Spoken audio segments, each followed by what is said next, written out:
Got the microphone here. Probably helpful. Maybe. So much work to do today. But I finally got everything ready. So I can actually work on what's not technically my job. Even though I do it like it's a job. All the usual links to tell everyone I'm streaming.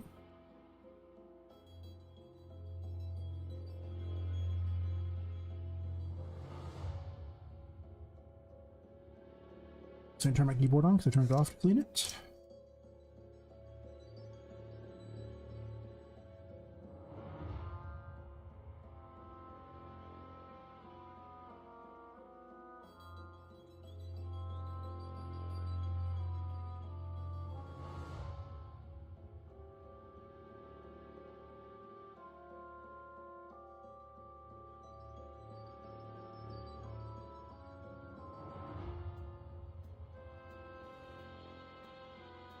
That going. Disable that, get a link to the Discord so more people join it.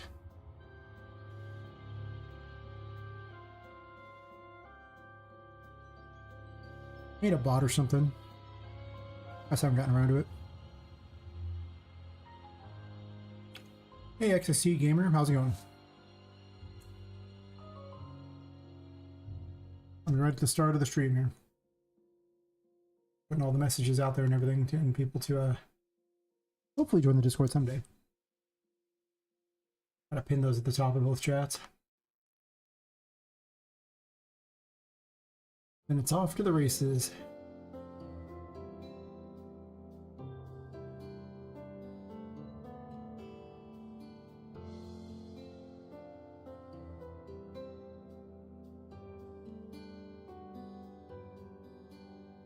The restream chat as well.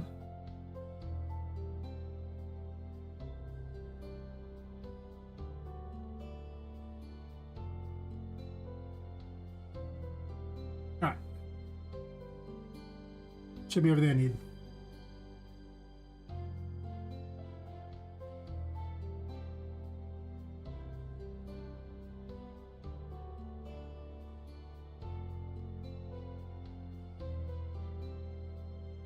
As I uncover my chat. So about the only change I really made recently since last time is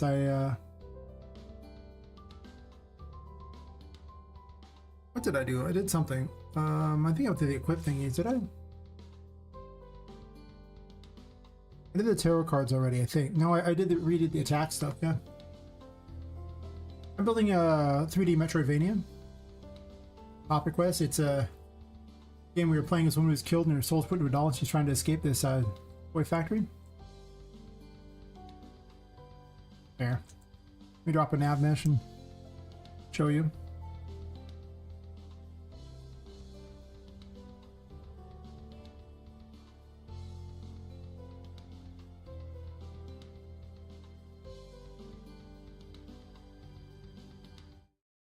Put the nav mesh real quick.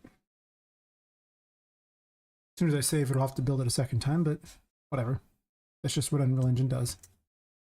Yep, see? Save, got to build it a second time. Kind of makes you wonder why I built it the first time, don't you? Just I wonder. Alright. Let's do the quick tour, if you will.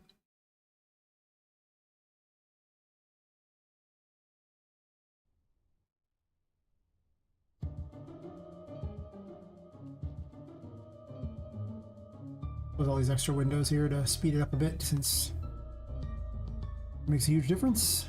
Alright. So this is Poppet. Main character of the game who got hit in the face. The main mechanic of the game is if you're in the darkness, you lose sanity but gain curse power, which is basically your mana for all intents and purposes. And if you go back to the light, then you gain sanity but no curse power. And if your sanity ever hits 0, you die. Because the curse wins. This is the curse effect. Or the insanity effect, I should say. Use the tarot cards for weapons, and this is the Fool. It's a giant squeaky toy. I'll go back to the light to get some sanity here. There we go.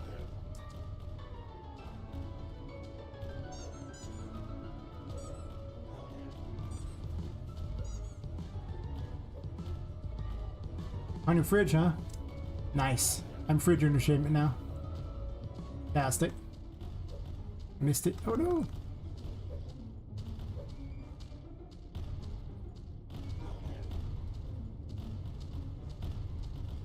I need to slow these down because they shoot too fast.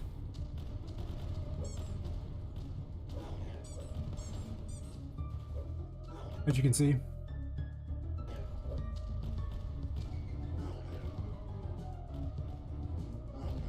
This is the Empress.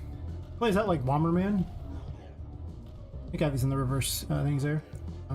The blue mushrooms heal anyone nearby, and the red mushrooms blow things to bits. Why am I healing? I swear those buttons backwards. I need to fix that. I'm so used to playing it the other way, and it's just like, oh look, this ain't good.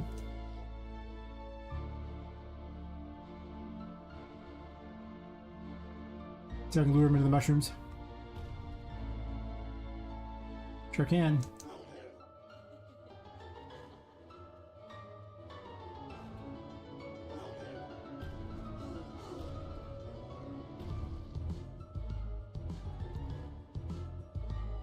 Got the Magician, which picks up small objects that aren't enemies and allows you to throw them. It also lets you manipulate stuff in the environment, such as drawers, cupboards, light switches, door handles. Basically like telekinesis. There is a double jump. It's like currently the strength tarot.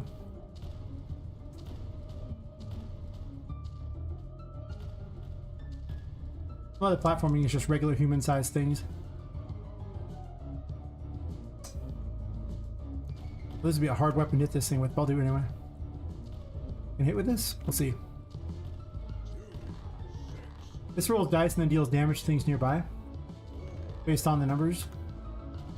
But it does have to land nearby the things, and it can be hard to do in this area here, so I'm not sure how I feel about this weapon here, but I'm trying to hit him anyway because it's funny. And white dice heal. They just heal you no matter where they are.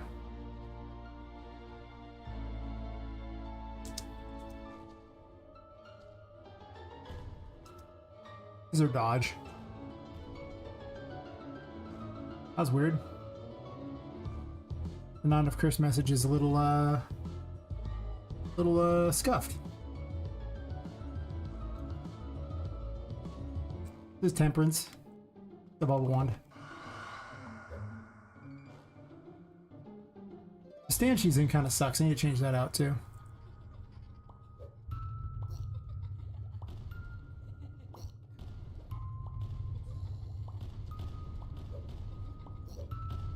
Might make her wield this two-handed because it's kind of a big weapon, maybe. I don't know.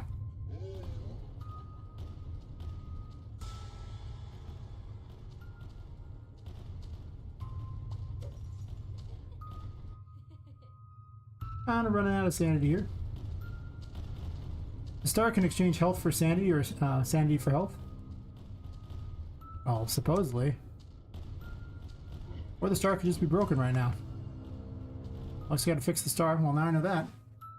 Let's make note of the things I should probably be fixing here, shall we? Bugs are currently doesn't work. I was restructuring all these weapons over the weekend and how the attacks work, so it explains a lot. I didn't look at the star much because I didn't technically restructure, but I guess I did.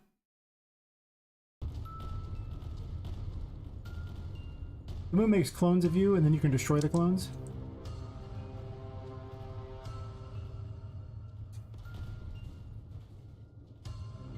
The enemies will attack the clones.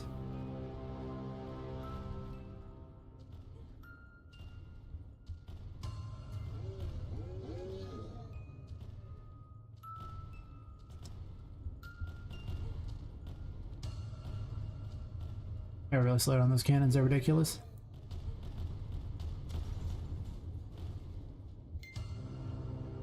You got stuff like the Hierophant, which makes possessed objects in the environment behave temporarily, such as these floating objects here.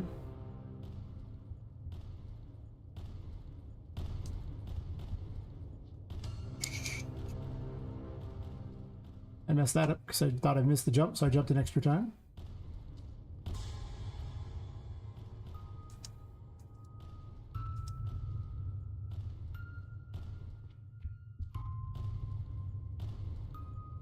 I'm bad at my own game, okay?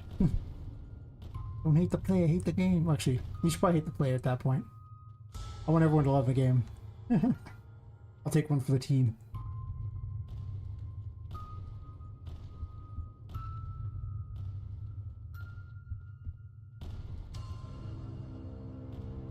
Yeah, I need to slow those down, so slow down the cannons is probably the next thing.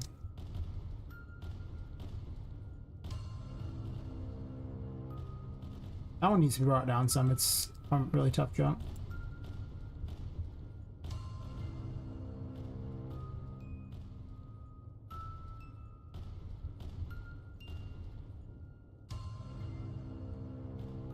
I guess I gotta stand somewhere I can get some sanity back. Well, the lights over here are too strong. I might need to change how the light systems work so that they're based more on like a square than a circle or a sphere. Because it's too easy to get health, light, curse back from, actually no, sanity back through the walls, even though you shouldn't be able to. So I probably need to rethink that strategy, make the game a little better. I thought the sphere would be more natural, but it doesn't play out very well sometimes. You get keys to open doors and things. Of course, I left these doors open so you don't have to open them, just for testing. Now I kind of just show this little section over and over now. You get an idea of a lot of what's in the game. Meet Charlotte in here. She wanders around in the darkness. Yeah, she'll try to grab you out of the darkness like that there. So you don't really want to go that way at all, but I haven't saved anywhere, so I won't respawn, but I'll do this. I used to have a save point in here, but nah. Things have changed. This will probably be the second room that kills people in the game. The Empress room will almost certainly be the first room that kills people. The most lethal room so far in all my testing. Basically treat the floor as lava in here. Because she's hiding in the smoke and you don't really want to be anywhere close to her.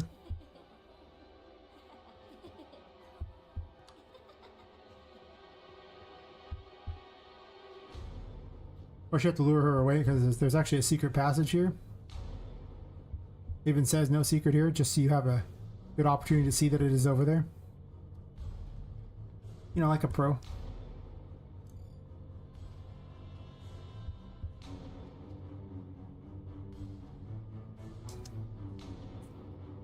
You need to be falling off things today.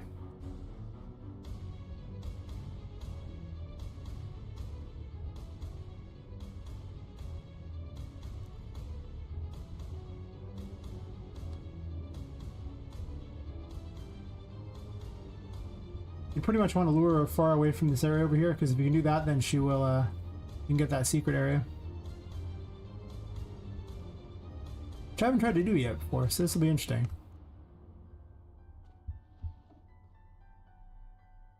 Easily make that with a single jump, that's good.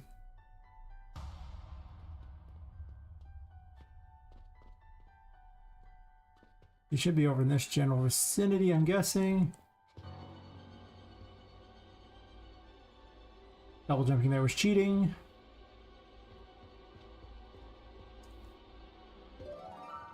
Aha!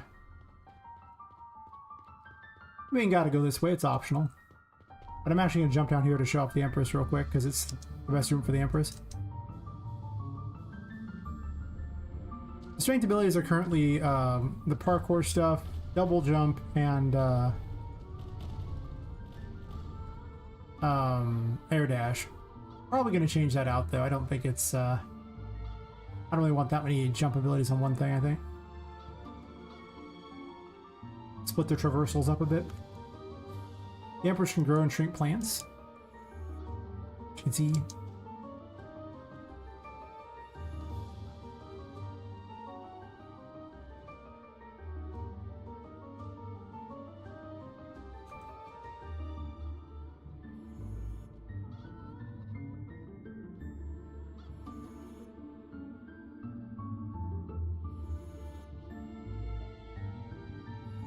It's like really hot in this room. I'm gonna have to open up a window or something.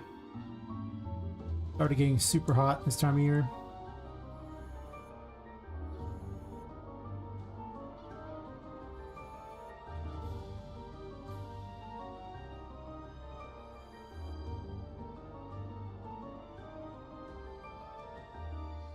That's sticking to the wall. Good to know. Like a steampunky world out there.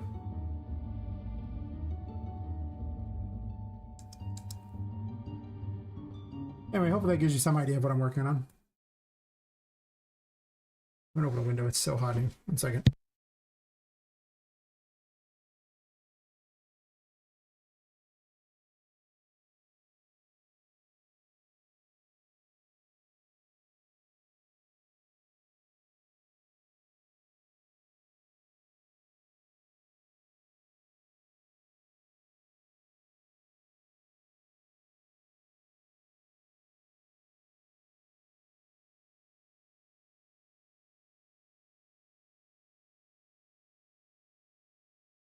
A sweat in here. I need to get rid of the old beard because it's like way too hot as is for that kind of crap. Mostly a laziness beard than an actual real beard anyway.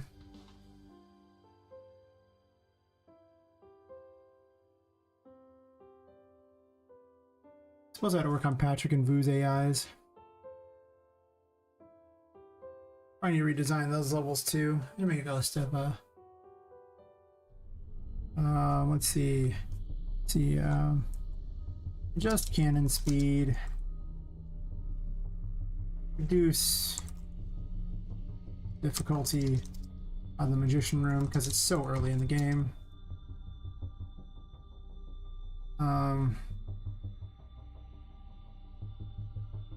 Already have those listed on. There's things to do. I make a note to rework painting world to not allow for saving toys. Instead, just be gateway between paintings. And then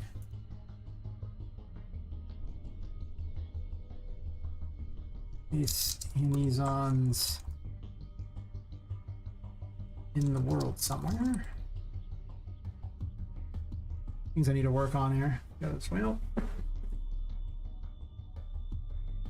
think the toy saving mechanic was just not a good one.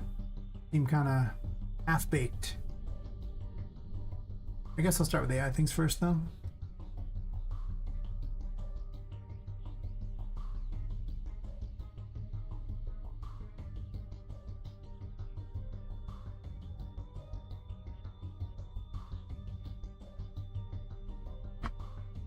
So I get hit right before the stream. Nice.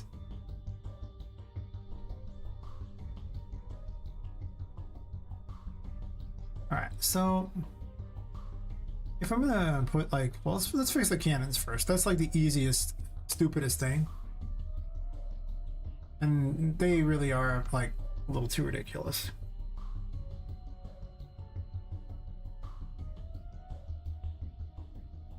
Like, I mean, they just fire and fire. There's just no end to it. It's crazy how quickly they just shoot.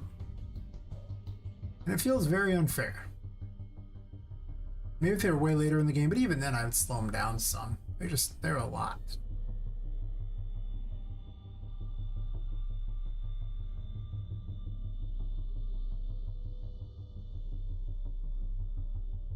I could just institute a delay right here. What if I do a 3-second delay on their fire thingy? See how that pans out. Because right now it's dumb. It's just they fire so fast. Block chat, nice. Yeah, unblock chat.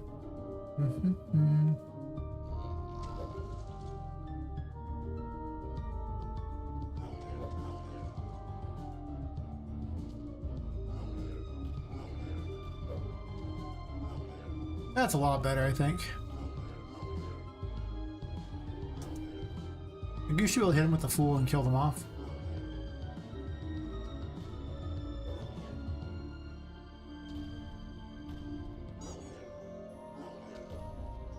We'll still be able to dodge their stuff mostly.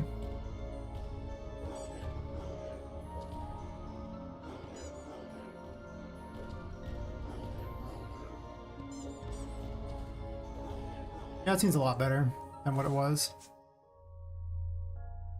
Possibly I want to keep him slower than that, but I think at that point it's much better. 1/3 the attack speed is not nothing. I can reduce the number of enemies in some of the rooms too. Actually, we'll reduce enemies in the chapel. There's a lot of them. I mean,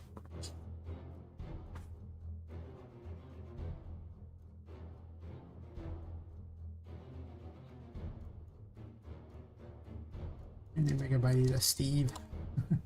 It's funnier than the other. Maybe that works. Maybe I'll have to change it or not, but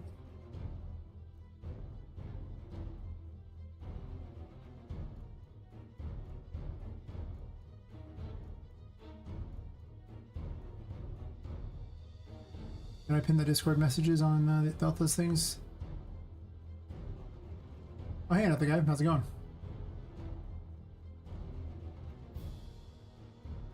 Good timing. Of course, you know, just showing up is always great timing. Always happy to have people here.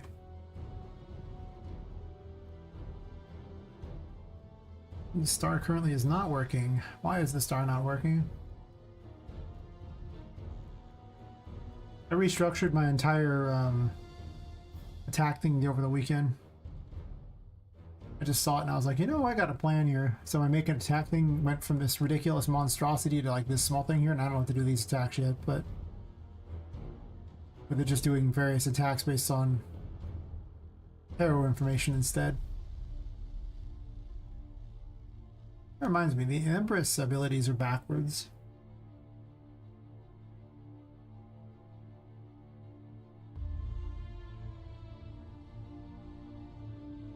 Empress is here.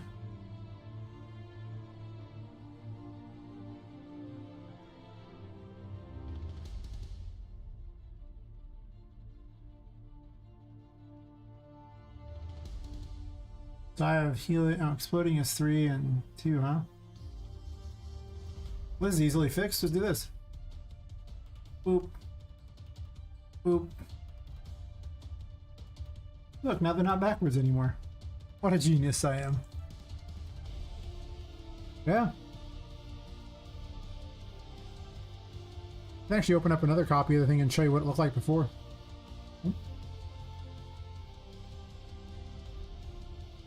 Over there.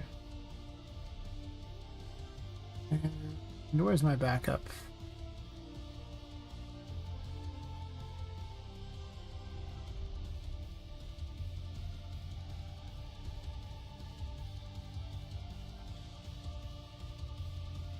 I went through over the weekend and was looking at all the stuff that I should keep in the game or not, and like picking which bosses were going to be in which area.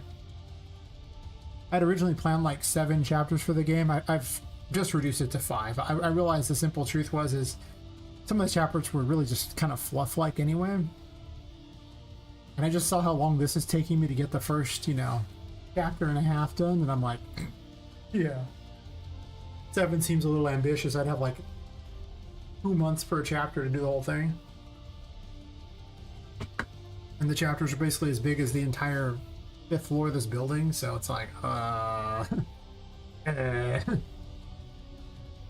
have 16 months left to get to my, you know, hopeful release date. That does not give me very long. And that's assuming, like, that's not even polishing the game up. That would just be making the initial game stuff. Terrible.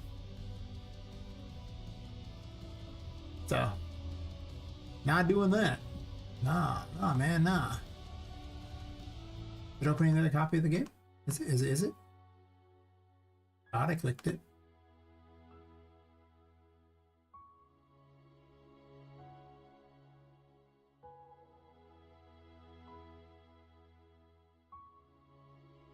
Like it didn't try to open it or something. Do better. Every day. I keep a backup on each hard drive, so this way if anything happens to a hard drive, I'm not out that much work. At worst, it's a day or two. Which isn't too bad. I mean, you know.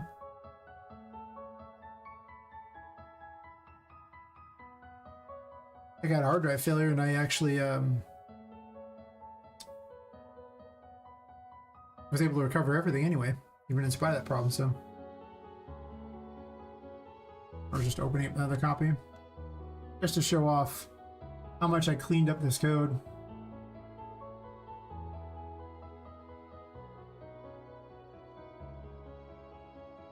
It is very much something.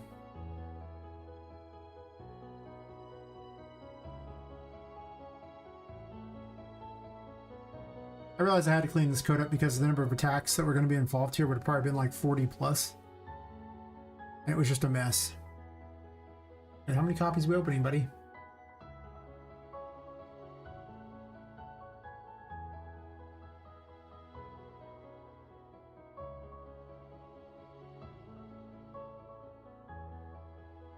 Oh.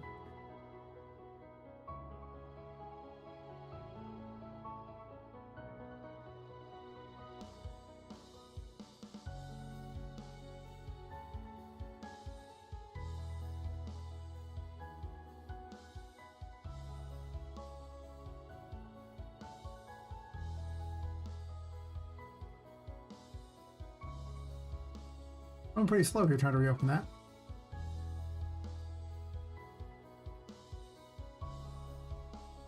Took weirdly a long time.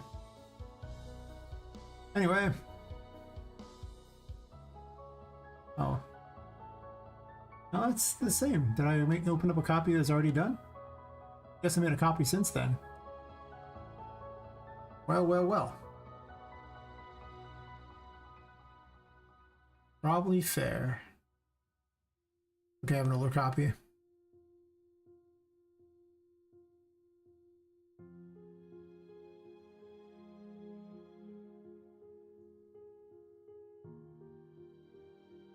I usually don't keep copies more than a day or two back because the game is so huge that it's like, why would I want to do that?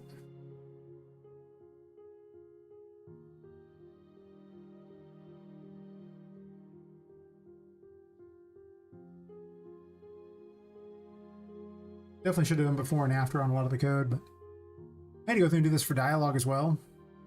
Problem is I got to write a bunch of dialogue, so I keep changing things. So writing dialogue makes so little sense when you keep changing things, because then it's like, well, that dialogue doesn't make sense anymore because you changed a bunch of crap. So now I'm just like, oh, I'll get to it when I get to it. As soon as I have everything done in an area that I'm not going to make a change, it just bars my writing again.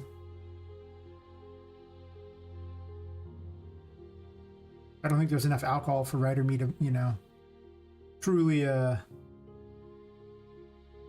put up with having to change the script that many more times.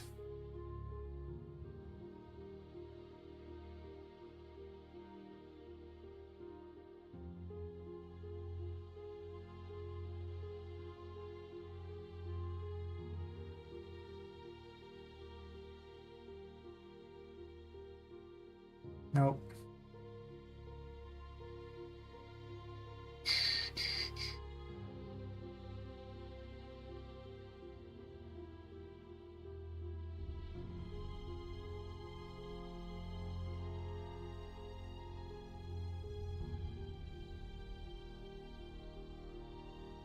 Whenever you open up an old copy, it has to sit there and do a bunch of loading crap all the time. Alright. Make an attack. So yeah. This is the old version of the code. Which went into all these different little dumb things all over the place. Just a mess everywhere. Each of the different attacks. You can see. Pretty bad. And down there I did different ones for like spells, setting up all these things here. Also, like, there was a special check for the curse thing here, and it was actually double checking things, playing montages here, setting up all this crap to swing weapons and stuff. Down here was a spell system instead. They cast spells and things and led to all this crap.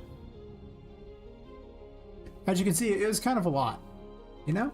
Like, it was a mess, and this really wasn't all my things, and you know, a new version Looks a lot like this. When it's a spell, this is what it goes through, which is, you know, not nothing, but this is just one. And when it's an attack, it goes through this. That's it.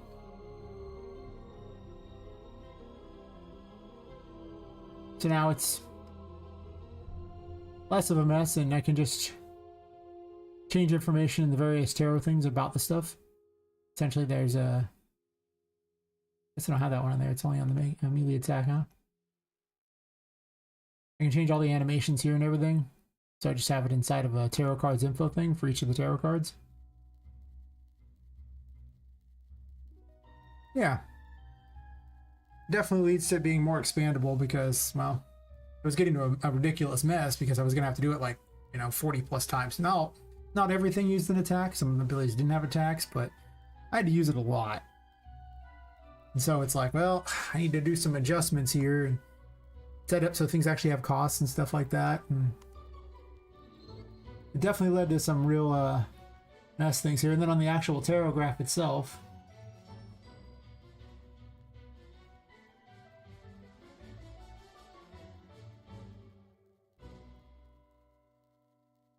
I think I set like these things up a little differently. I had all the wrong attacks in here because they were like special names for things like that. And instead I adjusted it so that it was then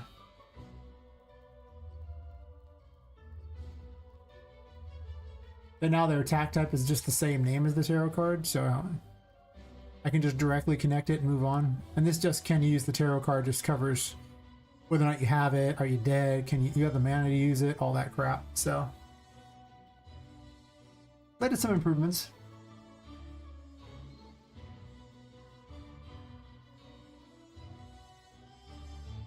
I guess I could... Do I want to screenshot the difference? Do I care? I guess I could.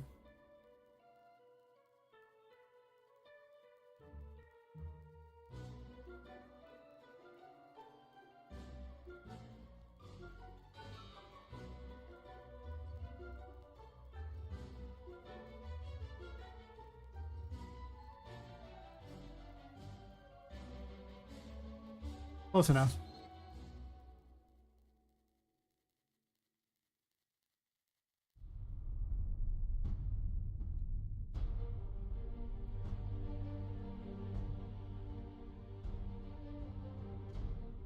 Yeah. I'm still in argument with myself on whether or not I want to do 44 abilities or 66. I'm just realizing how long it's going to take some of these things, and it's like, is that okay? Am I really going to be able to pull that off in time? Or do I ditch some of these abilities so they can get done faster? Or like they could be done better, I think.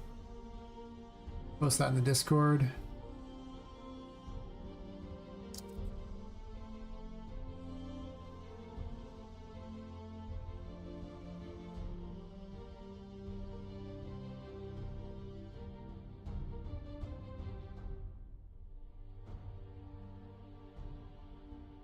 All right.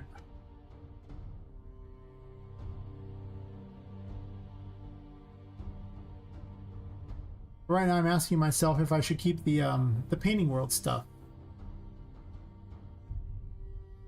But it's more just a question of time because, you know, if you put an ability in and you don't polish it and it's just kind of crap, it won't be as good as having a polished ability, you know, like 66 abilities is a lot to use and a lot to polish. So it's like, well, I have effectively 18 months to finish if I want to release by October 1st of 2026. I have, I believe, 25 abilities made so far, which is kind of a lot. You know, that means that if I did 66, I need to make 41 new abilities.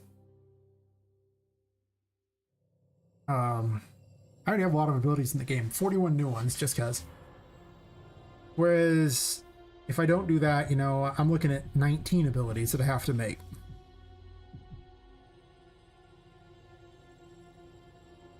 I mean, 44 different abilities in a game is already a lot. Like, how many games do you know with 44 different abilities in it? And I'm not talking about like a different weapon, but I'm talking about like actual different effects in the game. Yeah.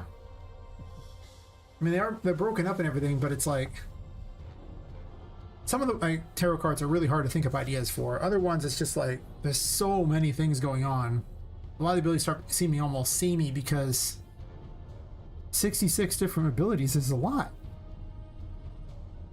So I'm thinking of dumping those down to 44, which means I'll have to restructure the Empress, which is probably the only one that needs to be restructured, honestly, because it's the only one with like 3 abilities that really match it. All the other ones are kind of like, eh. Like they're okay, but they ain't that great. Like a lot of them have 2, and the first 2 make a lot of sense, and then the third one it's like,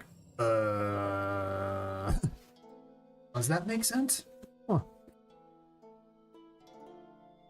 The other thing I'm questioning is, like I said, saving the toys, because I realized that in order to make that mechanic good, I'm probably going to need like 3+ toys in every area. We then have to have some kind of additional story thing. And need a building to be created for that, you know, the painting world.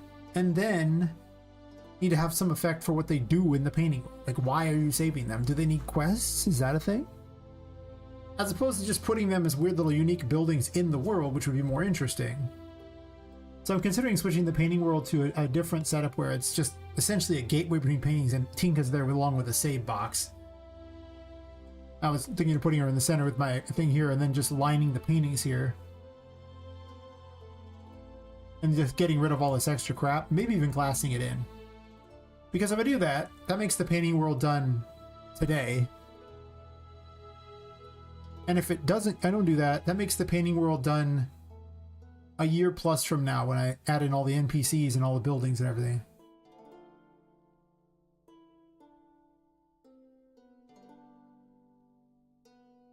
You hate linked lists with a passion, bro? What is this linked list thing? What are we talking about? And then, oh nice, Matt. First the recommended page. YouTube's doing me solid lately. I don't know why YouTube's doing me. I'm so happy YouTube is. I mean, you know, it doesn't start out that great, but over the course of the night, YouTube just picks up traffic and it just keeps going and going and going. Like, thanks, YouTube. Let's see.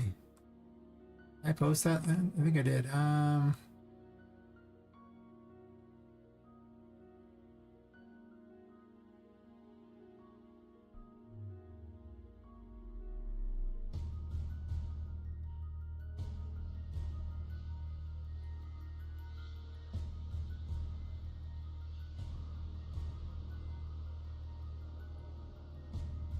Oops, close that. That's a problem. Why did I do that?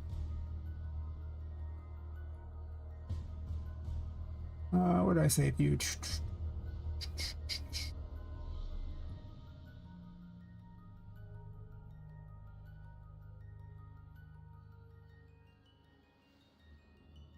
Oh, so like this wasn't even the highest they've done. It's actually surprisingly low for YouTube, but you can just see where it just goes up to like, you know, dumb on YouTube, and it's like some of the ones I've gotten up to 100 on YouTube. I don't understand what's going on with YouTube. I love them.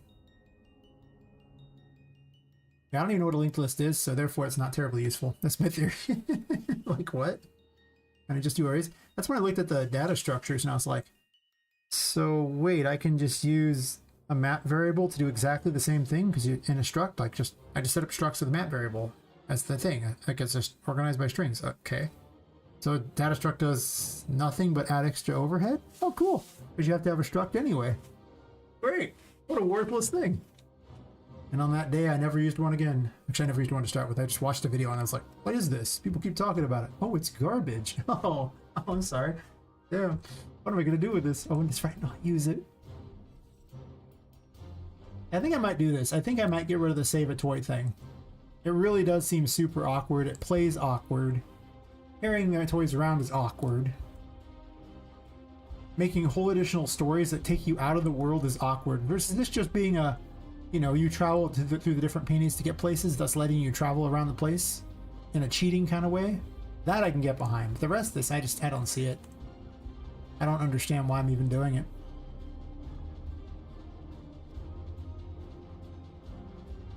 I was like, maybe I'll have a jumping puzzle out here. It's like, no. Stop that. I'd like the painting world done today. Not tomorrow. Today. Because then, you know, I could just move on with doing stuff, right? Like, I got other things to do. So, that's my plan.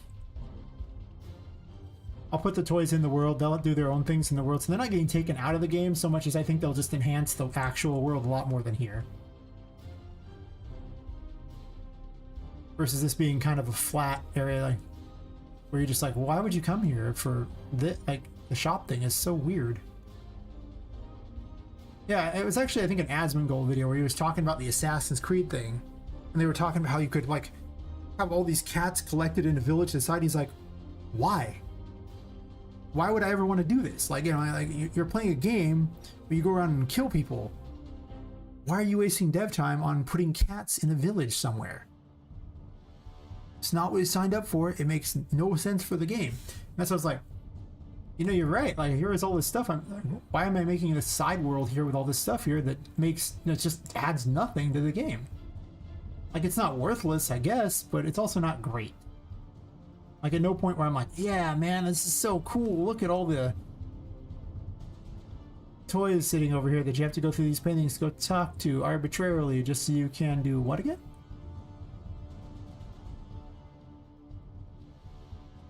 I had this big version for her on this side, but I don't know if I'm going to keep that anymore. I don't think so. Just kind of moving gears around now because I figure extra gears places will be fun. Waste not, want not, right? So that's what I'm thinking of just doing. Just once I did the math on just how far along I was, how much time I had left, and what I believed I could successfully do in time, yeah, my perspectives have changed. Yes, they have changed. Probably for the better, in all honesty. I was being crazy. I also can't click this gear. This is also stuck in the thing anyway. I had this as a possible idea area, but for a jumping puzzle. I'm like, okay, cool, but so? And then I can put a battle arena in the world. I can put a shop in the world, and you can travel through the paintings to get there, so effectively the shop is everywhere. But instead of having these, like, putting this huge amount of effort into making unique stuff here that's all stuck into one place, I get to divide it up amongst the world and make the world seem better. So I'm still going to do all the toy work here. I just don't want to waste it all in one spot, I think is really what I'm saying. Like, I was like, yeah, this is really dumb. So I guess not really cutting anything out of the game so much as I'm just moving it around.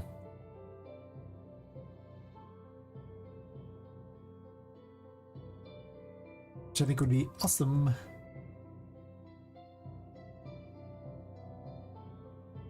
Actually, why am I pulling this too? I don't need two of these. I guess I duped it or something, probably. Yeah, I don't need that. Here.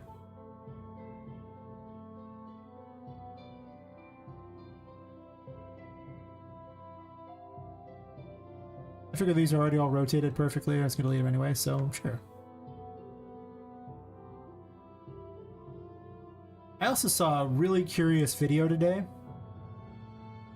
and I linked it in the Discord, right? And it was one of Thomas's videos, Thomas Brush. And in this video, he said he was going to become a solo dev again. And I learned a lot from this video in that, first of all, Thomas Brush is apparently really hard to work with because he has the same problem every single dev I ever see has, where they can't make up their mind, they want everything perfect, and they keep changing things the whole time. But he blew over $100,000 on his project right now, and like has to suddenly drop all of his employees and everything like that. Like this guy, I believe, was such a great planner, basically flubbed it super hard, is now coming up with reasons why he has to go back to being a solo dev because he can't, make up his mind on what he wants, and he, has this vision that they just weren't achieving for him. So now he spent, like, at one point he said he was spending $20,000 a month. And I was like, huh. I thought, like, his demo he released, I thought he was close to finishing. And then I looked at his Steam page for the actual game, and you know what? He has no release date for his game. His Twisted Tower game? Nothing. Not even like a year. So here I was thinking, I'm gonna follow this guy's example. I was like, hey, wait a minute. Turns out this guy's example is not a good one either. Yeah, if you watch this video about, becoming a solo dev again, you can see what I mean. He's talking about, it's like, huh. Very informative. But what I took away from the video, a lot of it was learn how to make compromises. I don't micromanage your stuff like that, and maybe he doesn't know as much as he thinks he does, or says he does. Yeah. Well, he would keep changing things. That was his problem. Like they'd do it a certain way, and he'd want it like a very specific way in his own mind. And he'd try to get them to get exactly that rather than letting them get something that's kind of like the idea that you want. Because obviously they can't read your mind. It's never going to be perfectly what you want. You're just hoping it's close enough that you're like, yeah, that's good enough. And instead it's like, oh, I see. Okay, well, that's unfortunate there, buddy. So yeah, like, yeah. I learned much.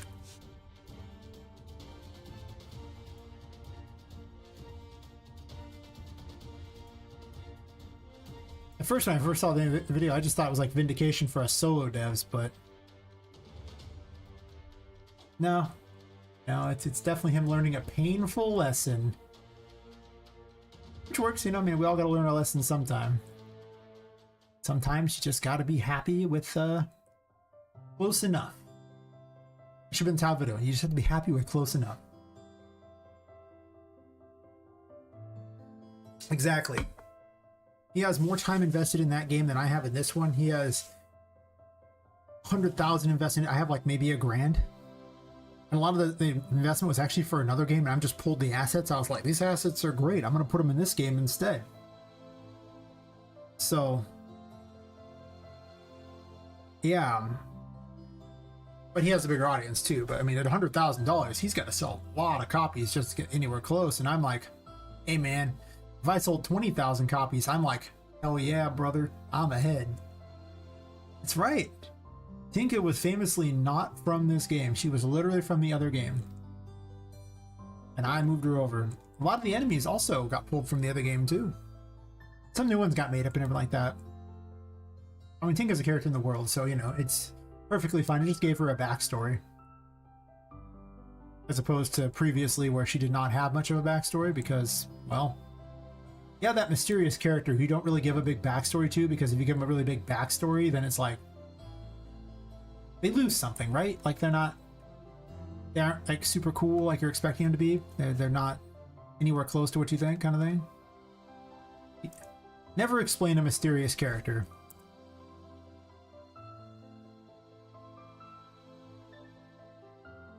But if you see in the pictures from And Remember Tomorrow, she's also in the paintings in that too.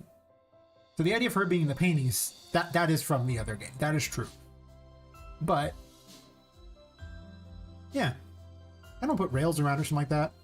I could put some unlockable things in here, but I might limit them.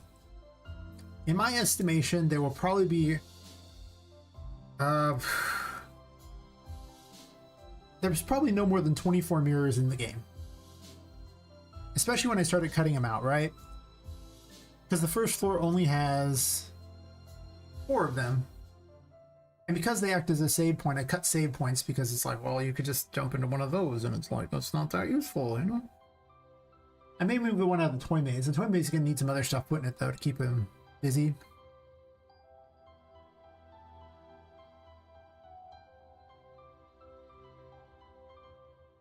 A mirror? Wait, what mirror? What? No? Did I say Tinka in a mirror, or did I say her in glass, or what?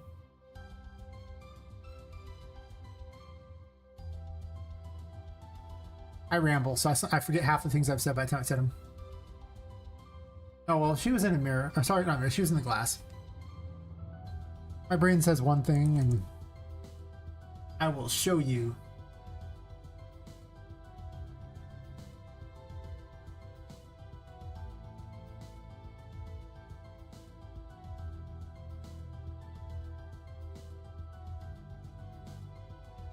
Or maybe I didn't actually put her in the paintings yet. I guess in that one it was actually painting she was going to be in. I don't think I put her in yet. Oh, I guess I didn't. Well, she was supposed to be.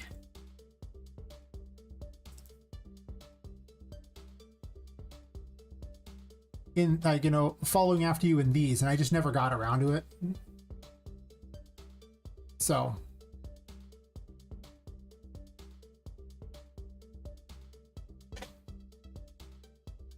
Yeah. I'm gonna have some mirrors in the games, but you don't go into the mirrors. They just are.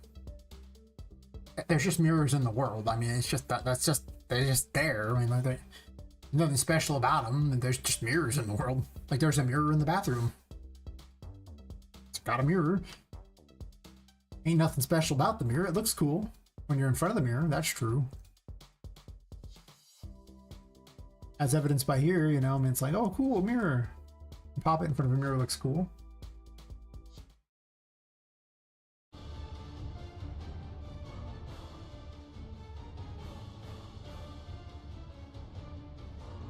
That's true. It's still a bit fuzzy though. Like it isn't a perfect reflection, which is weird. But this is the best I've gotten it so far. You can stand up to it and get all the way next to it and it still shows her. It took forever to get that to work, right?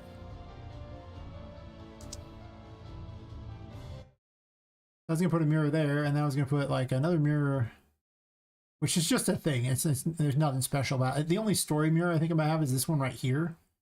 Because the way I see it is Poppet would finally see herself as a doll, right? Like she wakes up over here, she wanders through a bit, and then right around here, she finally sees herself as a toy, basically, as a doll. Like, so for story reasons, I put a mirror sitting here, just for that moment, that aha moment of, hey, wait a minute. So I'll put them in various places just because they're kind of fun for a little tiny toy, but yeah, I definitely meant to say upon glass and like that because she's originally these weren't even like, I mean, she's always been in paintings and like that. I wasn't just gonna put glass in the painting world to kind of keep everyone in there. You can still jump out of it if you want. I mean, the center you could jump out of if you felt like it, but I might just lock them in too so they can't do that. I guess I don't really care if they jump out of it, though. It's already set up there. If you jump out of it, it doesn't do anything other than you'll eventually respawn back up there. A little stupider for your efforts, but the other thing is switching the painting world to not having all the stuff. That means I don't have to have a combat arena there, which means I don't have to have the curse working. So taking out the jumping puzzles like that, I've taken out the gameplay in there that's effectively, other than talking to Tinka, saving or using the paintings to get places, because like it wasn't hard to program the curse working there just fine. It's narratively speaking, why would it? It's just it, like, why does it work in this weird painting world? The curse is on the building. It's not on the painting world. So you shouldn't be able to be cursed at all there. So I was like, huh. That's true.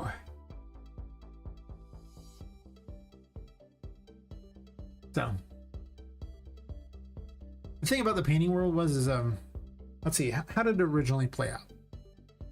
In the prototype for RPG Maker 1, after the game jam version, the proto version, I had you travel into the paintings in order to get to other places of an attic in order to fight things.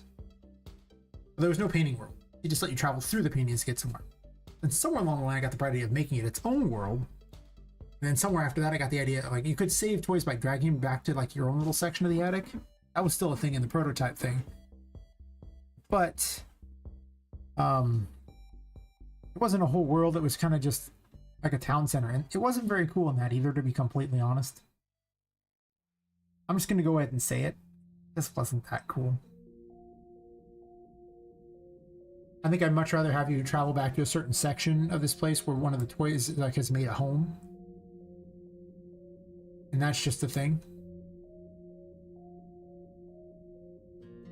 I'm considering making the storage room where Annie's On's is when you first encounter her.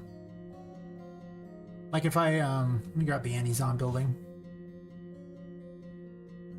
Yeah, it just seems like an extra tack. It's always felt really awkward the whole time I've been messing with it. It plays so weird.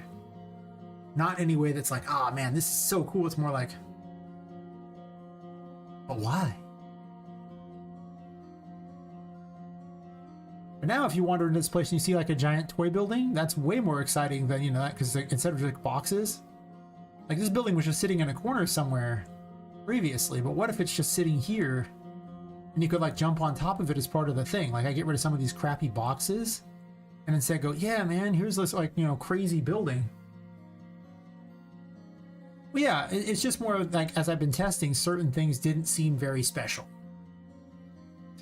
The whole point of going there would just be like, oh, look, I have to get something from a shop. But none of those feel special because it's surrounded by special, right? Like if you have everything, then none of it matters, and that's what it is. Like you have so many unique elements in a small space that none of them seem cool. But if I put a unique element here in one of these rooms, it's suddenly so much more exciting because it's the focus of the room. Sure. I do have a planned story for all these things like that. But, you know, it's like, it really is just how it plays out. It's just certain things don't seem special, don't seem great. I mean, I don't have to explain why Tinka can do anything. I never have to explain that. I just establish in my world that she can. And that's just that. I don't explain how to resurrect people with, you know, into toys either. Do I need to explain that? Do I need to go into the specifics? Is this some sort of science class? No. I don't got to do that at all. My theory is if Poppet learns it, the player learns it. Otherwise, eh. Now, there's something, obviously I want to explain the story, but I'm not going to explain every little tiny detail how things work because that's weird. So.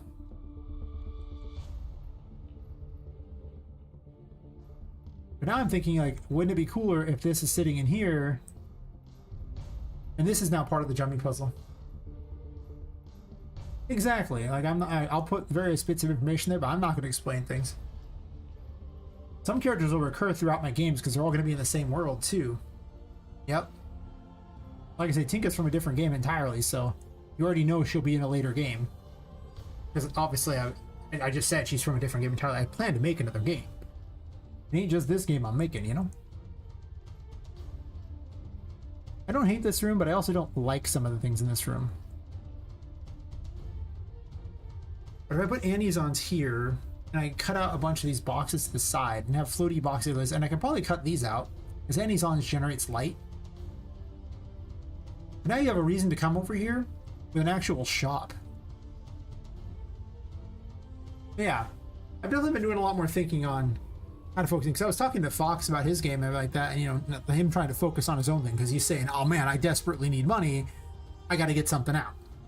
Cool, you know, like it's all about, you know, focusing your project. And here I'm going, well, you know, I'm talking to him about focusing. I should be focusing mine because I have a timetable here, and can I meet the timetable I currently have set up? I didn't think I could. I underestimated how long the initial areas would take because I didn't have a method set up for how to do it. Even now I don't have a method set up really for how I'm going to do like any kind of cutscenes or story or anything. I mean, like, I guess I could do dialogue, you know, like RPG style dialogue. I could do comic book cutscenes. I don't know about regular cutscenes. I'm not sure how to make them yet. I have some idea, but I haven't ever really made any cutscenes in Unreal Engine, so it's like, So here I am struggling with the first chapter of the game, and I've made a lot of it concept areas for the second area, and I'm going, man.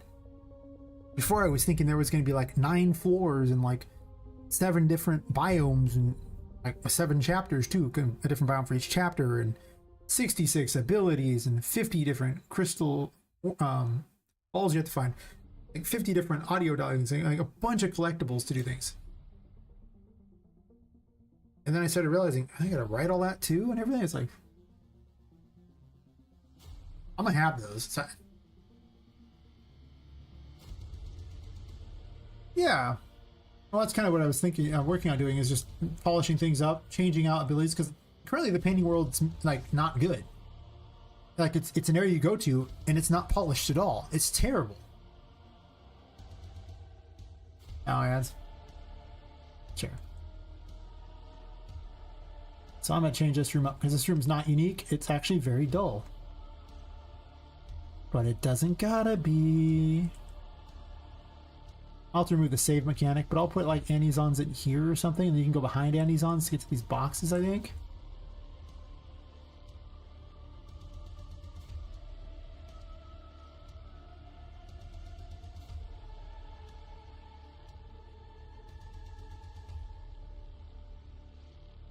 Like she's like got all this stuff here.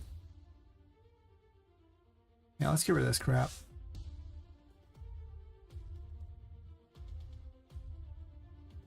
That makes going behind the building even cooler, right?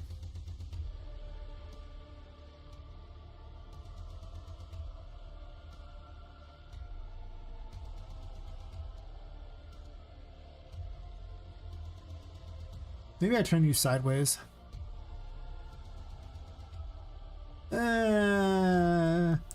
I want you to come in here and see it. Like, I want this to be a thing you see. Anizons has built-in lights, right? So I don't care anymore. It's okay. I get what you were saying. It's all good.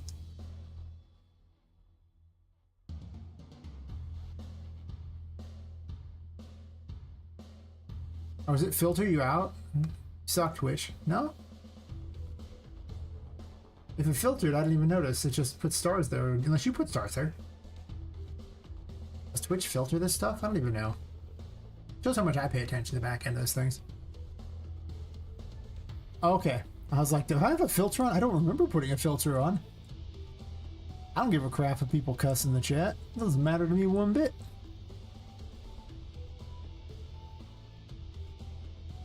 I mean, it would probably be terrible if that was just all people did, but...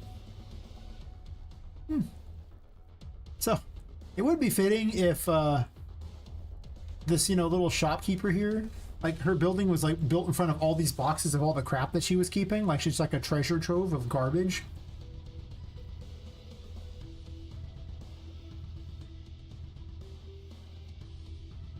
Yeah, now when you come into here, you'll come out of this pipe and you'll see this giant building here. And I'll probably move these boxes other places so they're not in the way as much. So it'll be like... Well, they'll also have to go lower too because of the fact that I have effectively gotten rid of some of it.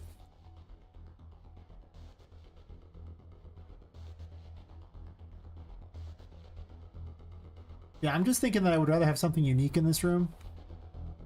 Instead of yet another table chair and then some random boxes, right? Like, that's not cool. It's fine, but it's not cool. I might need an extra box here. I certainly need an extra box here. Or something down there to jump onto. Then you can go around behind the building and there'll be something back here to do. I might push it all up against there, but unfortunately the hat takes up some space.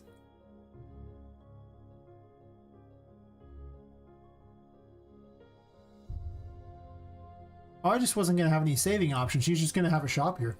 I was just going to take out the save a toy mechanic entirely. It's just weird. Like, I guess you could grab her and drag her through multiple rooms. Like, that's an option. I could make it where you have to drag her through multiple rooms.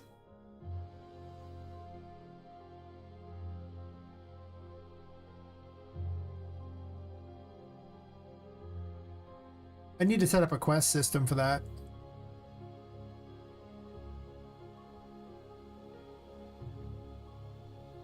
That might happen. I'm gonna think about that one. It provides gameplay, but it adds to this world, not the other world that I don't care about. Because after all, the painting world was going to be an entire additional level, essentially, of stuff, and it's like,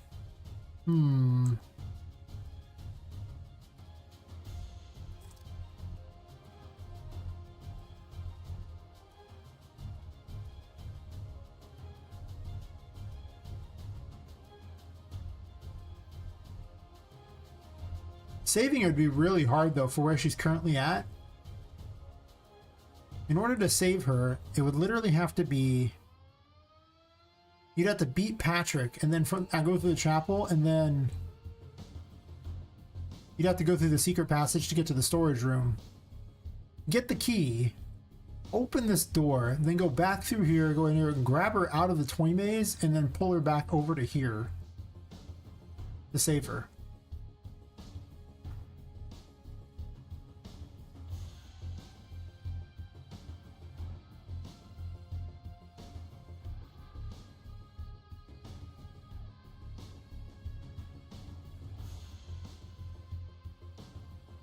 It's a long way.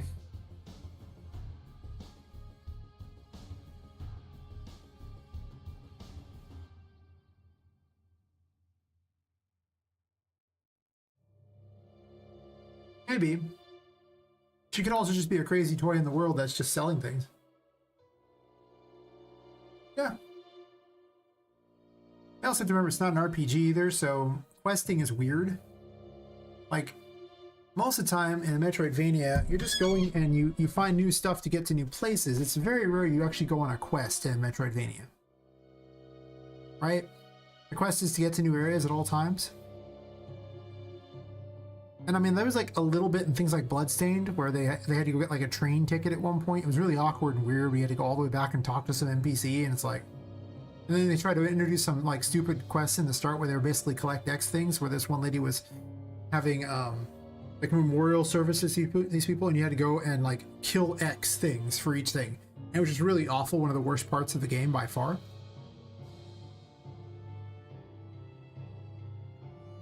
It also had crafting, which once again was just kind of kill X to grab X items. Which was also not terribly fun, because most of the time we had to just go back to places and just farm. So the game really shined when you weren't doing any of that, and it was really crap when you were. That's like the only example of Metroidvania I can think of where you actually had quests. I mean, I guess in like Hollow Knight you had to go find the map person, but that was also the worst mechanic in Hollow Knight too. The lack of the mapping system where you just had to find the guy who auto-mapped it for you. Like, if I had to give an F to that game in any category, it's that. That was such a terrible way to set that up. It was so bad. Almost game ruining, because I love, you know, Metroidvanias are often about filling out a map. So if you don't get to fill out the map yourself, it's kind of like, takes away a lot. Exploration is so king in these things, so. I don't have to think about it, but it definitely felt weird rescuing the toys before, and I was trying to think how I'd had quests, and I was like, but wait. Why? Why would I have quests? I can't name a Metroidvania with quests. Except for like Bloodstained having a couple. Even the Castlevania games don't really have quests. Like, Symphony of the Night doesn't have a quest. Lament of Innocence, none of those ones had quests. Can't name all the ones that came out, but Aria of Sorrow. I don't know, there's a bunch of them. So it's like... But her whole like shtick in the game is that, you know, all these little Annies are running around, and they're all trying to find this hat, and whoever gets the hat runs the shop. She's an enemy. She's evil. But she's compelled to run this shop. So she hates your guts. She'll insult you the whole time. She hates you, but she has to sell you things. There's no explanation for why it works like that. So her being evil and then being trapped when it almost doesn't make any sense, because why would the other toys bother to trap her? She's like on their side. I can see the other Annie's trying to kill her. That's true. That's what I was thinking about. I don't know, I'm just debating on how it's going to go on that, but... So... If we push this building forward a bit, I can have you go behind it. Or I could move it to this side. Yeah, I don't know. I'm thinking about the save a toy mechanic, and if it stays, it might, but... It would be interesting to have to do that. Like, the long trip to save her does sound like an interesting endeavor. It does add a lot to the game, I think, as far as something to do that's unusual, but hmm.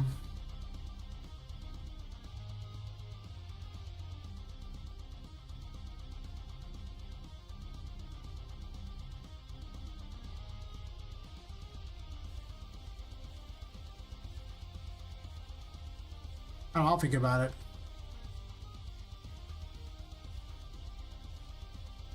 The main plan right now is just get all these toys out of the painting world and then figure it out from there. I already have a setup to see for, you know, if they're saved or not. Not to spawn them here if they're saved, but I sure I can make that work.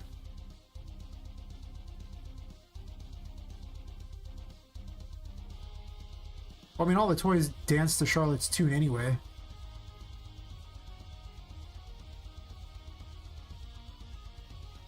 I mean, she locked Patrick away as punishment for him eating the other toys. But he's just in timeout, basically.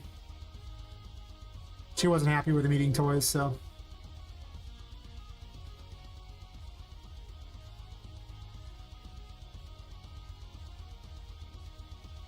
I could just wall off the area behind. Like, I don't actually need to have any boxes here at all.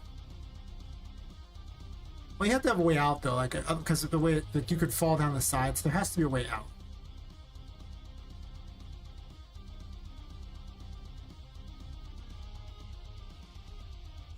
That means I can also have her sell you this key if I want to get out, or sell one of the other keys. Oh, the train's going by. Cool.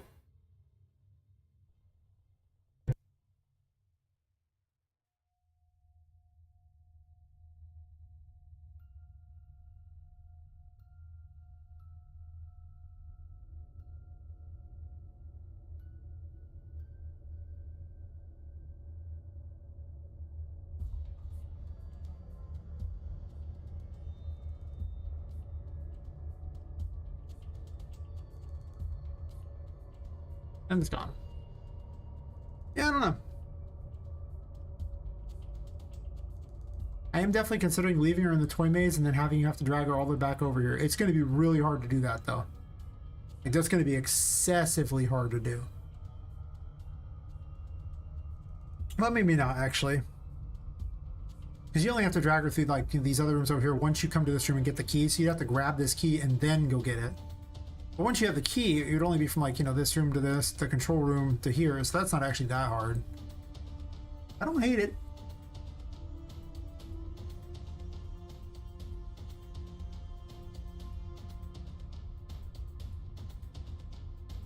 That's kind of the problem I'm having, too. Yeah, unless you have a quest system set up, that is a lot to ask of a player. So there's a good chance I just don't do that. And I just put her in the world. And restructure. Like, I just have to change the painting world code so it's not the painting world anymore. But I was just debating on how I want to set this up, because this room was kind of already set up in a way, and it was fine. I like the idea of her having all the boxes of crap behind her. I can't shrink the size of this building. She needs to have, like, things for sale inside it. I might just get rid of this box because I don't really think it needs to be here and it's a little awkward. Like, you just run behind her building and she's just here. But it's so far forward, I kind of want to push it back.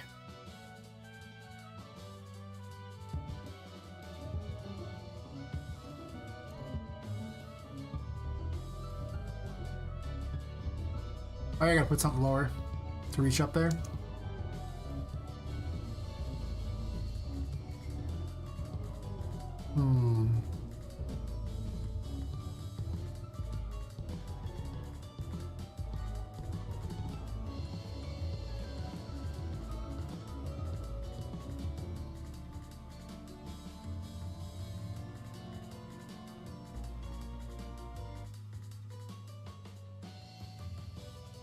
You can probably involve it directly in here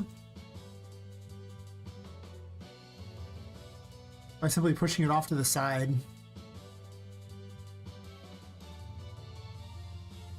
It wasn't really built to be in this place, so as you can kind of see, it's a little weird.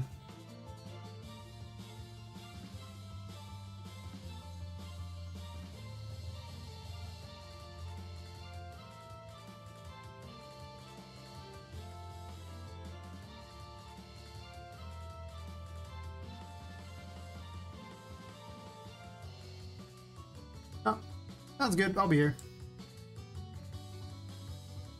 When you get back, I'm gonna build a temporary version of this room first, and then work my way from there to what I want it to really be. I have ideas, but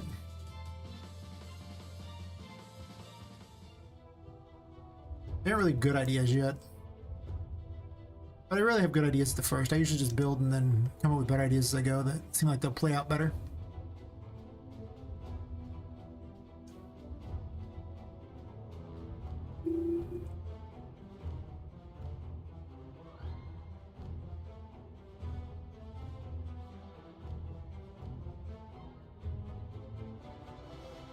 This wasn't even touching.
Nope.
Have you jump on the building?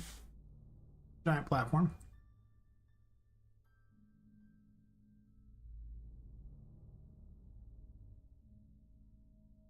Play some of these boxes with more interesting things than boxes.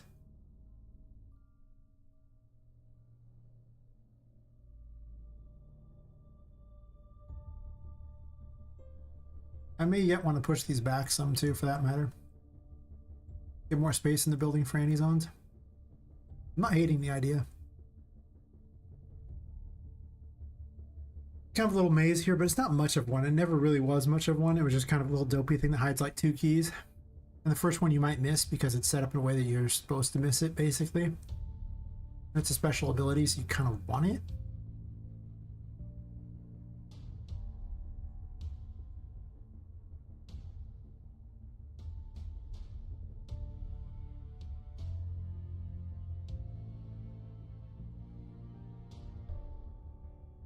I could push all these back some.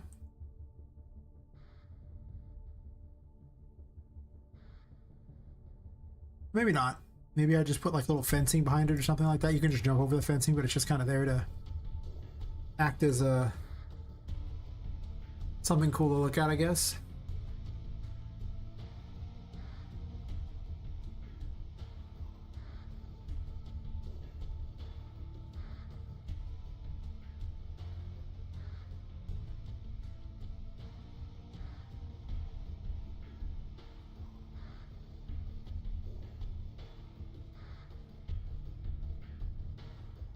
Moved up a bit.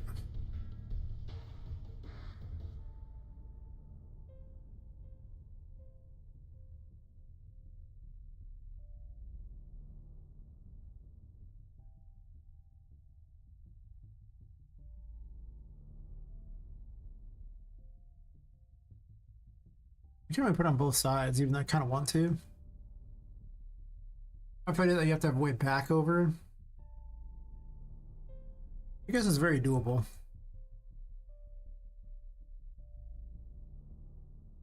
also want to replace these boxes with a nicer looking box.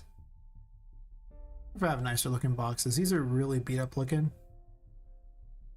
I almost don't like them because of it.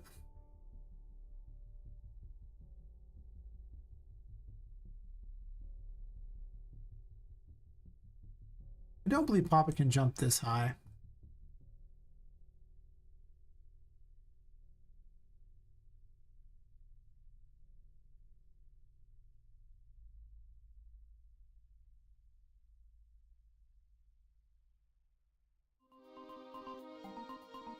I thought I clicked the button, but I guess not.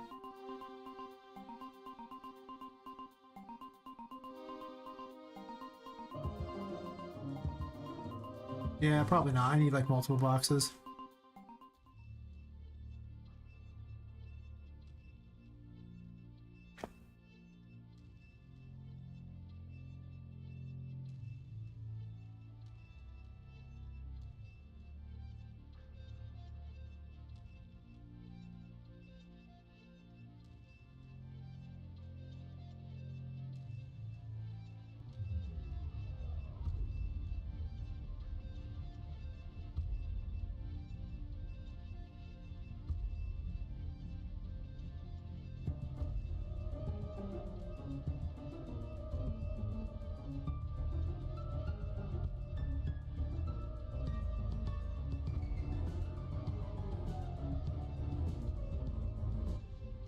It's awkward.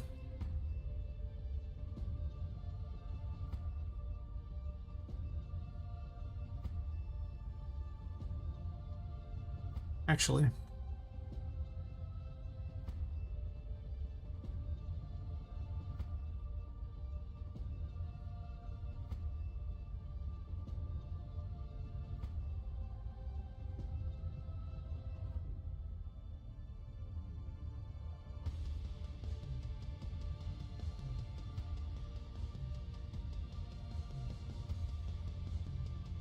Weird rooms like this that are off the beaten path, I can kind of do whatever I want with, and it's fine.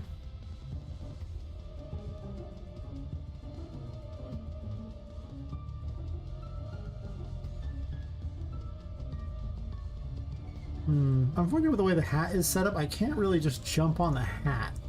What is your collision, by the way? Let's before I treat it as though it has complex collision, let's make certain it actually has, you know, complex collision. It isn't just well, not great. Oh.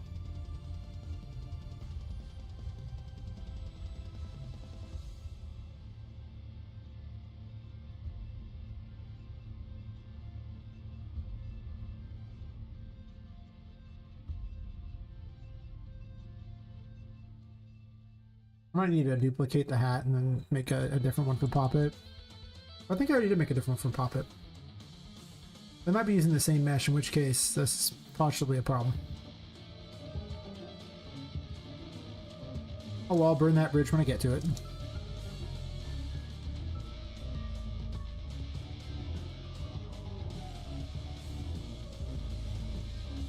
That's interesting indeed. Like if I demand you make jumps like that.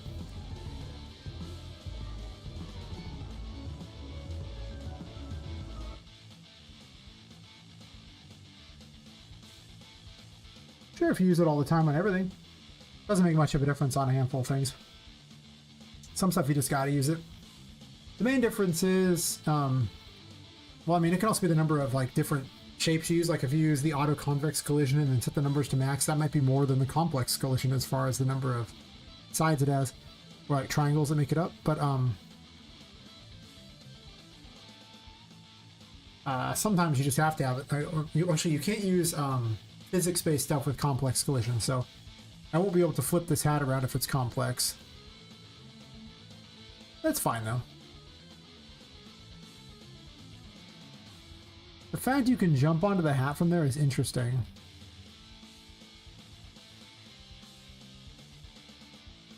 It's interesting indeed. It's not very intuitive. You can't really see it, so you're kind of just guessing. I don't like guess jumps either. We have no idea if you can do something.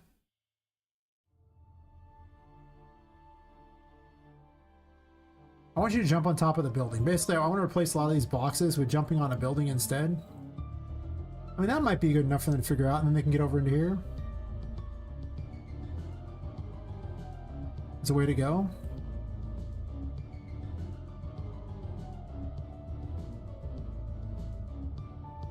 I might be okay with this one because it hides one of the special abilities, so maybe I make it hard to find the special ability for that very reason.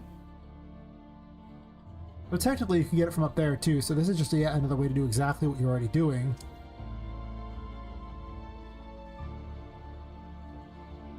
Also, I need to move this back some. If I move that forward, I gotta move this forward too. Yeah, I use complex on a lot of the walls, like, because Unreal has a really hard time finding a singular hole in a wall. Like, if I make a wall like this here, something like this, that's more than a single wall. That's actually more than a single one too. Yeah, stuff like this with this one wall here, there's only one way through it. But even with the like auto convex collision, it can't find this hole in the wall.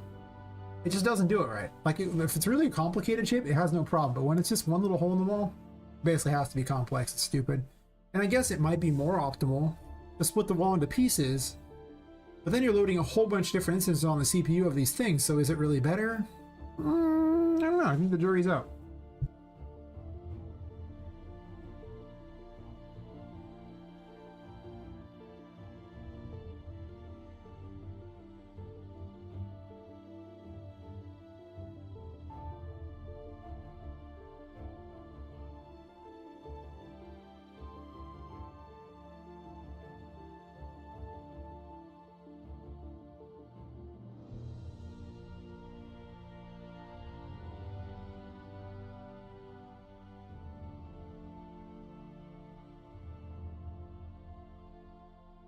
I kind of don't want all these boxes floating here, so I might want to reduce some of what's here. What jumps on the back here, and just have a couple boxes.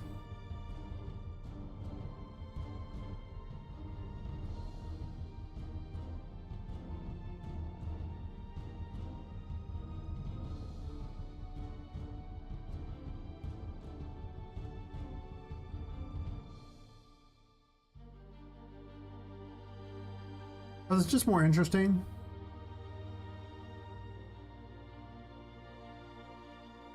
That's kind of my goal. But I'm also obscuring the most interesting thing in the room with not the least interesting thing in the room, i.e. boxes, versus, you know, this unique building. So I kind of like to not do that, you know? I know it's weird, but I really would prefer not to obliterate my centerpiece here.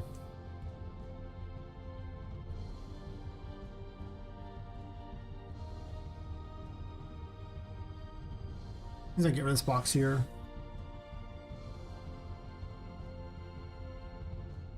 And so now you're kind of forced to go that way instead.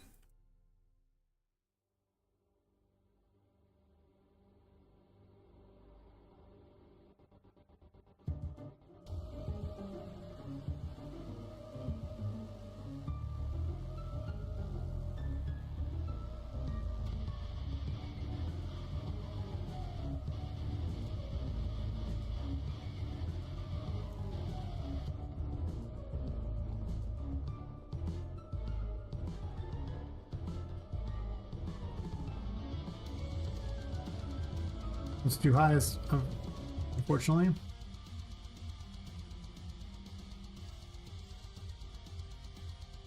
Poppet really can't jump that high. She really can't. You might think she can, but counterpoint, she cannot.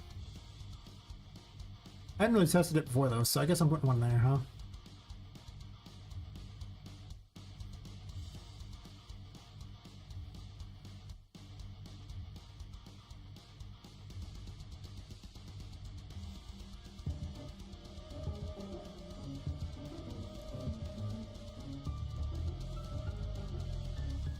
Oops.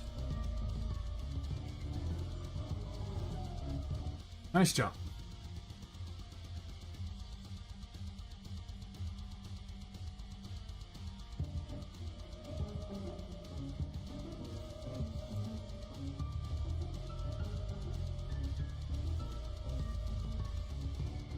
That jump is like too easy. To the point where it's easy to just over jump it because it's so close.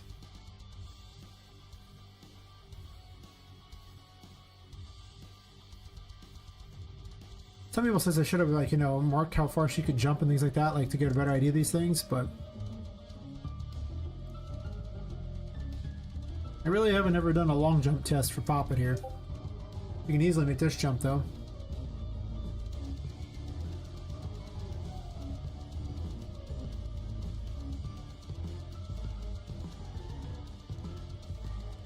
She can't jump up here, can she? Oh, she can just jump up there. I can get rid of that box then. That's good.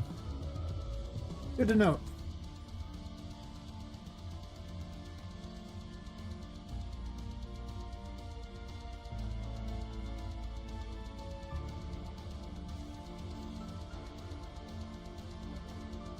That last box doesn't need to be there. Okay. See, I think that's way better than the other one there. It's more interesting. It made the path way longer. Just saw the news on the Discord and watched the video later. Oh, you mean for the Thomas Brush thing? Right? Hmm.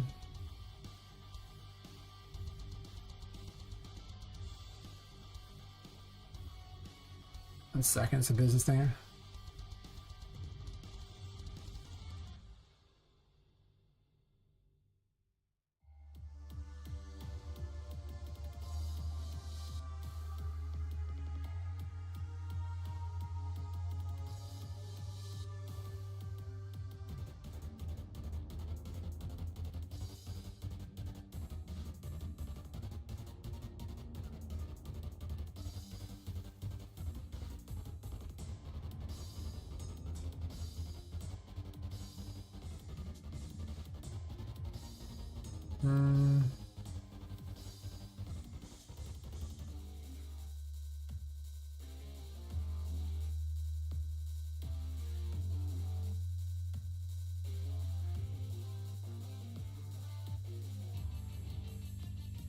Oh yeah, it was interesting. I'll definitely talk to you about it after you get done watching the video.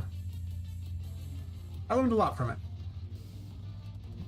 Also, while people do that, I'm gonna go take a quick bio break anyway since Ab breaks them. Right back.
Very loud miners there. So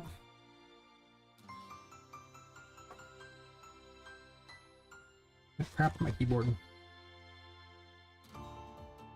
Pretty much meat in a sandwich. Mistakes were made. I don't hate where this is going. I think that it's still missing what I want.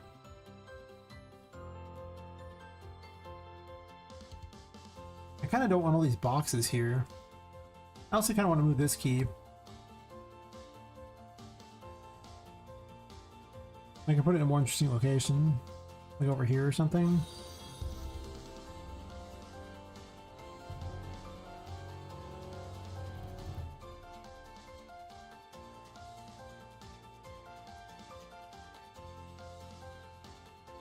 Thanks for the demo links. How's it going? You're just in time to see me move keys around, apparently. And rebuild this room to have a little toy place in it instead, a little toy shop. Well, a shop that's run by a toy, I should say. There you go. That sounds better than what I was saying. Let's just go with that one instead, it's better. I think I want to hide this so you have to run around underneath. I'm gonna take another box and put it over here. And start putting it underneath there so you can't get this way.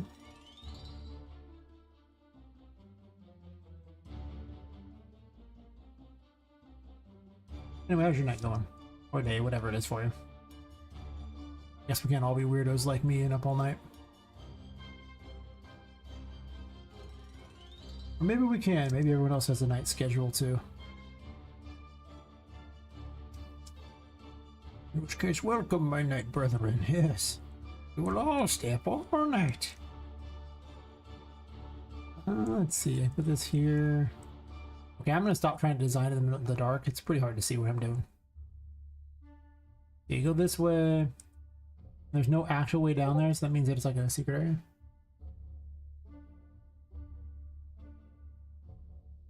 Hmm.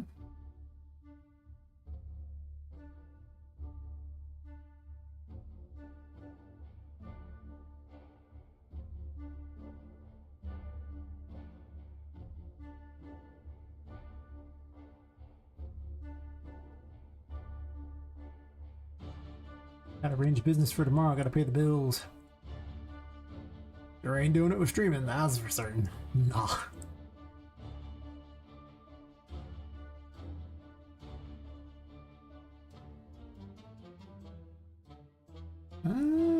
Can I get away with that? They kind of run into each other.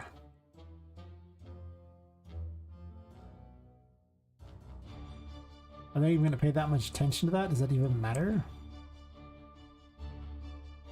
I also don't believe I even need this extra box here. You can probably just get it without.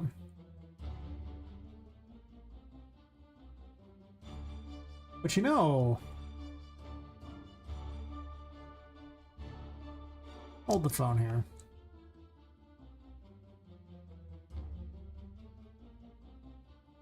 I do have to block this area off because there's a key down there, so I don't want you to get that key unless you go the right way. But I could put fights here, like, you know, I mean, I could make a little battle arena. Which has got to be more interesting than the other option I was doing, which was not having a battle arena there. Two toys enter, one toy leaves. Maybe. Like, I'm not hating the idea of the battle arena. It's not like a full battle arena, it's just literally an extra area to fight enemies.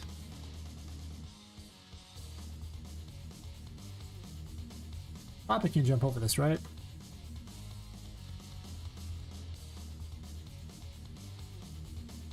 It'll be in the dark, so people can't really see that close anyway. She most certainly cannot jump over that. But she can leave this way. Which honestly, that works. So once you jump in, the battle begins. Unless you just leave. You just grab the key and leave. You know, you just leave. You're like, nah, I'm just leaving. And they're like, really? You're like, yep, just leaving, sorry.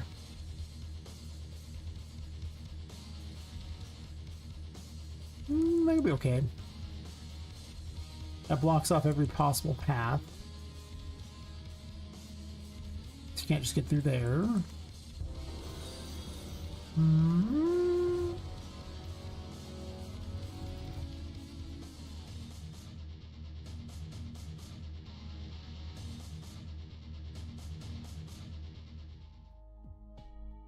Thanks for voting, Harley. Oh, sorry. Long work day has led to, well, got a stream too, so. At least this is fun. The work day was not fun. The work day is just tedious selling crap online. But this is fun. This I like. I think I like just leaving that there and not letting him know there's anything there, right? Do this right here.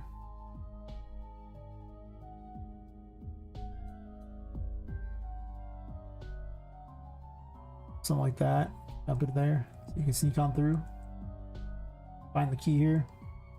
There's also a pathway back here, so technically the best way is actually to go get that key first and then come back. Well, actually, technically it's probably the best. No, you have to do it that way. You can get those two keys down here, and then you can come back and get the last key if you want it. I'll just go out there for no reason. So that wouldn't be terrible. You put that right here. I don't want an extra fence around it, but what I don't really like is this. And I don't think it needs to be here. I really think that it's just kind of there. It can easily be replaced with just having another floaty box up to here.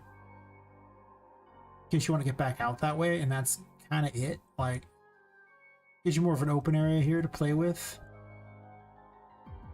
Then my regret is you'll pop out here and you'll see a box in the way. But previously you would have seen crap in the way too, probably. So I don't know how necessary that is. What I want to see is if you can jump to this box to there. If you can, then I don't need this extra box. It's possible I actually just move this box over the side. In fact, I just need to move this box over the side. What am I doing? I don't need two boxes. It's dumb. I'm also on top of this.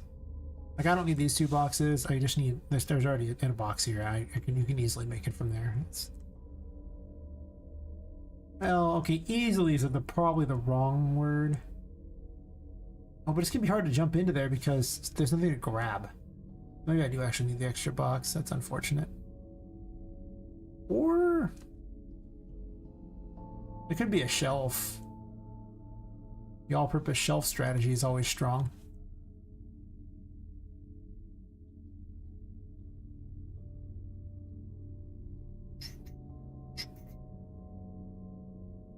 Break the shelf a bit. And just you can drop out onto a shelf. This will make it easy to be able to walk in and out of the thing, which is pretty important because otherwise it's going to be kind of a challenge to get in there. Poppet likes to hit her head on things. She's kind of dumb. Actually, I think I could probably grab that from there.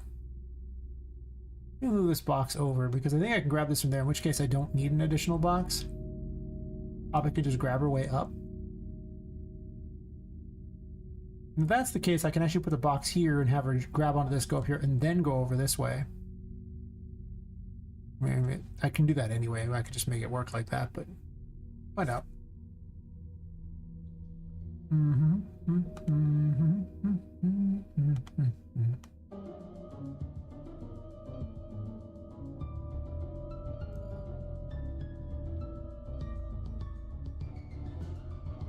I'm thinking from this one here, and can I grab this? Oh, I can grab that, no problem. Well, okay, if I didn't have double jump enabled, it'd be a grab, no problem. But with double jump, easy. So she can grab that. Makes this box superfluous. If that's the case, though, what if I move this box over a bit and she grabbed from there?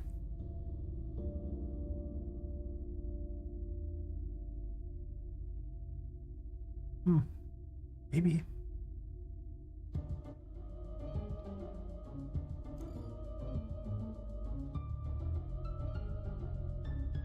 Probably. She most certainly can. She has a little issue sometimes grabbing at things. It's a little awkward feeling though.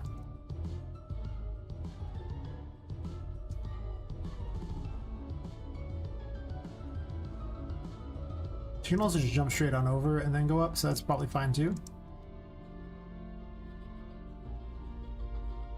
Now the boxes aren't really blocking the way as much. Yeah, he wants to change a bunch of things. And it sounds he basically laid off all his people, fired them, laid them off, you know, whatever. And it shows that what I saw from Thomas's video, that he just he has a micromanaging problem. Like he has the same problem a lot of the devs I see out there, where they have this vision in their head of what things have to be, and he'll accept nothing but the vision. And then trying to get other people to make that vision is basically impossible because they can't read your mind, right? Yeah, well, it sounds like he ran out of money. It was costing him too much because he couldn't make up his mind. He's going to the solo dev route to try to, you know, because he wants to have the thing as he wants it, rather than, you know, accepting that maybe he would need to compromise the vision a bit. And he was saying he's already like 100,000 in. Like, that's a lot for, like, you know, an indie dev. And there's a lot to be in a thing like that. And he was paying up to 20,000 a month. And, you know, I mean, if he's going to be picky on what he wants, he's going to have to really, I mean, he can't really afford to have employees at that point.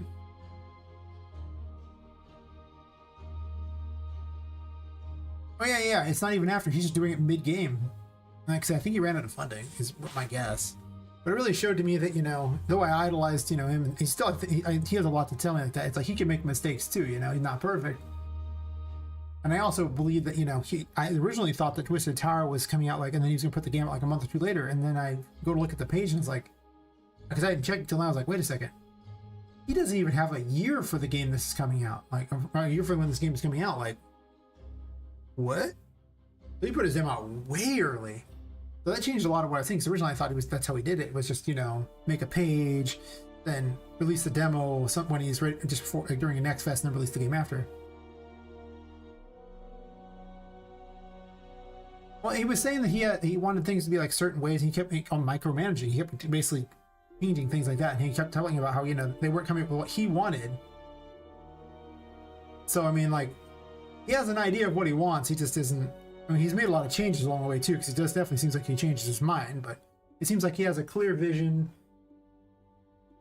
for the day, and then that clear vision will be a different one next day. And I think the people working for him are just like, they're trying to make one vision, and then he's like, oh, there's new visions in his mind, and obviously they're never going to be perfect no matter what they make. But he kept changing things.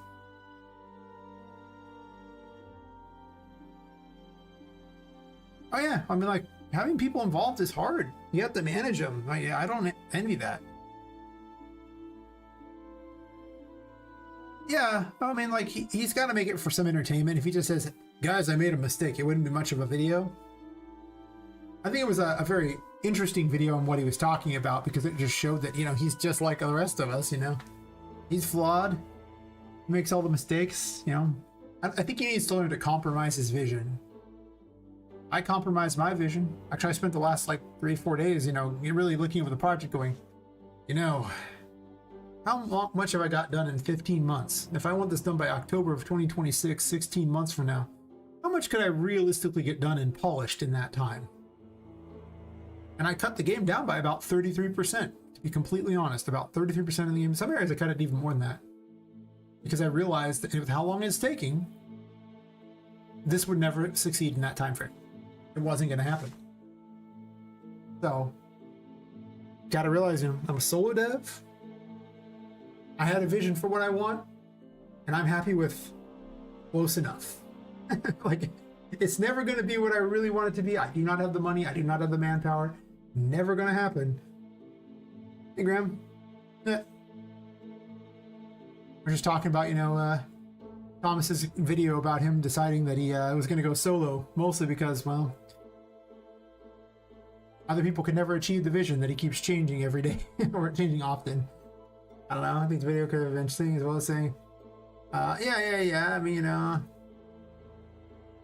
he said what he was going to do next. And he basically said he made mistakes. He didn't put it like the way you wrote it, but, you know, he definitely, yeah.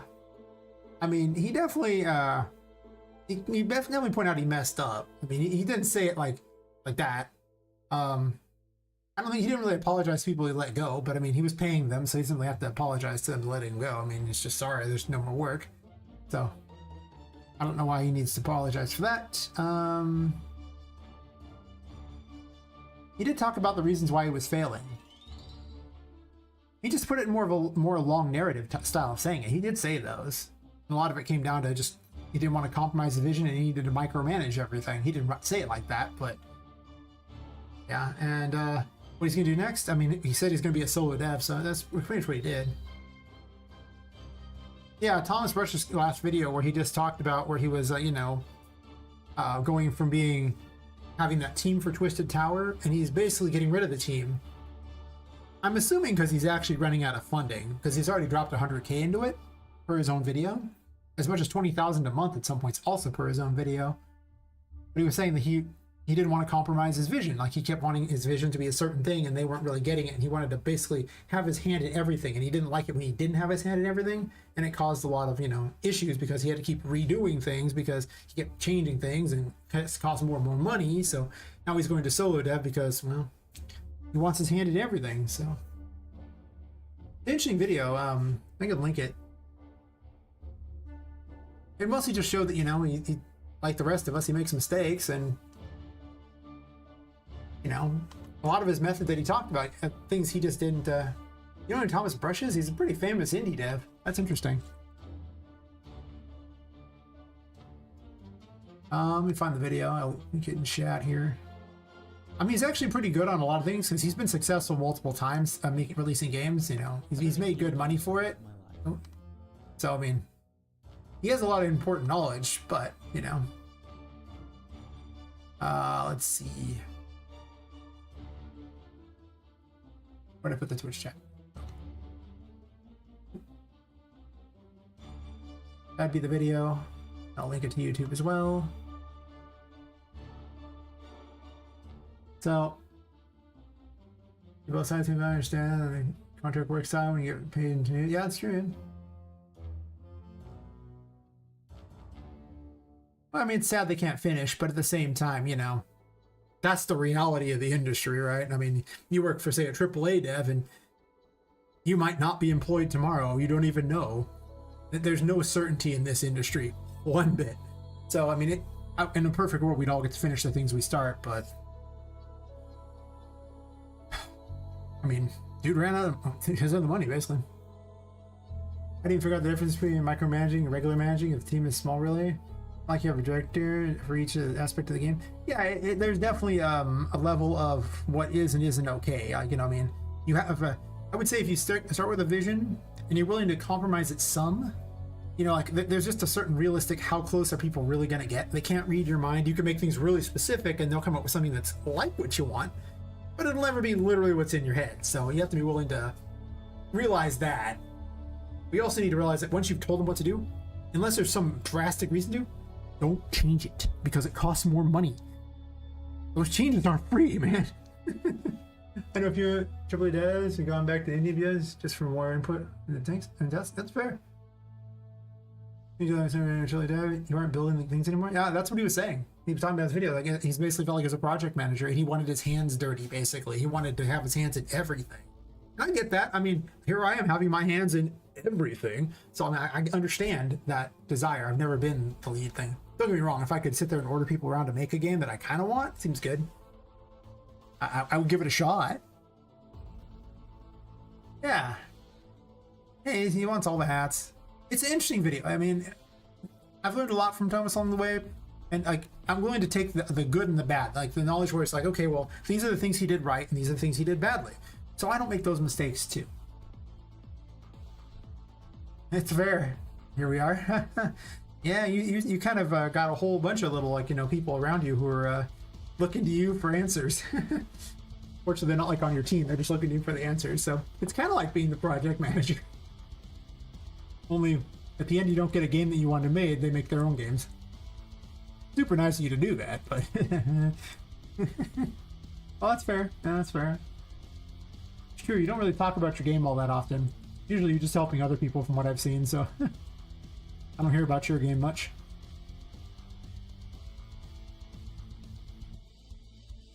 I could put another shelf. I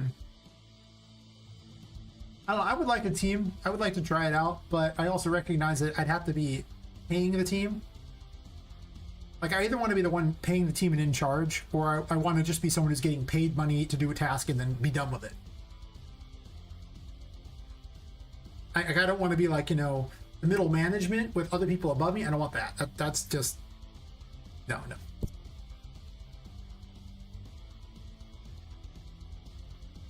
Yeah. I mean, I remember you once showed me some... you showed me something once a long time ago. I don't think I've ever heard anything since. It's always you helping someone with something else. It's just... You're like a saint, man. Don't think I would do anywhere close to that. No, another one here. I put another shelf here. I'm just saying, first off, this is a storage room. Second of all, I can put enemies to fight. I can't put enemies on these because these move around. Yeah. I don't know. I wouldn't mind being... I would definitely like a small team. That'd be kind of cool. I'm not going to hit that point anytime soon. This game would have to do well. And then the next game will probably have a team at that point, but it won't be many. Honestly, it would probably just be doing, like, paying individual contract work. I don't think I'd want him, like, hired as an actual member of my team, so much as, like, here are these tasks I need done. I'm going to go pay this person on, like, Fiverr to make it that I need. Okay. That I could live with. Because then they're not around all the time. They do what I need, and then that's it.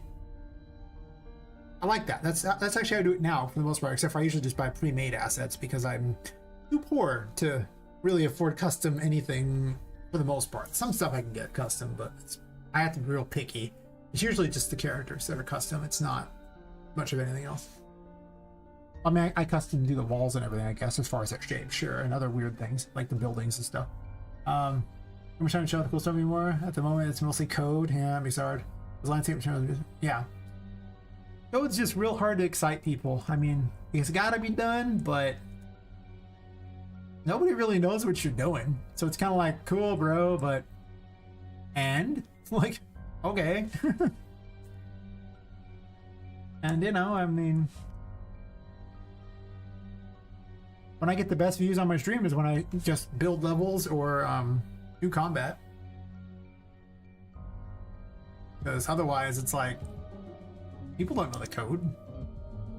This might be better. I can actually have a fight on top of the hat too, which I think would be a lot cooler, because how often do you get to fight on top of a giant hat? You just don't. That's just a cool moment. You fight on top of a giant hat for no reason. And then you go do other things like that? Yeah.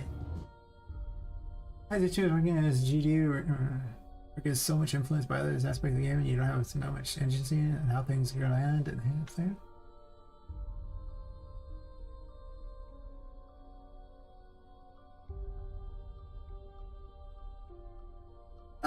Congrats on living in Tokyo. Sounds great. Yeah, like there's something to be said for being the person who's just contracted to do some work and then you just get the money and leave. That's what I'm saying. Like, you know, if I had to pick between the things I want, I either want to be at the top with no one above me, paying people to do what I want to do, or I just want to be the guy who takes the bag and leaves after he's done, you know, doing whatever work he was supposed to. I don't want to be part of a team for a long time. Just to, hey, I'm on your team for this brief moment. Let me make this stuff for you. Cool, I'm done. Bye, guys. Take my money and leave. That's what I want. I don't want this, you know, weird political, God knows what fighting. If I'm on top, I can just pay people who I want, tell them this is what I want done. That I like. But middle management or like part of a long-term team, you probably be able to show off. It's 36-month code experience, and then it's all content art. Should be cool. I do it the streamer way, where I do more art early on because, well, you gotta have something to look at, right? It's a streamer way. If I was not doing it the streamer way, I probably would do more code earlier, but... Also, a lot of the code that came about because of the way the levels got built, too. Like, new abilities came about. The game got changes, so I guess I'd probably still have been coding thinking about it.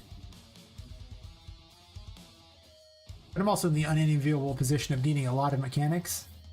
And I haven't made them all yet because there's so many. Oh, graphic.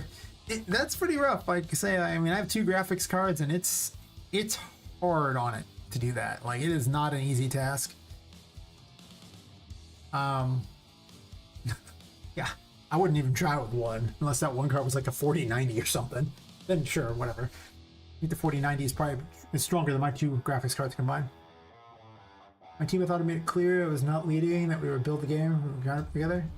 They were waiting for me to input and pretty much accepting all ideas. Yeah, and you, because you made like the Discord for it, you were kind of like the project lead, even if you didn't think you were. There has to be someone in charge. You can't have a team where everyone's equal. Nothing gets done in that world. Someone's got to be the one who's like the final say. So it's like, we got to do this kind of thing. You listen to all the ideas, but you got to be the one. And it's like,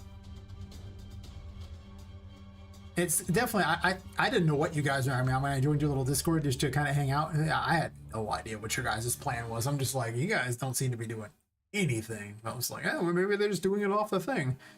I guess they weren't. The game optimization hard mode, if it runs on mine, that would run. That's fair. My working theory is that, you know, if I can run it while streaming and not even built or anything like that, then chances are it runs a lot better when I do those things. When I'm not doing streaming and I actually build the game and I'm not running Unreal Engine. It turns out, built-in optimizations.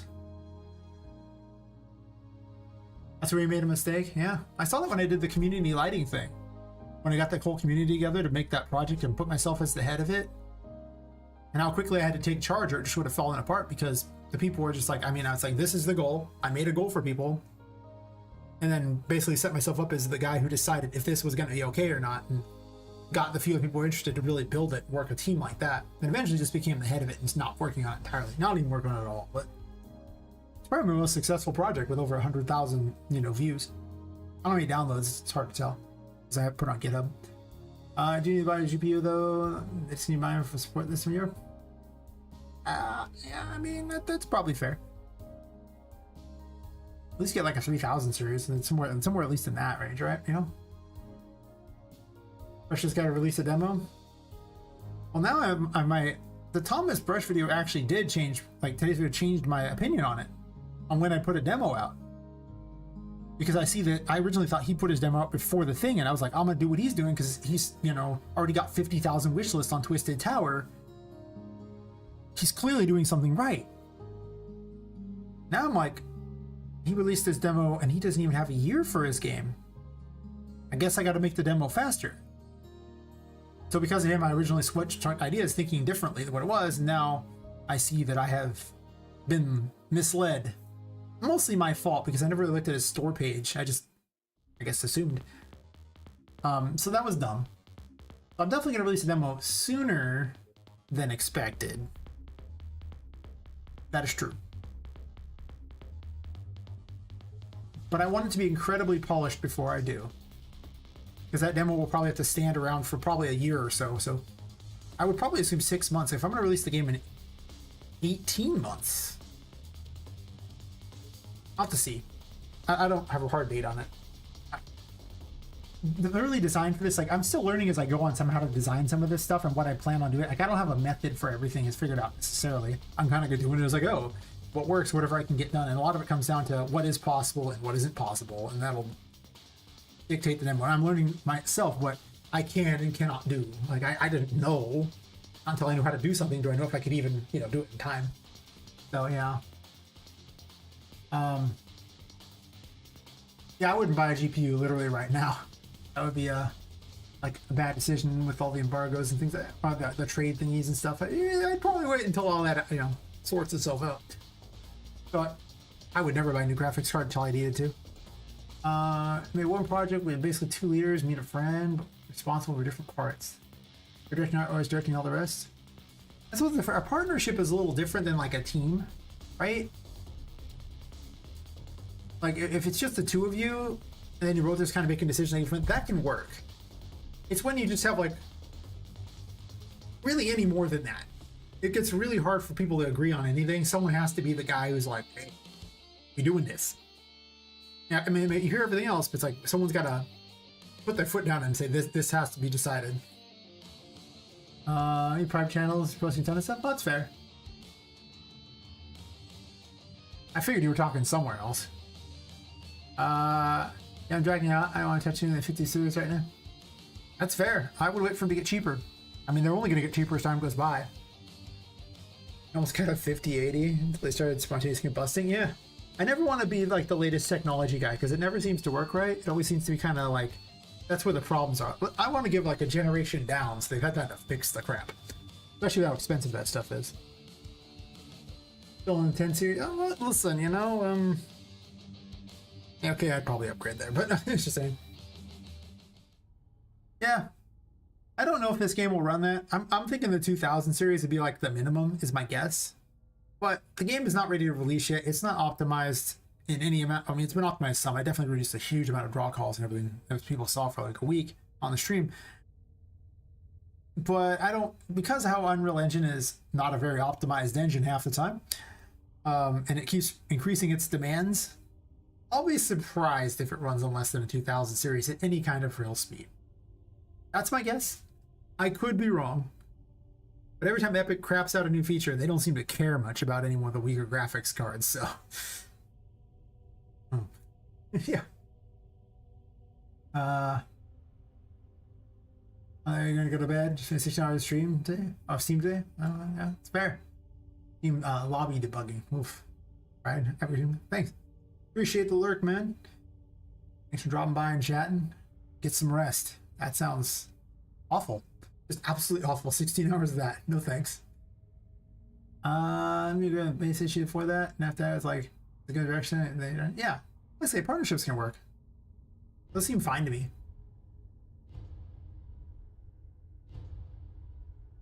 I have a 1080 Ti in the office computer. It was my old graphics. I was actually streaming Unreal Engine 4 on it. So, I mean, Unreal Engine 4 had such low requirements. I think Red Dead Redemption 2 mostly high settings, runs scrubbable. That's fair.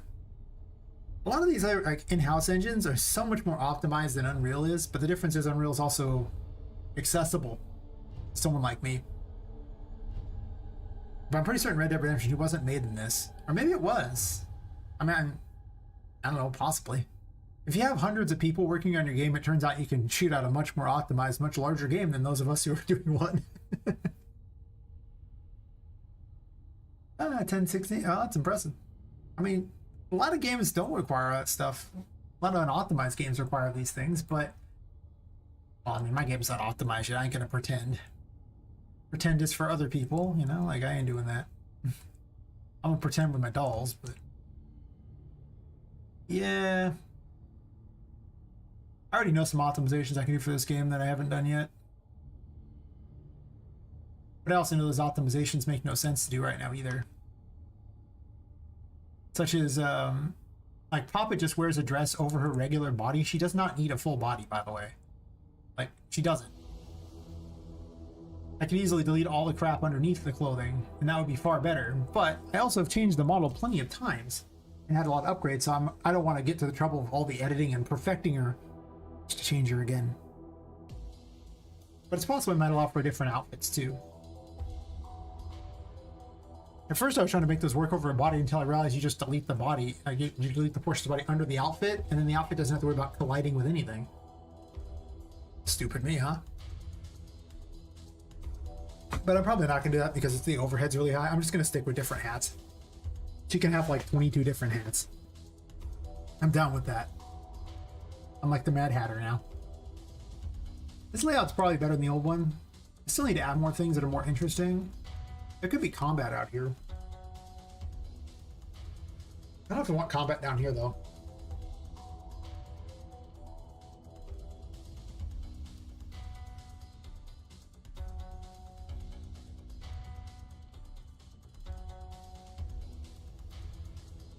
What is the NPC code for this? I haven't even looked.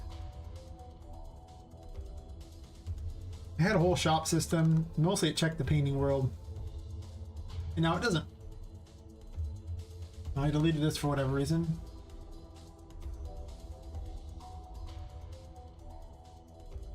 Oh.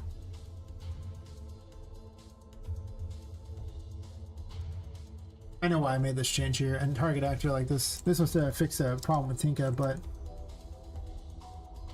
I don't want the player to always be the target for the NPC stuff. But I do need to fix Tink at that point, who is currently not in the Puppet Master.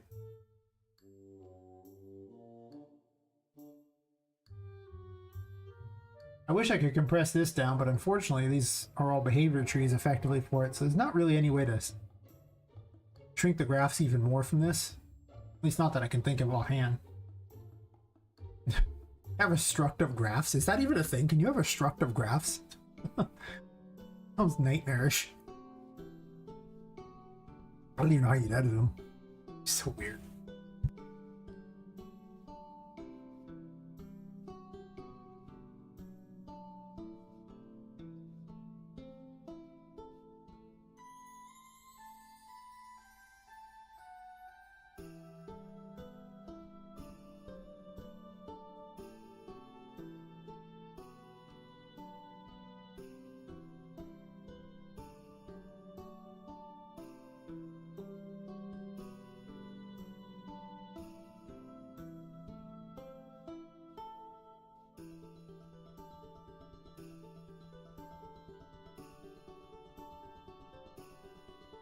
Pretty much, Wing Boo. Pretty much. What I'm hearing. Just a cheese sandwich. Found some cheese in there like that. I alternate between like peanut butter and jelly and cheese sandwiches as far as snacks for the stream. Mostly because they don't make much of a mess. They can sit there a long time and taste about the same. And I almost put salami in it, but I didn't because I was late. I should have though. Would have tasted better. As for what's up, I'm changing the mechanics around in the game a bit as far as the painting world goes right now. I'm taking all the toys, the toy rescue mechanic, and just taking it out. I'm just putting the toys in the world to make certain rooms more interesting. I started realizing that so many unique, interesting things were all crammed in this little space that none of it seemed interesting because they're all here. So you're just surrounded by interesting, so then it's just one interesting place. Whereas if I take, like, you know, these various buildings and put them throughout the toy factory, or like a toy store, they become way more interesting because they're just a new thing in a room. Let's say the focus of the room is now that thing. And I was just going to use this as, like, you know, a way to get between all the places and then make it smaller and basically just finish it today. I'm really, like, just shrinking the project a lot. Purely because I realized that, well, the scope was ridiculous. And I was talking to Fox about, you know, because he was trying to make his game. I'll make a game really quickly, and I was just, as I was talking about scope, I was like, you know, come to think of it, where am I at in my game? How far can I really get here? Am I really on track for the 18 months out that I wanted to release this? No, I'm not.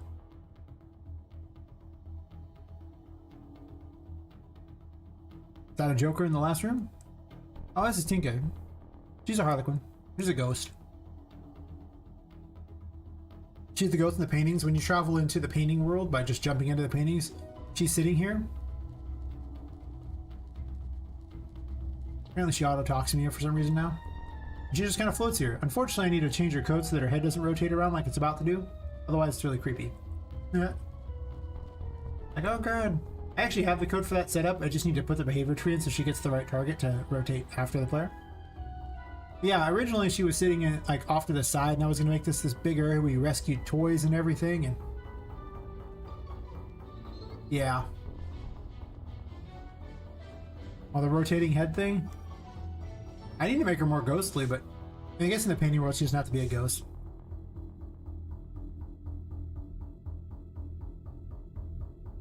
I don't know. So I don't really want her to necessarily be creepy because the painting world's not that creepy. Like, I think the effect is better in a place that's designed to be creepy, right?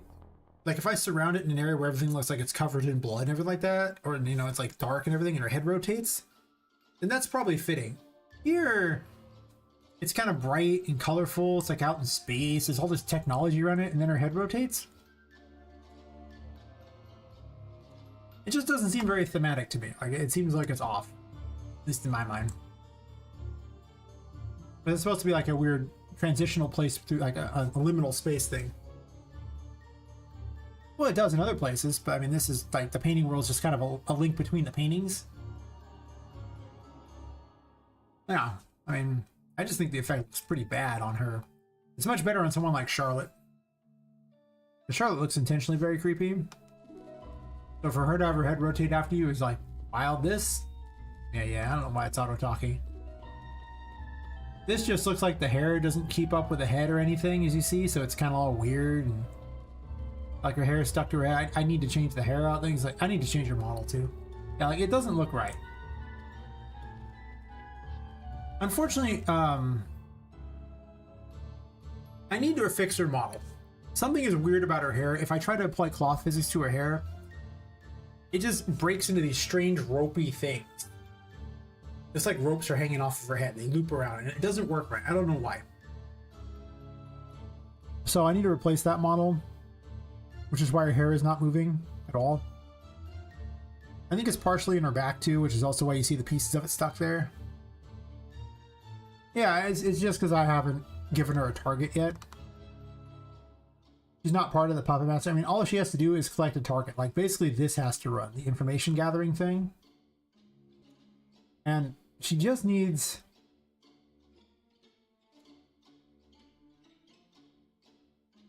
I guess get enemy target would get it for her. Good question here. What are we running on here? Originally I was just skipping her thinking graph entirely, but I could actually put character behaviors on her real fast, and I think this will work.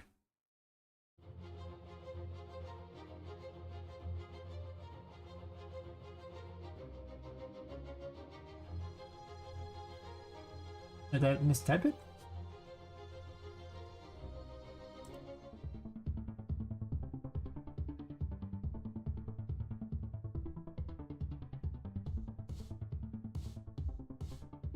Are you misspelled?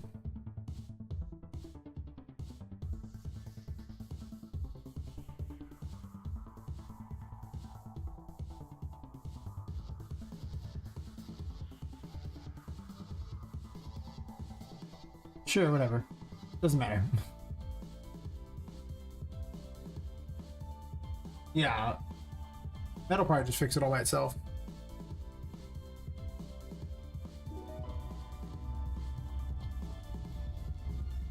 I don't know why it's talking instantly. That's weird. What am I caught on there? Yeah, see? Now she rotates around and watches you.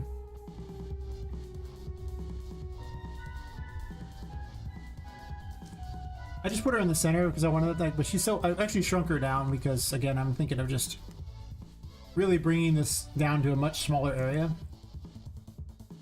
Just given the nature of what's going on here and the fact I don't want to make another area just for the purpose of making another area. I think is what I'm really thinking here. Like,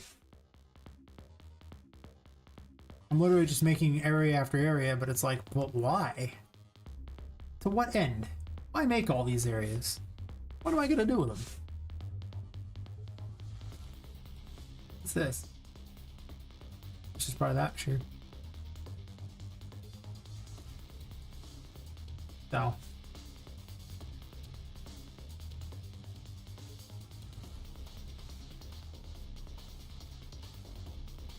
Yeah, I put a bunch of paintings here so I can count the number of paintings I can fit on the sides, and I can easily fit 5 paintings per side. And assuming there are 6 levels in the building and 4 paintings per area, that means I need 24 paintings. So all I really have to do then is put the remaining paintings down here or something. And I can actually just have like all the paintings here or something like that. Or I can actually have as many as 28 paintings if I want. And that should be more than enough for the entire game. Especially if I use this as like a default save place or something. And it fits more as like the painting world if there's like an army of paintings to link instead of having a whole bunch of little small areas you go to where there's like 4 or 5 paintings in each one. Like if you just pop out here and there's paintings everywhere.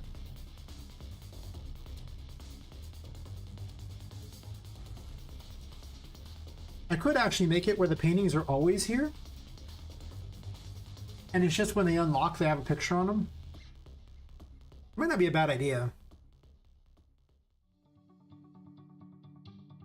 Because, you know, then it shows how many paintings you're trying to get.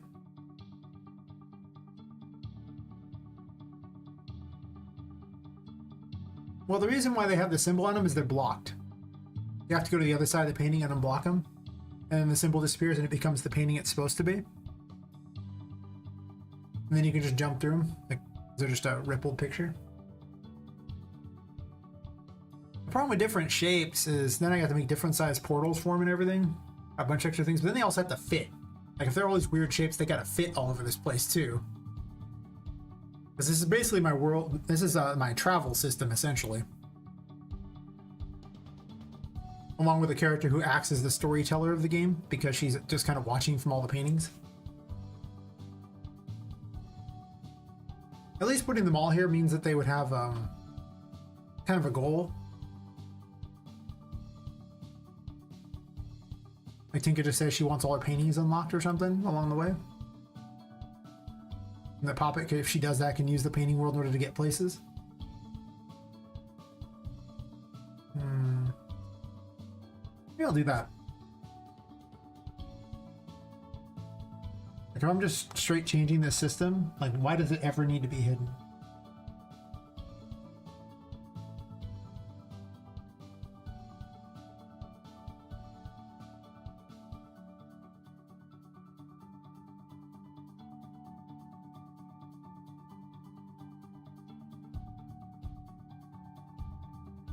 I just do this, and I don't have to do the rest of it.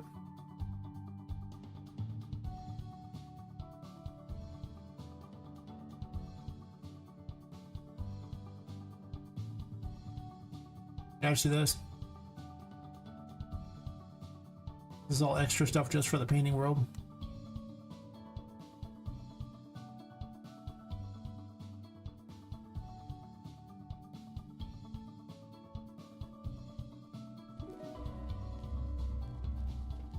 Yeah, and as you... Yeah, whatever. And as you unlock them, they'll appear here. I just copy-pasted the same painting over and over, so it has the same name on them, but This way they're all just kind of floating and you just get to go to the various paintings for the thing. Why are you running that over and over? That's weird. You must have an auto thing on our dialogue or something set up. Yeah, I just do that, and then all the paintings that are here, it'll feel like a painting world. Really simplify what's going on here. And then the only reasons I'll have to mess with this world in the future will be if Tinka's dialogue, and that'll be it. And I leave one area where you can save that. This way the painting world acts as a save location. I don't want you to have to go out of a painting just to hit a save box and then jump back in. That seems like a lot. I'm fine with you going to the painting world just to save.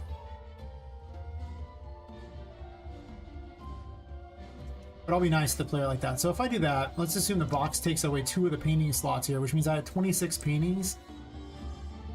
And I really can't imagine any world any more than 26. There's only 6 levels to buildings in a secret area.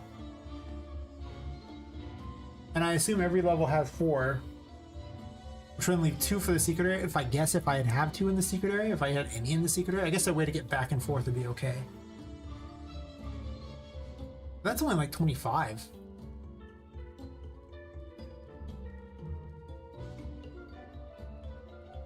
It'd also kind of give I think as people got farther into the game, it would also show progress in the game, right?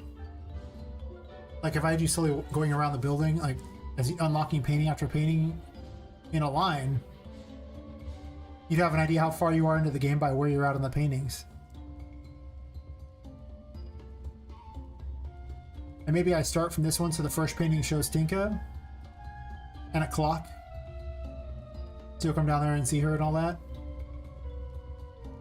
And then I just go like in a circle, I guess in this direction.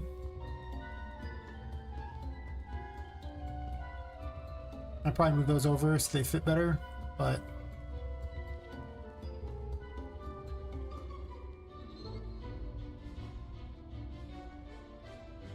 I gotta move them farther forward, I think. And I put glass behind that so you don't jump out.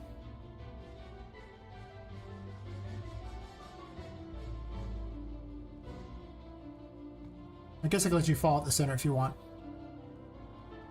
But I'll probably put rails around it or something. I don't know.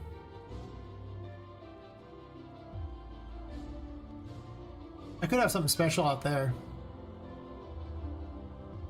I didn't realize this was just sitting in just this location. I actually put this here to show someone how to add planets with ultra dynamic sky, and this one just happened to put like right here as I was moving things around. I don't hate it. I think I'm doing all those things I just described. I really like the idea of it just being all paintings, less work overall required for everything.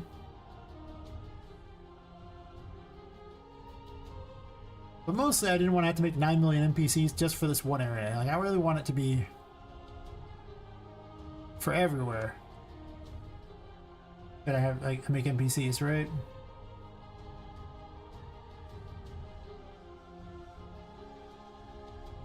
Possibly I want to move these farther apart.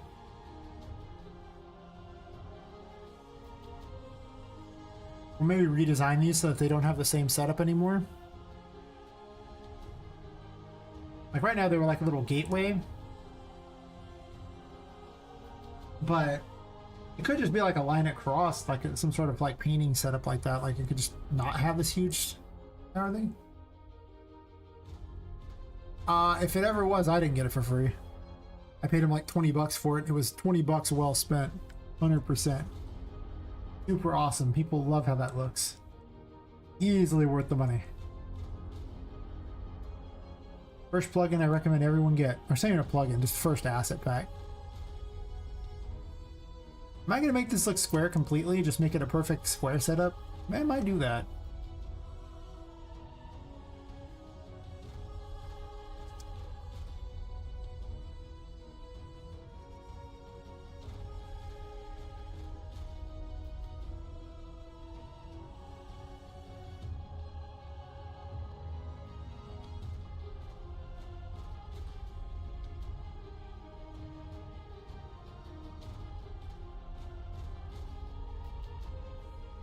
I don't really like the things that are falling off this necessarily.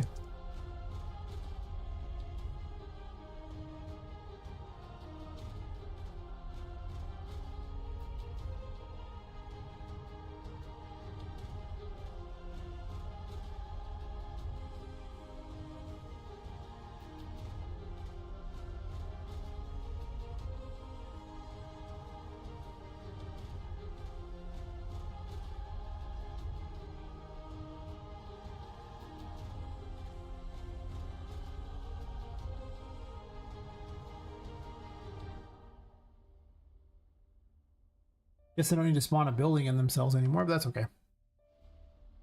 I'll just get rid of the can't be saved thing.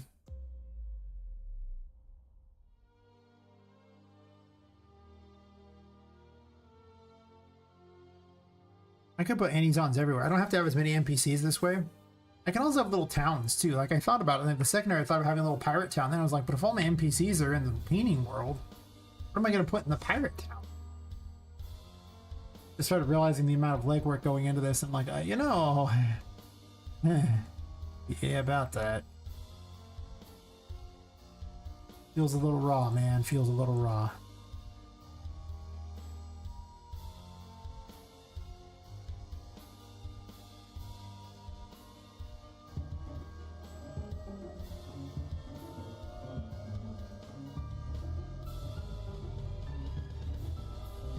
You're just kind of stuck in the ground, huh? That's fair. That's fair, man.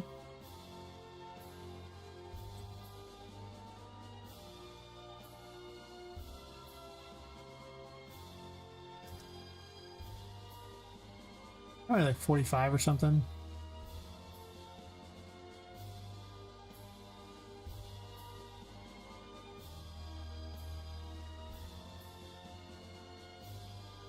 So you go into a little shop.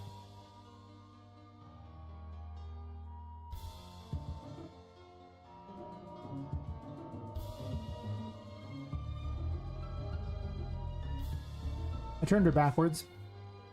I just thought I'd point that out.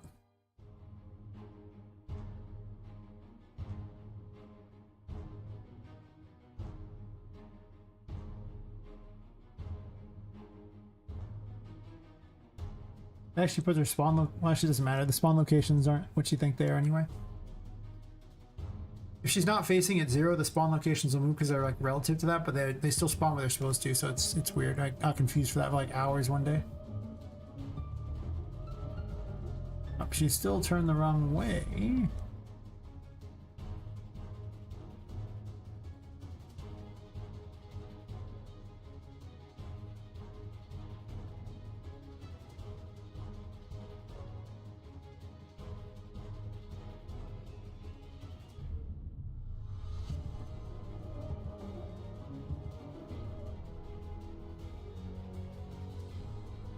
Were you just like facing the right way the whole time? I thought you weren't.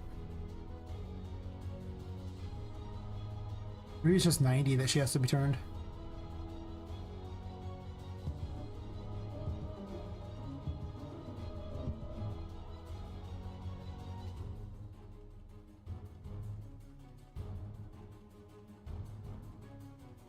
Is it just me, or does it seem like she's not turning the right way?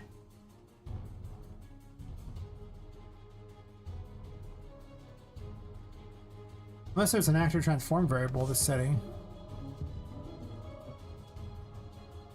Okay, so then 45 should make her face me, right? If 90 is like far away, I'm just gonna keep adding 45 until I figure it out.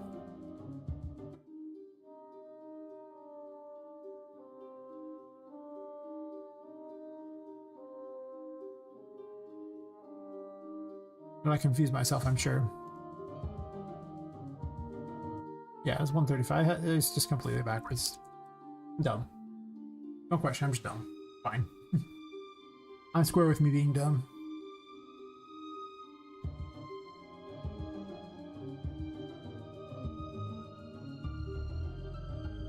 I don't think our items are rigged to spawn unless it's the painting world.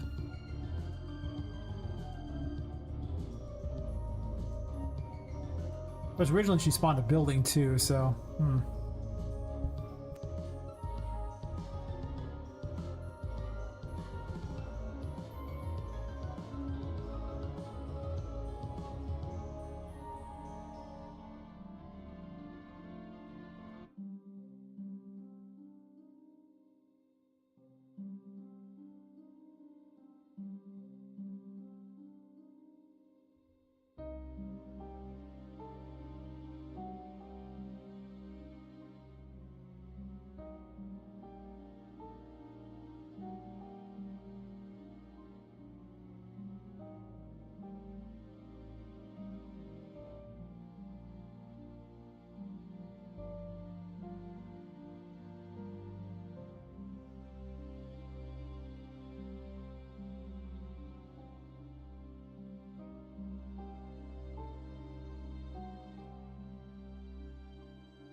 I don't know about the quest mechanic in general. The game's just not rigged for quests. It's just too weird.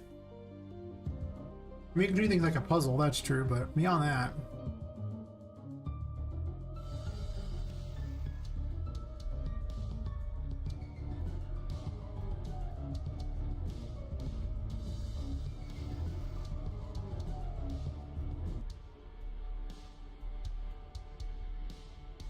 Oh.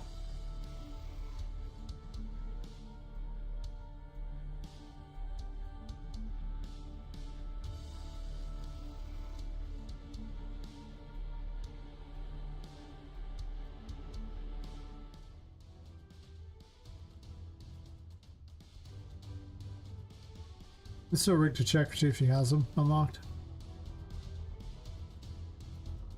Clearly we're not going to keep that anymore, but, you know, whatever.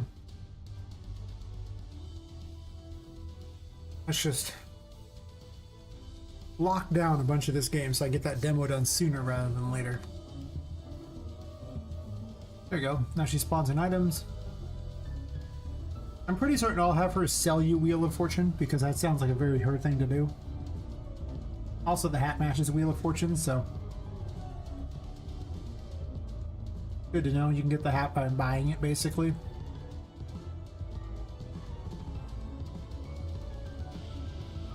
And I'll put some arbitrarily high number on it, so you don't get it early. Unless you really want to grind for it, in which case, yeah, go ahead. It's fine.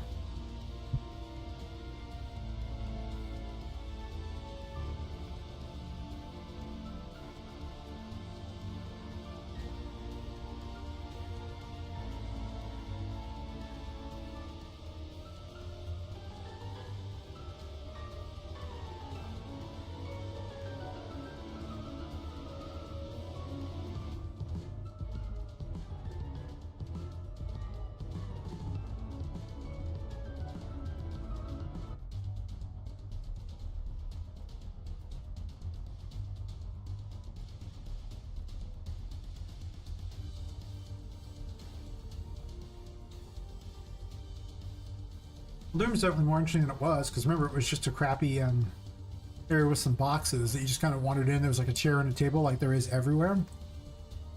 Now there's not.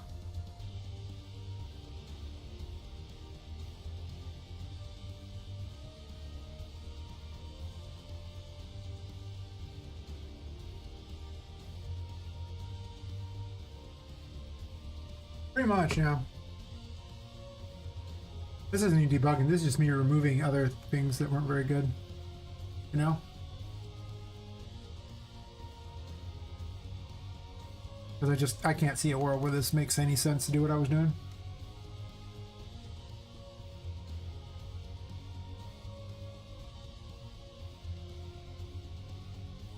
I mean, I guess it really can be saved. I don't know if I'm gonna do any kind of quest thing. I mean,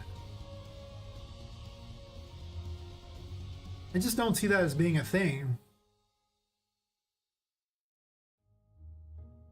I consider it like having like a major story quest thingy where like literally it's saying, hey, we need these things, and with them we can help you out.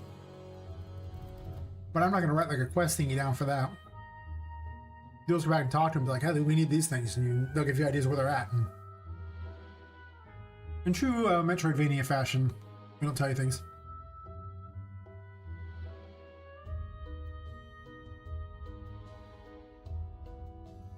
I think it's Cats in Discotheque.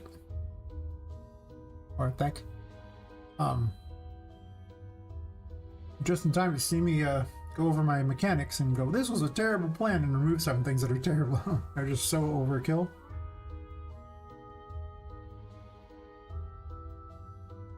How's your night or day going? Yeah, give it purpose. That's what I'm thinking. Some stuff just not good. The whole save mechanic is just not needed.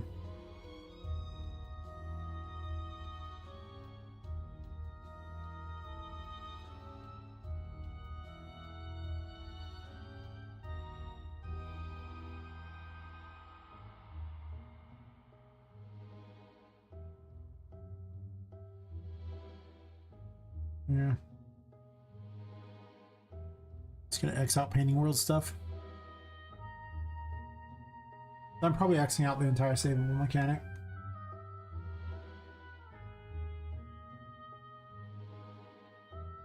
I have them spawn a building? I don't think they need to. I mean, you could technically, but the problem is I got to position the building exactly right. It's kind of extra effort.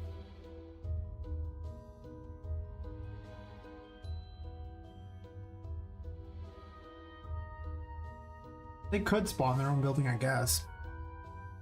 So it's a little weird. A little weird. I'll leave it for now.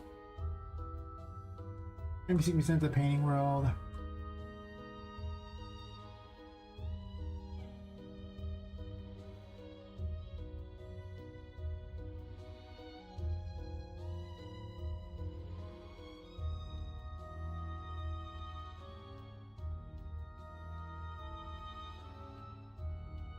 I guess I just remove the whole do I have this from all of them. Because they're never going to despawn.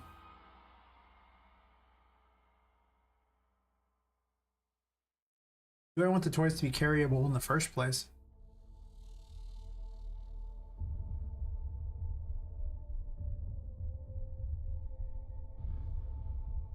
I guess in the next area I can have a like, cursed fortune teller or something. Might be interesting.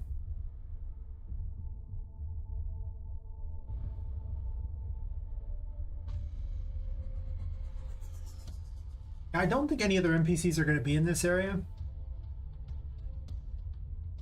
I mean, she works for now. I'm not too concerned about her right now. But I don't even know where I'd put other NPCs if I was going to put them. And what do I need them? At this point, there's not many rooms left that would need them.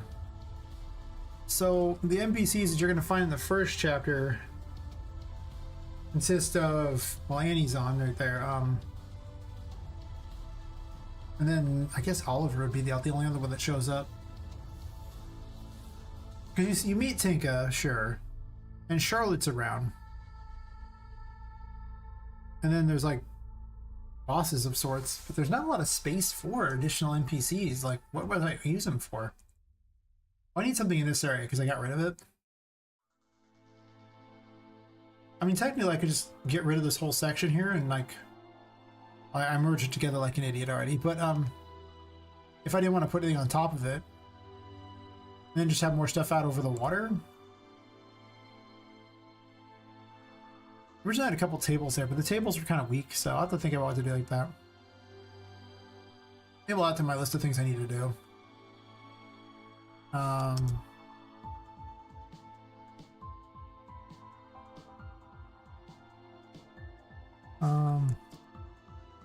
Add stuff to the deck, open deck area. It's a fire room?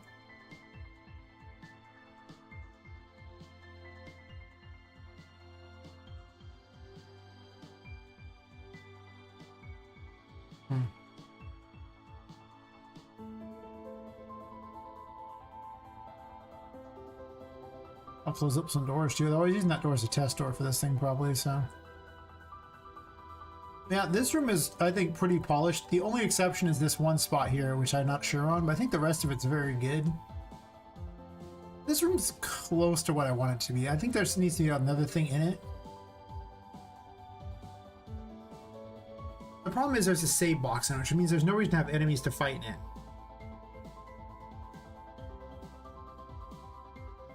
But this is the first save box since the very beginning of the game. So I'm okay with having one way over on this side of the building. But I guess to be fair, there's a painting nearby.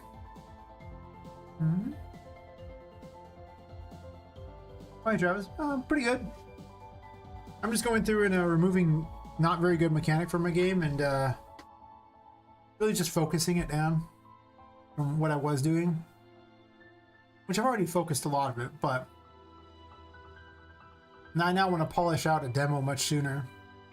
But I was getting rid of the saving toy mechanic where you pick toys up and save them by throwing into the painting world. It just turned out to play pretty badly. It seemed kind of janky. Forced me to have a lot of extra NPCs in the game just for the sole purpose of rescuing them for like 5 seconds. It seemed weird. Now I'm just going to put them wandering around the world and you just interact with them. And they're just a bizarre curiosity. Help make rooms more interesting.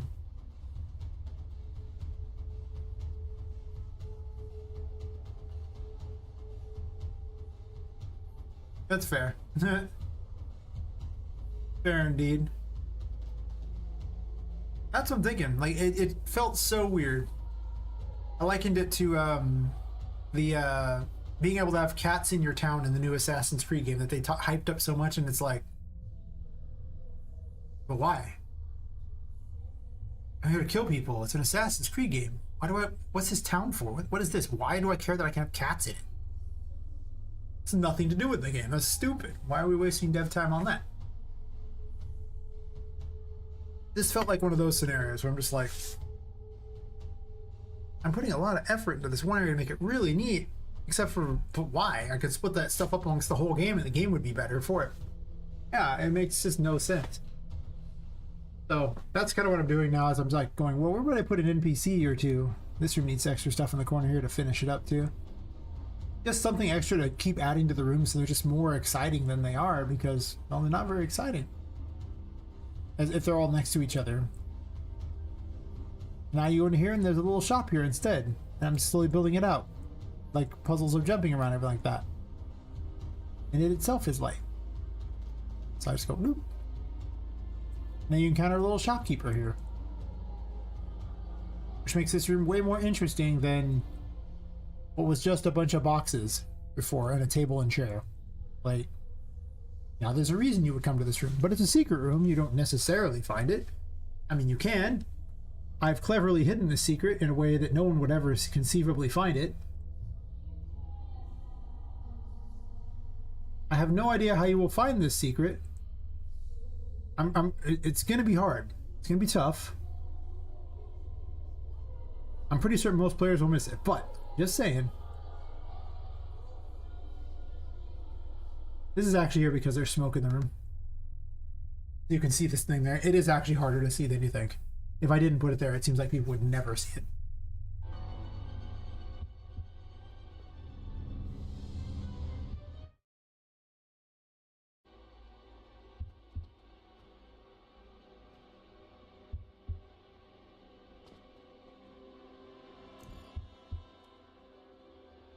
Charlotte's wandering around down there. Well, she would normally be, but there's no mesh right now, so... Yeah, otherwise she's wandering around this room, and with the smoke constantly moving around, you wouldn't necessarily see it. But now, with that there, you have a chance. Also, I made signs for her, so that you know where she's at. Like, she puts signs everywhere for you. To play with you, basically. Yeah, without the nav mesh, it's a little weird. Yeah, she would just be down here and be like, oh, Grant, you gotta lure her away and everything, and then you get sneak in here. While dodging the smoke trap right here, that would be a problem, obviously.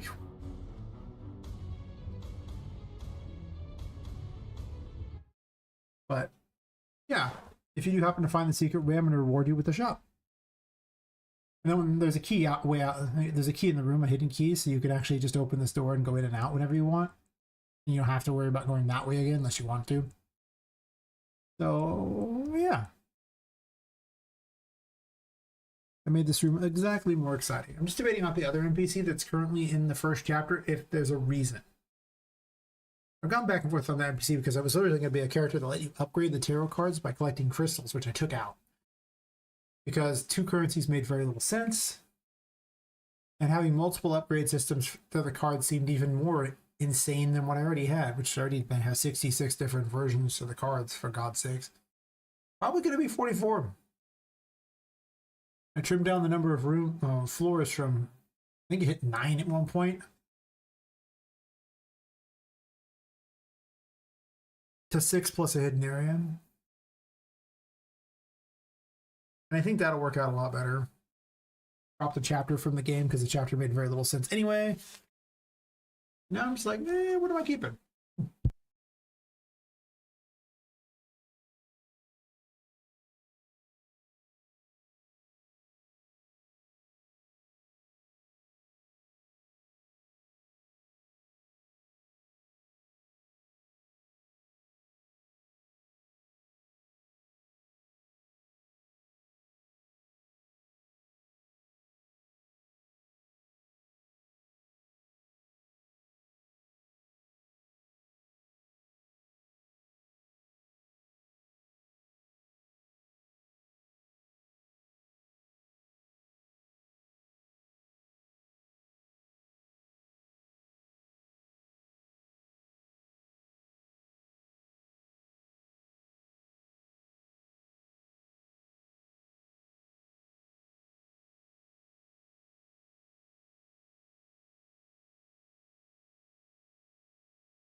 Yeah, I'll probably just lock away all the paintings in this, and then as I get new areas, I'll just, you know, add them in. And I think I'll just start right from here, this one looping around for all the paintings in the game. So you'll get to about here for the last painting in the first chapter, and about here for the second chapter, about here for the third, about here for the fourth, and then the fifth one will be the last one, so you should get right back around here.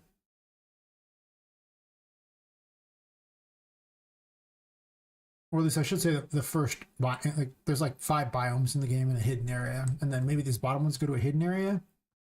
Maybe. But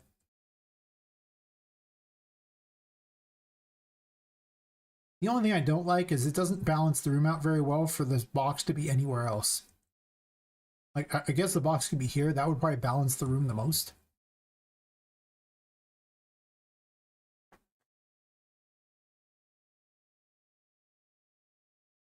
Not a bad idea. There's the clocks right there, but I can also hang the clock a different way, I guess. Like, let's say I migrate. I'm sorry, put the music back on. I should switch to the other music. This music's not very good. It's the original stuff I had, but curse YouTube copyrights and limiting what I can and cannot listen to.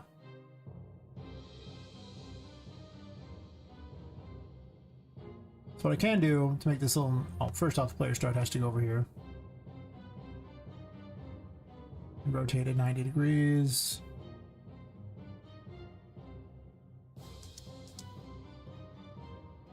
I could balance it like this by just having them on both sides.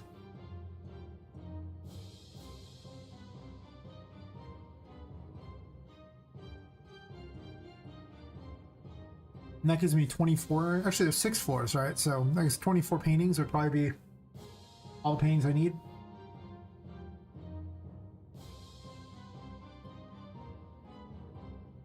Might not be like 4 per chapter so much as 4 per floor. That might be too many. I might not need this many at all, but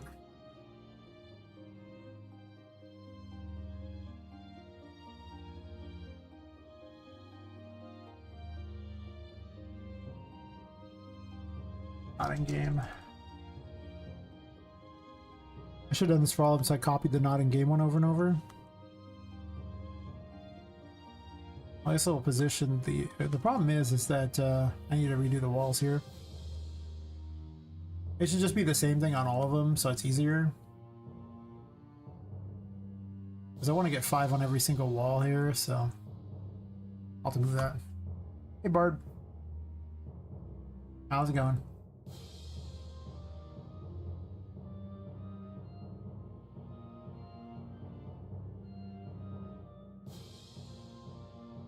I'll do this the new life room here, then this room will be the toy maze.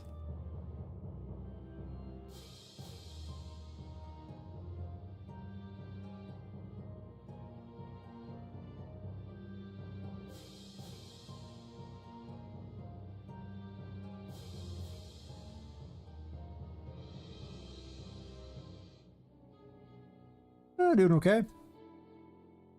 Doing some redesign work because I don't like the way the game was previously set up.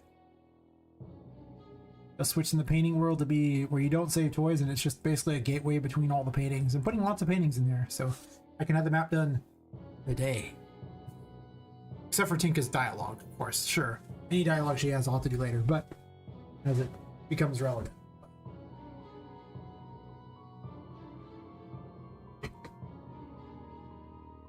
Just taking out a terrible mechanic. I think I just get rid of this whole setup here. I originally had a card up here or something because I thought maybe one around up here. Yeah, I ain't doing that. It's weird.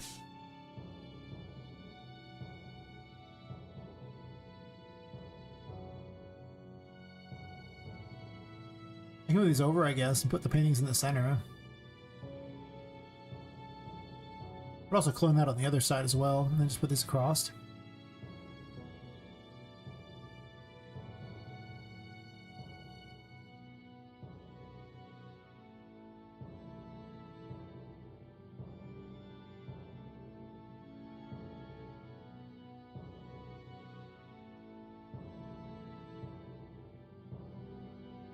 Yeah, I'm just gonna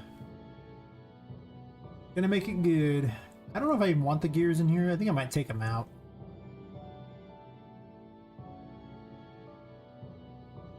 I was definitely gonna glass these areas in.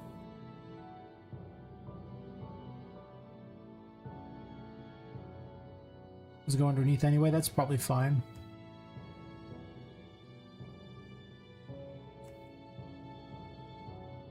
If I do that though and I glass it in, then that's the thing. I could also just let you fall. I don't really care if you fall off. You'll just respawn back up here anyway. The falling off isn't terrible.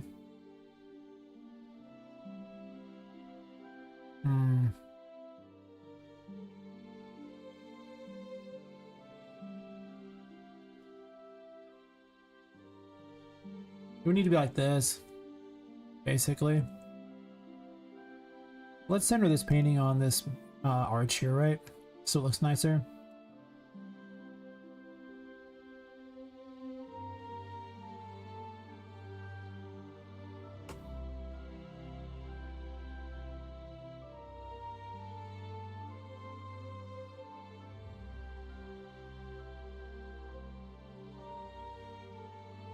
I'd almost be better to have one of those types of setups or even this type of setup and then just increase the height of these. That looks a little better, I think, than what's going on here, maybe? Does it?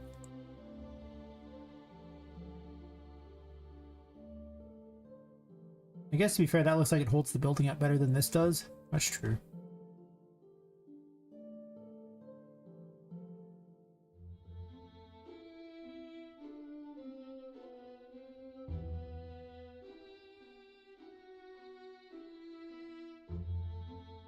Yeah, just imagining what I want to do to finish this place. Make it nice.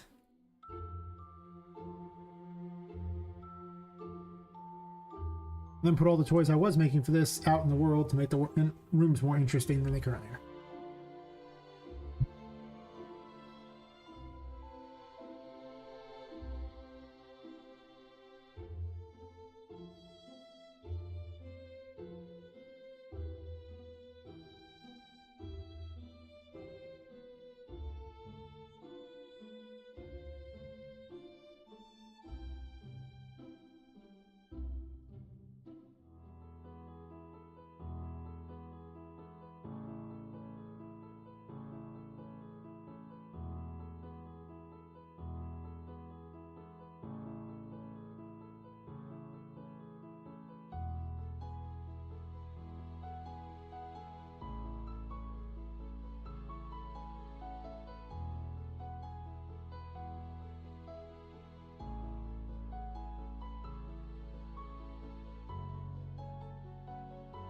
Really doesn't match as well as you want it to.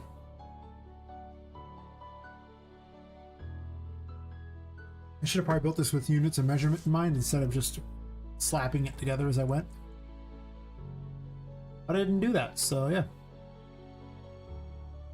No other explanation is required. Like I could have, but I didn't.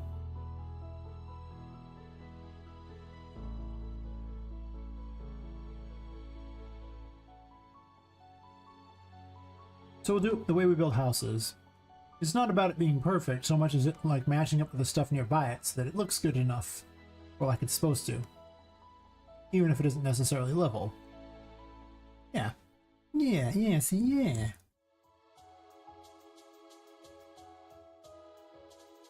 That'll probably work fine, maybe.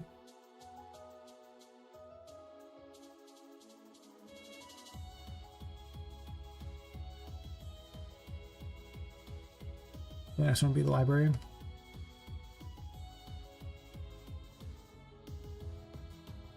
We're taking from here, so this one will become the new library.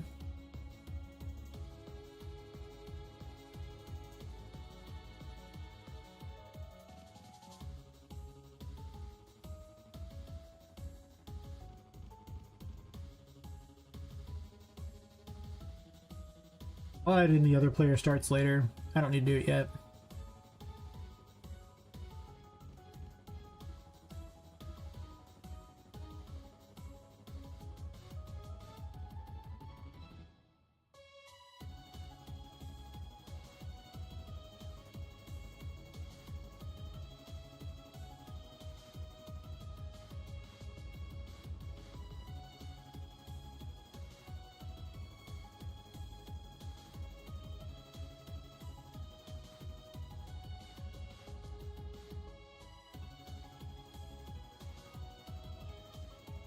In game? Wait, no.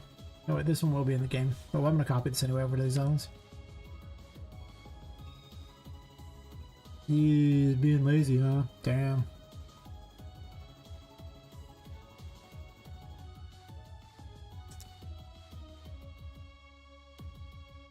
It's okay, you're being lazy here watching video game dev, so that's kind of like working.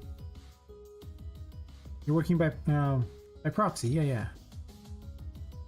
I too like to work by proxy.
Trying to decide what I want to do with the center one there, but I'm just going to put paintings in places anyway and call it square.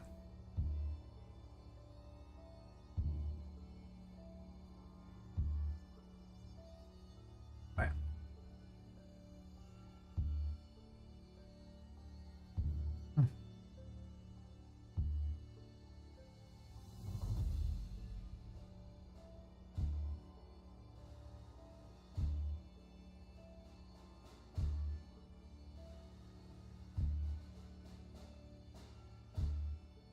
I don't know exactly how far you were into this game. Might want to push these walls out a bit too. Oh, wait. You're right, not in this game, all of them.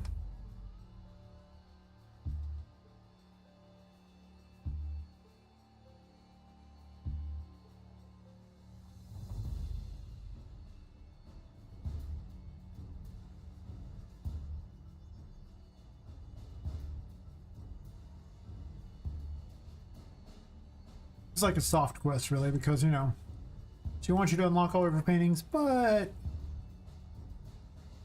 I don't really have to explain that to you. Like, you don't, you know, you can pretty, I'll tell you, unlock paintings, use the thing on them. And, you know, the symbol will appear if you mouse over the painting, or you like have the, you know, you put the pointer over the painting. But I don't need a little indicator up in the corner saying you've unlocked this many. It's pretty visually apparent how many you've opened.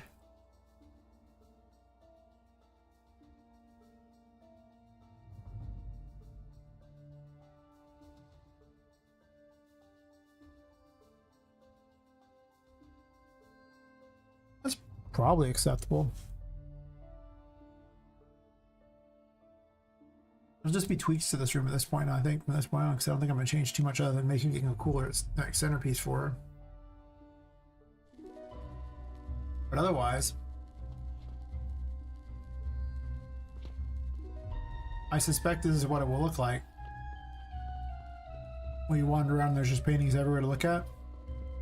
and make some improvements to things.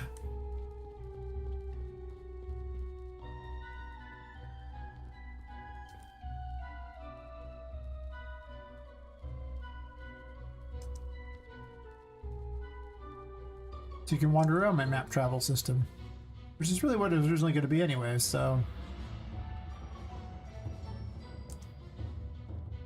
And I just need to turn these few other ones off too so that it starts in the center one there. Since this is the best one for you to pop out at because you can just see Tinker right here and you see the Poppet box there so you have an idea.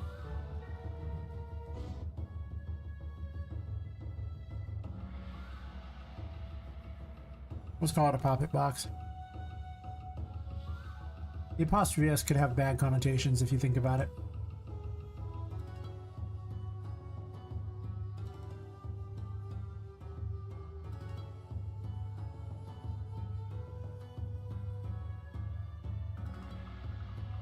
Well, it has the wrong meaning, basically.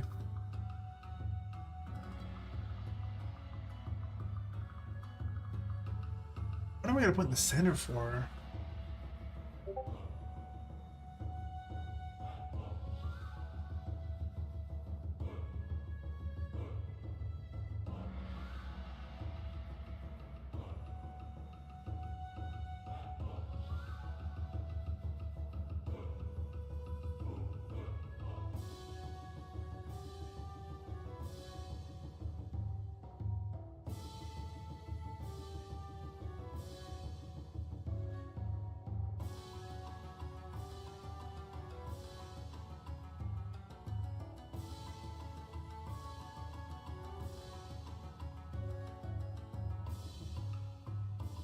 The Discord sending notifications.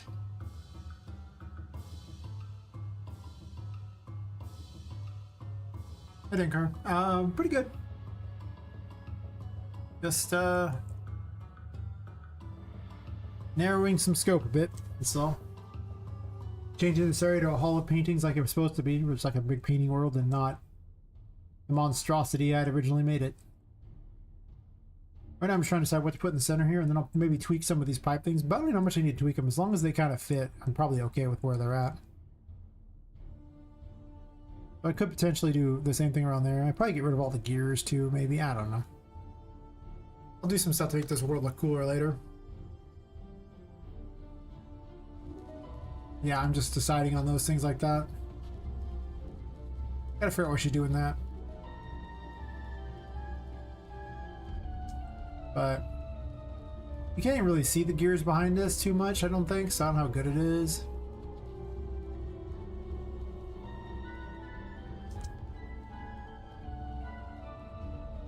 You sorta can though, but I think it might be cooler just to have space behind it. And all the gears up above. Yeah. Yeah, I don't really like these.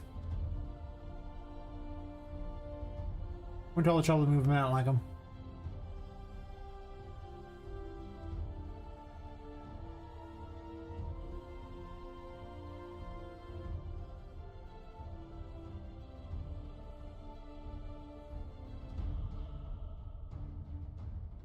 What I should have done was actually just make one giant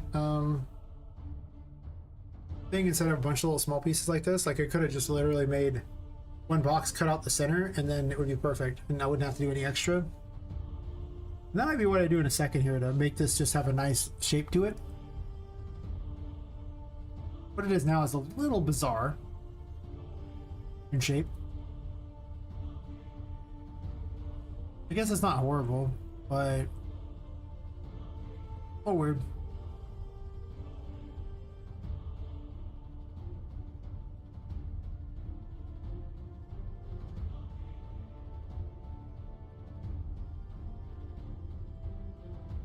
I could just put little rails around her so you don't run through.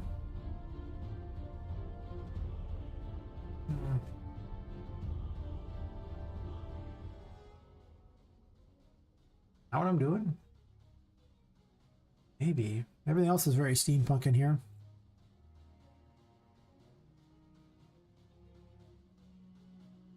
Sure, I guess.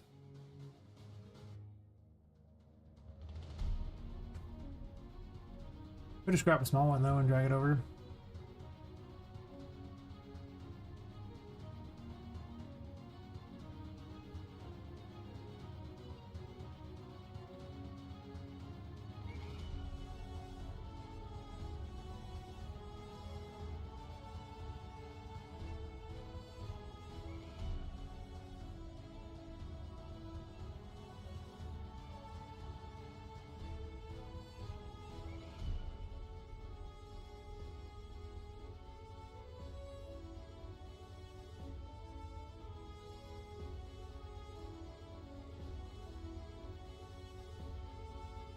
Kind of hard to judge depth on these things, isn't it?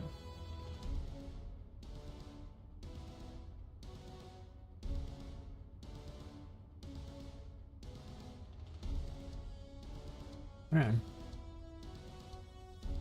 Harder than you'd think it would be, you know?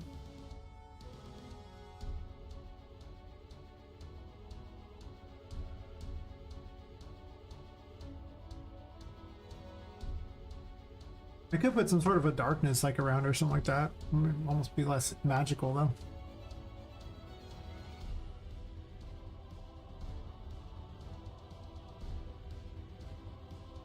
Like the first time I've ever selected multiple spines at the same time.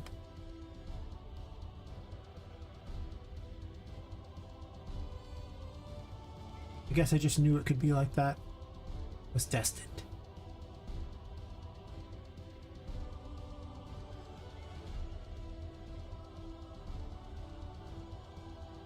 How tall is this in relation to Poppet? Probably too tall, I imagine. Way too tall? Yeah.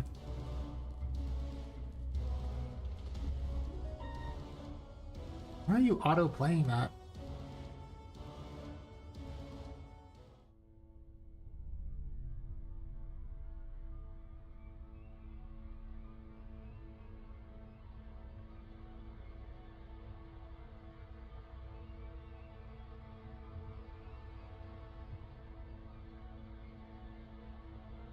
Oh, I see.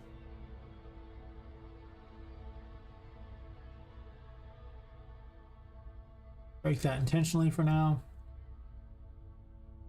Or he's not really in the game yet.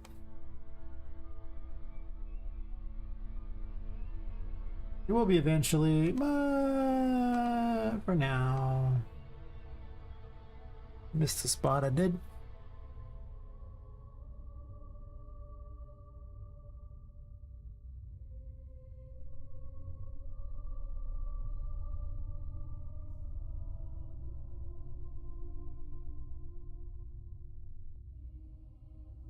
Oops.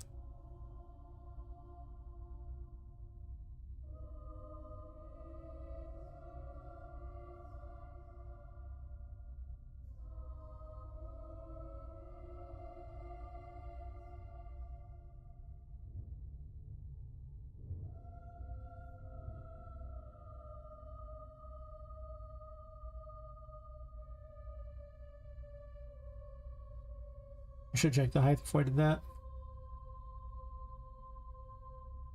I just don't want the player to be looking up and then to run down the hole or something like that. Like if you want to intentionally jump in the hole, go ahead. But it should be because you intentionally jumped in the hole and not because you, ran up to it. Like now there's like a rail. If you really want to jump over, ain't nothing stopping you. Otherwise, no.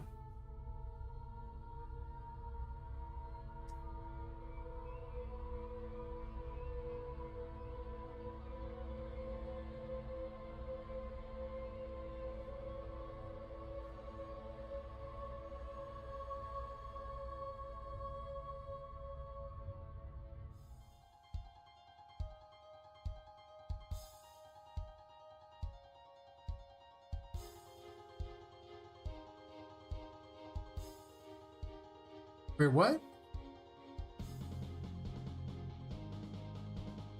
Really? I gotta see this.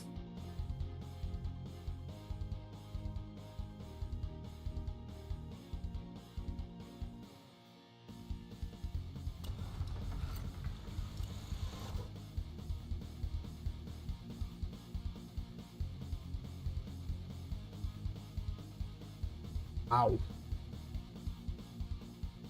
Huh.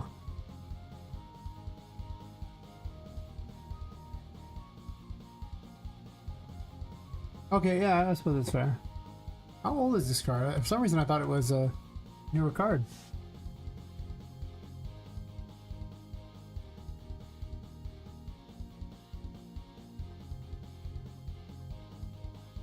Oh, it's a garbage card, okay.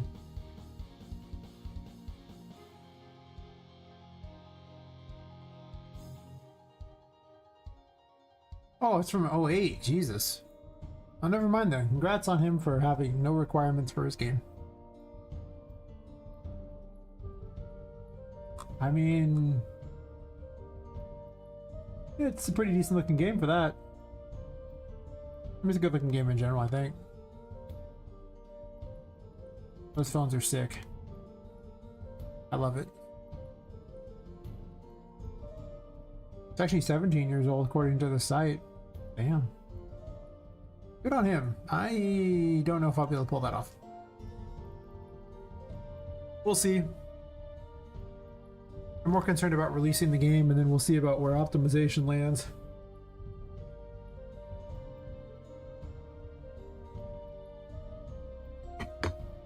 All these features in Unreal aren't free, you know?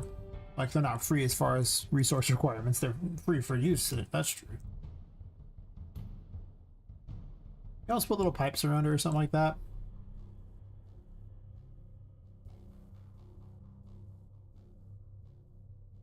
You put little tiny Tesla coils or something.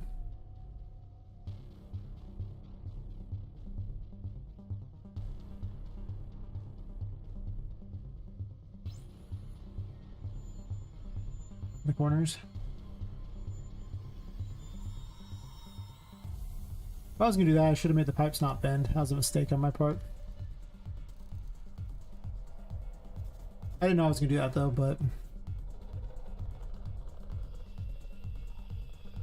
I know now.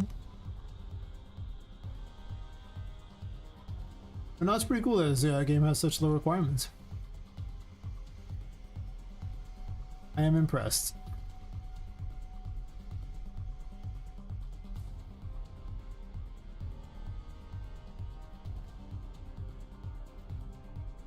I should have just ran them straight across, damn. Mistakes were made.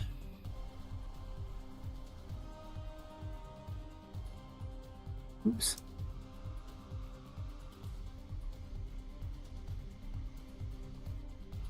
Tomorrow's gonna be somewhat of a busy day, apparently. I have to need a doctor's appointment at 1:45 so I can basically get information that doesn't matter to me anymore because they can't do anything with it anyway, and no matter what it says, and meet a guy for trading sometime after. I will almost certainly be busy most of tomorrow. Then I'll go back to streaming right after. This is my life now.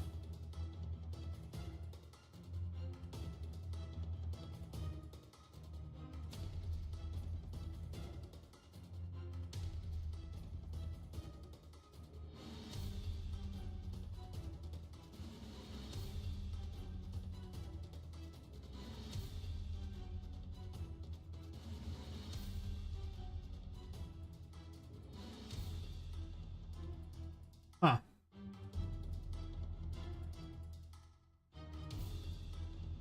I guess to be fair, his game's not even out yet. I should actually look at as what his demo required.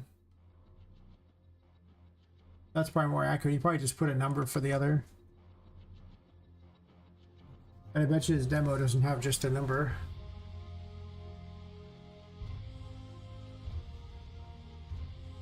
No, his demo actually has the same number. That's impressive, honestly.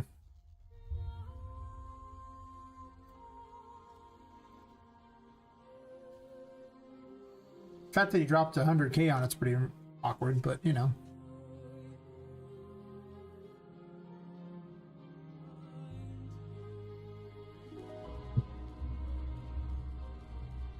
You know, she's got things around her, so this way you won't just immediately run into her and fall off the edge. Talk to her just fine. There's a Poppet box here.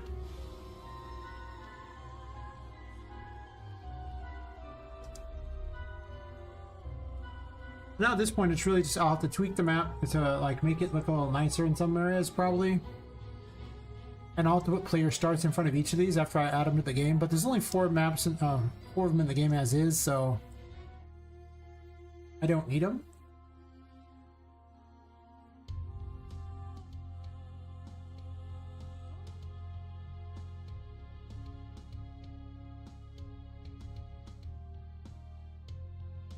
And then I just have to plan for 24 spaces for the paintings. That's all.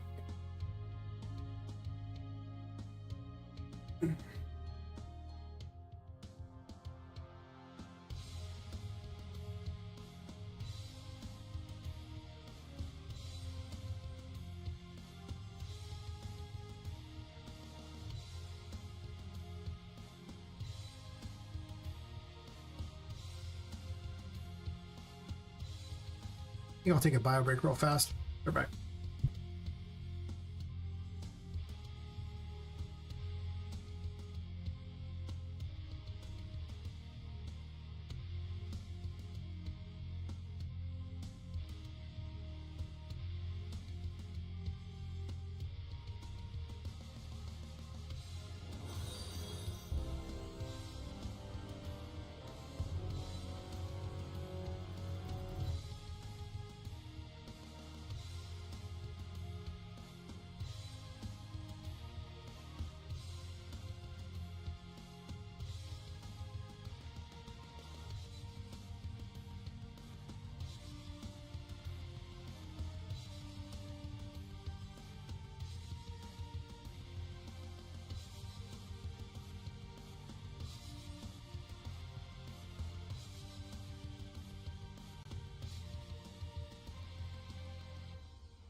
Thanks for the follow, Nexus Spoiled Apple. Yeah, I was just getting more to drink and get a brief break there. Turns out that I've been sitting for like 3.5 hours. Almost 3.5 hours. I had to, I guess, get up briefly in the middle of it.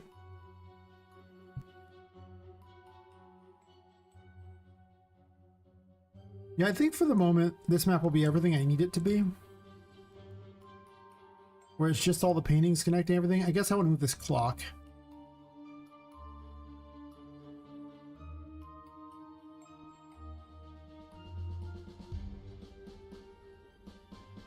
I don't want it to be visible when you first get there, but the problem is... Yeah, I don't want this. Yeah, I think I just... Yeah, I think I like the other idea better. I think this is just unnecessary and weird. Oh.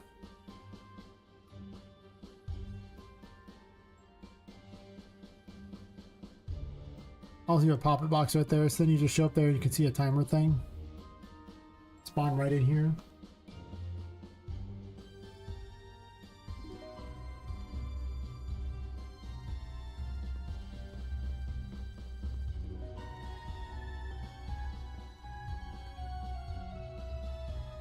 If only I could, well, I'm actually ray tracing for visibility, so I'm gonna have to have a way for that to ignore visibility, but block the player. I could have glass over her or something like that, and then she's always behind a painting. Like, you know, just some sort of thing. I don't know. I'll have to think about it, because I don't know. Mostly this just fills up the area very well. And I have to move the remaining toys out of here. There's only like 2 anyway.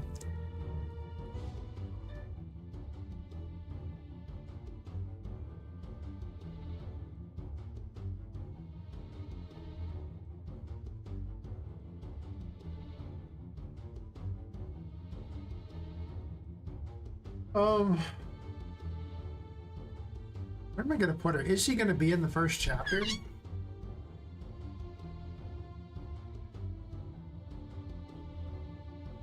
I mean, she doesn't really have a spot. The most unfinished rooms are like Charlotte's room, the washroom, and I guess the reading room? I don't want her in the library because now Charlotte chases after you in the library, so it makes no sense for her to be there.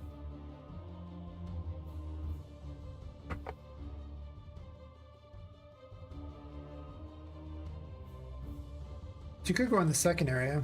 She's yet another shop, basically. She might fit the second area better.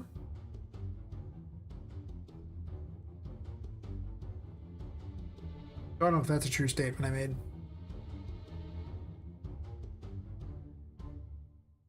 All I know is she shouldn't be here, so let's grab her and...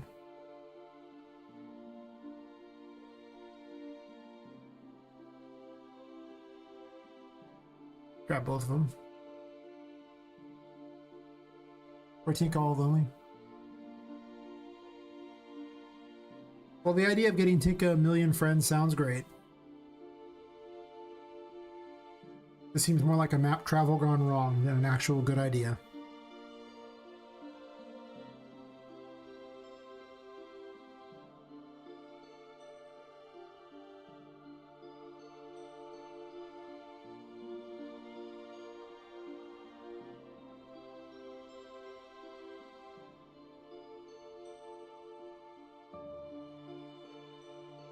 Where are you putting them?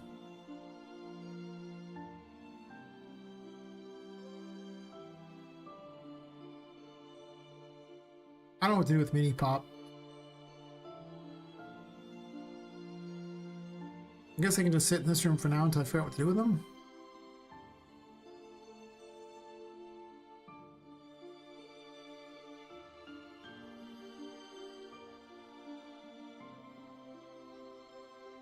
Then let's say paste here. Oh, Suppose I did.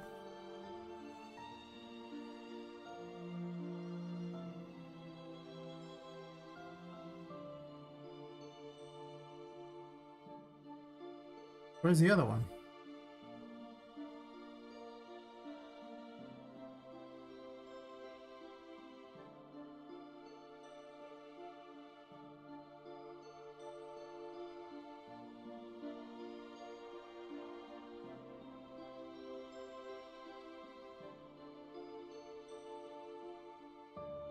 They're both in the same location?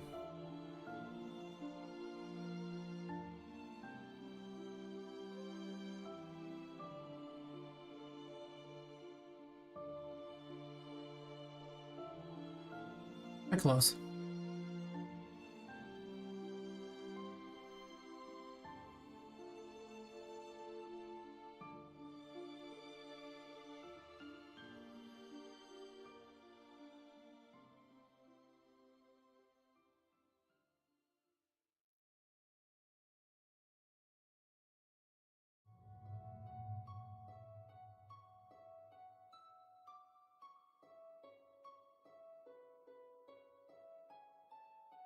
I don't even know what I'm gonna do with the mini pop one. I think I'll probably just delete that one actually for the moment because I don't know what to do with it. Originally, Vu was gonna summon it as a thing you had to protect, but the mechanic was terrible. It wasn't fun whatsoever. So I cut it out because like every time I did it, it was you never really did it except for in the very beginning of the fight. Afterwards, usually you just took the hits whenever Vu would randomly hit the doll, but you never really knew you were being the Vu doll was being hit. You just would suddenly take damage. So it was really hard to keep track of. So it was just horribly unfun, felt completely unfair. And it really wasn't very easy to protect her. It was like really dumb. Like it wasn't good. But then that meant the whole character meant no purpose. That's the thing, like. So I don't know what to do with that character yet. And then the little fortune teller, you sell also it's just another merchant. Honestly, doesn't need to be in this chapter. I could space my shops out. Like I don't think you need many shops in the game anyway.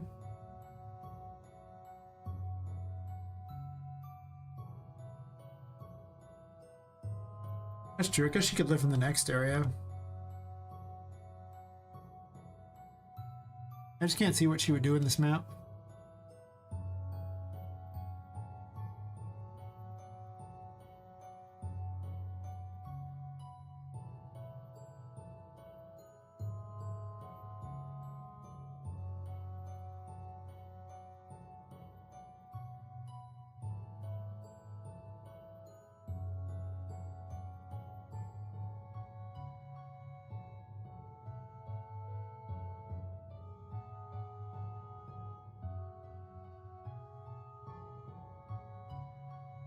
Oh, I got +1 subs on YouTube.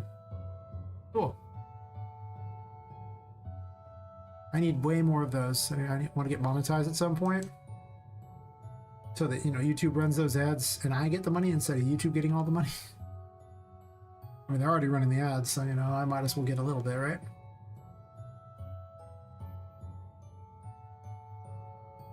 I gotta make the city grid and things like that, too. Fine.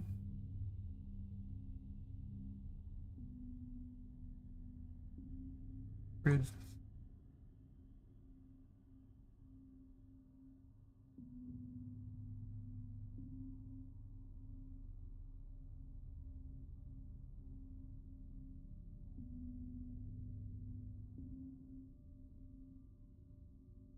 Doesn't have a name?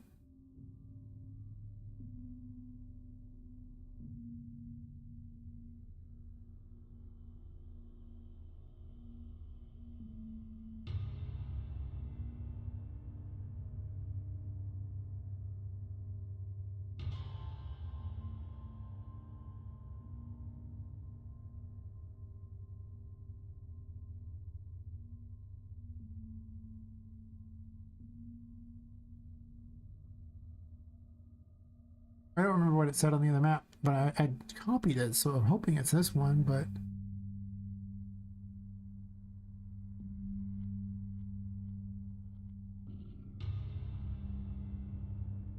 Whatever the case, I'm gonna paste her into here and then figure it out.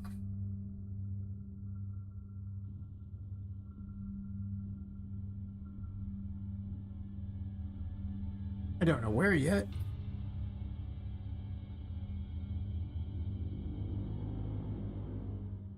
Guess she could have a little shop down here or something. Maybe a tiny little room where she's in.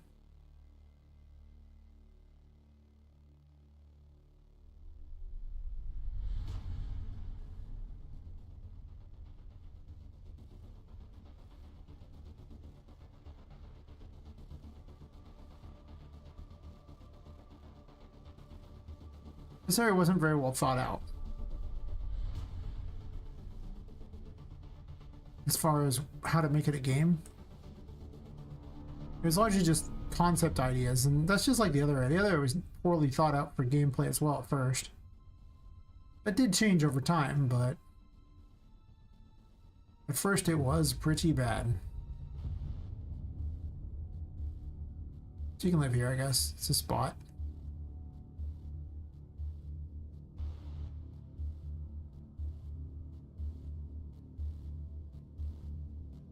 You must build a substance house in an Unreal Engine. Tell me how many links.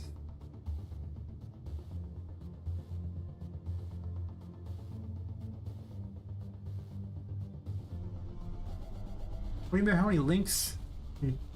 Links? Building a scene. What do you mean by links?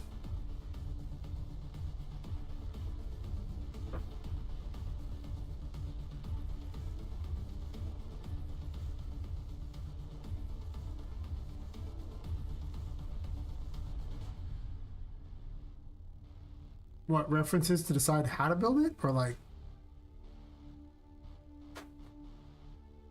If that's the case, as many as you need to build it. You can build it off one, one's good enough.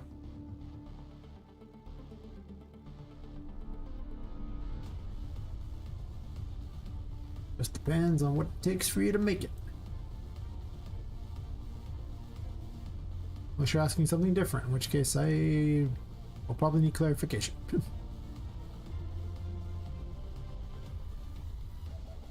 This area might be okay. Be a very combat-centric area.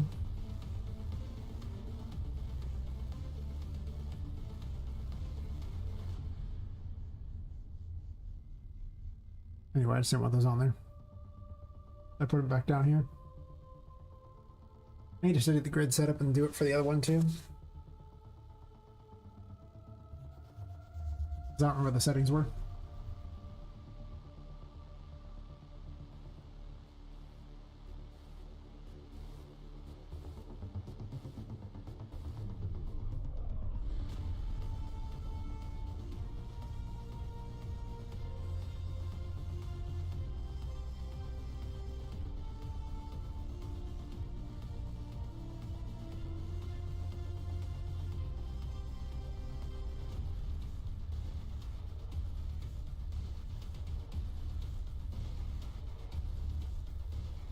Wait, what?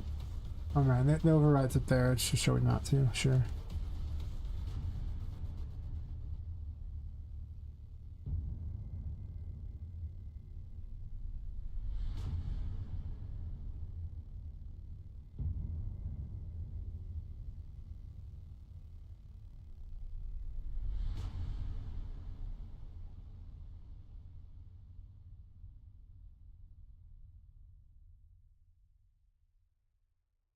I'm gonna screenshot this.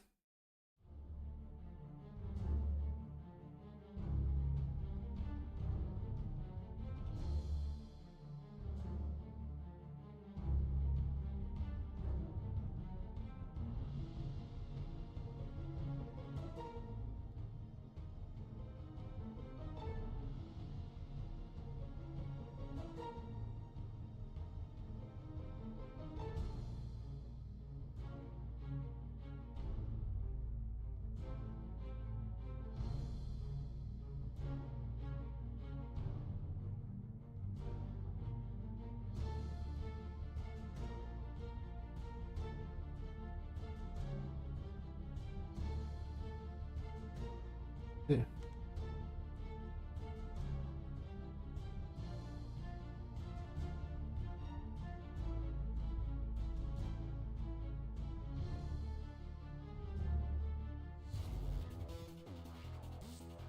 It's right here.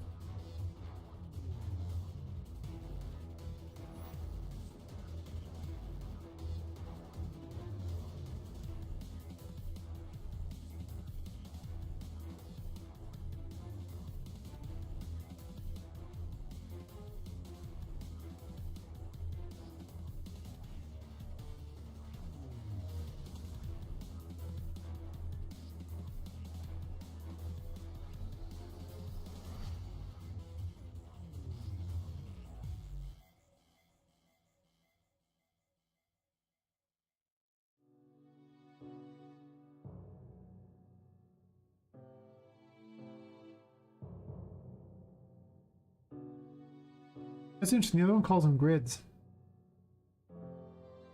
This one calls them runtime partitions.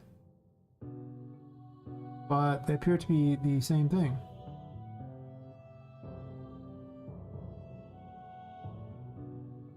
Which is weird. I guess they changed their terminology, but I'm not changing the terminology on mine. I'm going to go ahead and just roll with it.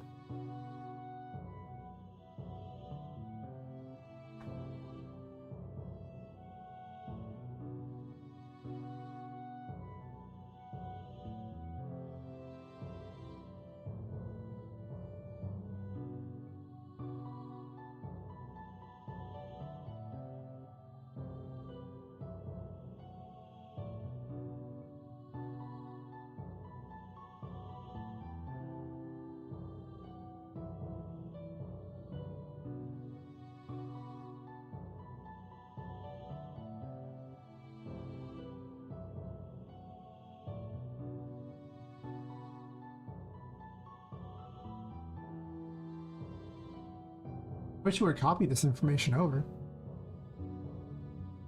That'd be real handy.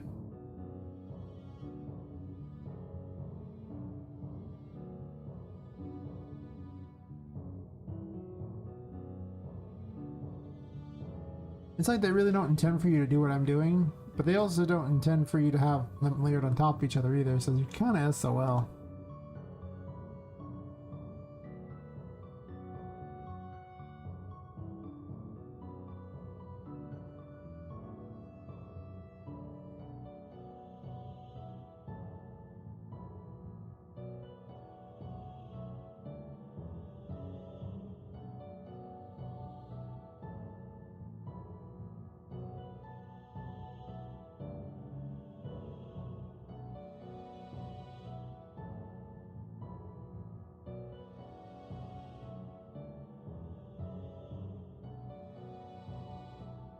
You open it and see if it fixed the problem.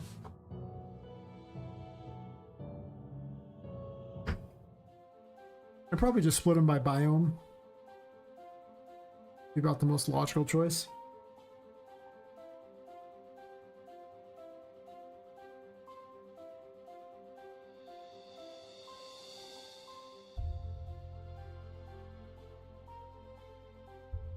Okay.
This is a lot faster than when I had like 4,000 actors on one map. And loads much faster in general.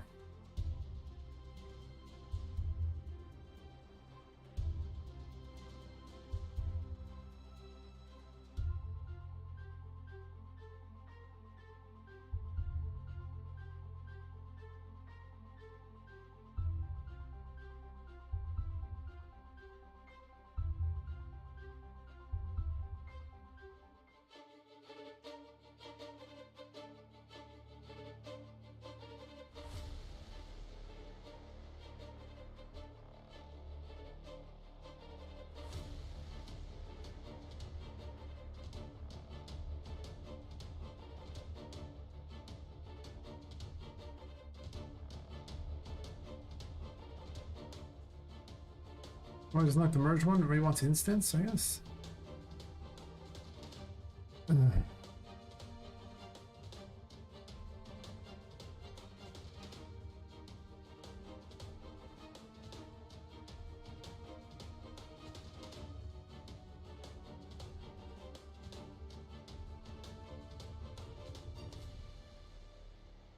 Might have been the ones that weren't involved. That was a mistake on my part, I think.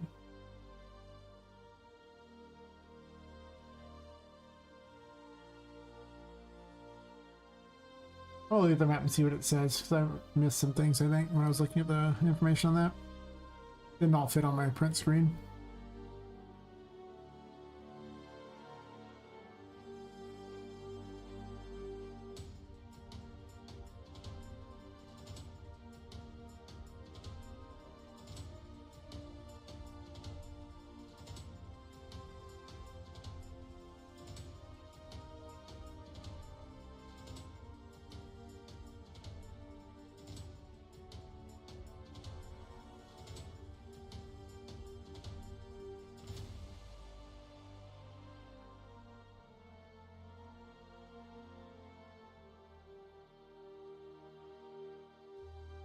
Facial hash, huh?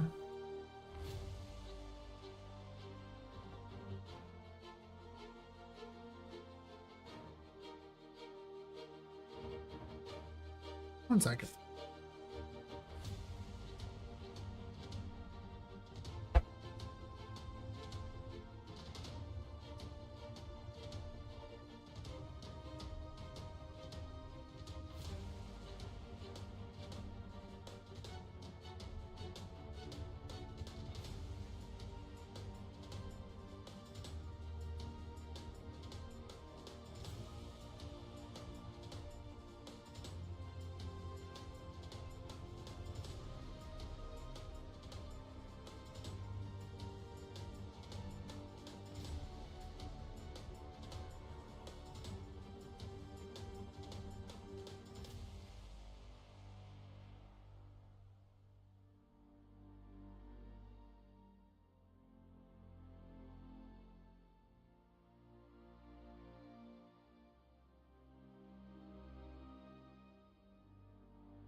I just wonder, I heard voices out there. Like, wait a minute. How loud are they if I can hear them over the music? But, you know, there was no voices out there. Well, if there were, they left already. I don't know. Never know sometimes. There have been people out there before.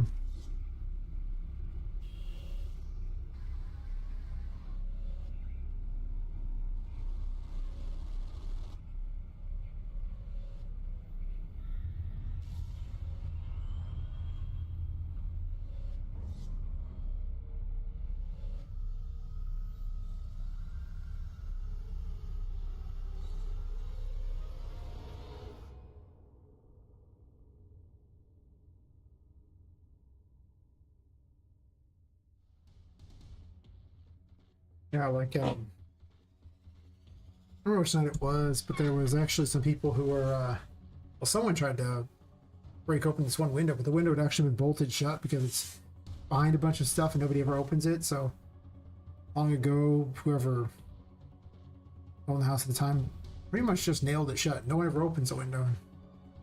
They must have fought real hard with that window. They gave up. I don't know why they went after that window and not like any other window on the house, but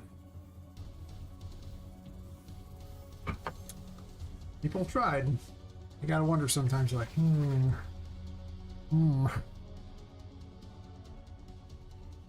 little questionable. Remember, this was spatial whatever. Spatial hash. Now this map just feels old and crappy because apparently this new map has other stuff on it and other options. Isn't it special?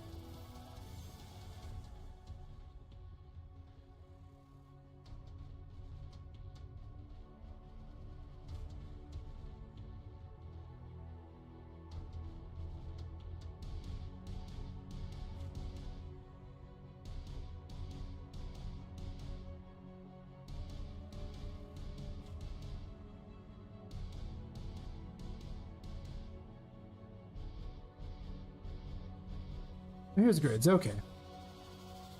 This is the cream filling we were looking for.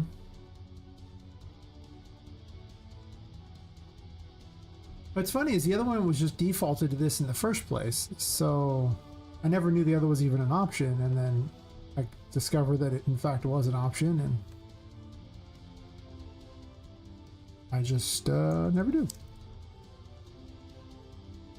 Well, learning new things every day. Isn't that wonderful?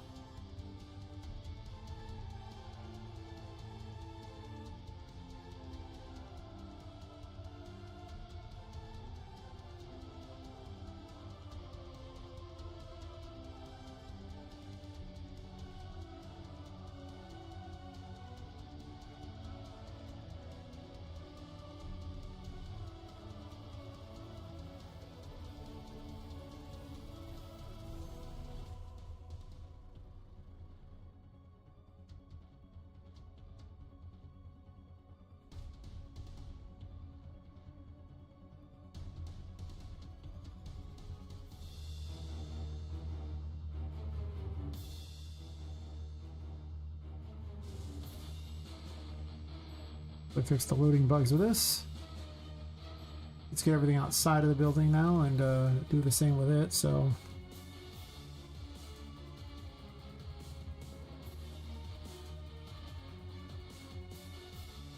doesn't cause the problem in the future.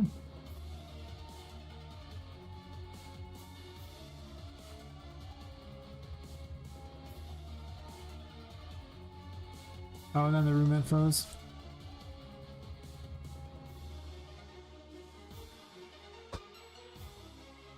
Oh, wait, there's no room infos because I don't have them yet.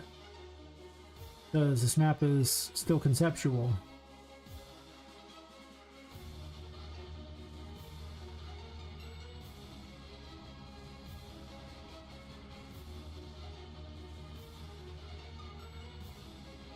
There we go. No more errors.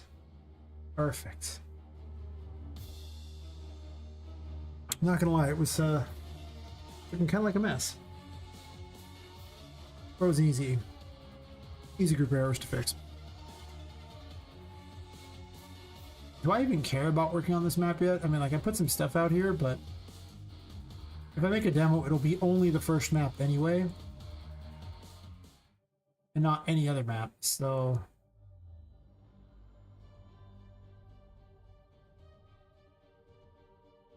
I could lay this out in the way I want it to be and put paintings and everything and just start turning it into a place. That'll make me feel like I'm actually accomplishing something, if that helps. True. That would probably help.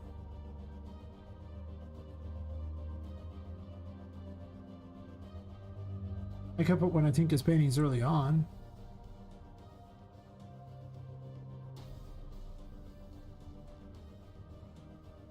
Sure. Why not? I don't even know what the order you're supposed to go in here is, so...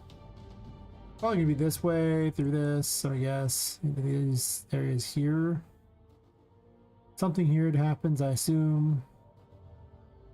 Then into the lunar room, get that, and then through the tomato village thingy.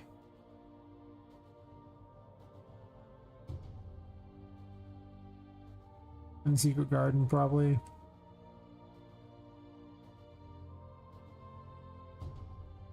And maybe the upper area of the secret garden. That really doesn't lead for enough areas, honestly. Like, these are going to need to be split up way more than they are. There's no tiny rooms on this map. They're all huge. I guess to be fair, the water is its own thing. Like, under the water is stuff.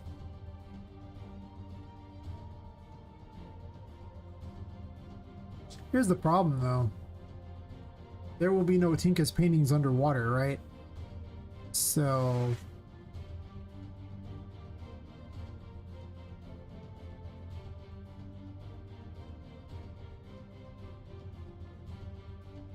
I didn't think about that when I was planning how many paintings there would be.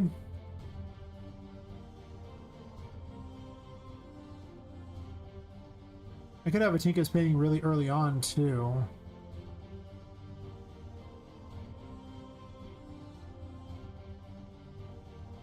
Grab a painting.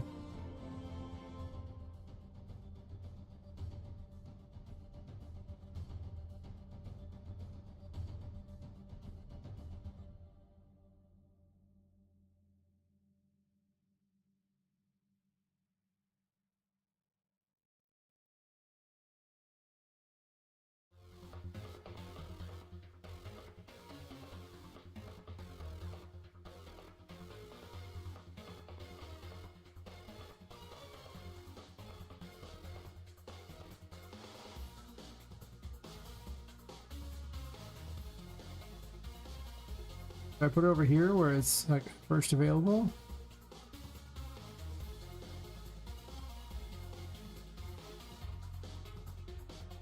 I'd want a table nearby it.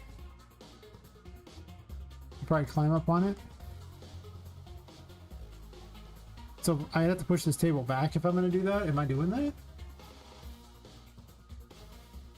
I mean, having a table by the water seems a lot cooler than where it's at. Maybe in a corner. That's fair. Right here. Pretty reasonable.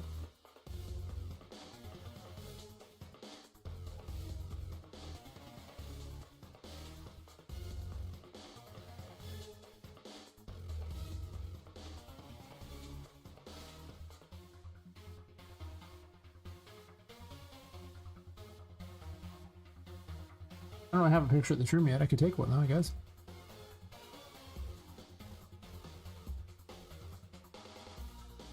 Oh, that's right. So hear me out on this. I could just do high-res screenshots.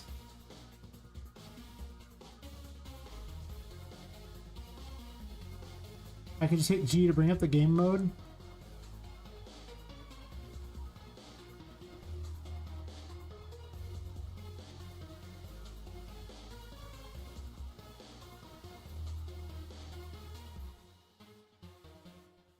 I'm gonna put these back a bit. I thought they were kind of in a good spot, but then I realized they're kind of in a bad spot.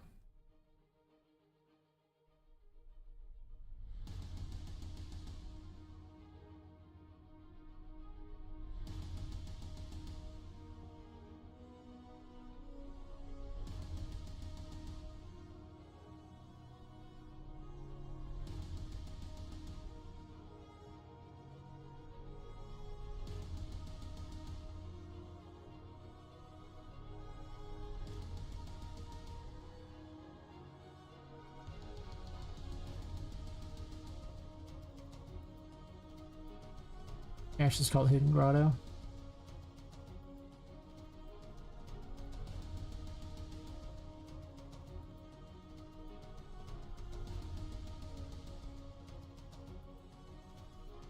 Why don't I move that back over? I want to put this on here first.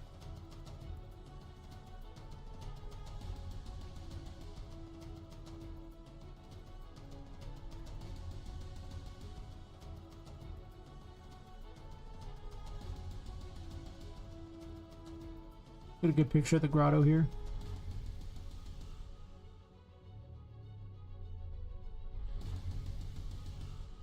Problem is the lighting kind of sucks, right? Like if it's not, the game's not running and the lighting is worse. Pretty much, yeah.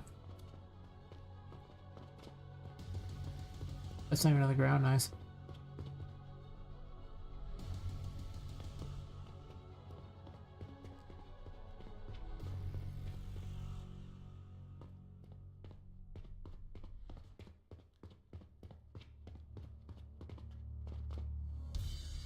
I should be by this door. Probably gives you the most action shot available here.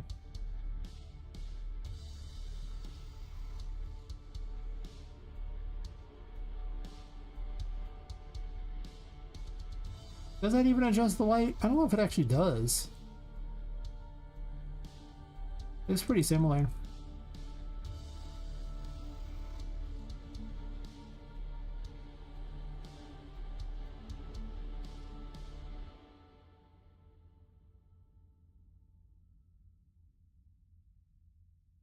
Yes.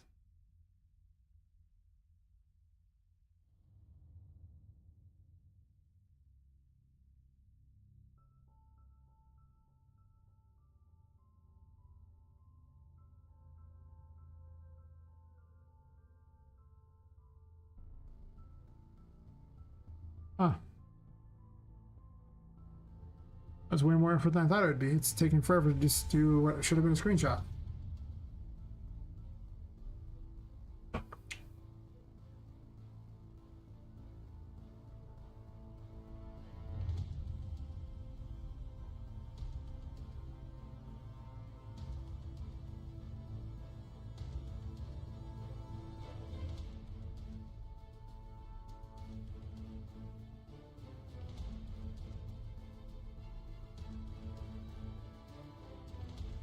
Yeah, see that now, and I can just, you know, make these into paintings.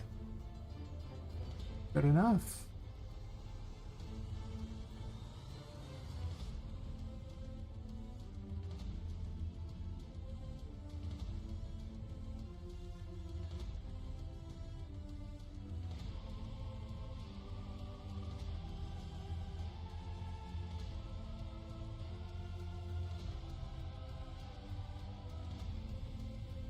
Unfortunately, because of the screenshot is just whatever is currently being viewed, it does kind of limit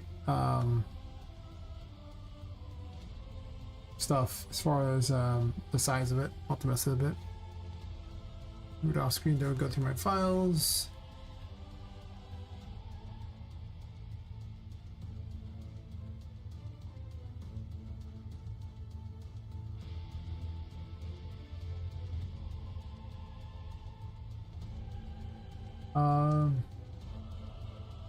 Hidden Grotto meeting.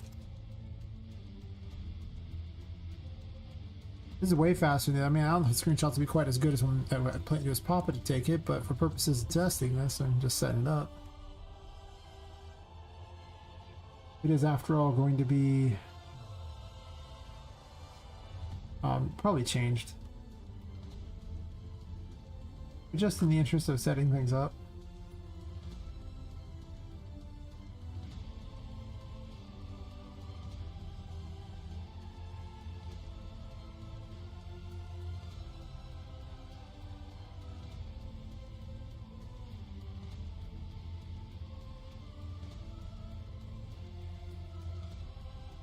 Kind of just blocking this area out as an idea of where everyone's going to go. I definitely got to make smaller rooms though. I think I'm going to have to split it up into tiny little rooms at places and get rid of a lot of what I'm doing. I just don't see how I could have that compelling a gameplay if every room is huge. I mean, they're effectively divided into two due to the water. But it does eat a lot of space in the level. So the other one had like 21 rooms or something like that. And this one's has, you know, like 10 or something. And then it's plus one's underneath the thing. So almost twice the size. And yet it has like combined for less rooms overall, even when accounting for the underwaters being its own room. Probably not good. Probably not good. Anyway.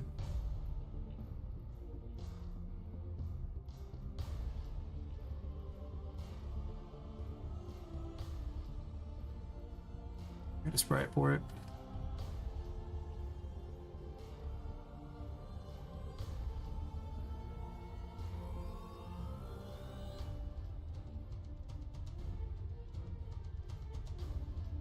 Oh, they're just using painting textures. They're not even using actual sprites.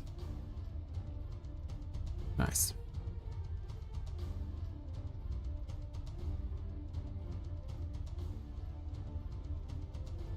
Let me see our player start here too.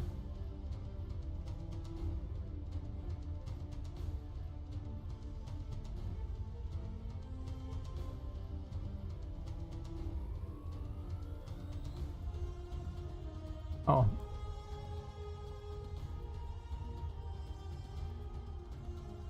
I forgot I had G hit, so this way it wouldn't show all the game stuff. Like I learned that recently, that you could actually just hit G and all this crap would vanish.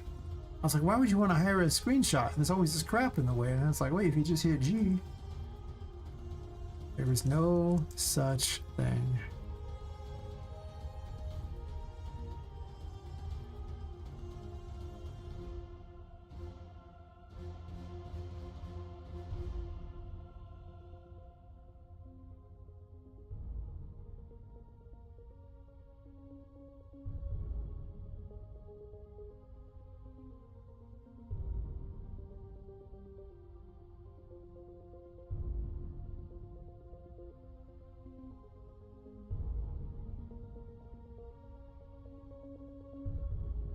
This should definitely be swapped out for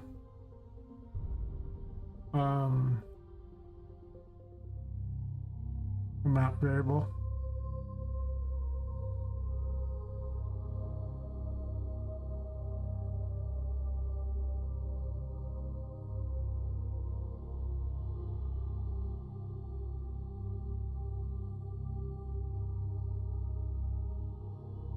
This is my concession to the open world thingy where you move to player start. The problem is it'll take a moment for the age load to start loading everything, which is a chance you'll fall through a bunch of stuff before it loads it.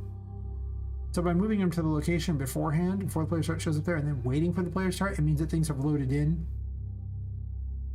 because it loads around the player. So it gives it time to load a bunch of things in so the players don't fall through the world.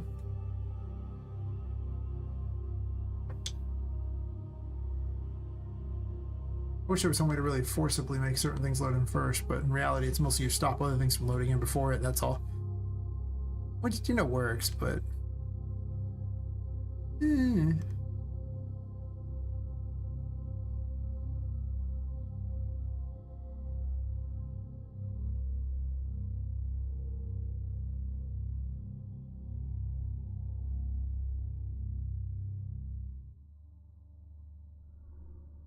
Here's off the keys, find this in here.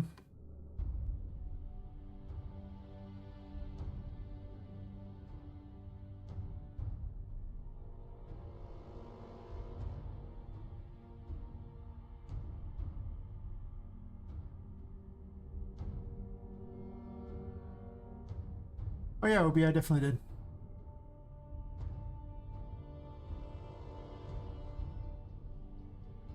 Choose player start is very much broken intentionally, as you can see.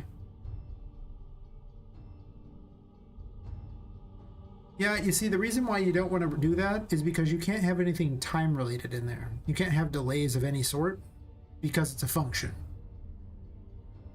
So realizing that, I broke it intentionally and then moved it to the event graph, which just on event begin play does the same thing, but now I can have delays. So then I can go, okay, well, I'm going to set this, you know, timer by event here, which you can't do in the other thing.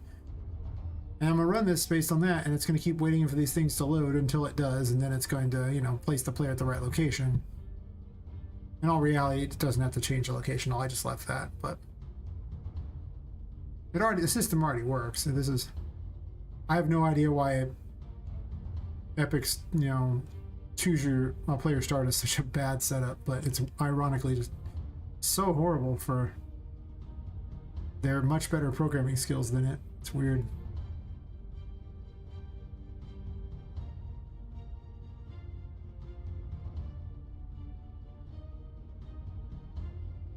But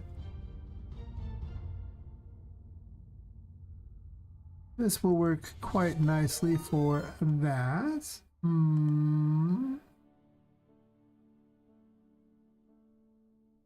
Wow. Wait, what? Oh, thanks for the raid items you used. Damn. That's... Wow. Biggest raid I ever had. I guess I'll show people stuff.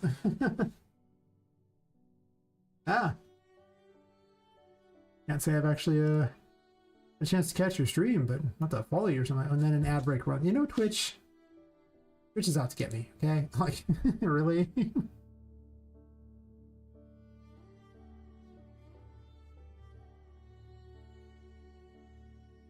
No. Shout you out and see Eunice. I'll follow you back. Nice. Well, I guess I'll show off a bunch of game things as soon as the ad break ends, because it decided to run one just as you showed up, which is wild. I swear that, you know, Twitch is just waiting in the wings. It's like, hey, buddy. And just saying, you know, there's some people here. Boom. Otherwise, I would just hit the delay. Delay. Abort. Send them away.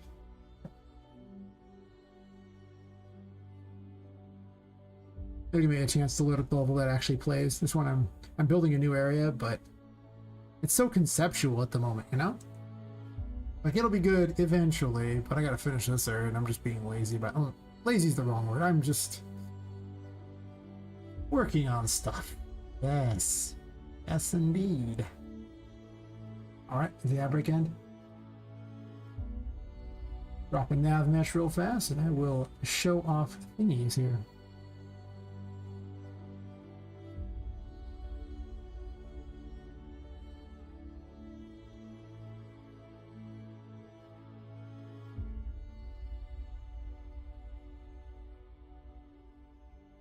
What are you working on?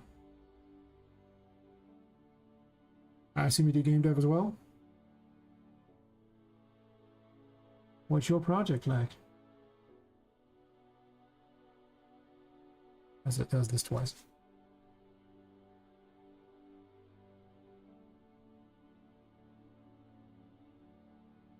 Yeah. Be golden. I'll just leave some doors open to test some things real quick. Show up some things. Oh, rushing off? Well, I'll have to drop by a stream and say hi at some point then. It's just how it'll have to be then, I guess. Anyway. What are you doing, game? Every time I pushed a button, it was causing me to go places. So yeah, the game's called Poppet Quest. It's set in a steampunky world where you play as a woman who's been killed and her soul's been stuffed into a doll, and she's trying to escape the Whimsy Wonders toy store. Where she wakes up at night and she's where all the toys are brought to life by a curse that just drives them all crazy, and she's trying to avoid that herself. So she's trying to get out and maybe survive without this curse that's powering her. I have like an hour and a half of content or something like that so far, but thanks for the follow, Rob. This is Poppet, the main character of the game.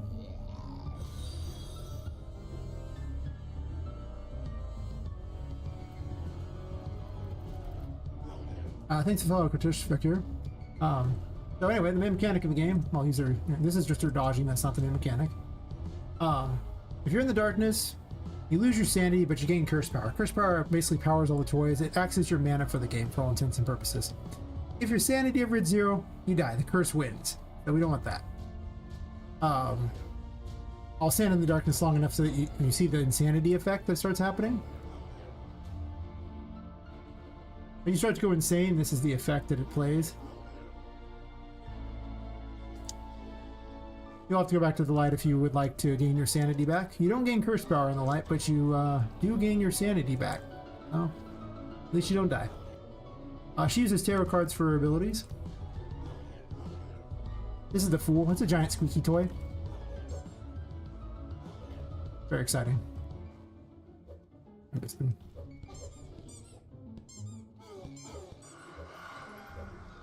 Break things with it too.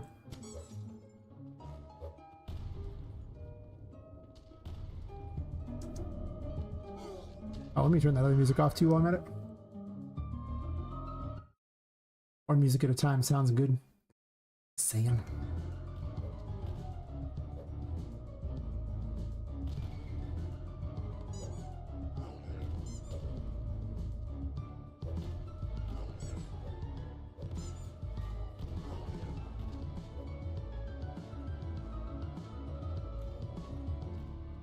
This is the Empress. It plays out a lot like Bomberman.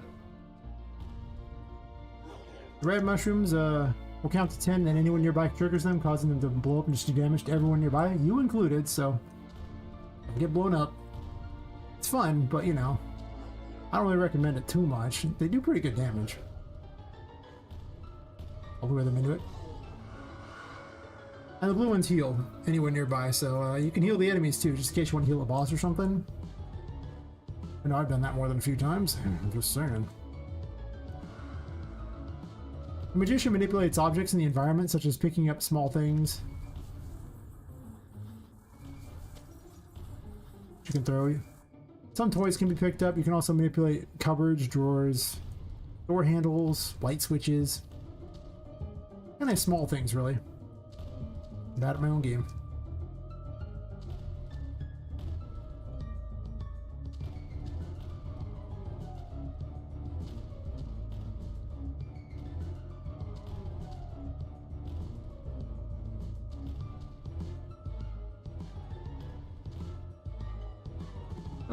I think we'll use the moon on them. I'm doing all the major arcana, so the moon makes clones of you, and then you can detonate the clones in order to do damage to things. The clones will also take hits for you, so if they get shot, the clone dies. So.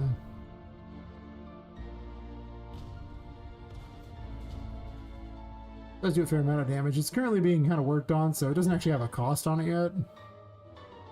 But you do get to have a dance party periodically, so that's kind of nice. They're just doing their thing, dancing. Very exciting. Blood everywhere. Can never go wrong.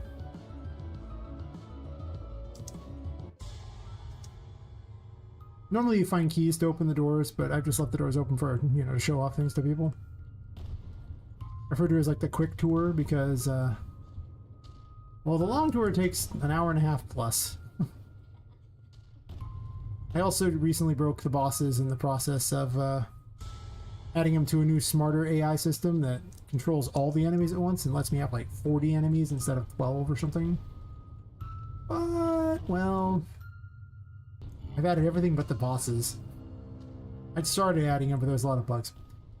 This is a Wheel of Fortune. It rolls dice.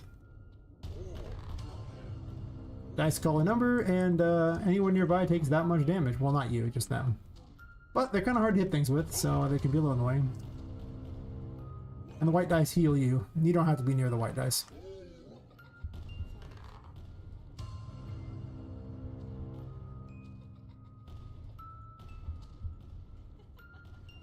I hit him with it. I hit him, but...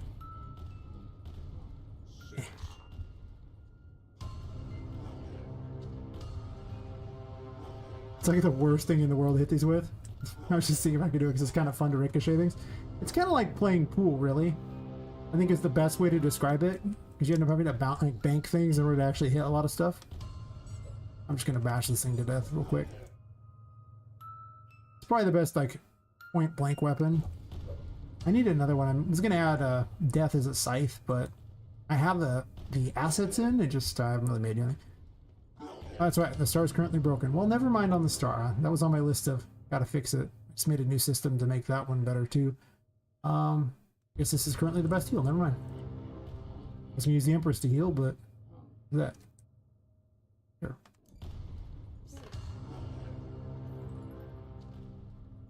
Empress is a bubble wand with the little clay. Doesn't do a huge amount of damage, but it does lock things in the air if they aren't a boss. They'll eventually break and come down, but you know. You'll have a moment.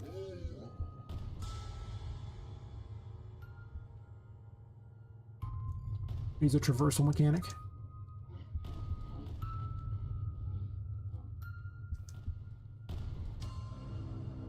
It's the Hierophant. There's possessed objects just floating around the game doing their own thing, and they just kind of maneuver away, but if you activate the Hierophant, they'll return to where they're supposed to be. Just letting you use them for platforms.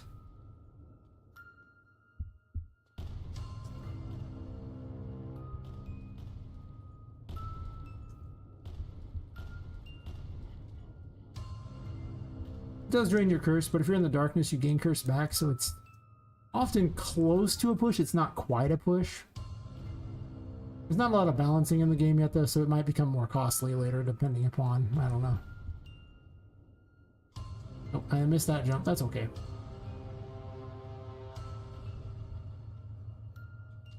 I've been making a lot of changes lately, just making the areas more interesting. And, well, Oh, I haven't done this one in a while. Is there any enemies to kill with it? I'm gonna jump over to a different section and show off that area, because, well, why not? This is a good spot for that. Normally I would play it in order, but since I broke the bosses, I'd only be able to play it in order for about half an hour and then it would just break.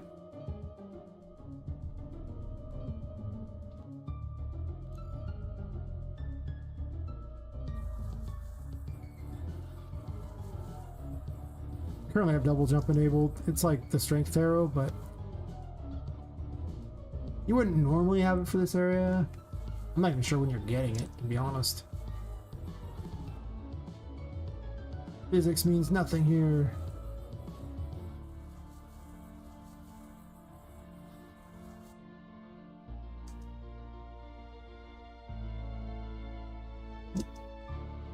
Bad at my own game. Haha.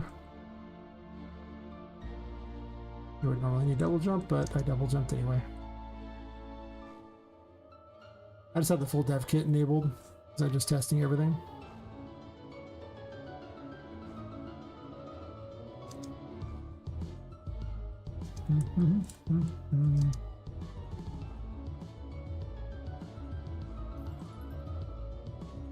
I already have that enabled, never mind.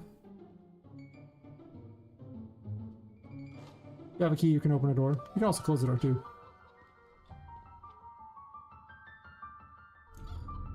One of the new abilities I'm building here doesn't even have a hat or a weapon for it yet. It's the Hermit. What it does is it leaves little, like, you know, things behind you as you kind of run around, and then you can detonate them. If you don't detonate them, they just vanish if you get too far away from them. You're basically allowed, I think 10 is the number I have set right now. Like a little path behind you. You're like you're playing Snake, if you will, like the old Snake game. Except for with all trying to kill each other. Like the same thing, really. Corporate would like to need to tell the difference between these two pictures. They're the same thing.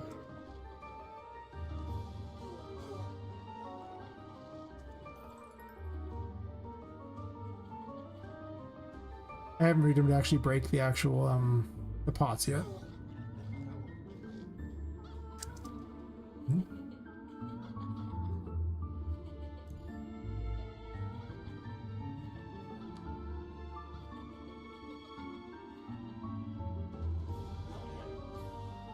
Get my sanity back real fast.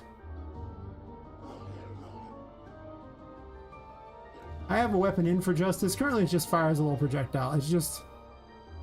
I just want to get it in there. It's got a little pop gun and a little hat. Every one of them gets a hat.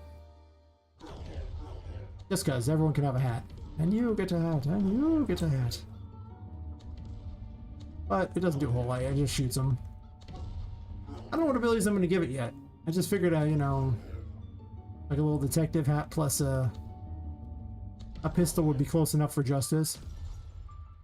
Wow. I don't think this actually rigged to do any damage yet, but this is my outfit for death. Little steampunky scythe. I think it... Can I hit anybody with it? Maybe. I can. It doesn't do anything special yet. I just gave it quick attacks just so I could... it doesn't even have enough range, I think. I should probably make it much larger.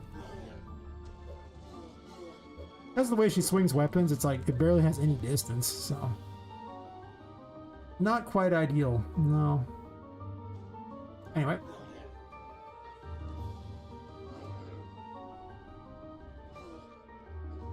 Oh, actually, before we go, we must eat the baby turtle. Be gone, baby turtle. You will not learn to swim up here.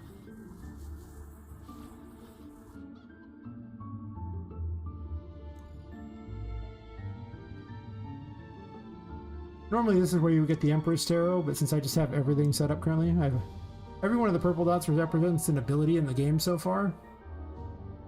Some of them are traversal based and I haven't made areas for them, so they're just in my test area. But, okay, the devil just has an outfit. Just like, well, Justice Fries written, the devil just has an outfit. I just want the card to be visible so I could easily equip it. So the Empress can grow and shrink plants as its other ability. Let's see, I'll go outside and see the little steampunky area.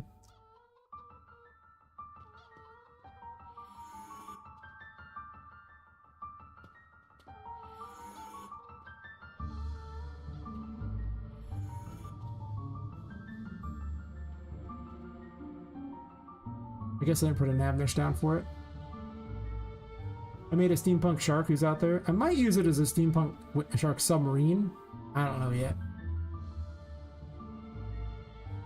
Sometimes I just make things and I have no idea what they're going to be for. They just get added in later for something. There is supposed to be underwater areas, so it might actually be a regular enemy or even a boss.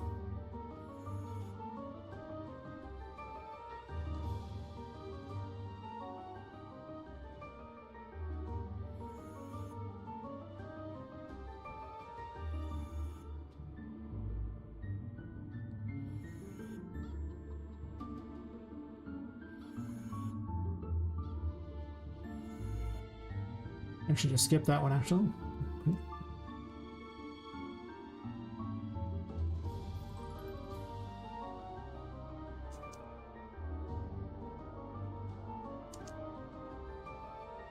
bug in here. 1 second. A mosquito eater snuck in. I was flying right at my face, and it's like, I know there's water in the game, but this is way too realistic for me. I'll pass.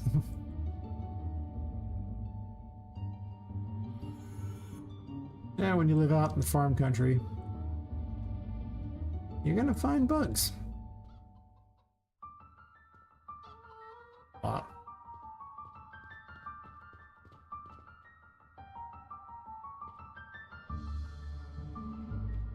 Can't really see him too well from over there, but he's doing his thing. Water kills her, though there is a tarot that protects against it, which I do actually have. The Emperor.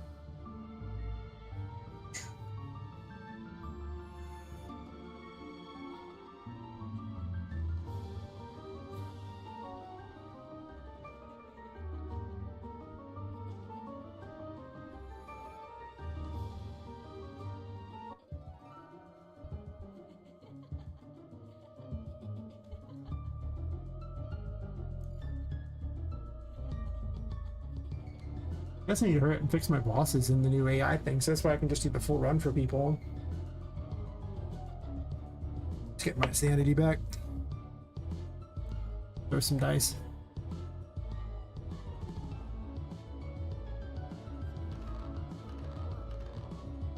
This actually became one of my favorite weapons just because it's so weird. It's just bouncing things off stuff.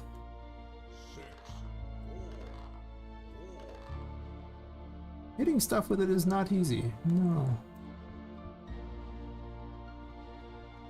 Actually, one of the best strategies is often to turn towards a wall and throw it at the wall. And then just when the enemy gets to you, they'll often be standing on it. I guess I put the save box in here, so it could have made my life a lot easier. I didn't need to heal up. But I did. I guess I'm trying not to use double jump because you wouldn't have it here, so it would be it would play out very differently. I don't want to. So if you see me double jumping and then not jumping when it would have been easier, it's just because it would be weird. And I didn't want to disable it.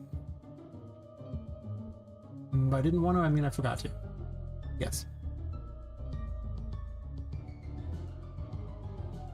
Oh yeah. I did put him in here. So the moon's other ability is that it can make these vanish. But I do believe there's a bug where you can't go through it, so it doesn't really help, but it's supposed to make it where they vanish and then you can go through them. Thus allowing basically moon doors, if you will.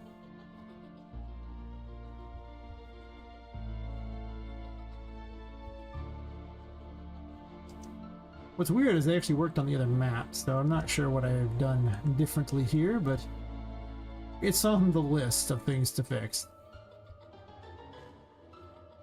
What am I doing? There's a save point here. Let's just use that. He saves by jumping into toy boxes. Oh, and if you're curious,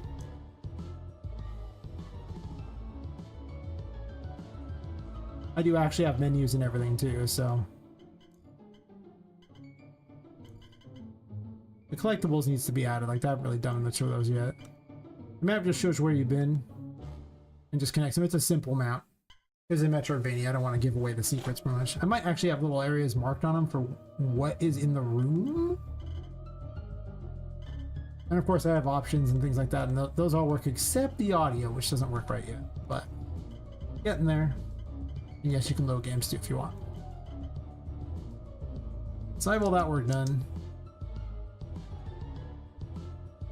Aiming for a release date of like October 2026. Maybe it's sooner, but I'm a solo dev and I have a regular job too, so let's be real here. I don't think I'm gonna get it done that much faster, but maybe. I do stream like 5 days a week working on it, so usually like 8 to 10 hours a day. So I definitely get time in. I just don't sleep. That's my secret. I figure that's every, you know, the best game dev secret right out there. If you just never have to sleep, you have infinite game dev time.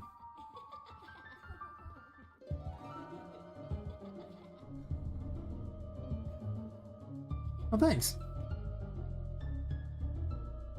These enemies actually emit light, so they screw with your ability to gain your power back. Also, I'm right by a thing that could just hit me. But they can't go into here, so I can actually hit them from down here.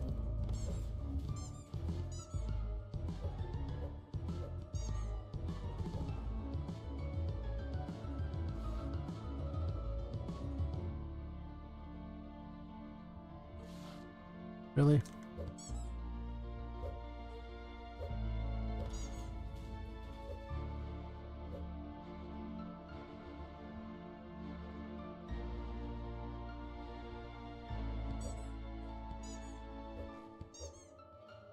I guess that's the next thing I'll do. I'll just fix the AI for these things, and then the next time a raid happens, people can watch the full playthrough.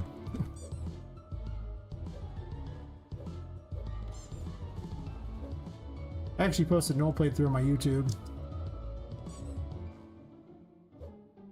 Because people are like, you don't have anything to show people. You are correct, I did not. It was very sad. I was like, I haven't made a Steam page yet. There is a page on itch.io for it. Mostly it's my thing where I get to experiment, put up all the stuff that I might want to put on a Steam page, and at some point I'll, you know, transfer it all over to Steam when it's wonderful. I mean, itch.io is free, so, you know. Steam, $100. You know, might as well take advantage of free for testing. Mostly I just wanted a really good trailer, which meant I want the game to be in a pretty good shape to do that. Though I think at this point I probably could make a pretty decent trailer out of what I got. You can also go out the windows too.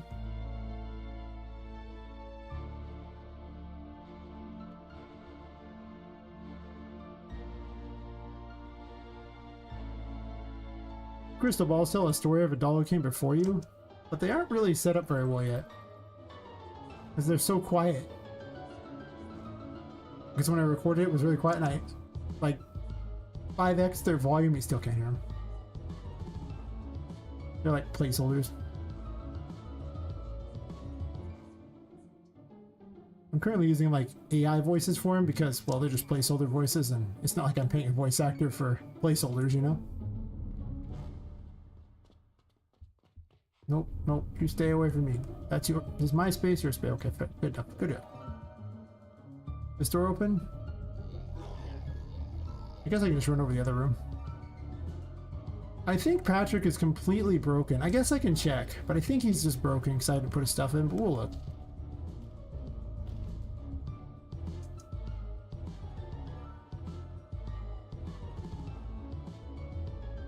There would be a boss here, but is he broken? You work, buddy? I don't remember where I left off on you. Did I finish you? Maybe. What you doing, pal? You gonna spawn in? Okay, well, you can tell where I left off on. He's got print strings on him. Well, we'll see if he's well, I guess he's in his third phase permanently because of the testing. Are you gonna attack me? I think he's broken. Really? Well, that's sad. Oh well, I'll just beat him up. Yeah, okay. Yeah. Yeah, I'll skip past him then since he's broken. He's not even attacking back. That's no fun. Now I'll go over to a more interesting area. I do have a recording of the other fight, so I can show you that one.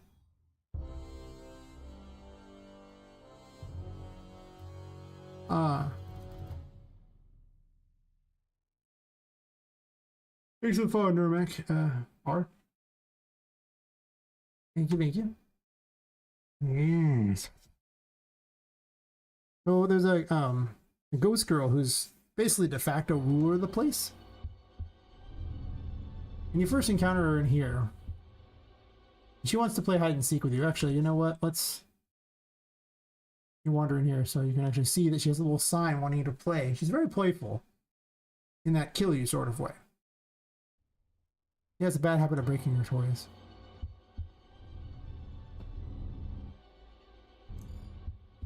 And she'll wander around. She pops out of smoke periodically. You can see her coming after you. It's like, uh-oh. Don't let her catch you. Thankfully, these landmines are very friendly. They can just blow you up into the air. So if you don't mind taking some damage, you can avoid it for a while.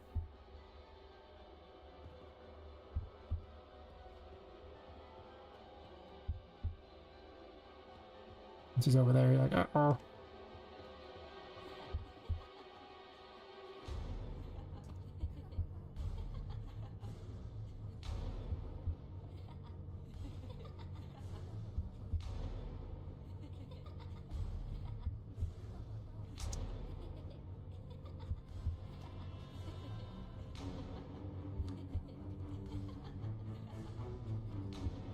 Just treat it like the floor is lava in this room. It's probably your best bet.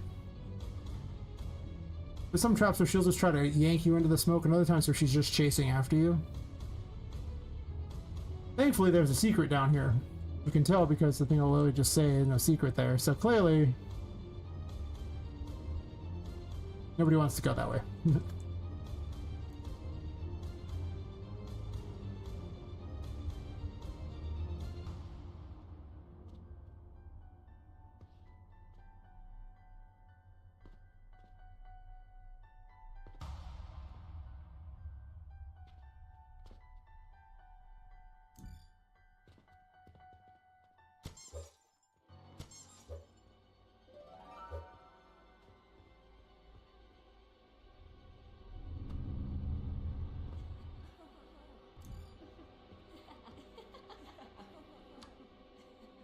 I'll buy a light for a second. I was experimenting with making a doll that crawls after you in the pipes that you can attack. I mean, this is not a horror game. I mean, you can't really attack the ghost girl because she's a ghost. But you could fight everything else. It is a Metroidvania. Oh, there was a hole there. I changed the room around. This room she chases after you too, but there's toys to fight instead as well.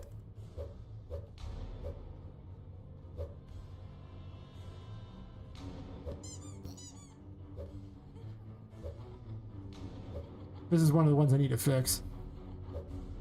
It's there to remind me.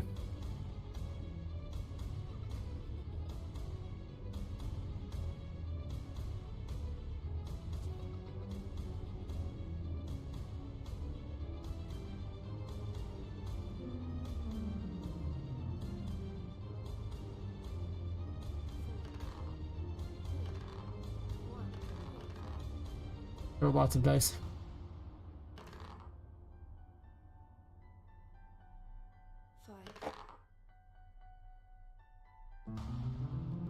The working piano. I might put a music puzzle in or something, I don't know yet.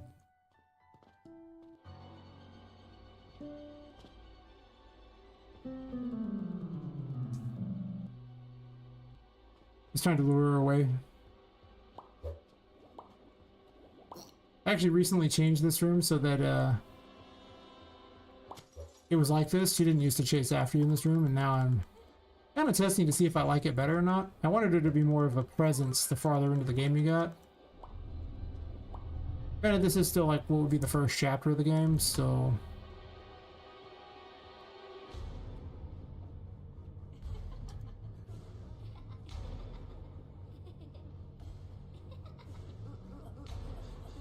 Oh, I guess I'm too close to her.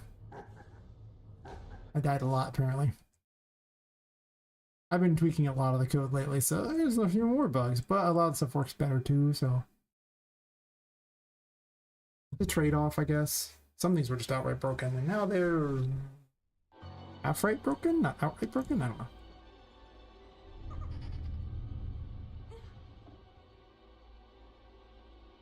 This used to be quite a brawl room. I don't know if it's so much of a brawl room so much as just run from Charlotte, you know, the ghost girl room. I was trying to turn it into more of a maze for her, like, you know, more of a, like, lots of ways for her to wander after you.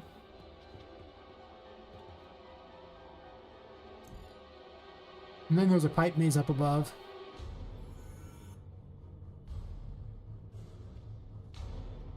And I started making these little things to crawl after you. They don't currently attack yet. You can hit them, but... I think I left off 2 streams ago like that. No, 1 stream ago like that. Like the last thing I did was make these little things. They don't even take damage, it's weird. They should take damage. I don't know why they don't.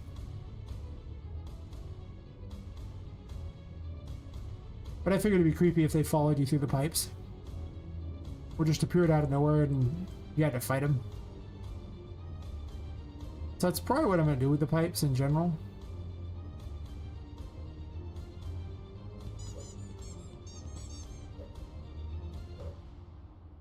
Or they could just be invincible and then you just have to keep knocking them out of the way too. Maybe.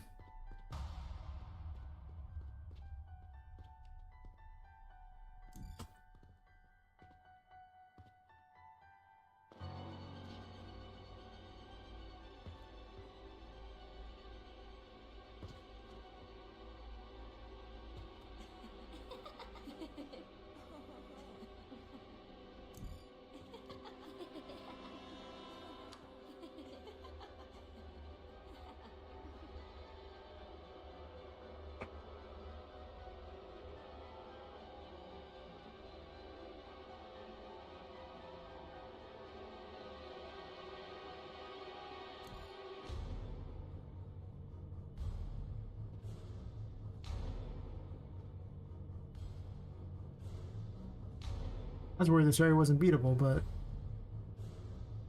technically is.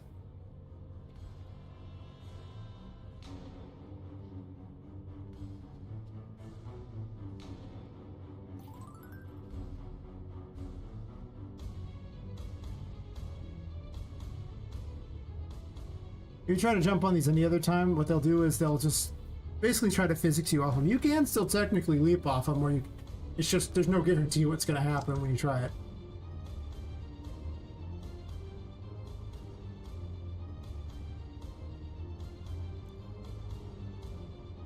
I thought she was behind me. I was like, oh no, did she just die? I don't know what I am. I don't know what she thinks I am, but that's perfectly fine with me. All these things are broken. I need to fix them. Like, they'll sort of try to do something, but they're basically just crappy versions of Patrick, so... The bouncy couch is a lot of fun. It bounces and it's a couch. That's all you really need to know about it. Very aptly named.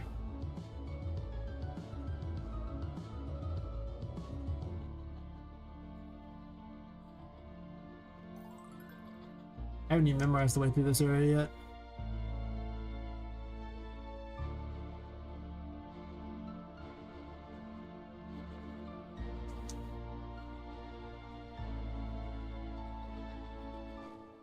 I made so many changes. I need to do a full playthrough of the game since I made all these changes. I've done so many. I forgot I made half of them.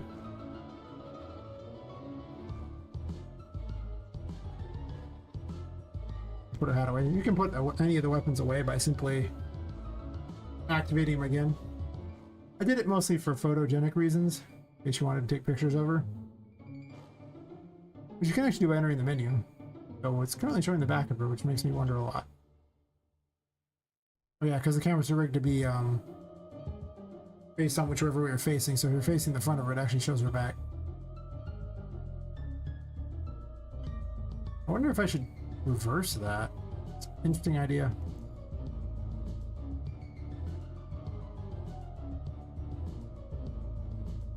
You can run out of the pipes, you just can't leave the building. Running another ad break? Twitch. Really? You gonna do me like that, bro?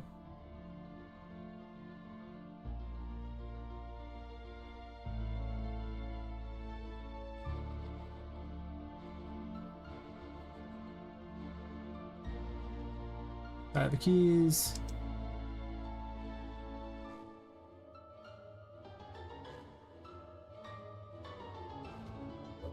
There's also goodie boxes all over the place. And they usually have a tarot card or something inside them. They usually tell you a clue as to where their key is.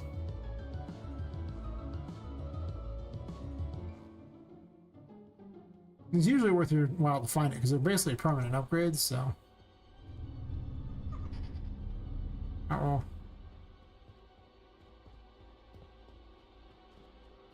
I could probably make her go faster because you can dash, but I also kind of wanted you to be able to fight in here.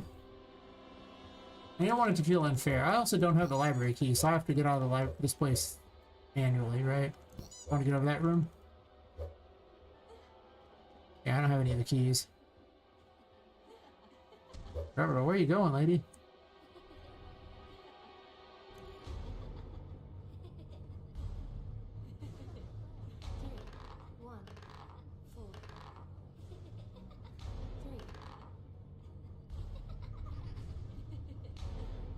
I actually put this over here literally so you have a place to gain sanity back, and while you're gaining sanity, you had something to do by jumping around on the piano. You're welcome, future players.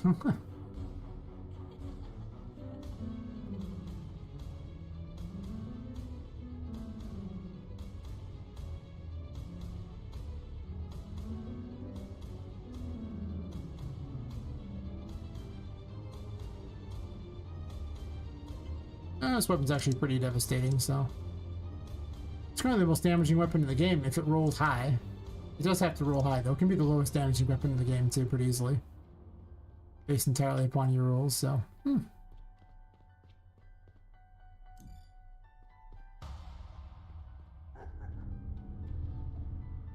It's gonna be a later game weapon, though. It's proven to be very powerful, even if it has weird aiming. Uh-oh. I don't know where the ghost girl is right now, but I don't want to find out. She is over there.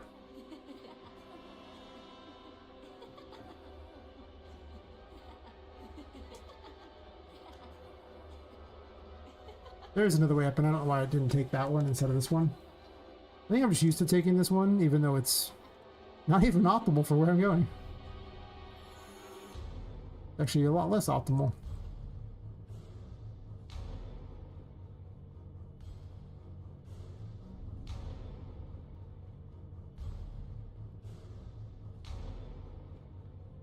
Oh no! I made it somehow? Physics means nothing here. Literally nothing.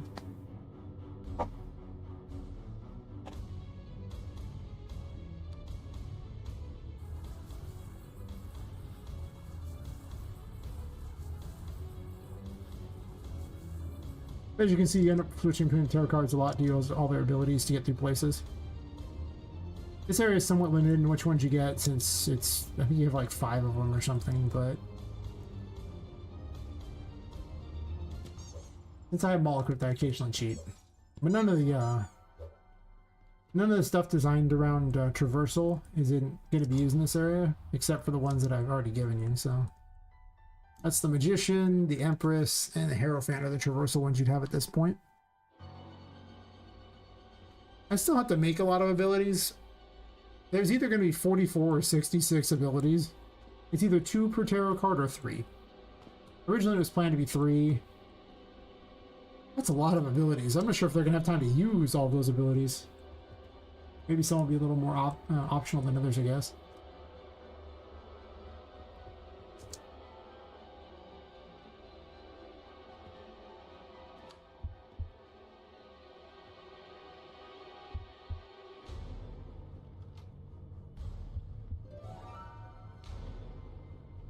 This is actually the prototype for the room that was just back there. Where she'll appear and chase after you, and there's these boxes you can jump in that keep you safe as long as you're in them. It needs a lot more work. I don't want to pretend otherwise. As long as you're in those that are safe, it tells you you're safe. Like, you don't have to guess. Also, the rules literally in the front will say that. I made a little special sign just for her that looks nice and creepy just because it seems perfect. Yeah, she'll come wandering after you. Well, maybe she will. Is there... And I put a nav mesh over the whole building. She's just kind of weird and slow sometimes. She does eventually vanish, though, so...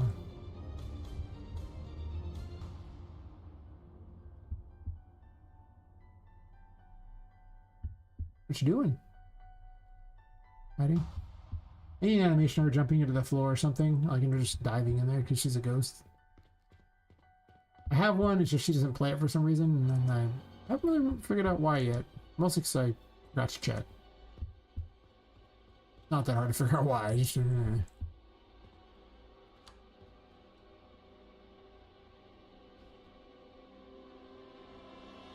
Obviously, she's out there, just in case you weren't certain.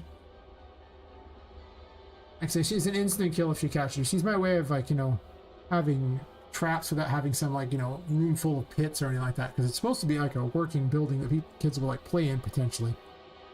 Obviously not at night. She's only active at night, so...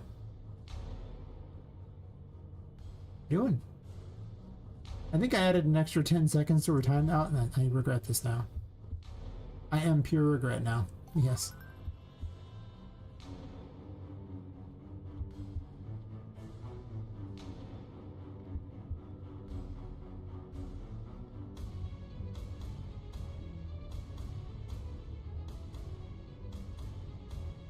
I was never going to make it around that corner.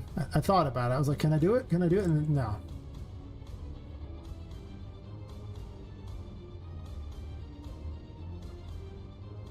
I'll probably make this route more confusing in how it's set up and add more interesting things to do in it. I've been debating on what to do with it exactly. I will need some sanity for this run. Not much, though.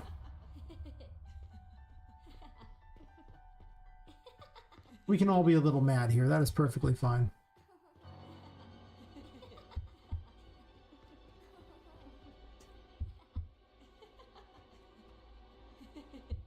Yeah. I've been letting chat suggest the various insanity messages because it's just for the testing anyway. When I get to the actual game, it's not going to be random messages the chat came up with. They'll be like things that are relevant to the world. But just for the memes. And, you know, if you have something entertaining to add to the sanity pool, feel free to suggest it. I'll run over to here. I'm actually going to take this door out. I don't like it because it basically lets you cheat the room. Which I just try to play like I'm one of the players, so I happily cheat things if I can. I assume they would.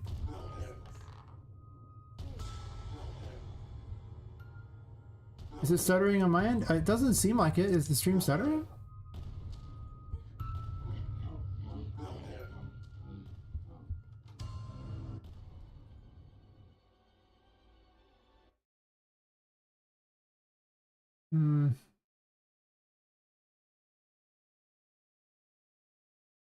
Oh, for the game? Oh, well, yeah, between the fact that I'm, oh, yeah. First off, the game is, I've only done, like, the first of, like, 5 biomes. So, as you might imagine, might not be the most optimal thing yet. Just saying. Maybe. It's also not packaged. It's running while Unreal Engine's running, and when it's packaged, it gains a bunch of FPS as well. Also, my computer is kind of a potato. Like, when I stream and do this, I lose some FPS that too. It gets about 60 FPS when it's packaged and not streaming. When it's packaged and or when it's not packaged and it's streaming, man, I'm happy to get 20 or 30 FPS. You should have saw before I started trying to optimize. Oh god. It was atrocious. I was like, oh gosh, this is...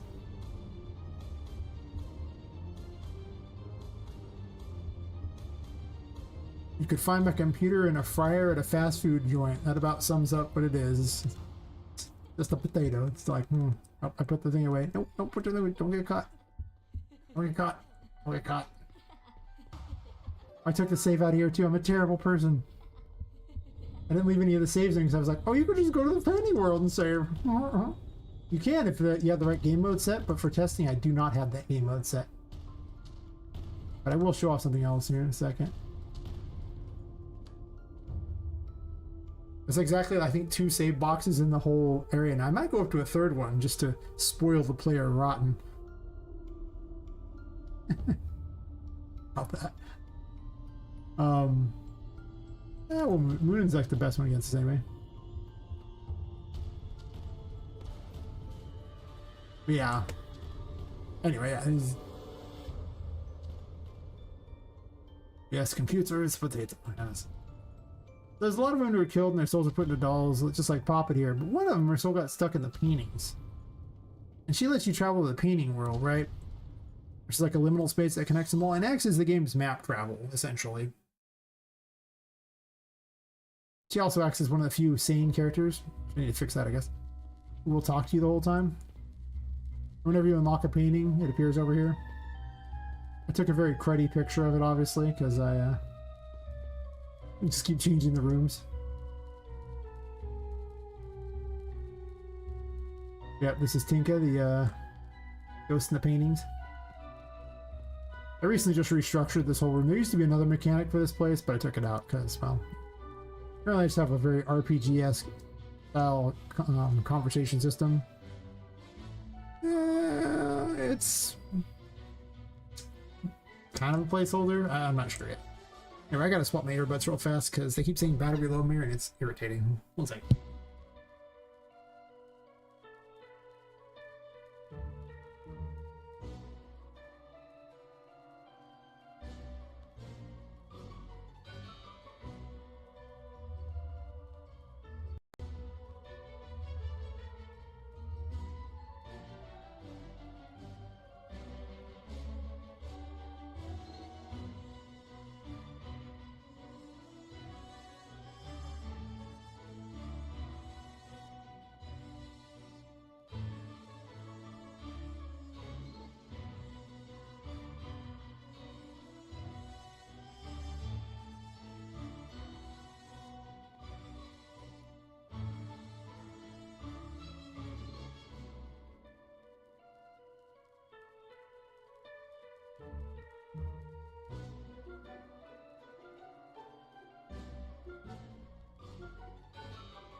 Alright.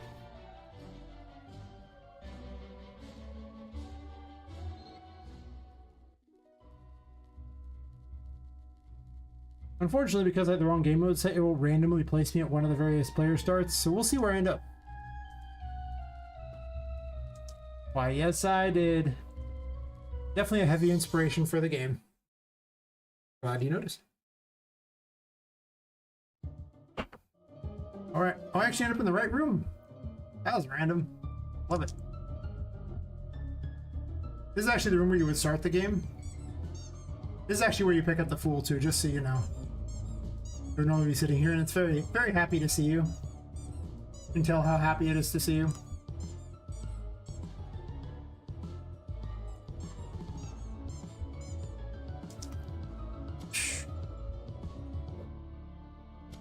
Yeah, if it wasn't for the bosses being broken, I could just play through this whole thing. I mean, like, it's really just those points you would get stuck because, well, you wouldn't really get stuck. They would just stand there like idiots. I probably could have just played through and been sad the whole time. I'll show you a recording of the other boss fight because, well, I was smart enough to at least have that. This is the first room to teach you how to use the Fool. I don't really know how hard it is to teach someone how to hit things with a hammer, but I think people will enjoy hitting things with a hammer, so okay, it's probably fair. Even if it's a giant squeaky toy.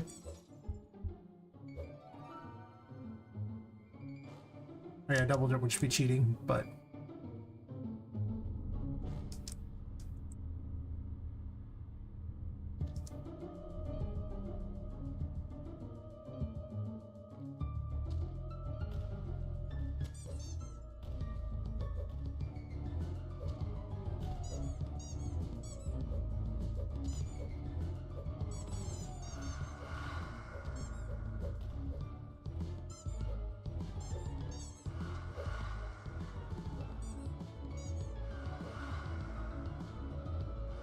It's still one of my favorite weapons, just because it's so silly, but...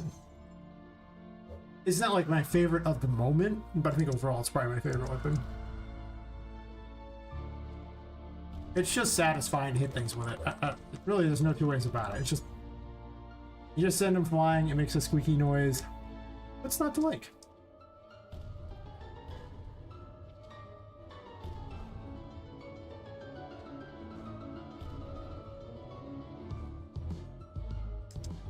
I need to put a light in here so you can actually see this spot. Or maybe change the lighting of the game until it's a little brighter? That's true.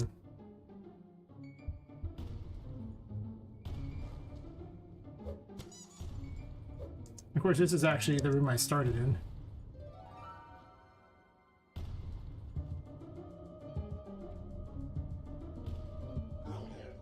just to give you an idea of, it does kind of loop around. You see all the various rooms. There's quite a few of them, but pretty much all this is in the first thing, except for this room is not really technically at anything yet. This room might be in the first chapter. I think it should be. You also go down to like these two rooms, and the rest of this I haven't even finished any kind of setup on. I don't know. Like, mostly the fifth floor that's largely figured out. And I think this is all the rooms. Let's see, 7, 10, 15, 9. I'm missing some rooms. So there should be a couple more rooms on here. I need to add them. I don't remember which rooms there are. I think I added in some extra ones. Oh yeah, the control room's not on here yet either.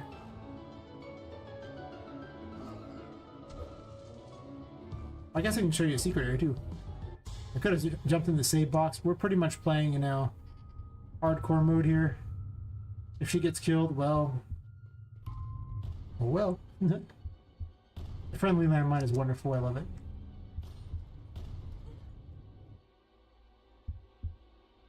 Animal? I'm not familiar with this thing. Animal Well? I've never heard of it. What kind of game is this?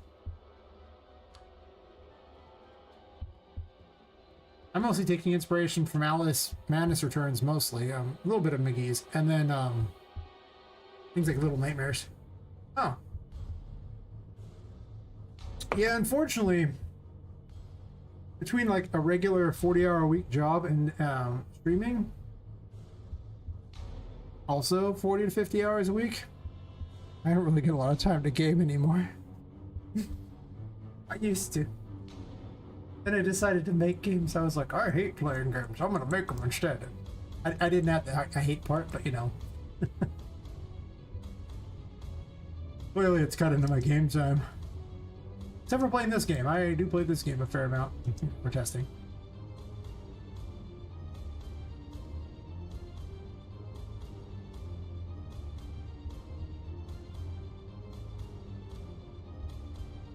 It's called Animal Well. Never even heard of that. Like, usually I at least hear about the Metroidvanias, even if I don't get around to playing them, because what I need are good 3D Metroidvanias to use as more examples, because there are not very many of those. They are very, very rare. You have to almost stretch the definition of what is a Metroidvania for it to count. Yeah.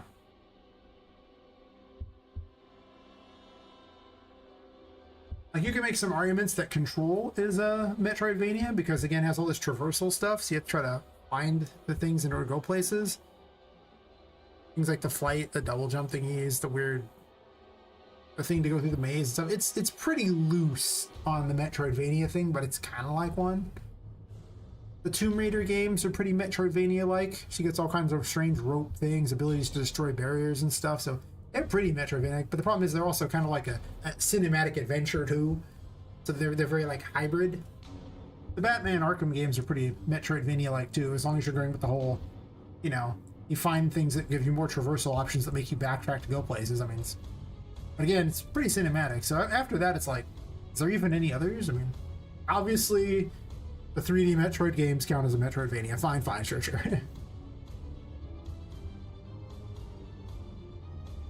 Yeah. That's what I try to do with mine. Yeah. If you can think of any other examples, can't think of any is the problem. They're so rare. Which is sad because, I mean, those were cool games. I loved all three of those. Control was actually one of the last games I actually got around to playing because Epic gave it to me for free, and I was like, well, twist my arm, why don't you? I also had some free time, and I was like, okay, I guess. Trying to get to a secret area down here. 4. I'm gonna land on her. No, get away! Run! Run away!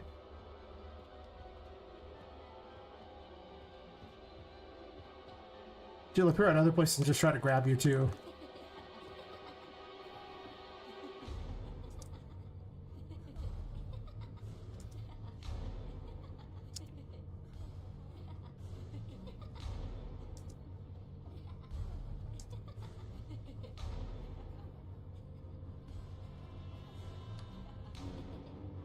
Well, there's actually a sun tarot as well, and currently it just creates a light above you. It's just a moving light. It's not that great yet, not very inspired yet. We need to travel in the darkness for longer.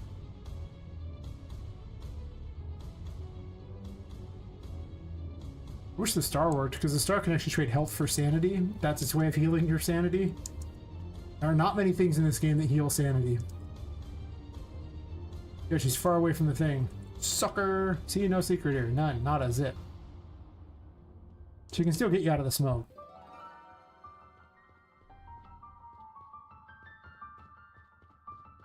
I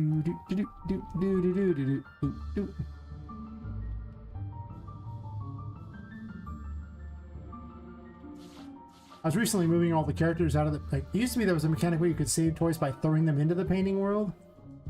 But I took it out because it just felt half-baked and terrible. And now I have like a little toy shop here like that, and she sells things. She's also stuck in the ground. Actually, for a second, I thought she was swimming in her gold or something. I don't know. For some reason, she's really low, and I don't know why. But you can buy things by simply talking to them. If you have money at the moment, which apparently I don't. Did nothing drop money? Oh, I gotta check that. I may add that to my list of things to check.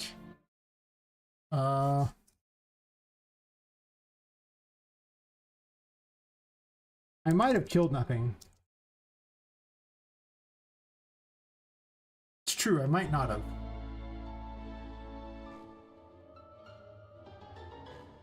Yep, she's my Amazon ripoff. Her name is Annie, and she, pretty much would like you to sign up for Annie's on Prime right now.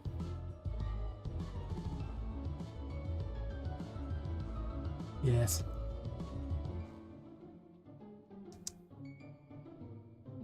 Take a secret way?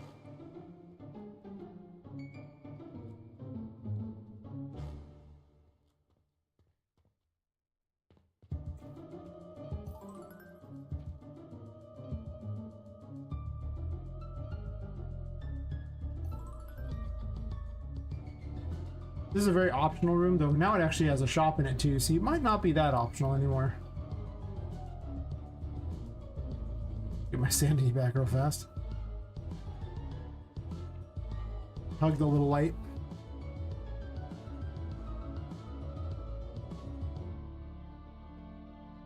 Sometimes you gotta hug the light. Ever since I put a light on her face, she looks so much better. Like, I actually had to put like a little light on her face because she actually looked creepy because her face was so dark. Because this material that, you know, is really dark. Which just means she has to have additional lighting to make up for the fact that she just has a really dark, you know, material. I was just like, this is terrible. But now she has a face light. It's very important. Everyone needs a face light, apparently. Oh, I can successfully jump over this. You gotta say it like you're falling, because you know it's more fun that way.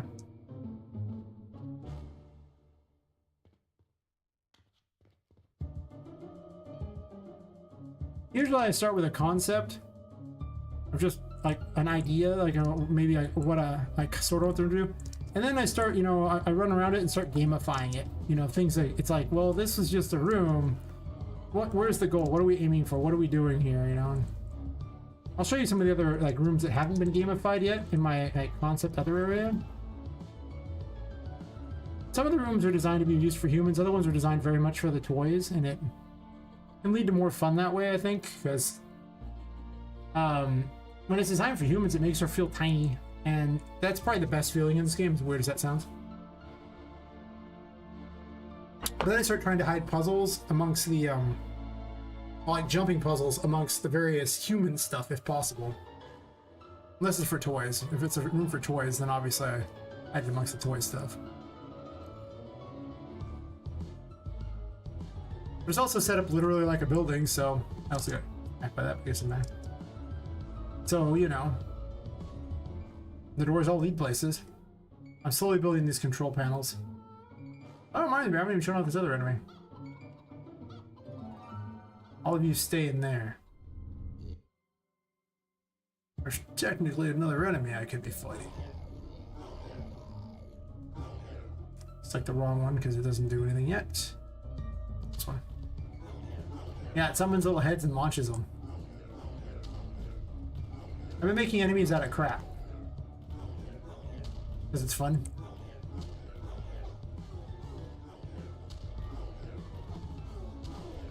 Trying to test this one out, see if it's any good.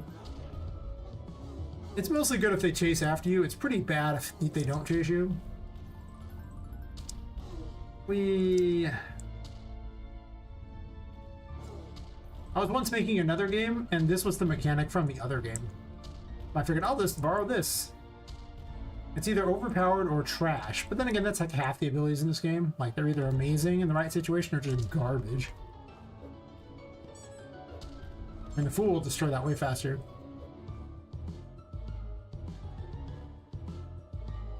But, yeah, whatever, I don't care.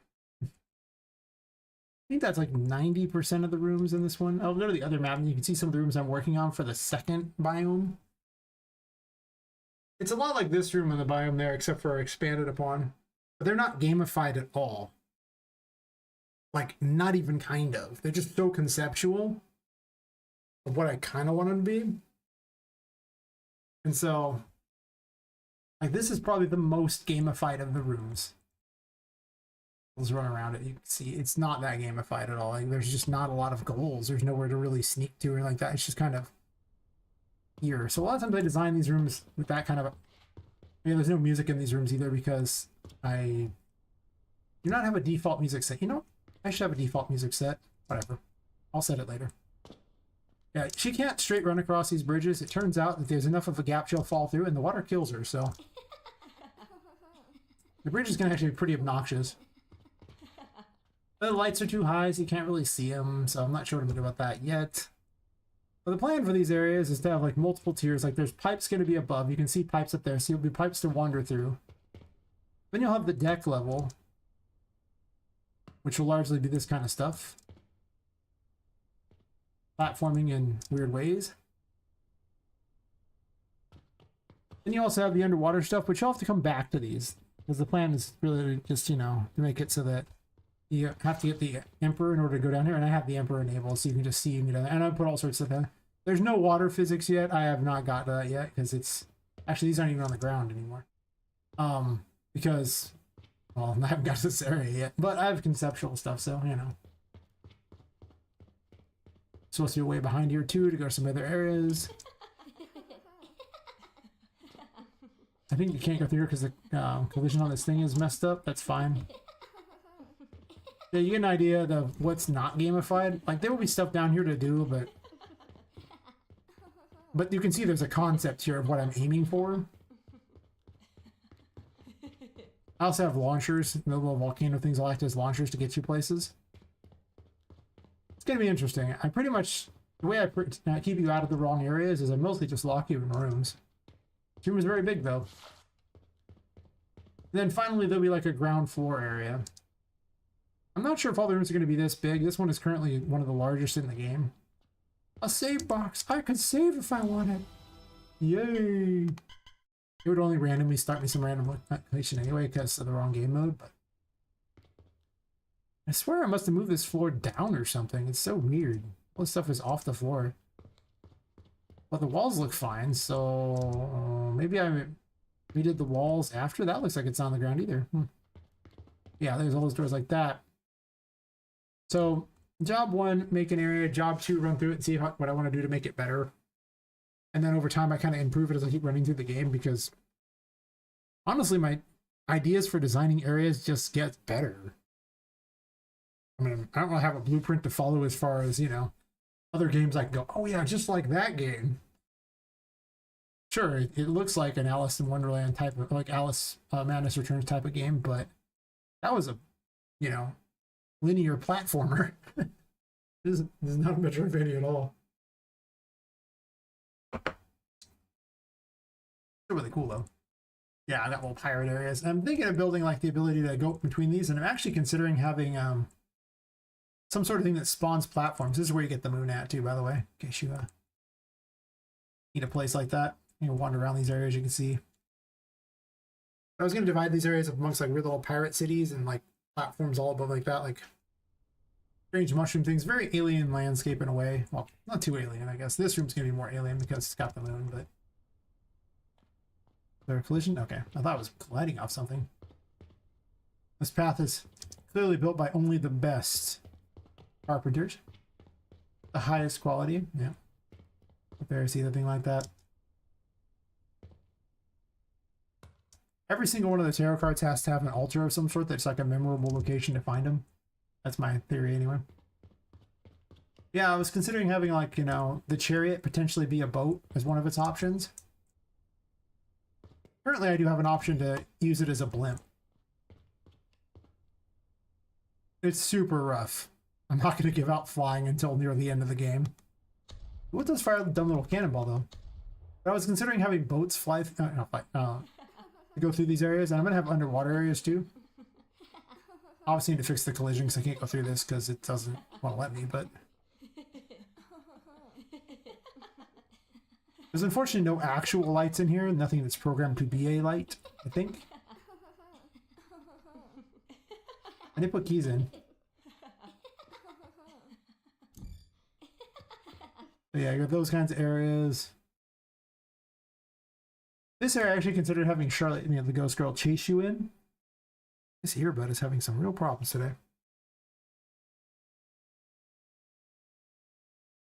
A second.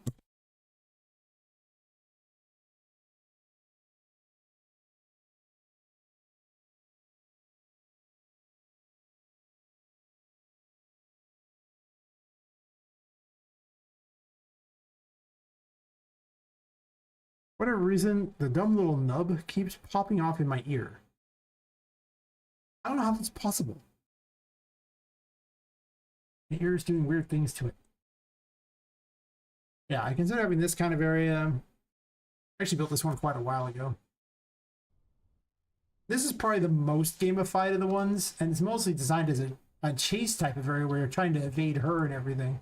Because throughout the game, she's often playing with you and everything like that. There's still things to fight and do. It's just she becomes a roving pit, essentially. So between these little houses, there's also pipes that connect them.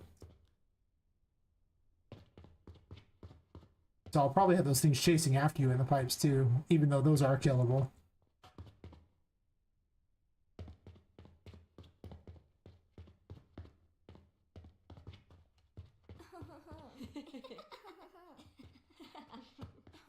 It's gonna put the Emperor Terror here, probably? Question mark? Yeah, you'll dive in and out of these, and maybe I'll make them safe zones or something so that she can't come after you in them. And again, I'll put stuff under the water too, so. But yeah, you get kind of an idea what these are. These are just all sorts of pathways. It's lots of, there's like, I try to build this essentially in like layers of like where I want you to go and how you get to each layer. And most of the platforming consists of going between the layers, unless there's just ramps. Sometimes there's just ramps. If I want the ghost girl to chase you, there's ramps, because if you've ever tried to get an AI to platform, it's rough. It's really rough. You can do it, but it is gonna be rough. And you ain't gonna like, you ain't gonna like it. I'm not.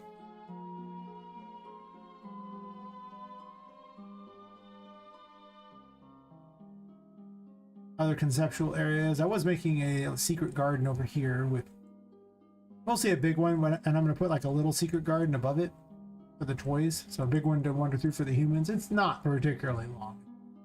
Mostly for a, you know, like a touristy type of thing. Then up here I'm going to build a little version. Hide stuff in it. I just haven't gotten back to building this map yet.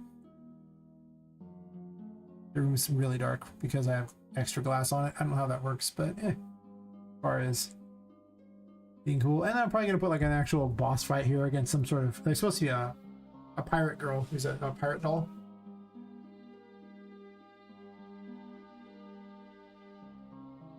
Because the game's largely treating the toy maker, the person, you know, killing us, as like effectively Jack the Ripper, but Jack the Ripper turns them into toys instead of, you know, eviscerating them. Yeah, that's my concept area. It'll probably get changed a bunch because it's just not gamified at all. Not sure how I'm going to gamify some of it yet, but I just kind of build whatever seems fun. Probably why it's taken so long to build a game. 15 months or so.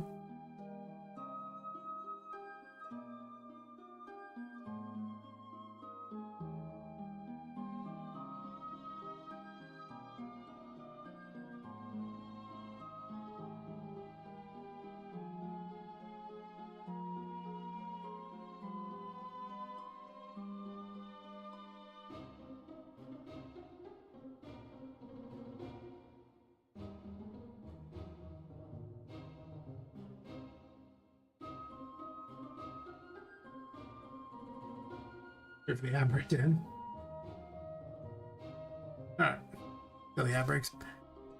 I don't currently have a Steam page for it. I'm actually using itch.io to make a practice Steam page, mostly just so I can show it off to random people and other streamers who ask. But that's currently the where I start putting clips and things and having like a full playthrough of what I had. And all this to run the video of when I was fighting that boss because, well, it worked at the time. I gotta turn this music out here. While it's doing that, I'll take a bio break. Where is it? Oh, I guess I haven't put it up yet. Well, I have it on my computer, so it doesn't matter. Gotta put this up sooner rather than later.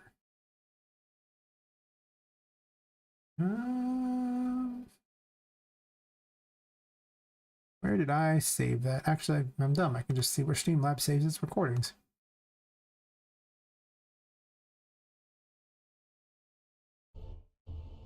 There you go.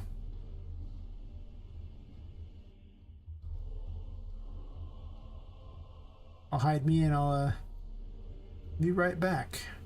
But you can enjoy the fight in the meantime. She's got like 3 phases, so the last phase is probably the most exciting by far.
Thanks for the follow, Metaphor.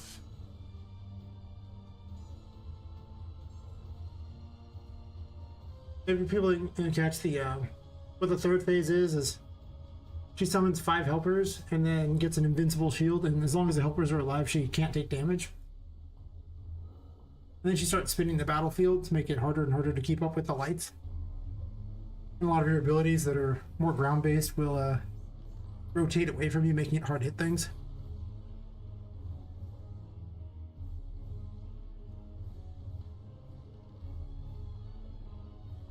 Just those little minions there. They fire little hearts at her to kind of give you an indicator. I'll probably need to upgrade that to something a little better. But... eh.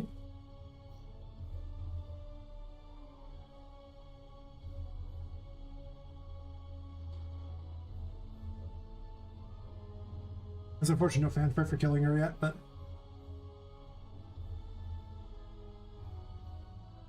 at least you get an idea of what the fight looks like.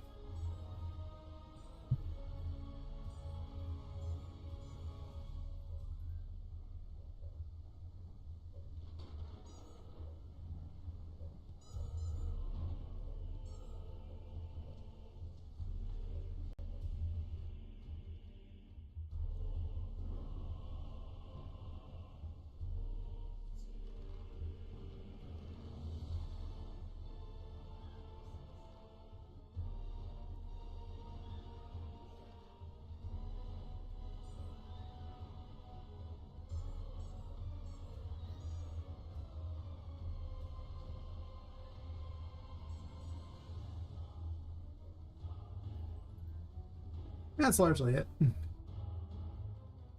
Yeah, we're back on. I think I just cleaned up the random minions around there. This is my test level area anyway. Because, well, sometimes I want it better FPS than the 20 to 30 that the main map gives you.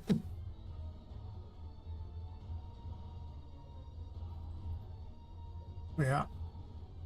That's largely what it is. I need to put this up on YouTube so that I can add it to my page too.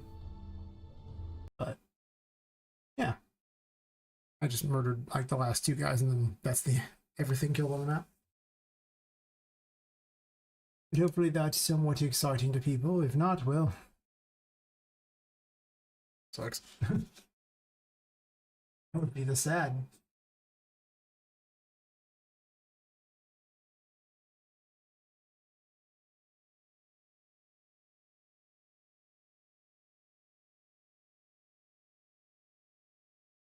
About the music to the other stuff.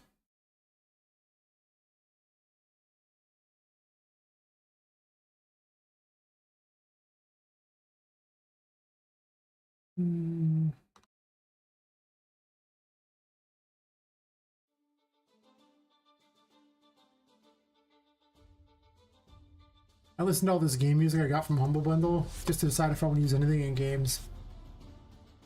Also because I stream on YouTube at the same time and have a record of every stream I've had for working on this, so just in case you really want to see the full thing. It's almost like 150 streams now or something. Quite a few at this point. I'll post the link just in case. About my humble beginnings of a Paper ZD project to what it is now. Where are we at here?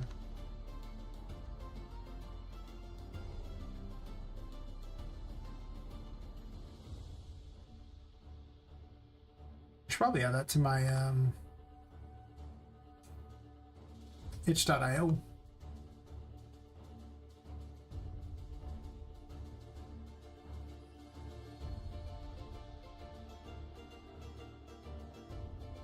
Thinking about it.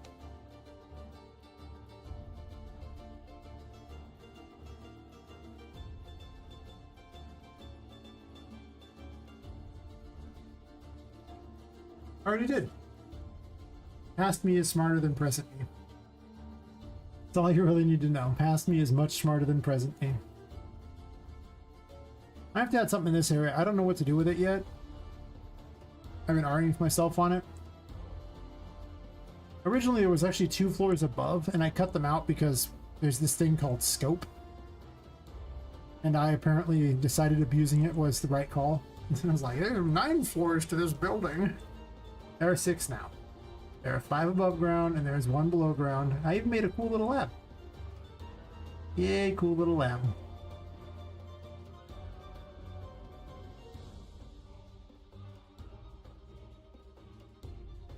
I make lots of steampunky things. So, yeah, I reduced the scope a bunch on that one. Also remove the toy saving mechanic because it's just like, oh look, you can save all these toys. Then I gotta make all this really unique stuff that only goes on 1 level, and now you still encounter toys that are somewhat sane. They're just kind of throughout the world instead and doing strange things, which I think is more fun than them just being in one spot where you're having to rescue them. Such as in the toy maze here.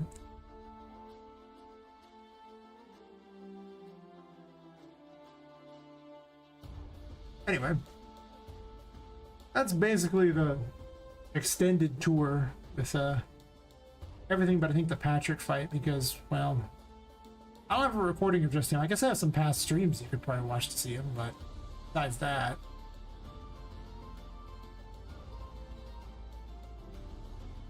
I'll fix him. I have to fix the star as well.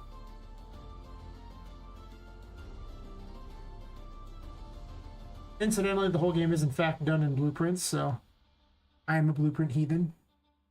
There are people out there who will hate me for this. That is fine. There are actually some people who get really angry that I just use blueprints. It's just like, bro, it's okay, man. Doesn't ruin your game. You can use C++ if you want. Some angry people. Pretty wild. Why is the star broken? That looks fine. Okay.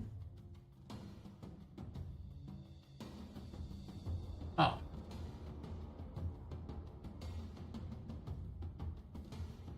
Was this it? Was this the only reason it was broken? I have been switching things out for gameplay tags because I learned about gameplay tags and I was like, wait, what? They're like booleans that I can just move them all at once, like, you know, just access them all by just having an interface get all the gameplay tags.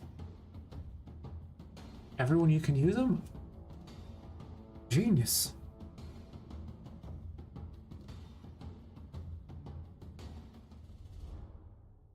Oh.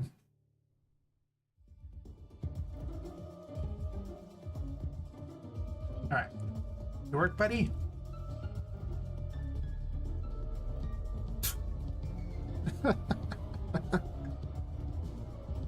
Oh, 1 broken gameplay tag later. You are not draining health. I see.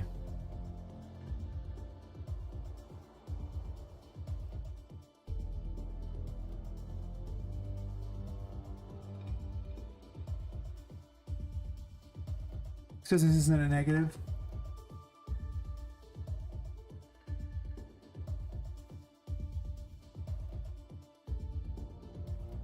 I should actually push that into here too, for that matter. It should actually be part of the player stats instead of having them separate like this, or they're just only on here.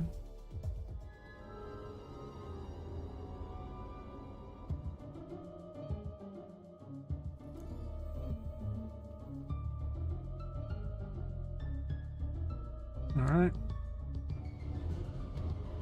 Okay, that's reversed.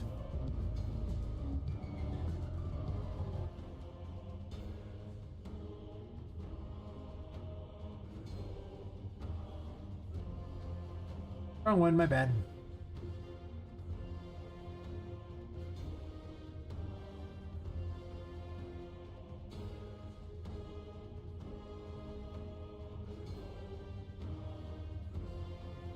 Star 2, let's see, this updates in, then updates that. What's the cost on Tarot to the star?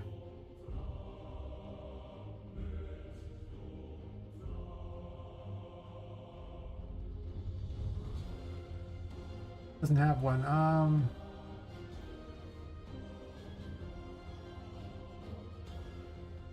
What's the star 1 cost?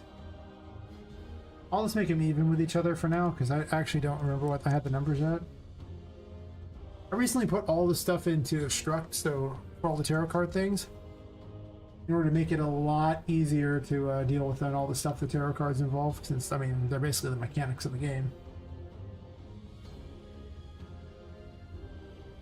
Just be careful with Structs, though, because every time you package the game, then if you've made any changes to Structs, you have to go through and individually refresh every single node. You can't just refresh all nodes. It doesn't work. It's so weird. They'll work after that, but otherwise it will not package. It's so annoying. It's like, really, guys? So yeah, you trade sanity for health. You spin it that direction, or it trades. Actually, it's health for sanity or sanity for health. And it works. But it's not shutting off.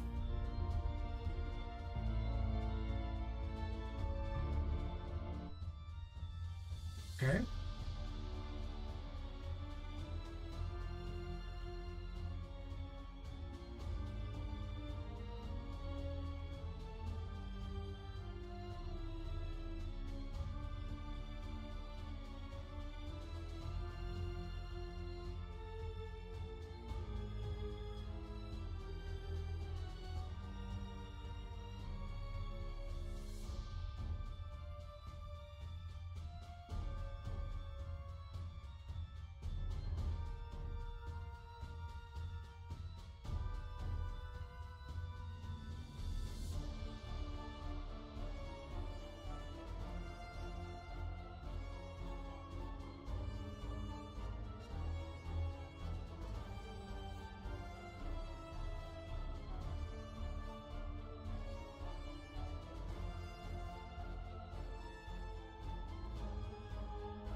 Right.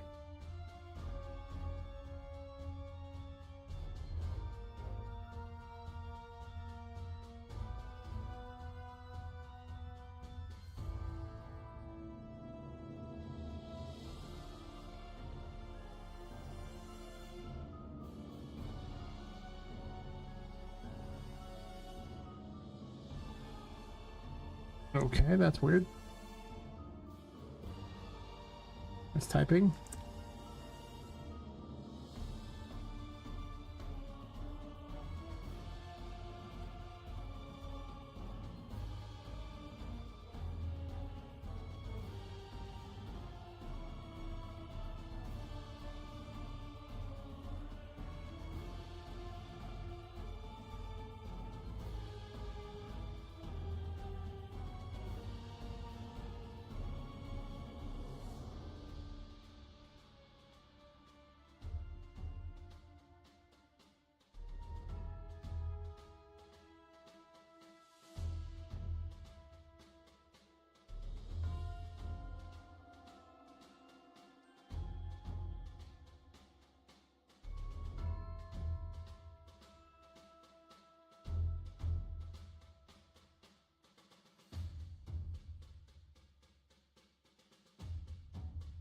Put this one in red.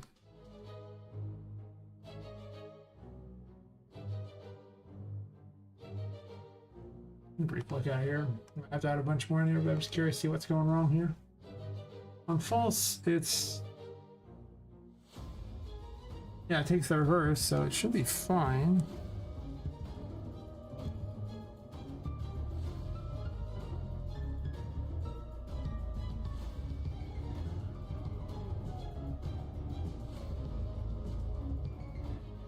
Interesting. So at first when I activated it says false. Okay. So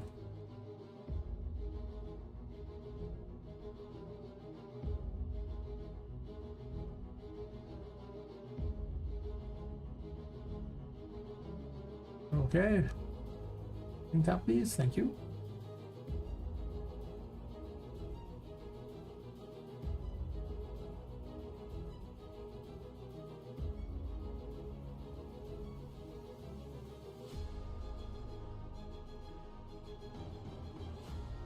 No. I think this is almost backwards, right? Oh. Because I'm a goofball. I could have just told them that. They don't need to call me out like this, bro. I forgot that when you remove a gameplay tag, for some reason I just want to set it to equal none, thinking that, you know, it somehow, like, clears it. But it doesn't do that at all. You have to tell which tag to remove. Aw.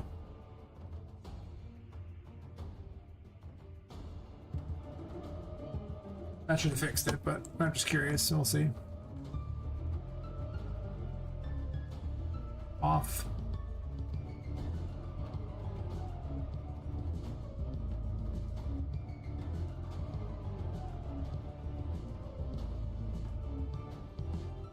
It deactivates, doesn't matter which one you do, but then hit it again, does that, which is probably fine.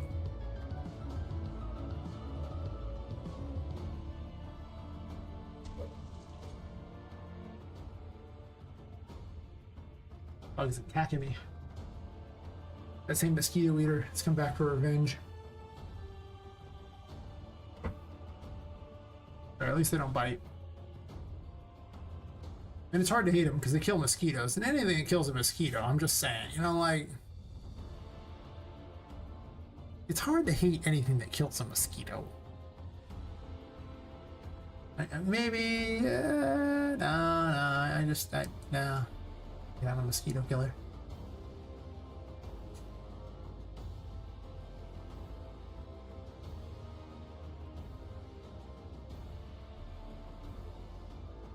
So...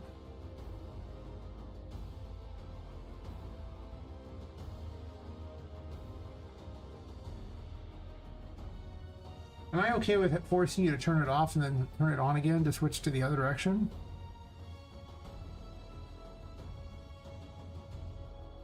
Not horrible.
It is in reverse here, if true.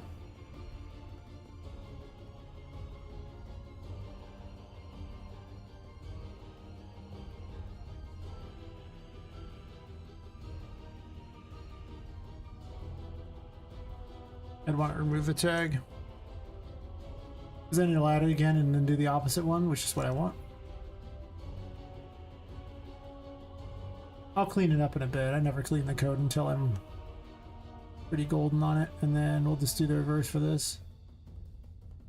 Not the most ideal method. I could also save it as like a previous variable as well, which might not be a bad idea. But I'd still have to do it for each one because each one's going to want to be a different previous thing, I suppose. They can't. Well, they could technically both run them. Well, because this would set it, and it sets based on those. I don't really help myself out on that one.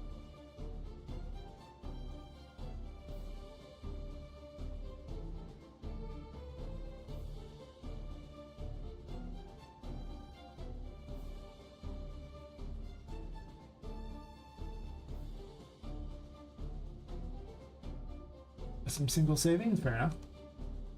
I do these things.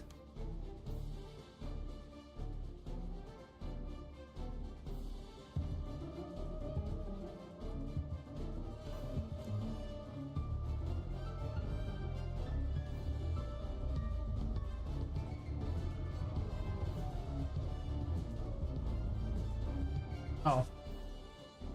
I'm a goofball. I forgot to write heal health here.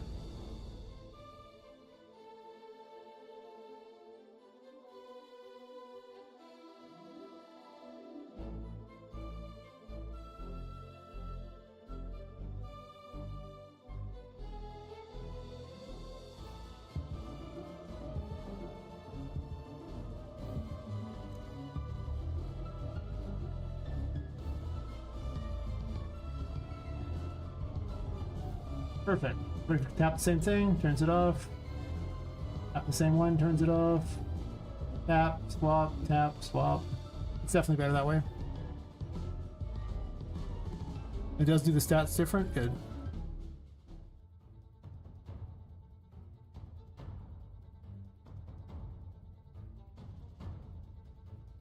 Better than the old version.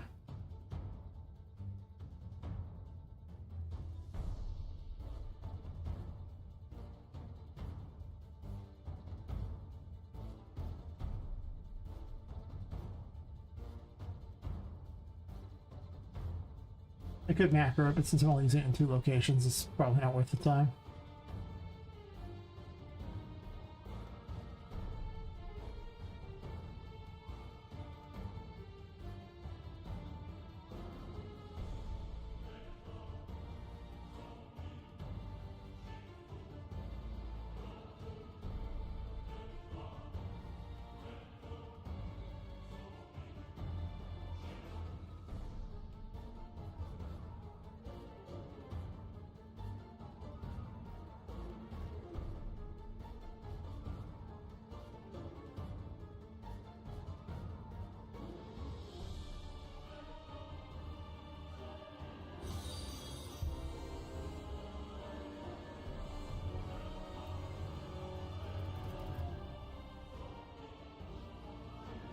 Thanks for the follow. Yeah, Cincy.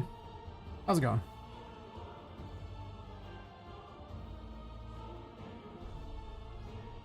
Ooh.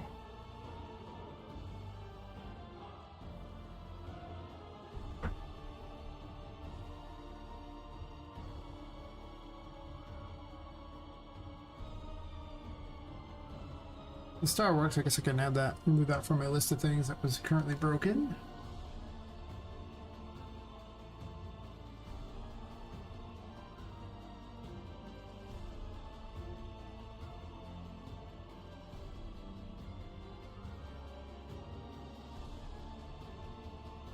I was considering reducing enemies in the chapel to not so ludicrous a number. A little laggy in the chapel as is because it's just a brawl. It's just such a brawl.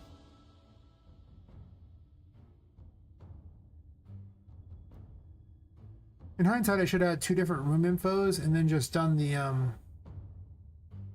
the dishes as one thing, and then the enemies is another. You know,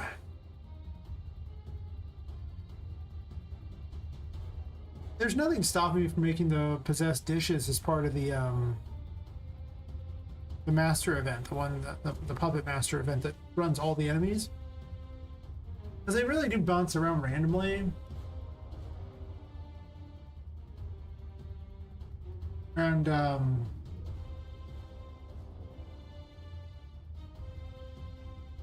that is a movement thing, so that is something to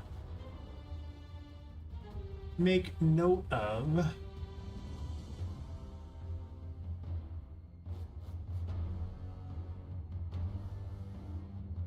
It would be considerably more efficient. I mean, when I saw the difference between having the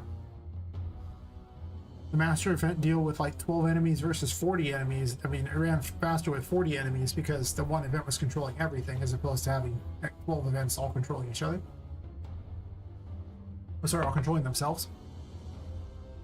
So it was definitely much more efficient. Admittedly, these things just to periodically randomly move themselves a direction.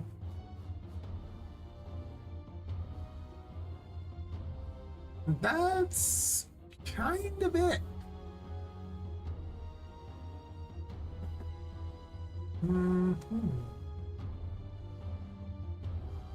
Maybe remind myself how they're set up. There's so much in this project, I have to refresh my memory on things all the time because I might not have worked on it for a week or 2 or longer sometimes. And there's really only so much space in there for so many different things, apparently.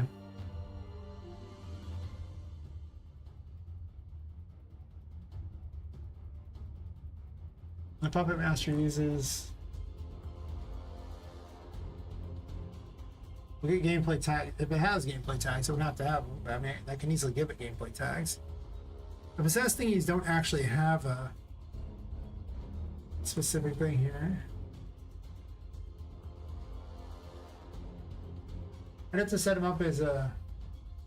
This is getting the player gameplay tags. Does it after this one because I don't necessarily want to get these tags if the enemy's dead and attacked. So it needs tags for that there. It has to have BPI interact, which I think it already has.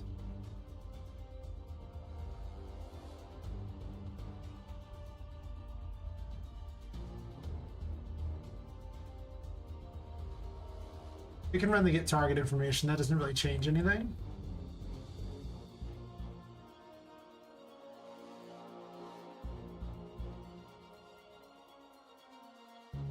Wait, I'm done. I keep clicking the same thing.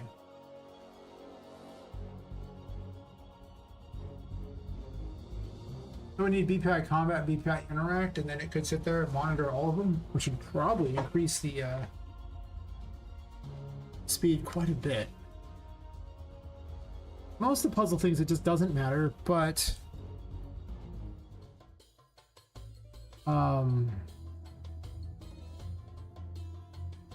these particular ones are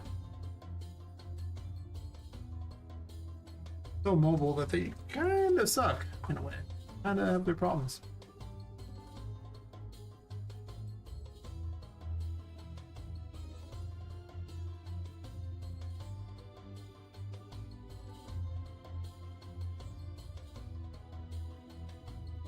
And then you command Puppet.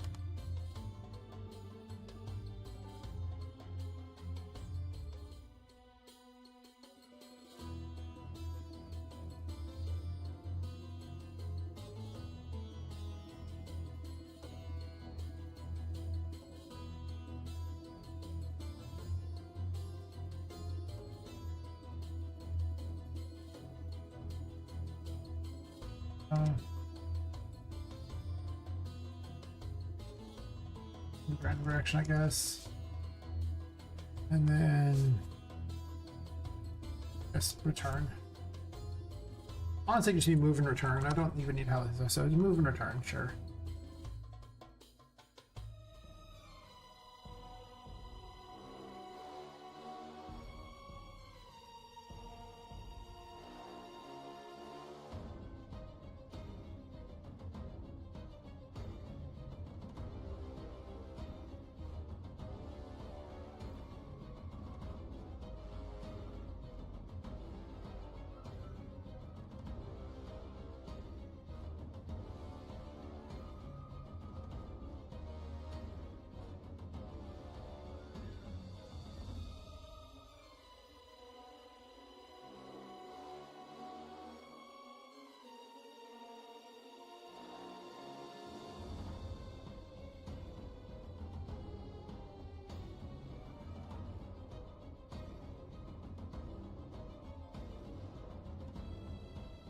Eventually, every Boolean is going to be a gameplay tag by the time I'm done. It's just how it's going to be. Manage gameplay tags.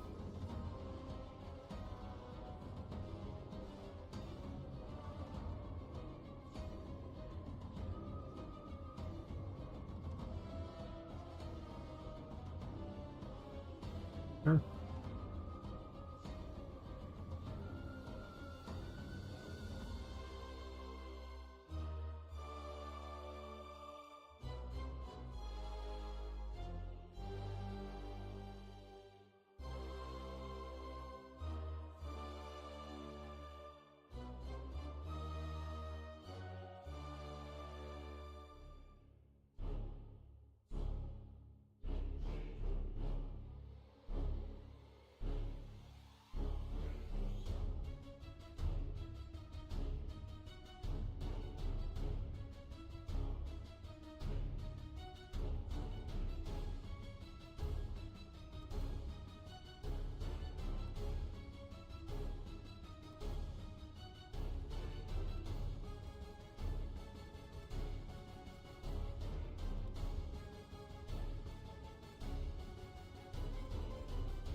It can just be commanded to act. It already has its own logic here. It doesn't care.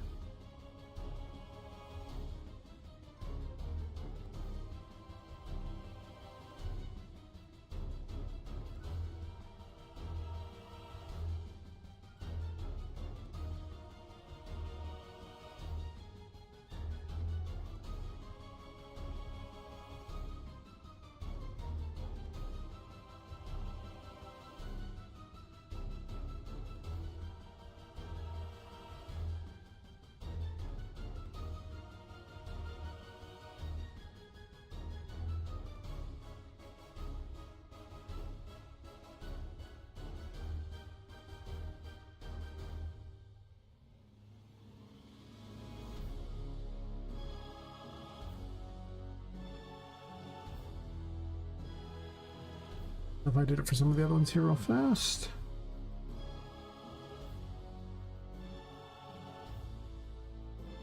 Building.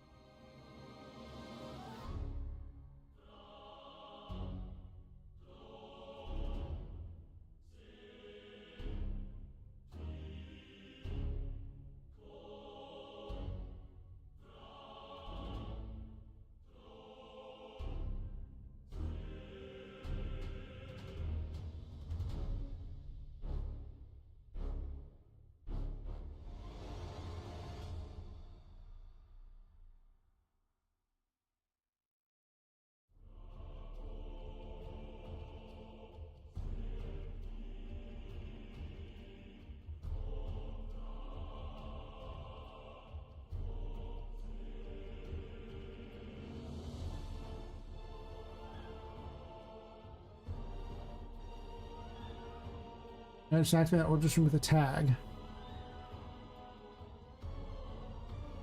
And then I don't care if it can act. All I wanted to do is when it returned, I wanted to set this so it is no longer able to act. And then this thing here will reset and act. What is it called? And reset can act. Oh, target is BPMPC. Wait a minute. Not a child of the NPC.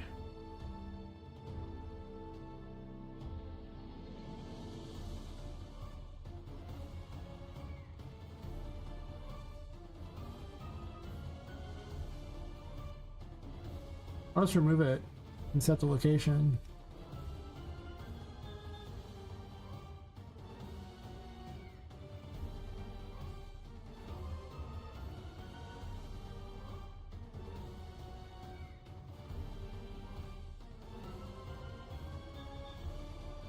I don't need object possess anymore, right? We're not going to run that.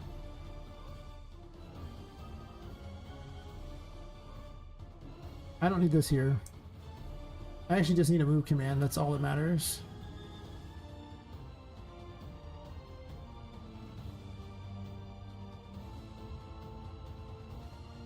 Actually, I can just check if it's possessed.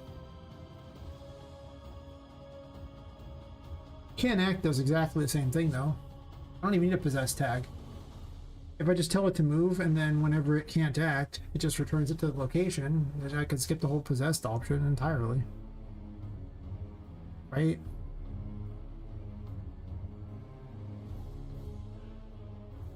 Because it already checks, it doesn't care.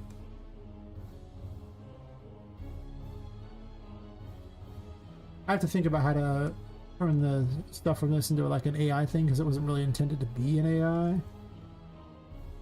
It can act.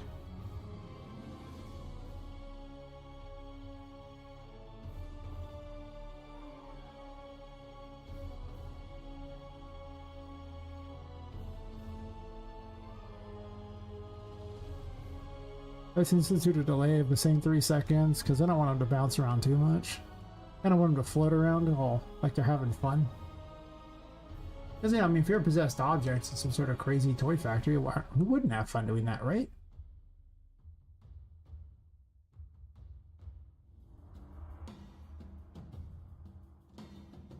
Maybe I'm weird. Well, okay, I don't think there's a maybe in that equation there. I think we just agree I'm weird.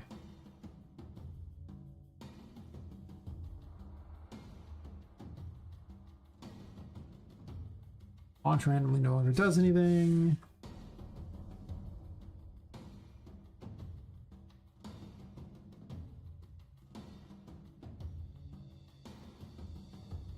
If possessed, we'll default it to can act.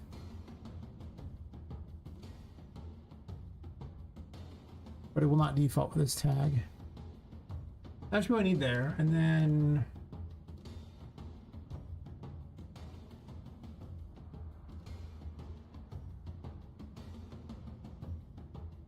okay, I need one more option.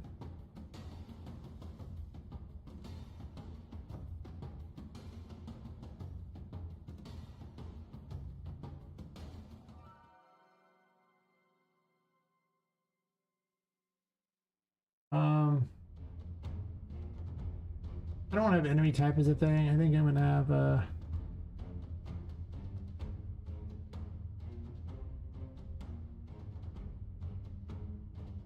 wait,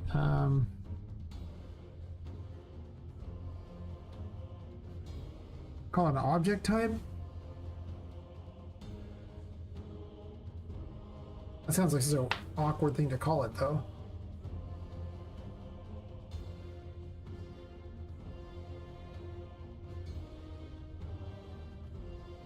Well, an interactable type.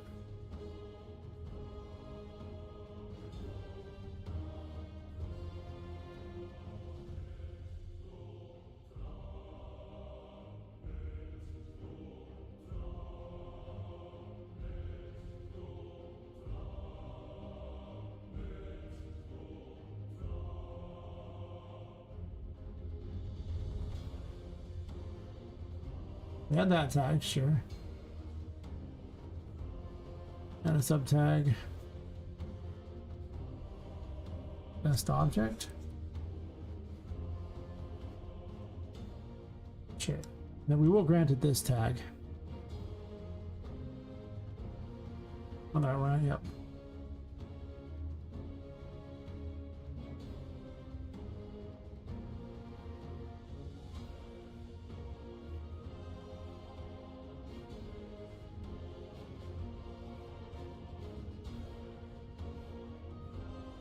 Come on.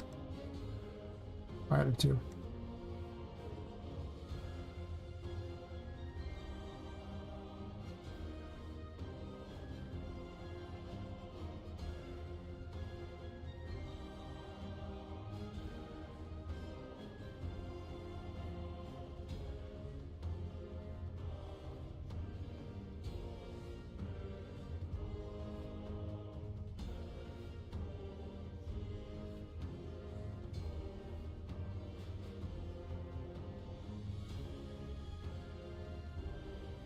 I guess it can have a thing. Does it need a thing? I don't even know. Probably not. Only one node.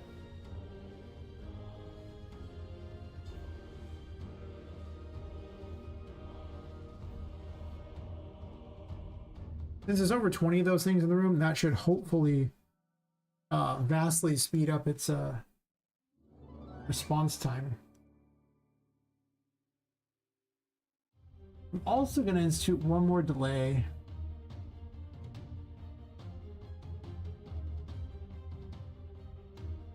There's a 3-second delay before it's told to move anyway.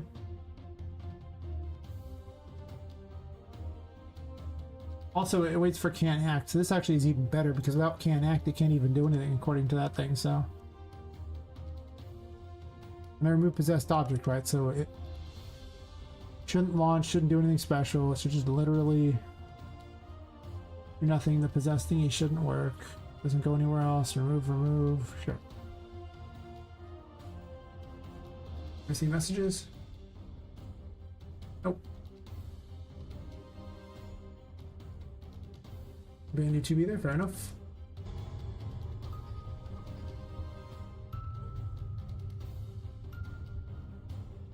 Let them all spawn in first.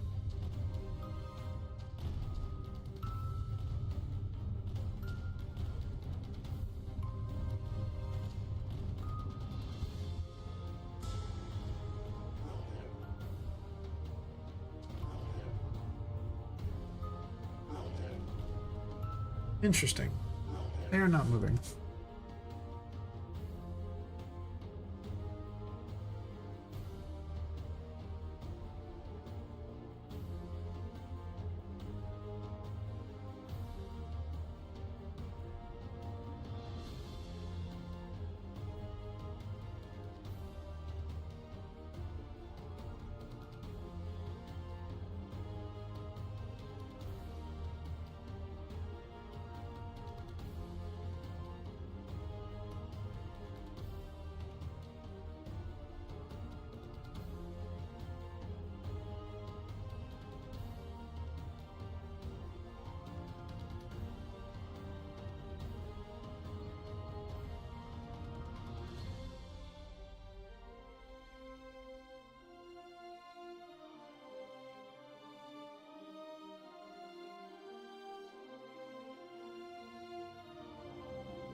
And everything will be controlled by this glorious thing.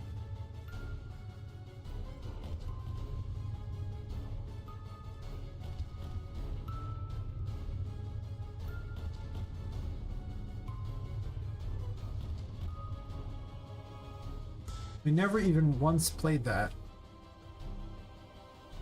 Good to know.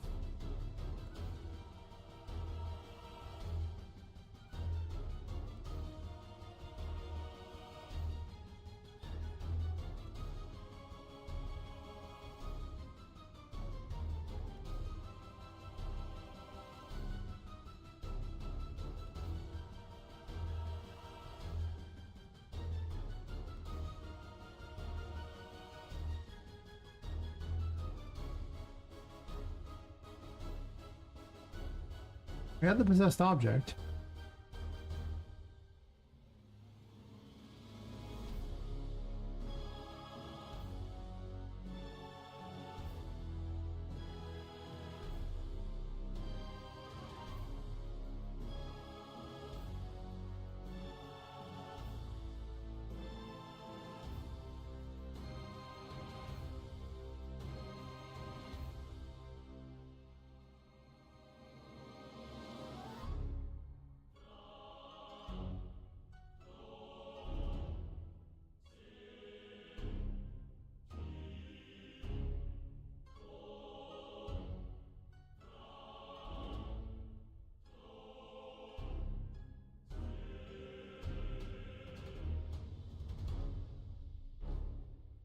In case I'll make some changes to. I don't know if I will or not.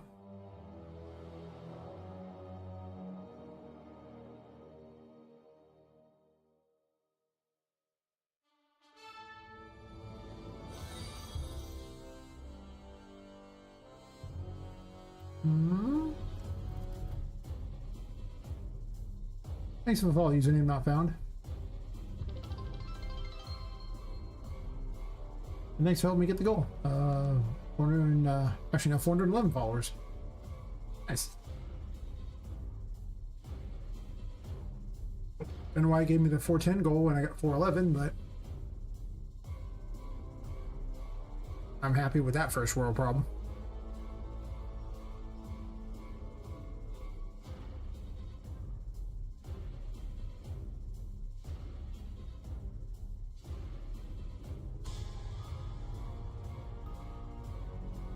Now do the event begin play.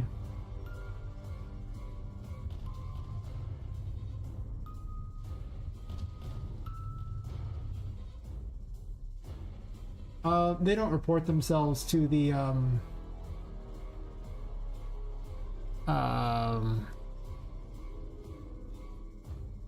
to the Puppet Master.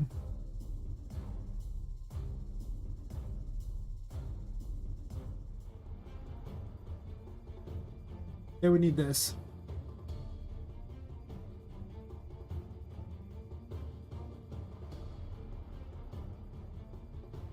The Puppet Master can't control what it cannot see, you know?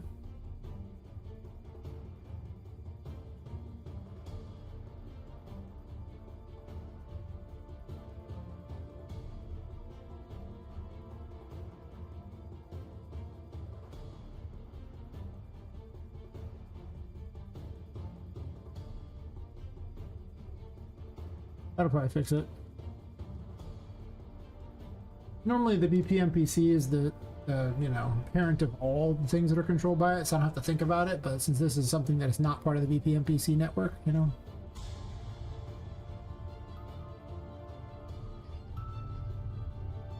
Sounds totally like a, you know, TV station. The BPMPC network.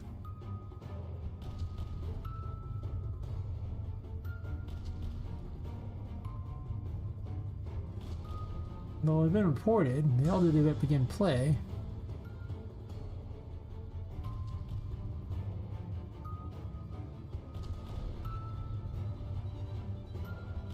And the Puppet Master's clearly there because all the other enemies are moving, so clearly I'm not missing that. It ends with the event begin play and never goes beyond.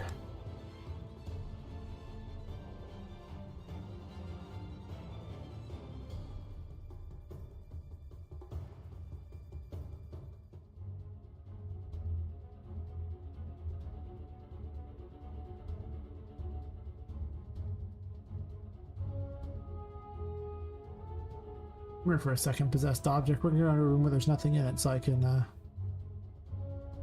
see what's up.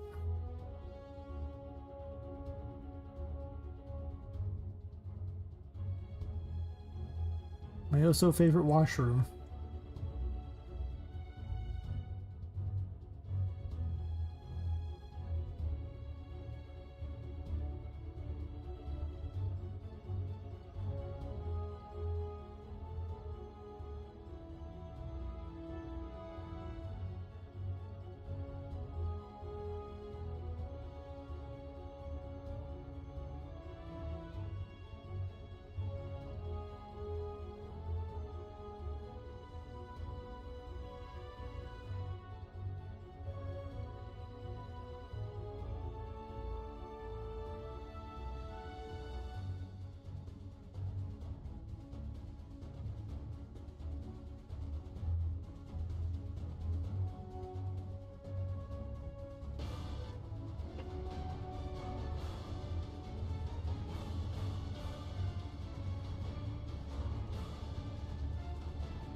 I mean, there's still other physics that's weird.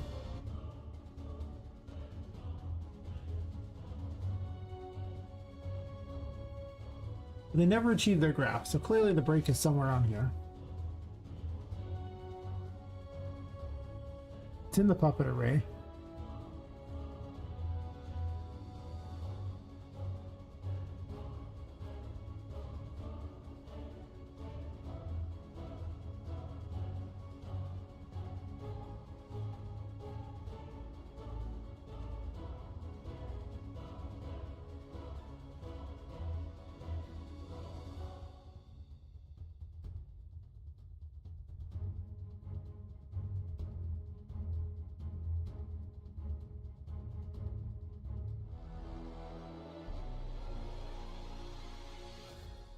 Where are we breaking, buddy?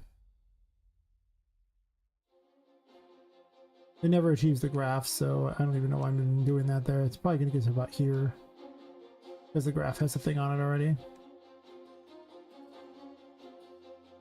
It even gets that far.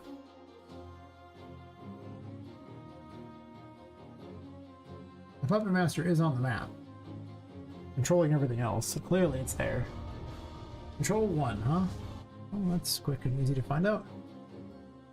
So it doesn't have can act. Well, I should give it a second to see if it gains can act too.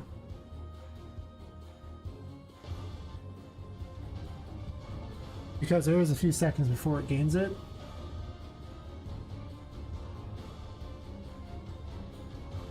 This is obviously too long.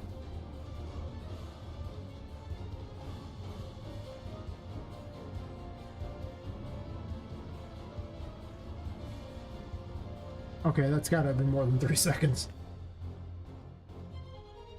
Okay, so it's not gaining this tag.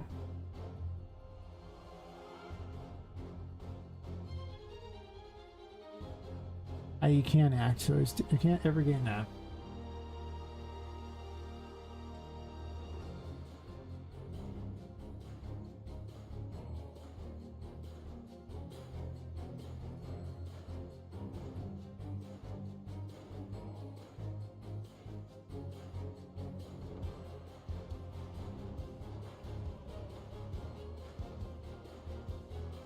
And it defaults to true.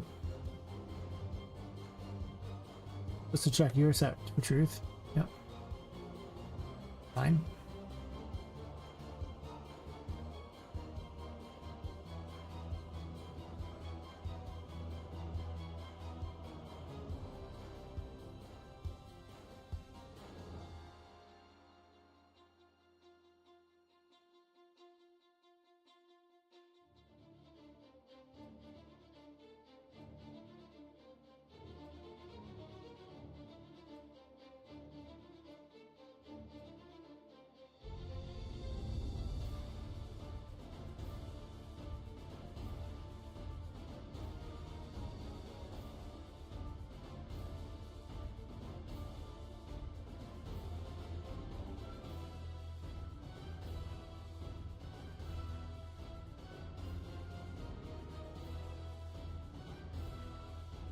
I don't want this anymore.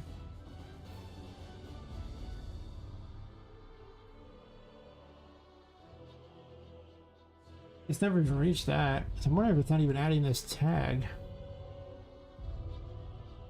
I mean, it's adding the tag, supposedly.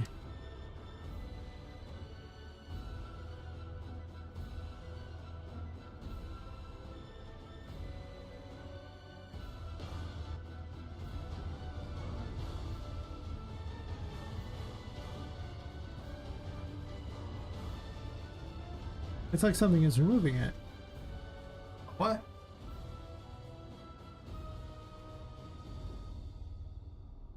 Well, it's never reached control puppet.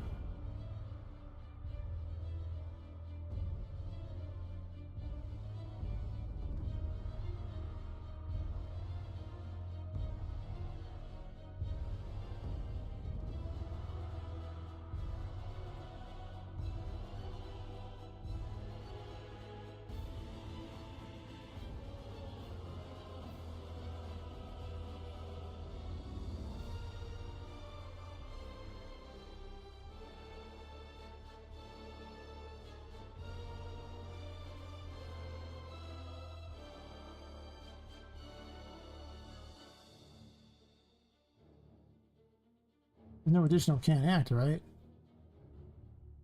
There's not.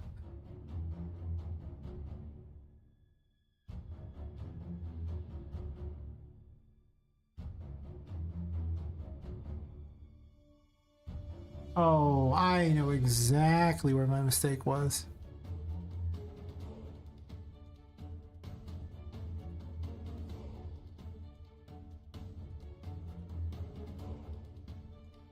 The function to get gameplay tags was never set up on this one. So it would never look like it no matter when it happens. Again, this is just set up on the BP NPC, so I have to think about it. Both these things are required, but here they are.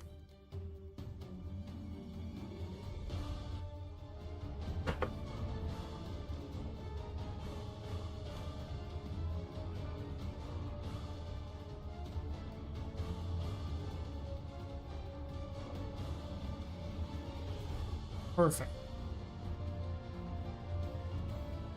It's actually probably better than it used to be.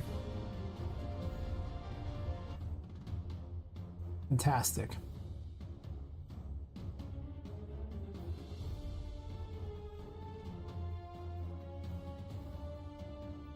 Those people keeping track, the chapel used to actually crash the game, by the way. It was the worst offender of all the rooms by a huge margin. So the fact that I was getting like 20-30 FPS in the chapel, I consider to be an incredible win. As it is still like the heaviest room.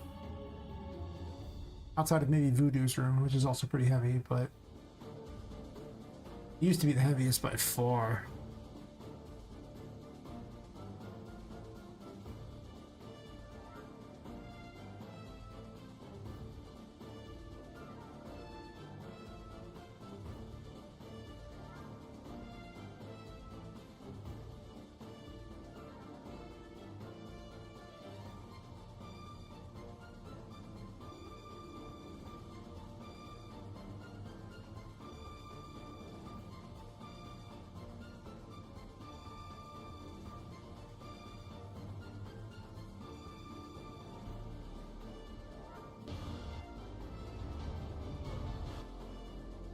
Got one.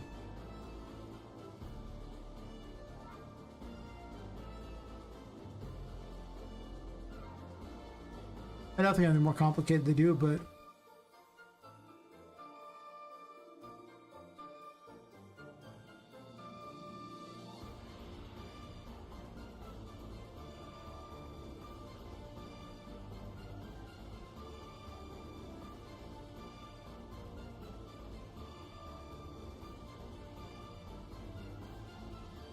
gameplay tags are glorious. Simply glorious. I don't know why I resisted to use them so long. I think I just didn't want time to take time to figure it out. Just doing her thing. Do.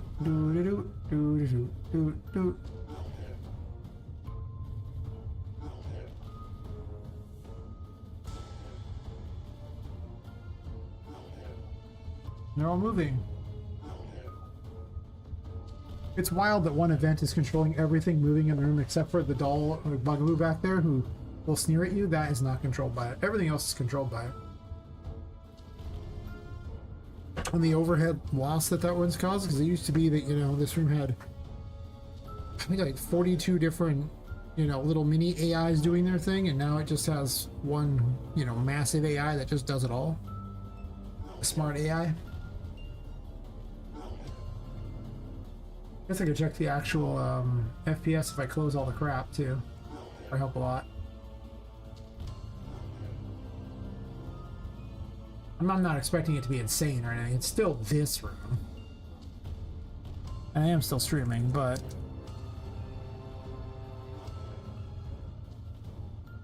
that's pretty bad.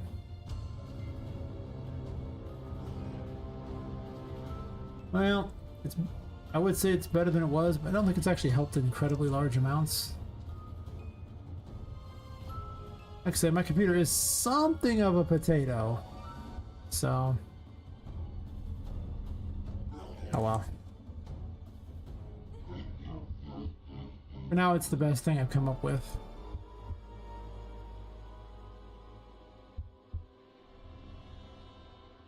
Actually, I don't want to turn that off because I could have done this here. Well, this room's a little bit better, but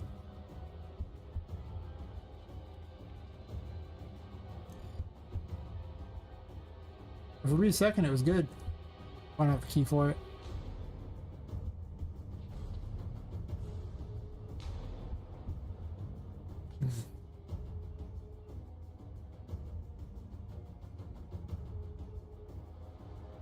Oh well, I don't regret doing that. It's just awkward that it only sort of helped.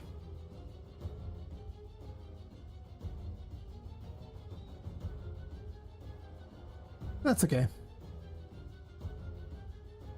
I'll take what I can get.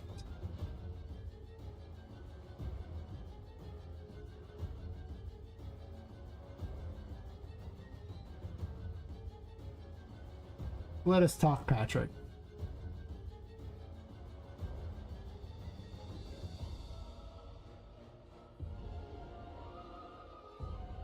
Patrick's the monster.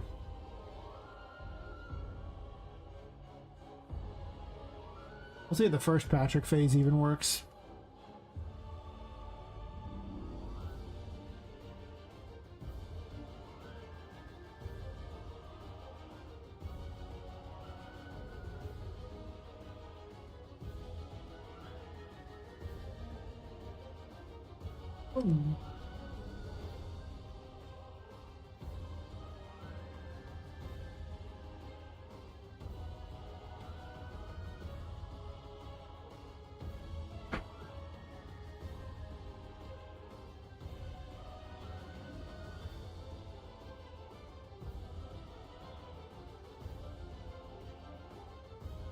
Ah, Flubber 1999, sure. What's kind of wild? You'd excite me with these wonderful things. Oh, nice. Well, I mean, I guess they should join the club and like everywhere else it's been hacked, right? And all their stuff's been put online. As a former Facebook user, I can tell you that my information's probably out there by now. It is crazy, though. Seems like you'd want to hack a place that had more pertinent information than that, right? What are you going to do with a bunch of 4chan information? Doesn't even include financials. Probably doesn't even include their real name. Kind of weird.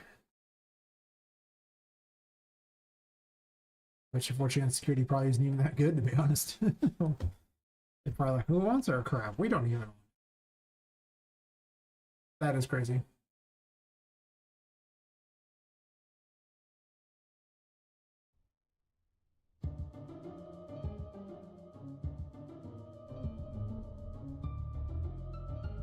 Yeah.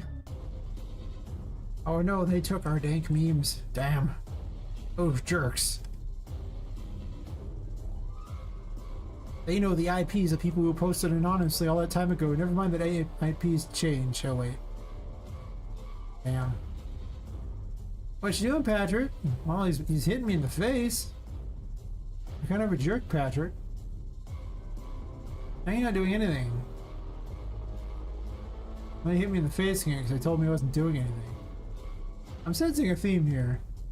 I say he's like slacking off and he hits me in the face. See?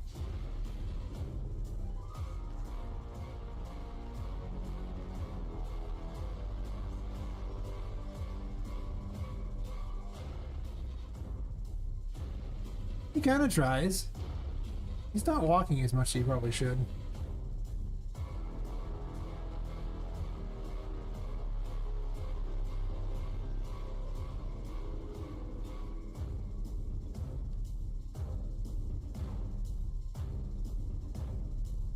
What's he doing?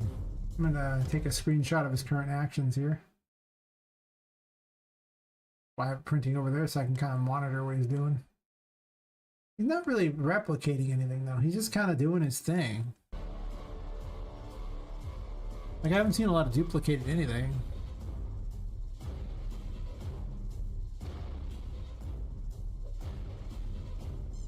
He's actually a lot more brutal than I thought he'd be. Huh.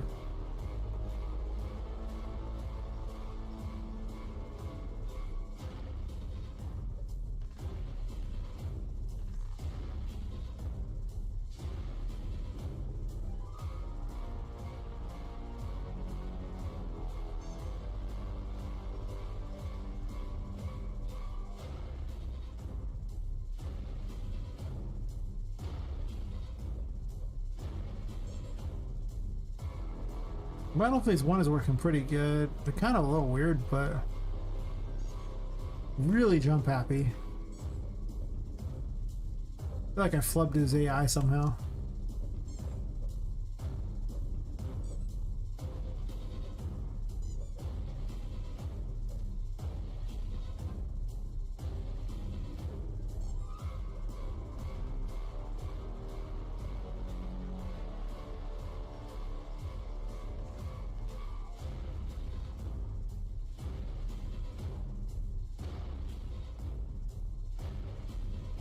Actually, I'm already on that.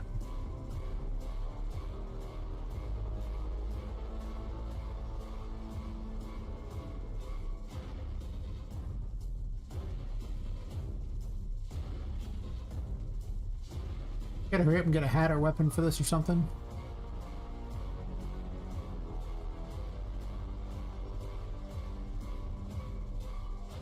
He fires in a weird direction. He shoots a lot.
I think his projectile kind of sucks.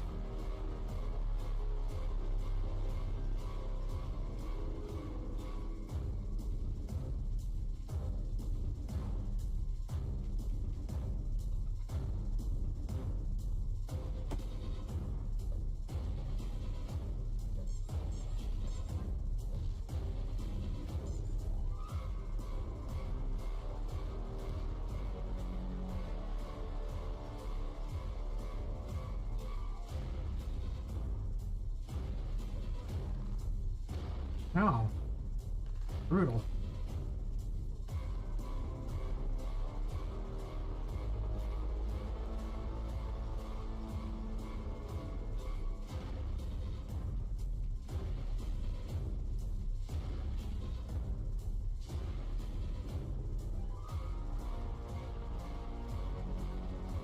I mean, he's actually a lot tougher than I expected. That's good to know.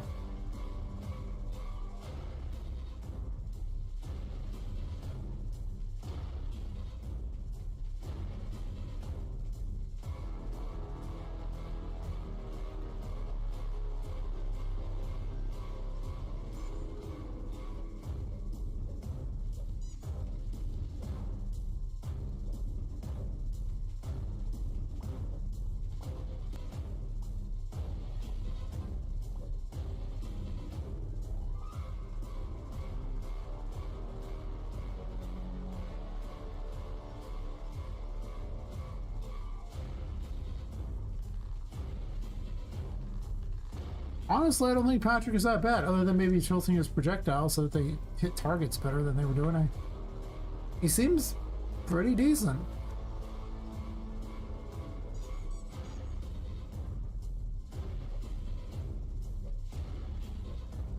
What is going on here?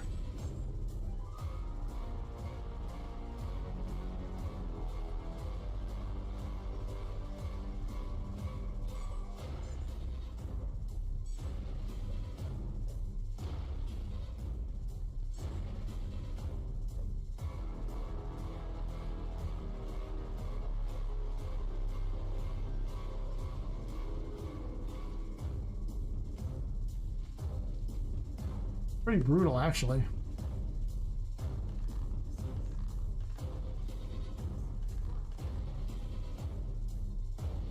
I should be using the Empress against him. That's actually what I'm supposed to have for this fight.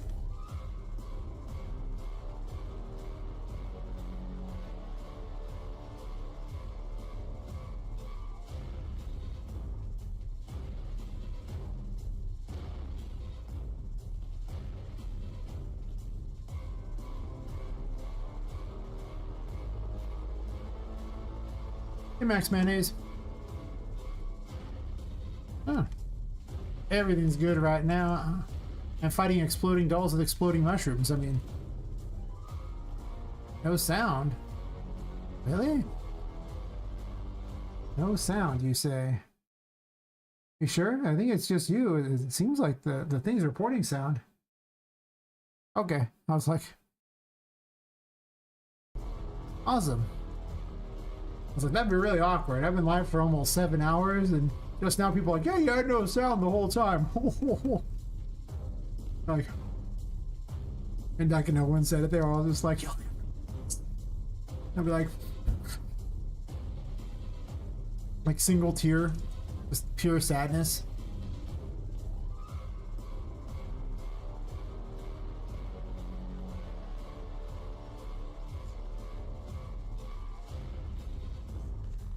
I kind of flubbed up programming the AI for this fight into my new AI system that governs everything, and now he's a lot harder, and I almost kind of like it better. Suck a dice. Dice are very good. Yes. Until you run out of curse, then they're terrible. Oh, hurt. So mean.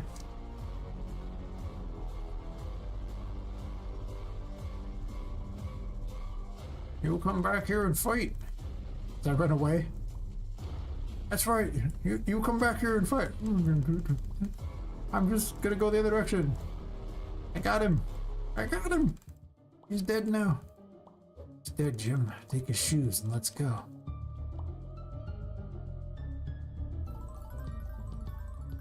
Yeah, I actually didn't mind that. I think he's actually more interesting than I was expecting. I think he got a lot harder, but okay. I can live with this. That means I just make Patricia like a crappy version of him and I can work on Vu instead, and soon the puppet master will control all. Oh, thanks. I'm definitely coming along. Yes. Yes, indeed.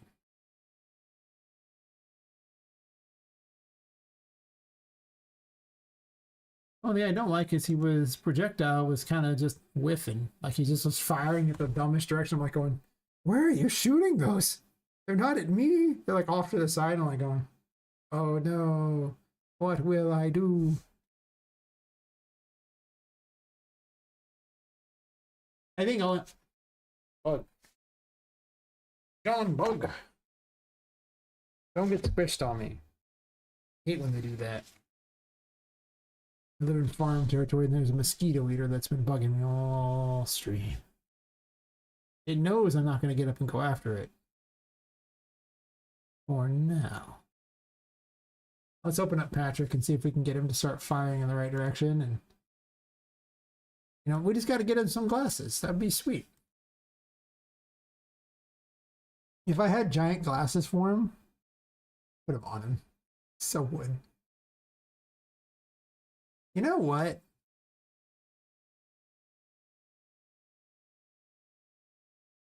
Let's go over to Fab and see if they have some glasses for free, right?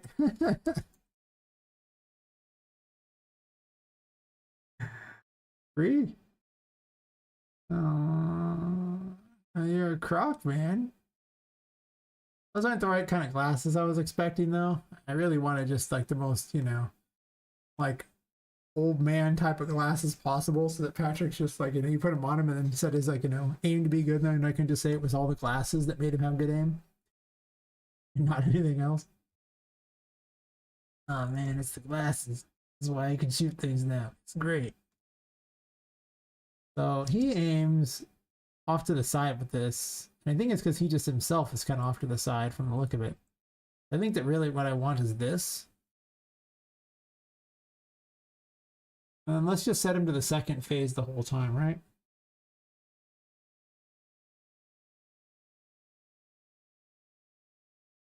Wrong one. Patrick. He fires a lot in the second phase, so it's probably acceptable.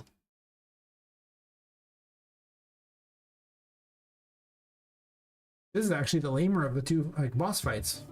I guess it's sort of a third boss fight, but it's like an intro boss fight, so it's not really a... Calling it a boss fight's what we call generous.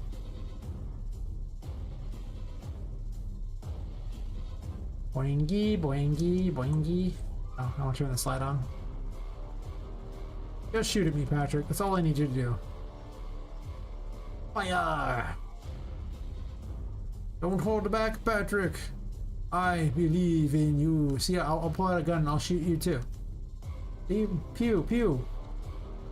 This thing doesn't have any real abilities yet, but it does just shoot people. It's just a gun. I'm making weapons for all the like, major arcana of the tarot, and well, it's actually weirdly effective against him. I don't know why. It shouldn't be any more effective than Temperance. You gonna shoot at me? What you doing, pal? You just sitting there? You do anything? You want to fire at me? Come on, come on. Don't be shy. Don't be shy, Patrick. I am your friend, Patrick. This gun is a gun of friendship. Yes. Can you feel my friendship, Patrick?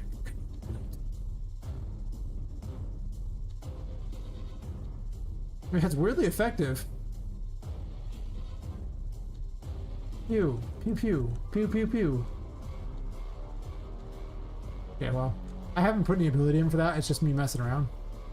What if I charm one of these things? I've never actually done that. Get charmed, scrub. Yes. I don't think they'll actually attack Patrick and blow themselves up, but that would be like the coolest way to kill him if that was how it worked. I don't think I programmed him to quite do that. Maybe I have. I'm really curious to see if I can blow one up now. You fired at me? Blow him up?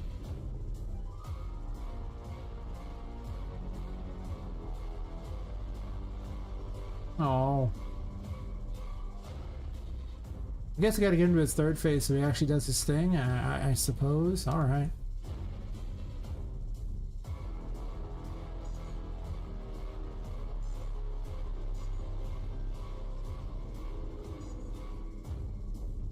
Actually pretty hurt.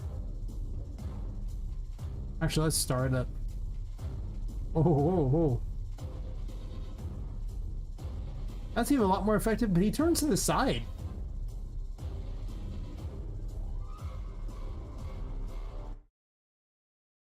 I think it's part of his animation that's the issue. Like, he needs a delay. And then do it? I'm assuming. I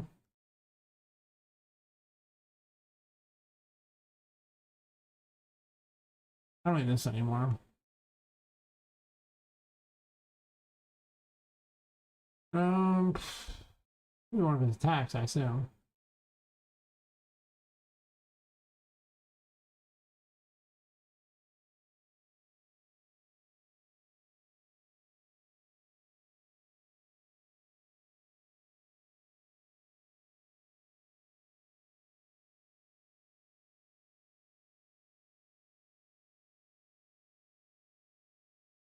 Double attack.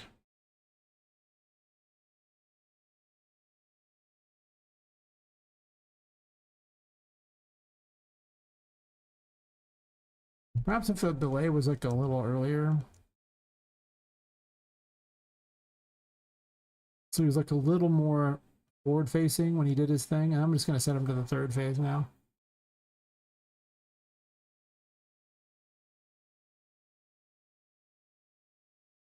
Or he fires the most of them and see if he hits him with them. Other than that, I really like the fight. I think it's just that one thing is just ridiculous.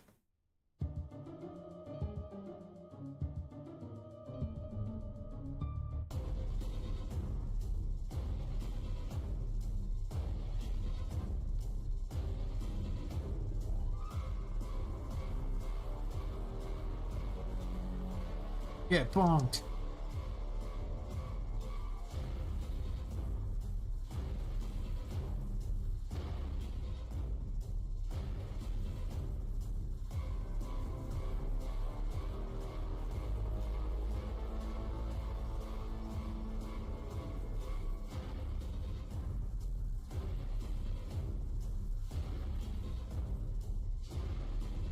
You ain't gonna have to shoot at me yet?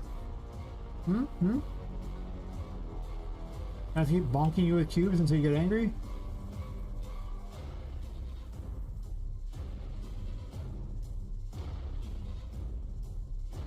Just imagine the Control theme song playing right about now. That's my delusion right there, that this is like the Control game.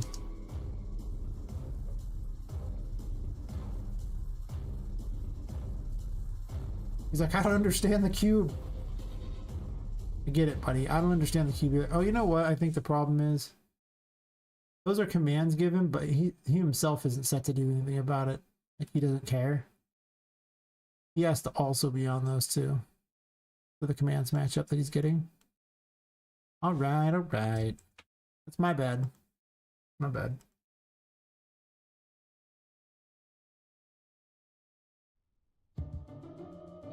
Phew.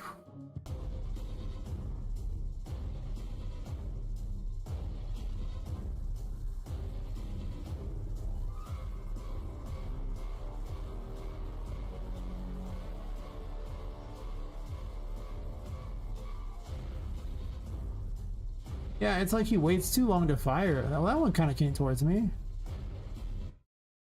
Hmm. Hmm.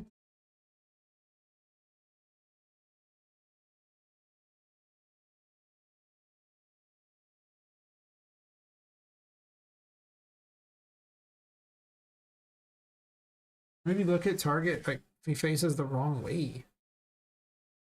Might be true. Let's say if I just don't have him face the target, he just starts launching. I mean, he's supposed to kind of be aimed at me. Which arrow does he use to fire from? A projectile, normal?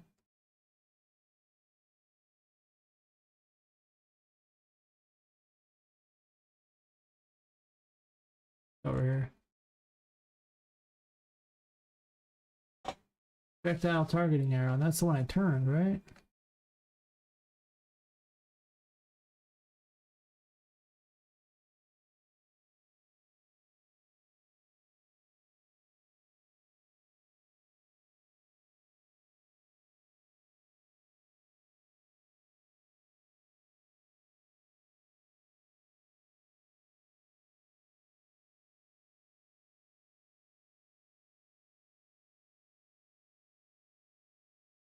Wait, is there a projectile targeting arrow?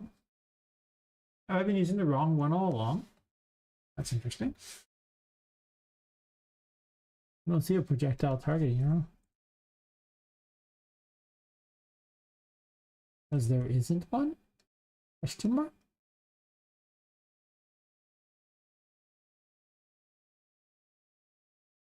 Is it sending one?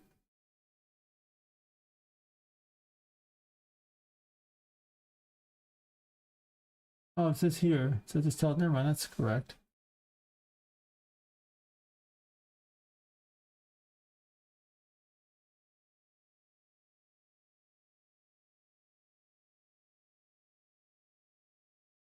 Okay.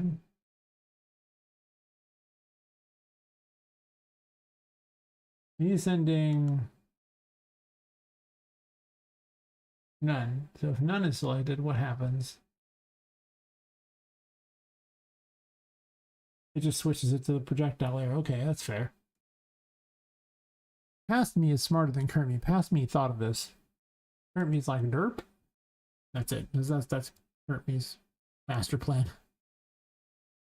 Sometimes derp.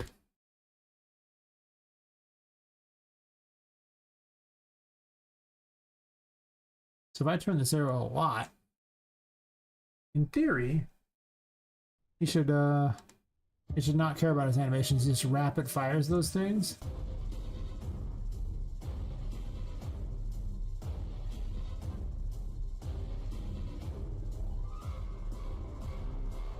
Which destiny will we use today? I guess we'll moon him. Let's moon him. Where are you firing, buddy? Pew pew pew pew pew. They're almost hitting. Maybe not.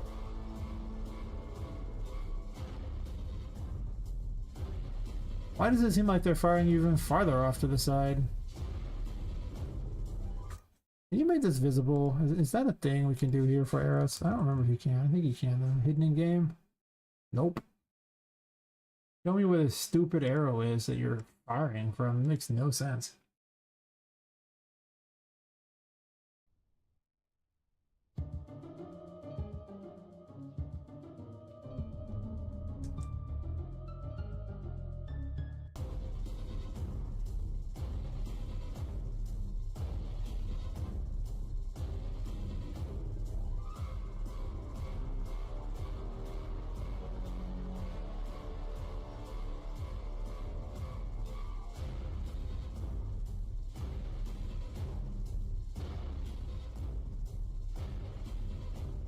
Yeah, I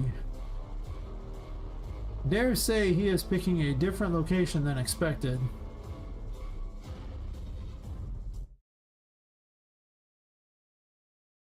Let me test something here. Speed Reader got smacked that time. Just flying around there. She's like, ha, ha, ha, ha, ha, ha. Okay, it took 7 hours and 8 minutes, but he made a critical error. What's going after me? Like, really? Really, little bugger?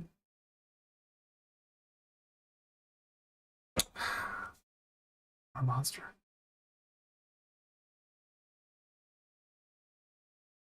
You get the feeling it's just not selecting that. Like, maybe it's the projectile arrow as well, the parent just gives all things like that, so it should reference itself. Makes no sense that it wouldn't. Ah, don't you love game dev? Where you just gotta test crap over and over. Might seem 1,000 times cooler until you do them a million times. No, I still have fun with it. I keep making so many abilities.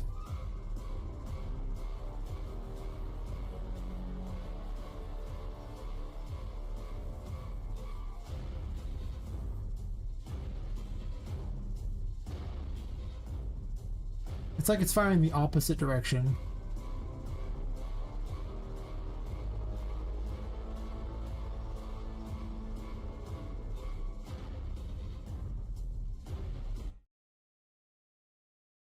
How?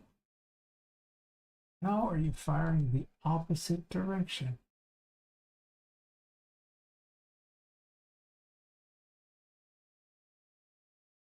I could just make them homing.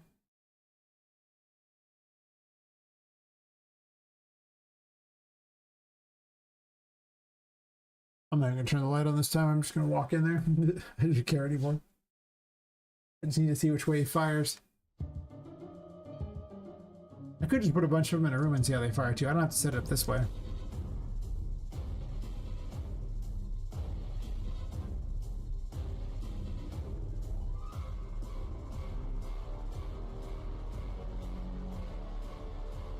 By the time it hit me.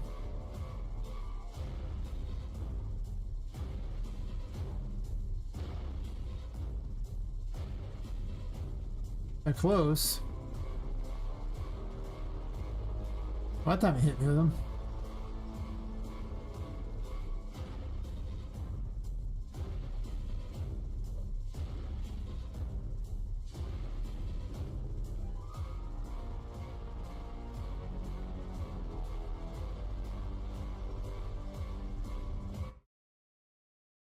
I think it's fine.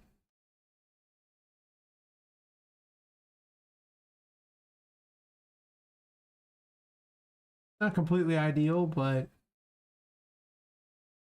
you can hit me with him now, and that's kind of all I care about. Like, he doesn't got to be the best like no one ever was or anything. He can be just mediocre. That's fine.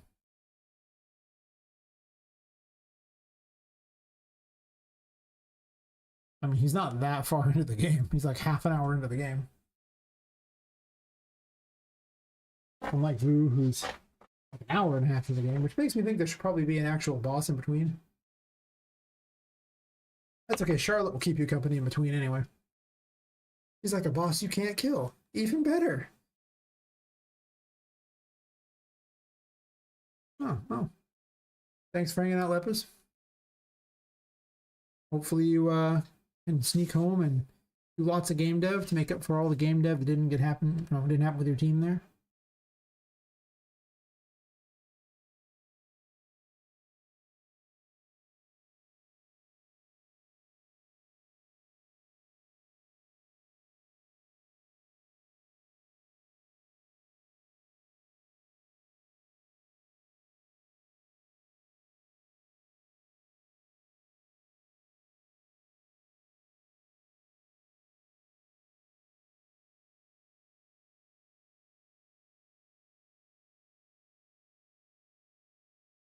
I gotta fix Patricia too while I'm at it. I guess I'll put the music back on because it's gonna be a minute while I set up Patricia. You know. I gotta get them all in the Puppet Master eventually. Good news is this one's such a similar version of Patrick that it doesn't matter.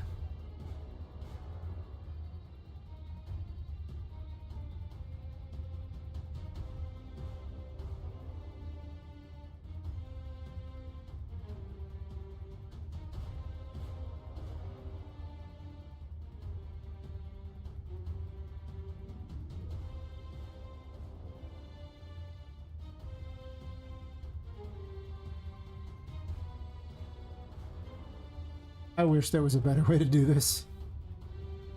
It kind of just isn't, though. I mean, like, they're all graphs. With all the enemy behaviors in the game.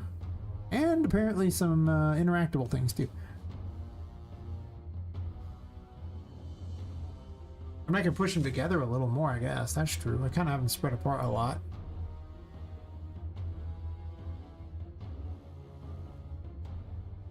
I'm gonna have to find a way to separate them out even more, though, I think, because eventually there's probably gonna be like 70 plus of these things. It's gonna be a mess.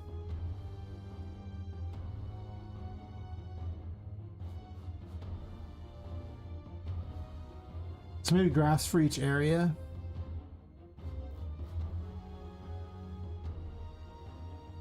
That's true. Maybe I could split it based on rooms? That's a problem for future me, I think. Present me is like, eh.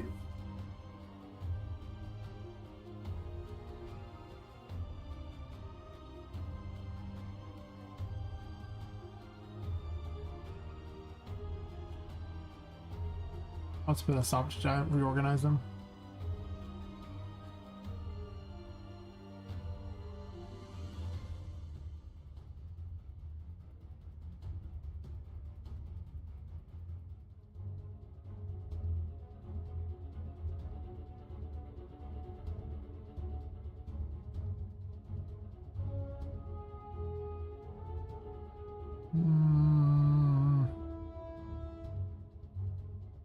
The enemies here.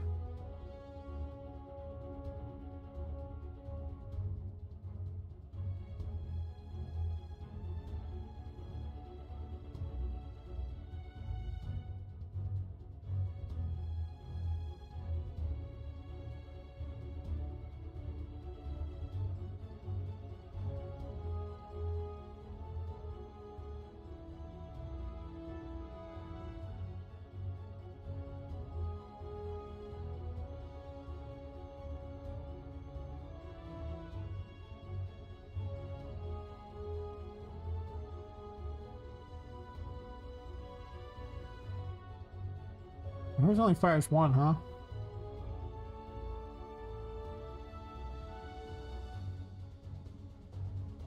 I guess to be fair, there's no, was there? Is there a reason to have... She only goes to battle phase 2.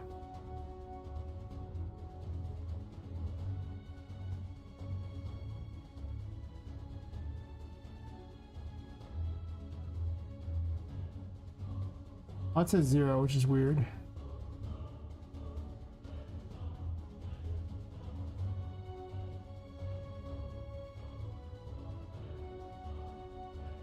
It very much is.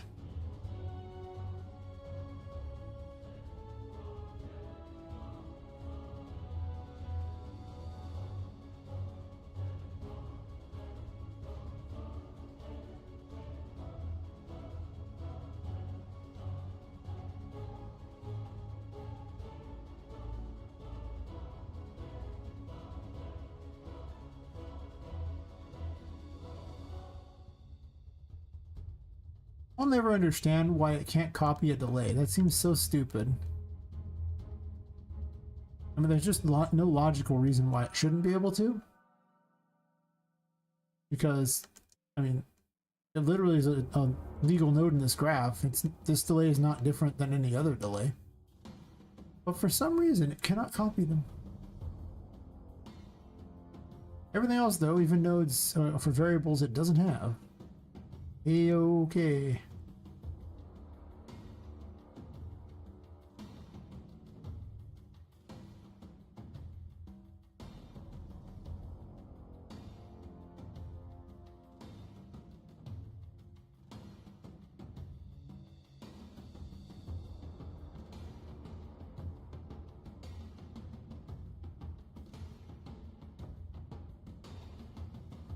I have to add these in.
I copied again. Because doing all that deleted a bunch of things.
What's everybody doing? I know what I'm missing. I think I know what I'm missing. Let me double check.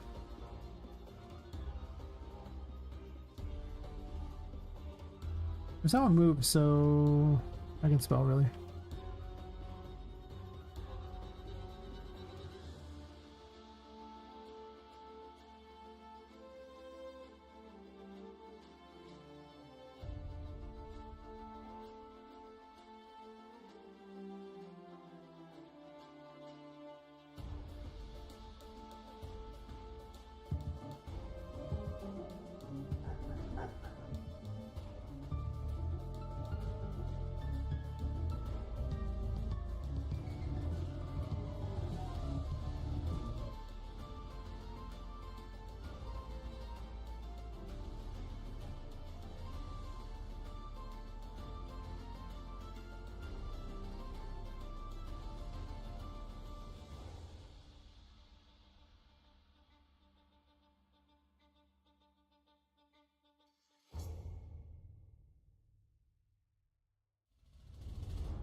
We're in phase 0.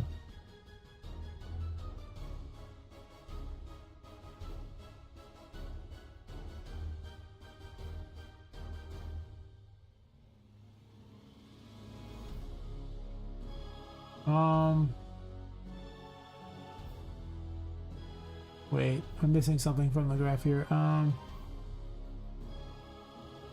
As the puppet master for Patrick has to grab additional information.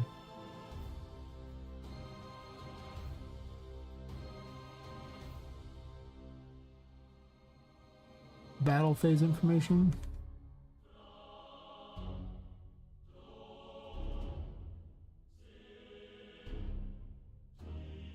Battle information.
Okay.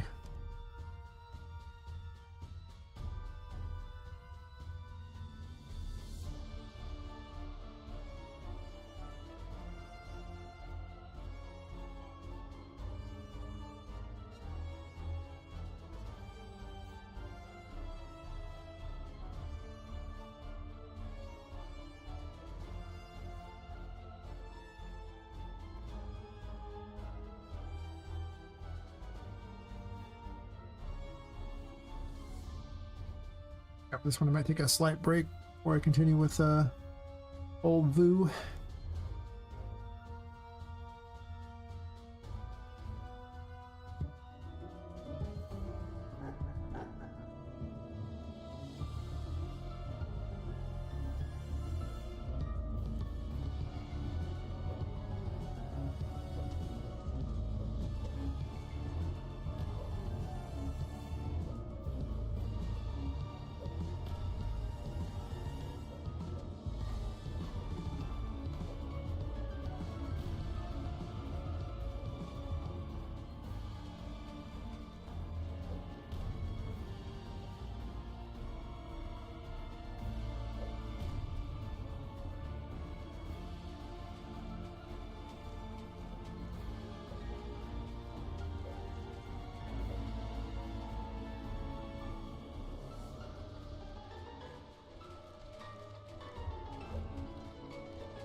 It was, I mean, worked in the air.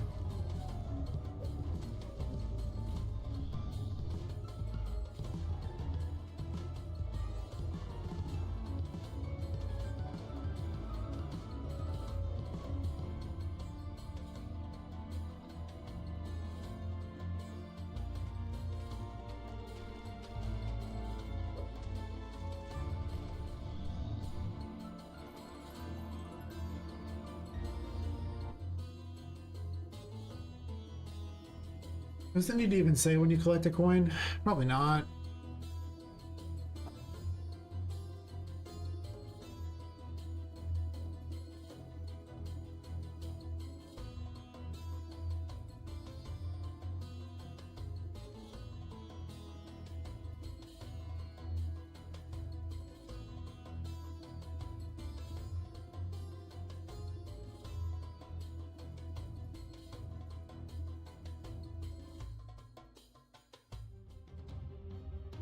Craft got so much simpler.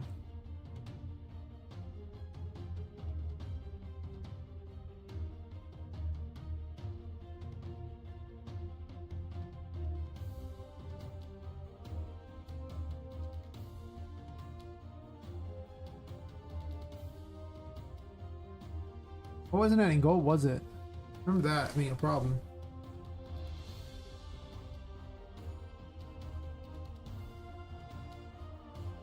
I think I'll leave it up and then I'll just let something play or something like that. Or maybe I'll let the boss fight play again so people can watch that if they haven't already watched it.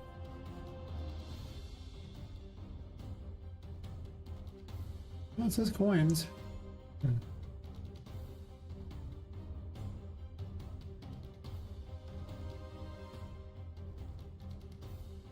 I'm gonna take a slight break and I'll just play the boss fight again so people who haven't seen it can watch it.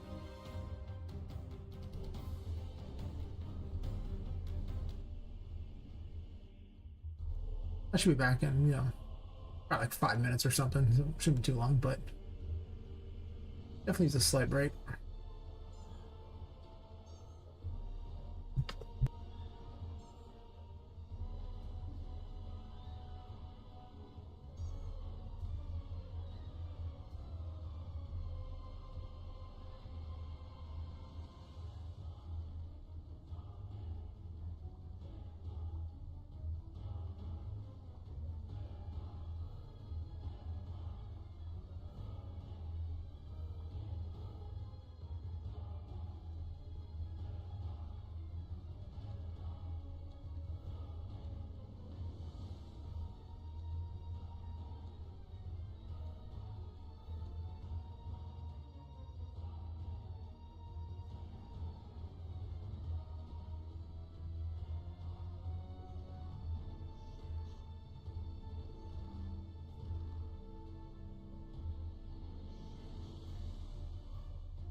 I'll stop subjecting people.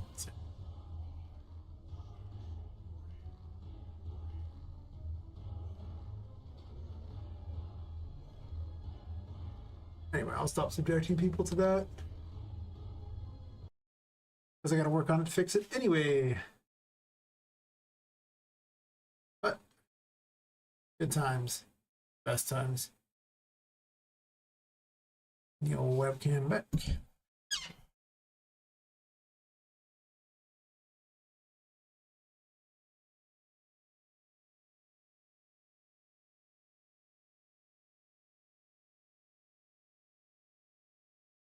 Music right on here.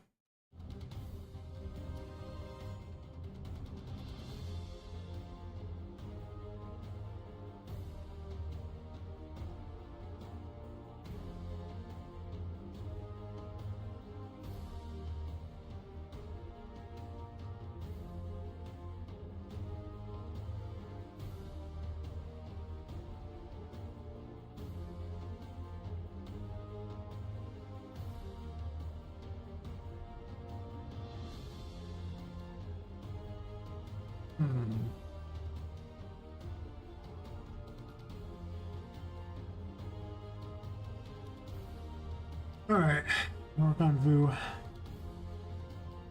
I remember starting her. She was very broken.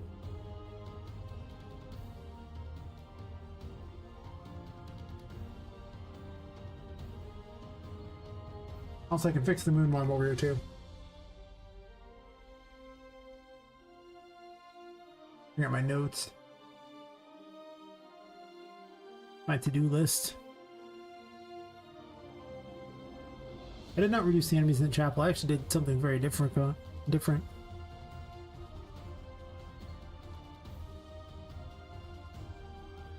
I in fact did exactly this. I've done that. Not doing that.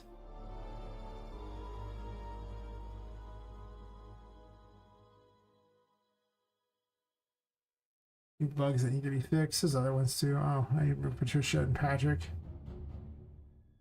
It says Vu was already added to the Puppet Master. Please tell me Vu's been added to the Puppet Master, or that'd be so nice. Oh my god, I'd be so happy right about now.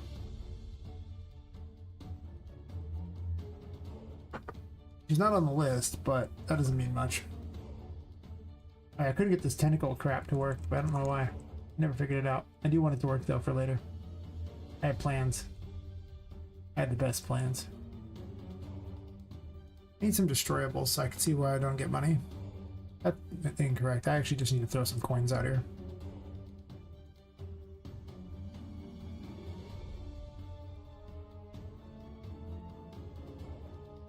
And a treasure chest while I'm at it.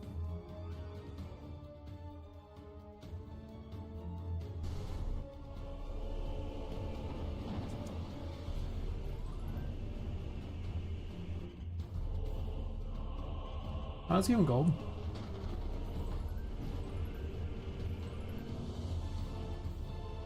Will work fine. Also blocked chat for some reason. I don't know why I did that, but it was a bad decision. I require the moon for this one.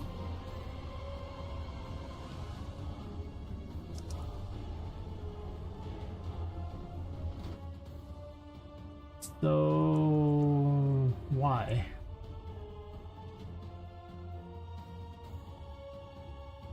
Go back to the other map there and figure out why this does not work. They're sharing. Don't bother to save it. I don't need them on there. We'll fix Vu in a second. This shouldn't be that long of a fix, whatever it is. It's just a mild annoyance.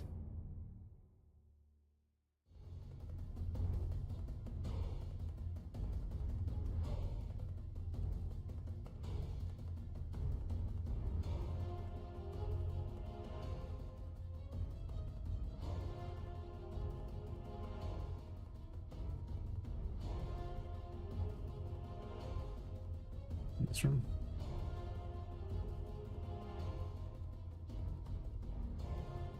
I'll draw some hints at other tarots.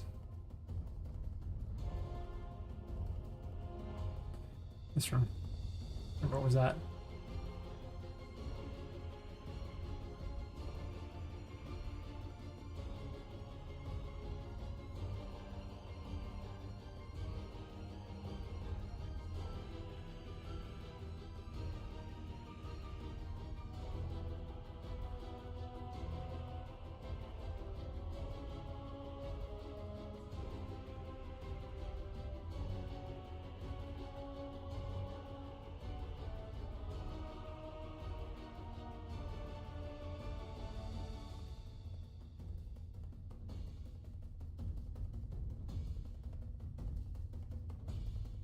There, you see that crappy nav mesh? Please get rid of it. It's super irritating to just constantly move something and then have it do it over and over.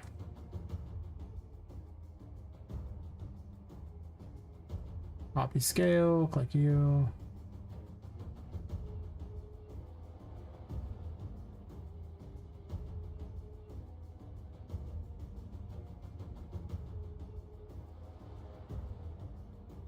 Location. Delete that one. Paste location.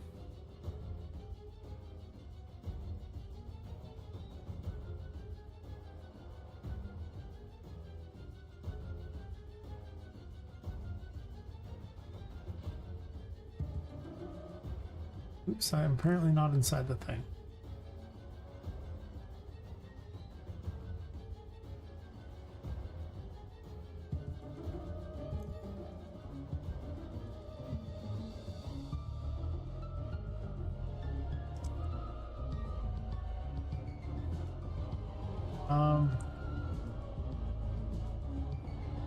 Is there something else in here? What is down here? Let's see if there's a different collision hiding in there that's blocking me.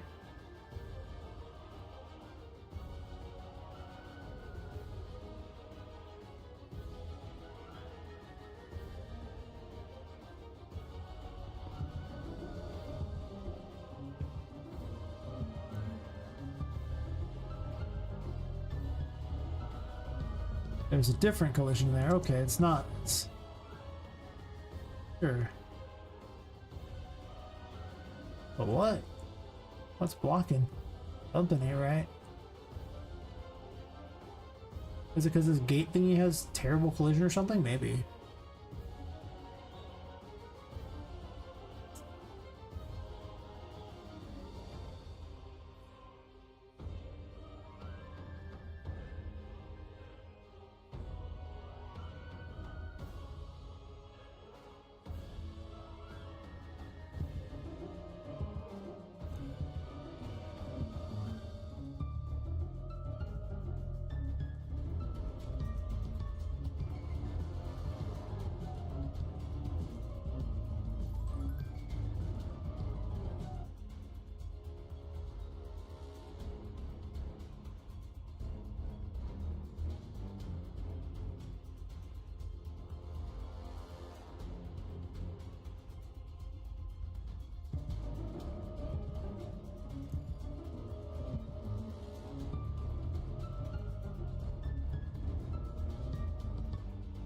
It's nothing to do with that one, okay.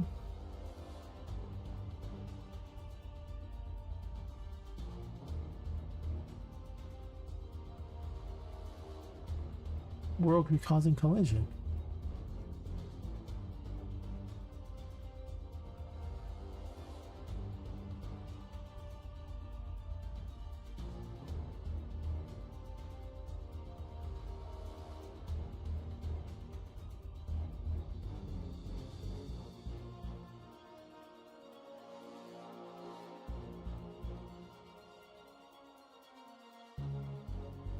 Looks for all the world like the collision is fine.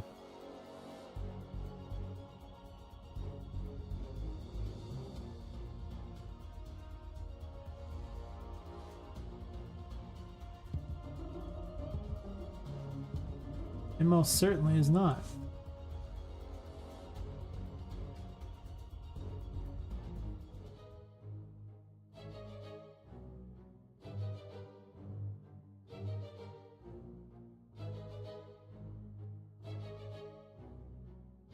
Like some weird thing appearing that has collision?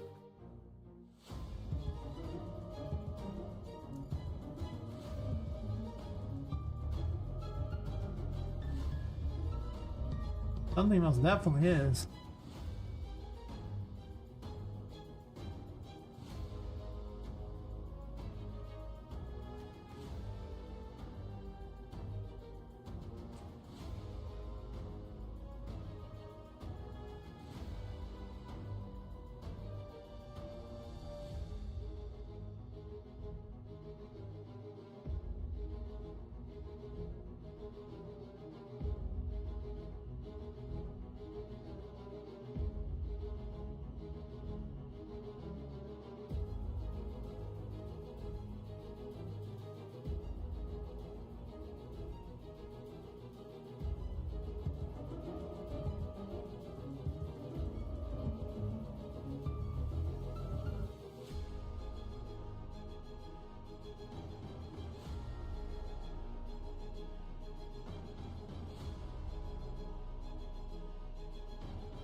It looks like you wouldn't block.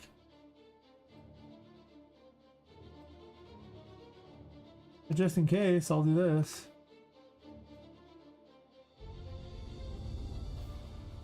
I'll go from this side here and see if I can jump through.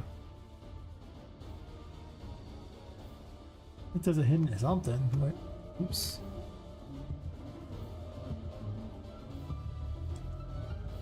Yeah, something right here is just not okay.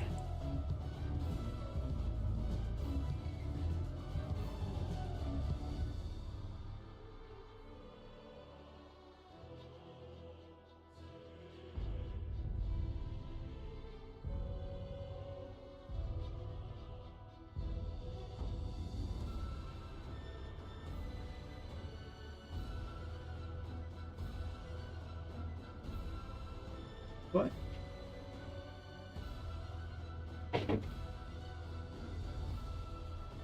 What is this?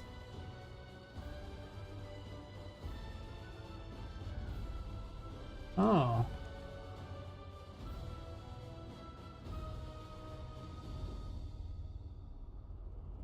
I think it was those.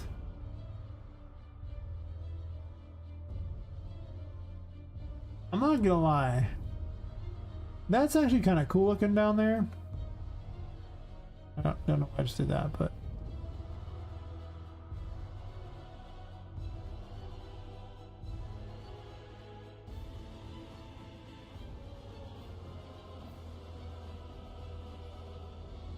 oh.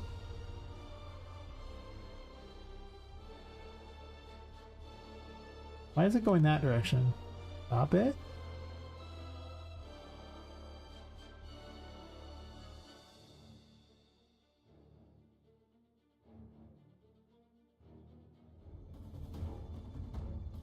Okay.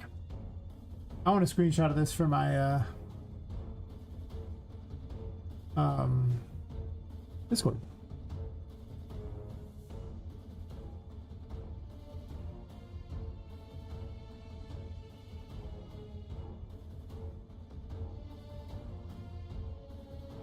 Perfect.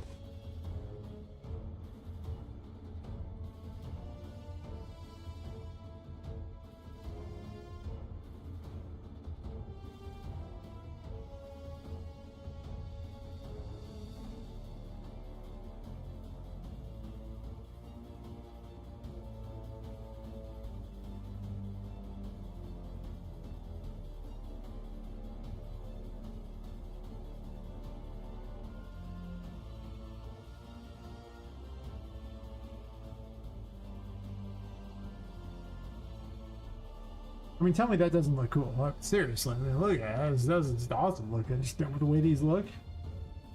Mostly the machines down here. I mean, the door actually looks kind of cool too.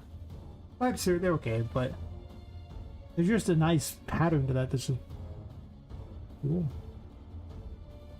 You gotta appreciate the little things in life, right? I also don't get out much. They don't let me out of my cage very often. Everybody else, you know, you think, oh, he's just streaming all day. They don't realize I can't escape. Oh my god. The game dev has me. There is no escape.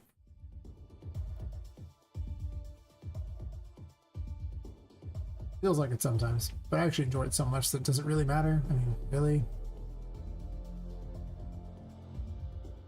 It is a prison that I willingly lock myself in. Yes. Oh no. Hopefully not vain attempt to release a game. Hopefully awesome. Or at least not terrible. I will accept at least not terrible. That's not true. It needs to be like amazing. Anything less just feel sad. Right? I don't think it'll be quite as long as my initial belief of what I thought it was going to be, but we're just going to call that hubris, or you know, what I originally thought I could accomplish.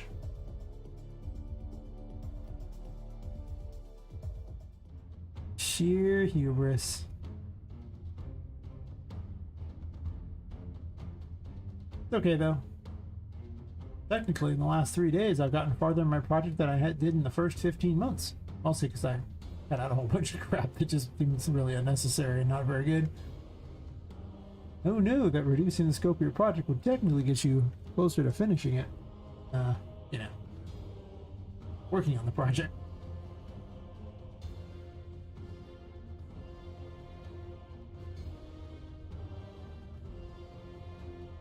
Okay. Change up the music a bit. Oh, well, I'll do that after I get done with this. Okay, well, I'll move forward a little bit so I don't fall out of the thing again.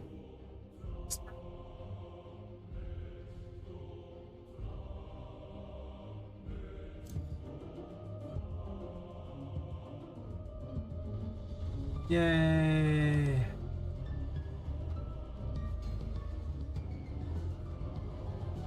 I'll have to make it phase out too, but you won't really need it that quickly, and I'm not sure what's actually going to go in here anyway.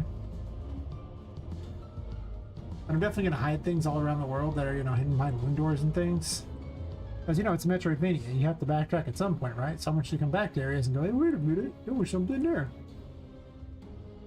Yes, sir. There most definitely was.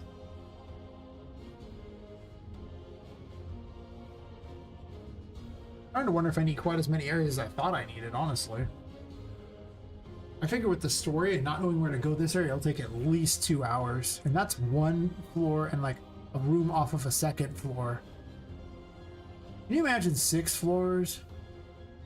It's gonna take a while. I was only aiming for 10 hours anyway for the gameplay. It's Metroidvania. I mean, they're not usually like stupid long. You're supposed to replay them. Because they're so fun, you just go, oh, this is awesome. Hopefully. I find them awesome. When I do get to play them, which is sadly not often enough. I may yet do a stream at some point where I just am playing some games because why not? Just Metroidvanias for research. That fixes that problem.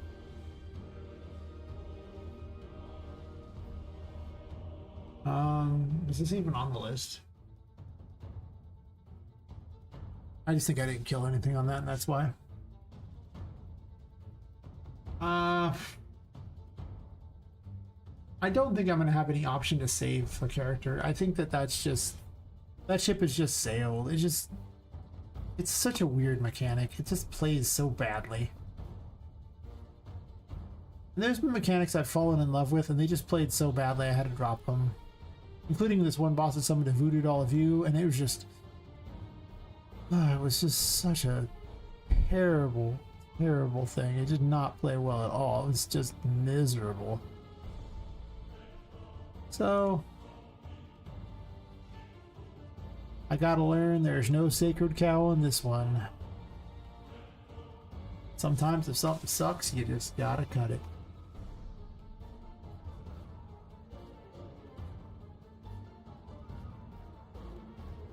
I don't think there was a more half-baked idea in this game than the rescuing toys the mechanic. I've had some half-baked ideas, but it's pretty half-baked. She's currently sitting in this room. I did tweak this room a bit so it's a little more interesting, which, to be honest, wasn't that incredibly hard. It's still not that great. Like, I really want more stuff in here. Because it's just a storage room. It's got like a shop here, and the shop has characters, so I want the little shop to be cool. I like the little shop, but what? Like, I kind of want like little merchandise or something out here, little toys or just something. That should probably be part of this building, though, if that's the case.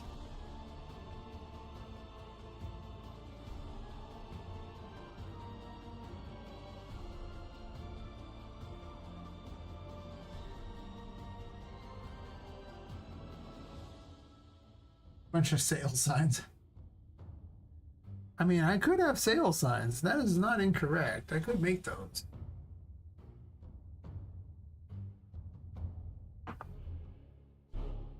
I'd probably make like an individual one and then add it on over and over.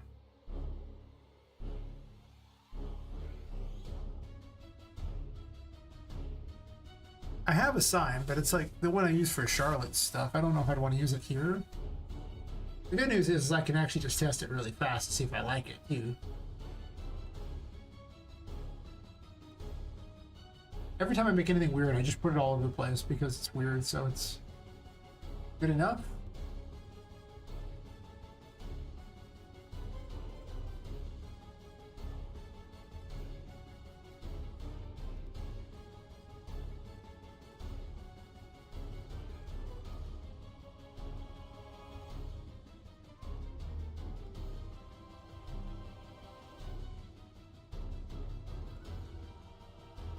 I don't know what it called this. I'm just gonna go find one in the real world. Well, in the game world, it's not the real world. Sometimes it feels like the real world. Where are you even at? I'm curious now. Charlotte text with Stan. Okay.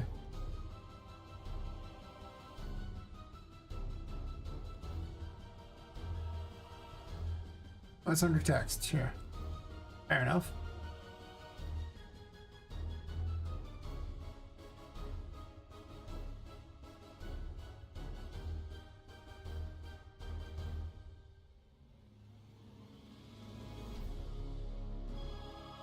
I can just put them in the world too. Like I said, I have to be part of the shop. But they could just be sitting out here. Not like a giant one, but a little one or something.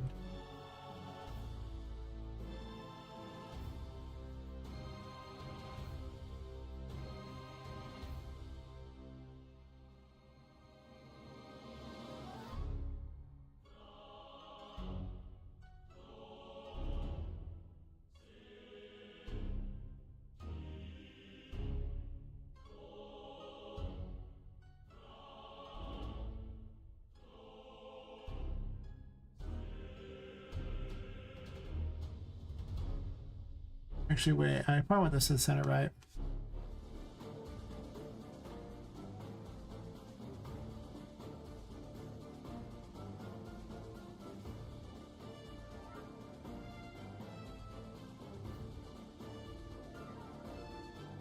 Oh.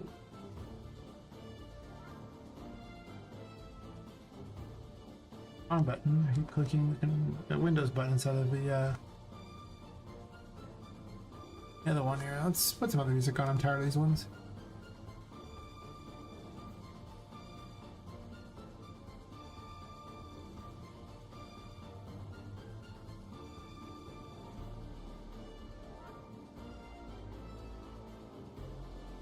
Which is the good one? There's like a bunch of ones here. Game Music Treasure, either one?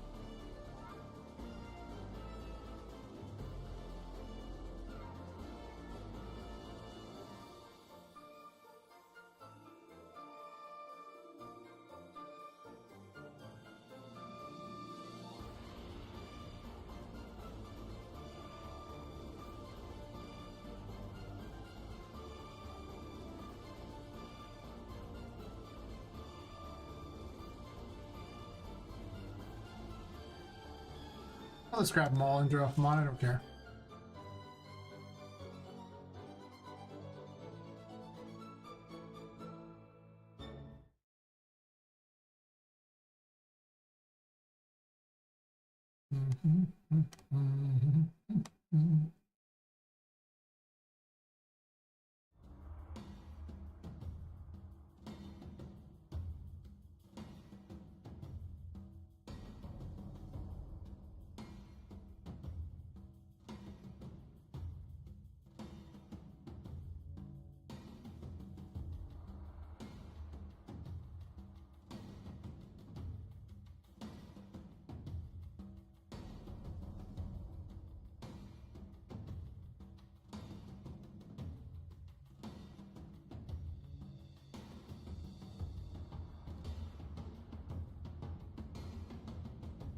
Aren't these signs gloriously sinister?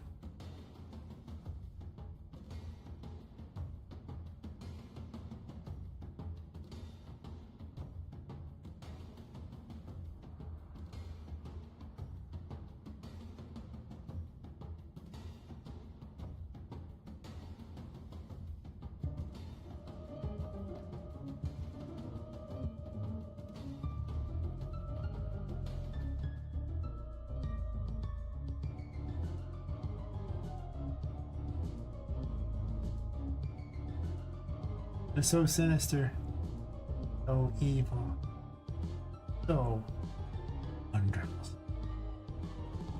Now you spawn at the right height. Your stuff didn't spawn at very good spots. There's always problems with it, but I think you need to be farther forward anyway. Ooh.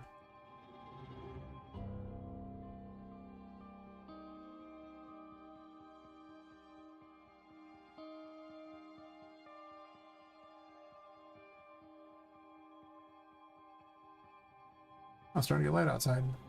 6:13 a.m. Fair enough. Sounds about right.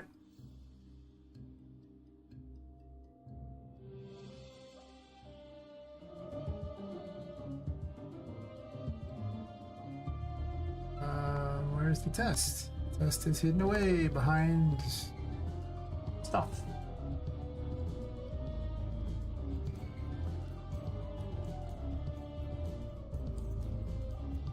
And you're standing on nothing.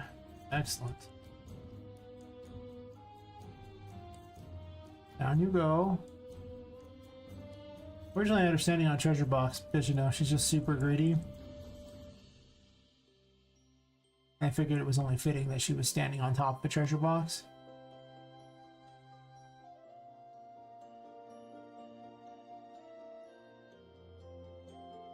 She's basically the worst person.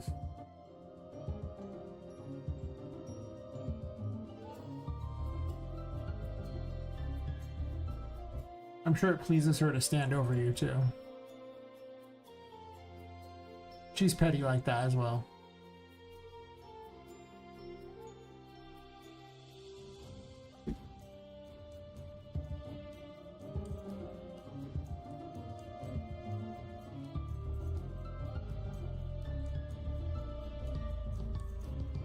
She's still floating a bit. Kind of hard to tell where she's going to be. She's kind of a midget.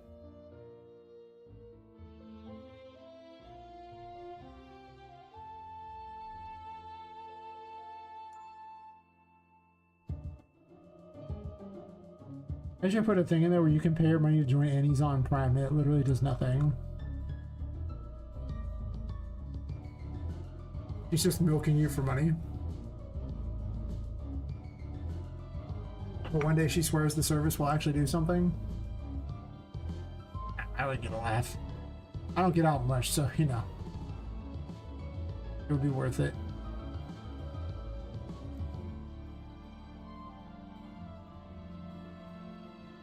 And to get out, y'all have to do this. Well, you don't have to do this. You can actually get out a different way if you want to. I don't know which way I was jumping there, but I'm just going to bypass that. I don't know how it did that. What the? Why are you jumping funny? Forward, I'm just holding forward, and then I hold forward and it does that. Alright, well last time this bug happened, I simply reset it, so let us do exactly that.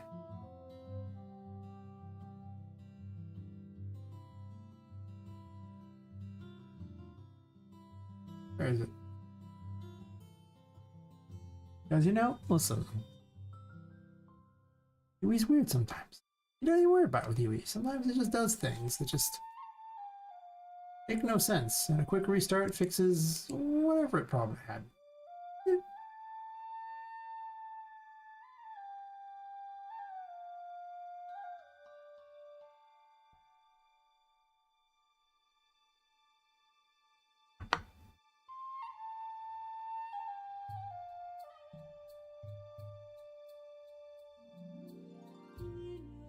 Oof. One of my least favorite ones a lot. There's some pretty bad ones in this mix. There's also some good ones, but there's some real bad ones too.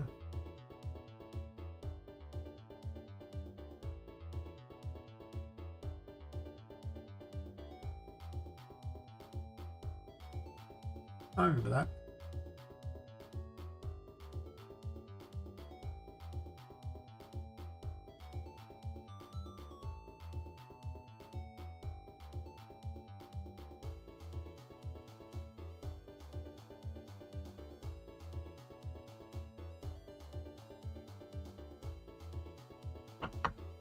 Let's see if it caused that problem again. I remember last time I think I spent like 40 minutes just trying to figure out why it was bouncing weird off certain areas that for no reason. I'm just holding up the whole time just because I'm using the keyboard to do this. And it's just throwing me in random directions, like going, what in the world? Investigated everything and finally just resolved to reset it. It was perfectly fine after that. But just wild. No, let's see if that fixes it, because there's no logical reason I would get thrown random directions. Like if I got thrown the same direction, that's one thing. At least then I could blame it on the same, like an object being hit over and over. Even if it's invisible, but it shouldn't be randomly lost.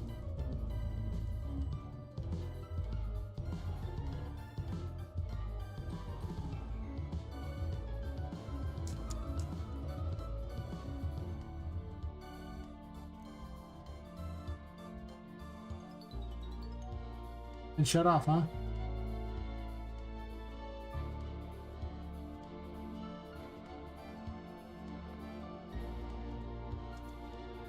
That's good to know that switching off it does not shut it off.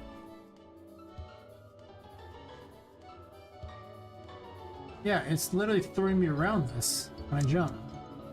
Oh. Like if I just hit spacebar just all by itself, it does that.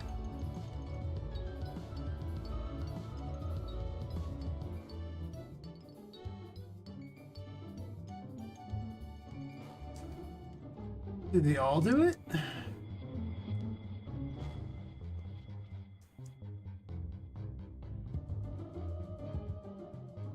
Kinda, yeah. What is going on?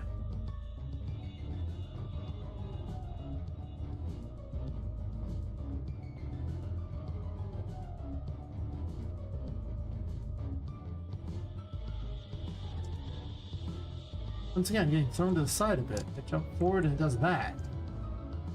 That's not forward. Something on the ground. Okay. Does it do it in some of the other rooms? Why does it do it then if that's the case? Shouldn't be launching the player randomly. There is a launch command that does randomly launch directions, but it's not tied to the player? Or it shouldn't be. Hasn't been so far.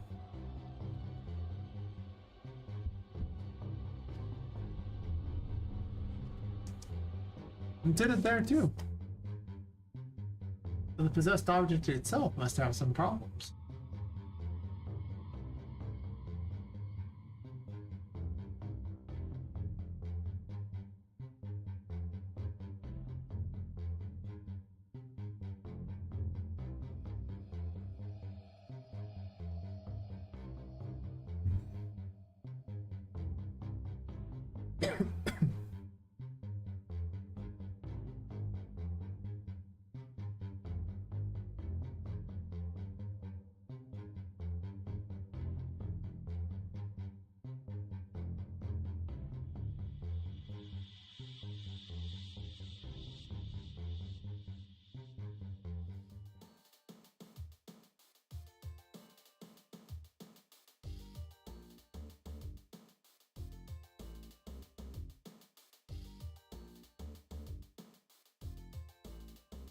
How is jumping going to cause this?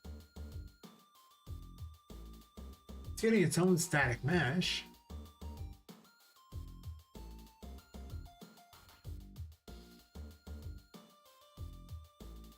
And the launch command isn't anywhere but here. This is the only thing that launches. But to test if it's somehow that, I'll simply disable it.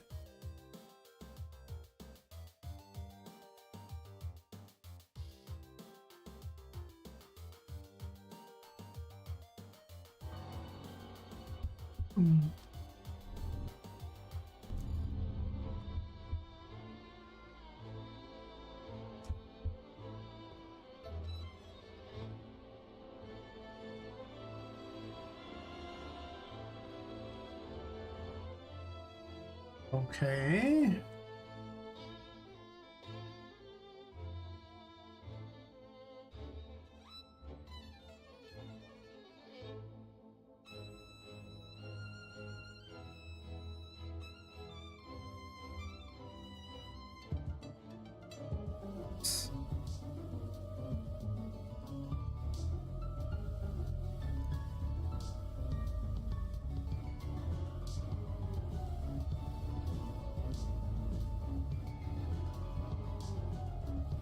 Really?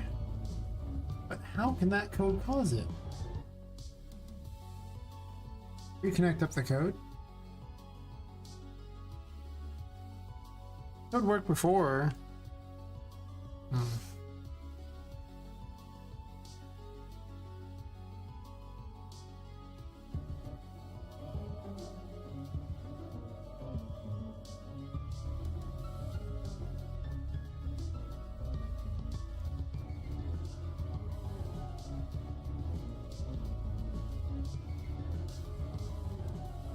Right there, it did it again. Oh, this code is affecting the player?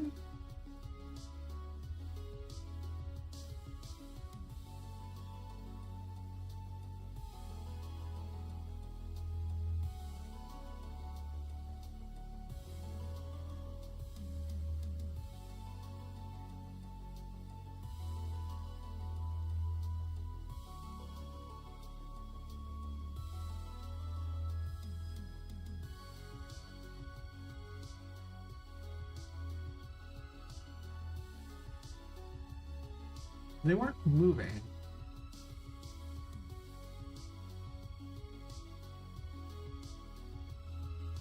And it's not any particular one of them because it's on all of them. So clearly this is a problem with the parent itself.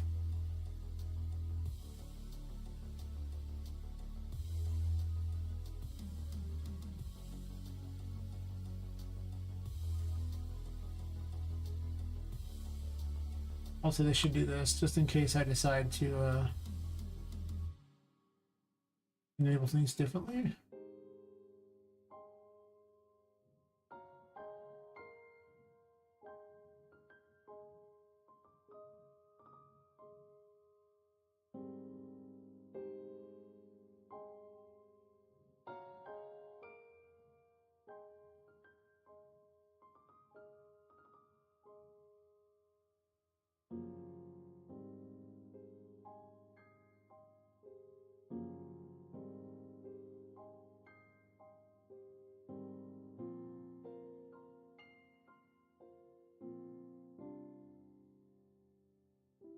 Injure your neck, it's terrible. Once you injure your neck, it's bad news forever.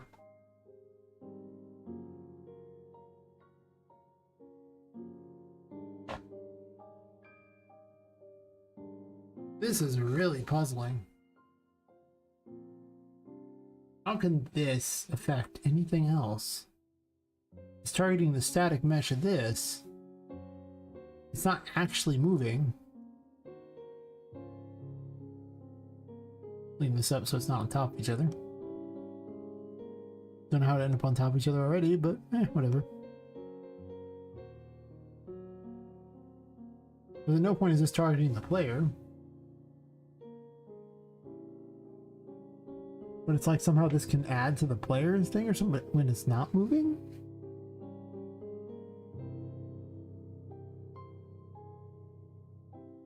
It's also set to not even simulate physics if the Hierophant's active.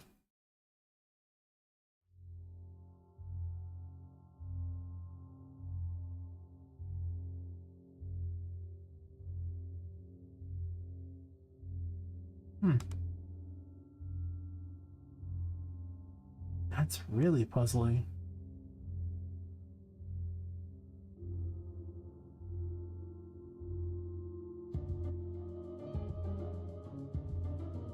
Really?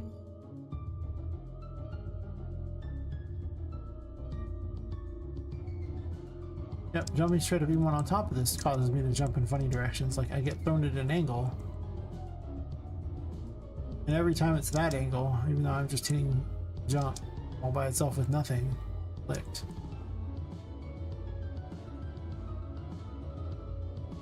That is weird.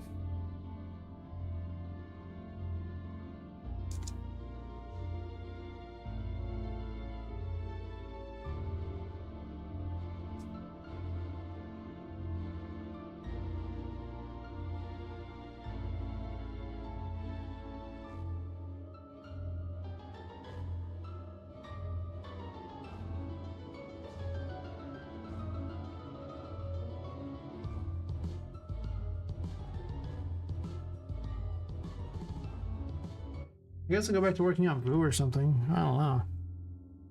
I don't have an idea on that one yet. I'll have to think about it. Something ain't right. I've seen this problem before, and it really did get defeated by a restart. But I already restarted. I'll add that. Something possessed that causes random jump.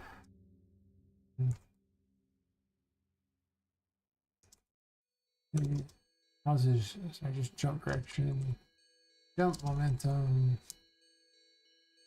in random directions.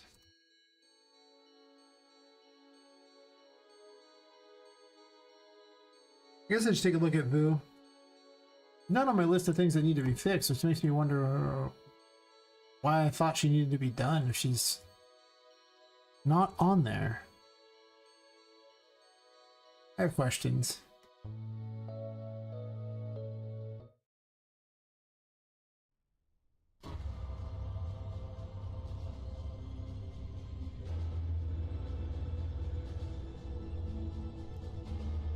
The actual room where you're supposed to fight her, not my test thing like the video had.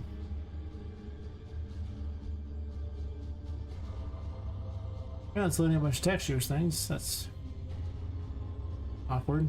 What you doing, pal? Oh wait, never mind. Put that ambush back. My bad. At least only be a small nav mesh because I only care about this one room here.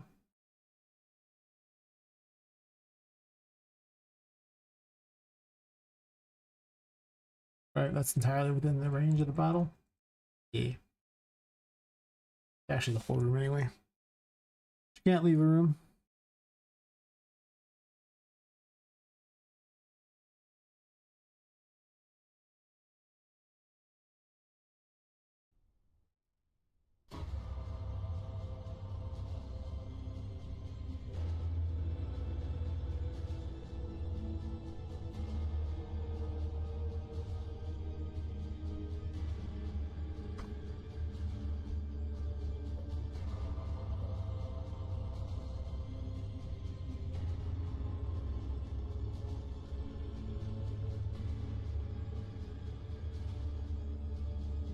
What you doing, pal?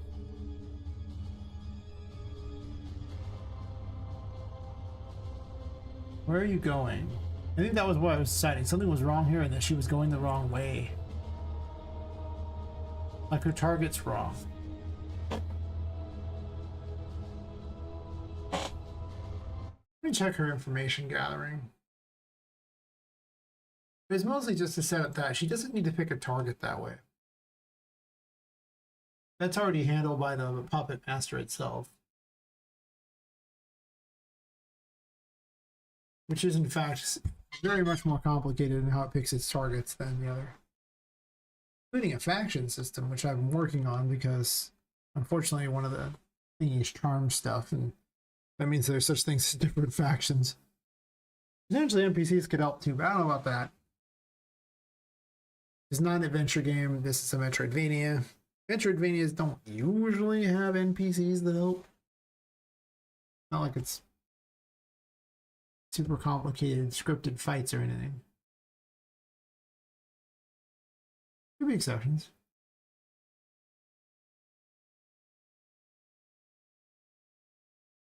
I think the problem is that don't get the enemy target. It's already got a target. It doesn't need another target. It'd be hilarious if that was all it was, and all this time I was like, I don't want to deal with this, blah blah blah. We'll do everything else, and it's just literally one node. I hope that's the problem. In any situation, if that's the problem, life is good. Normally we wouldn't start in this room, so you know things would already have spawned in, but since I'm jumping into the room directly, I have to deal with things spawning in. I mean, Vu would spawn in, sure. What you doing, pal? You're just over there?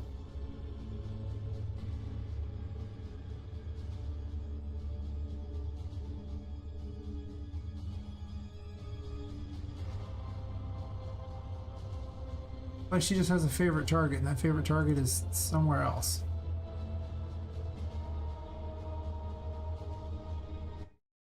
Interesting. But why?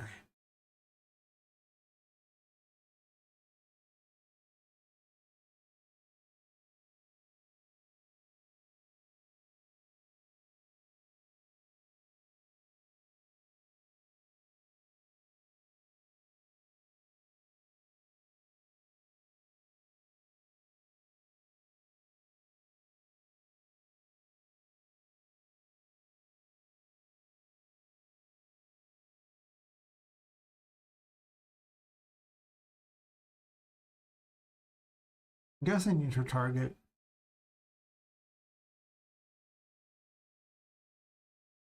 This was working. Oh, well, not that one, obviously.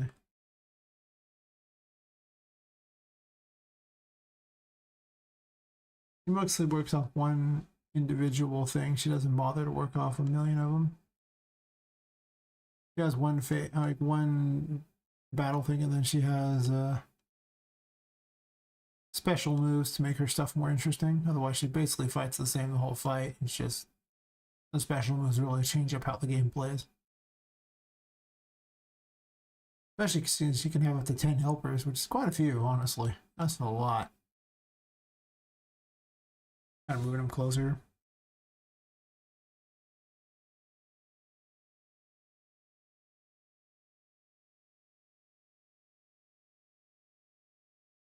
Who was your target?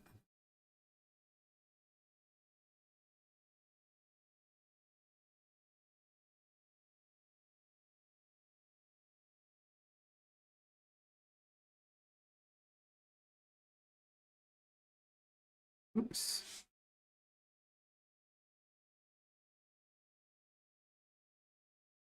I would like this because I'm too lazy to tap out again.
When she sees me, that's true. Poppet's her target, that's true.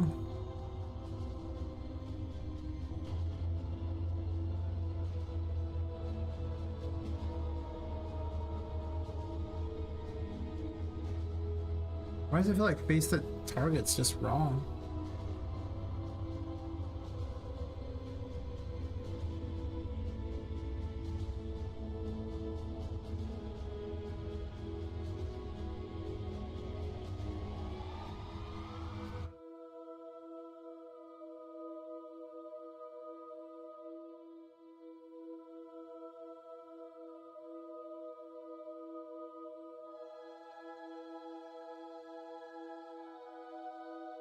It's like the jump is messed up somehow.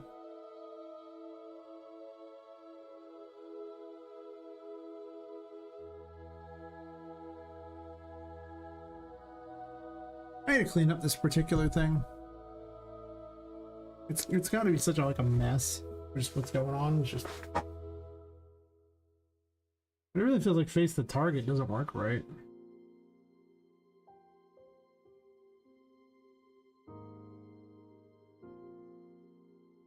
You know what?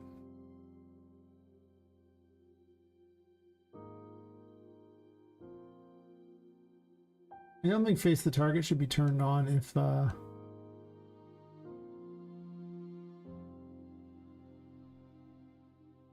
they can't act. Like that should be not turned on, it should be left off.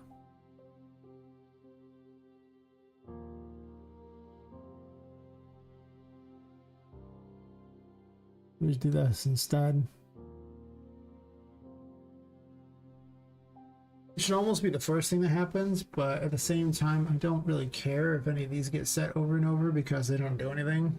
Those keep getting changed anyway, so it's like, cool, but the what?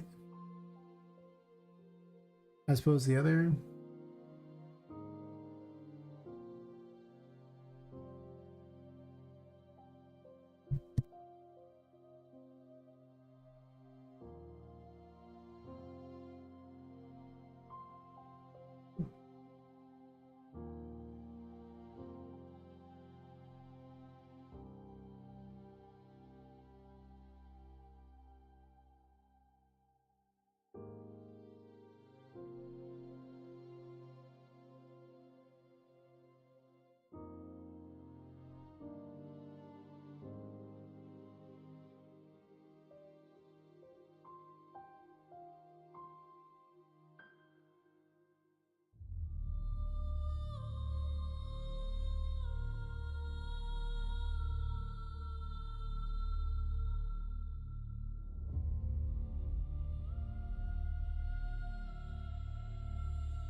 Yeah, let's check the other one too.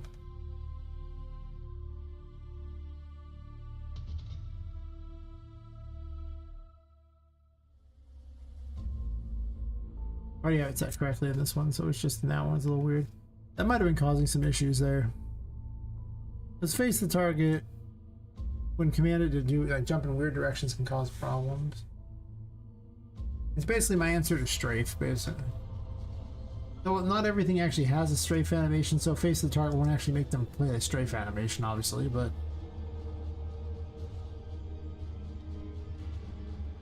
okay, it doesn't really matter that much.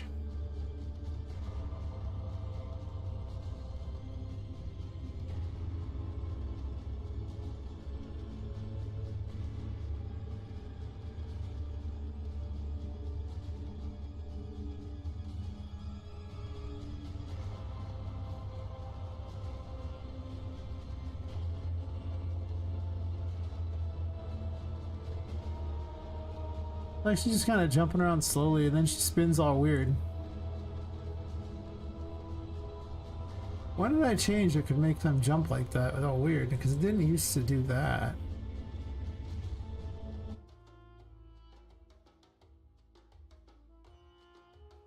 You can't act basically stops their ability to act anymore. So nothing else should matter after that. But honestly, it seems like jump is the weirdo one.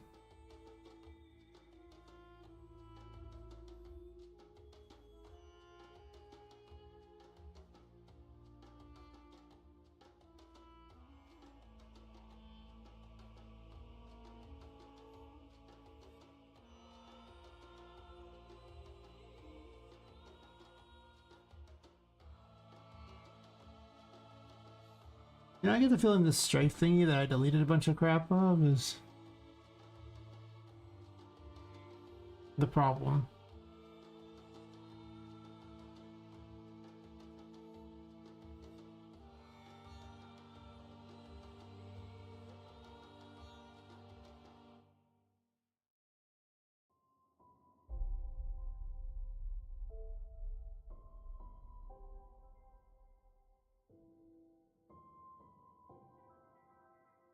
Probably go until about 8 or so, so like an hour and 17 more minutes after that. Almost certainly after raid out. I go hit up the doctor around 1:45 today for a checkup, but I gotta go, unfortunately. So that'll be a ways off, but worth noting. You know, I'm equipping, I don't really care.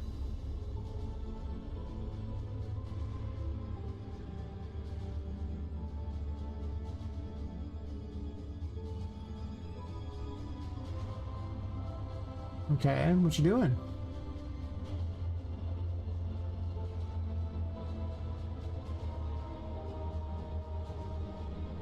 She is no longer information gathering machine. Something broke. Yeah, I don't care about the spline error. The splines will have an error as long as you use the H-load system. But you can convert the splines to a static mesh later to fix it, so I don't care. That's entirely for other purposes later.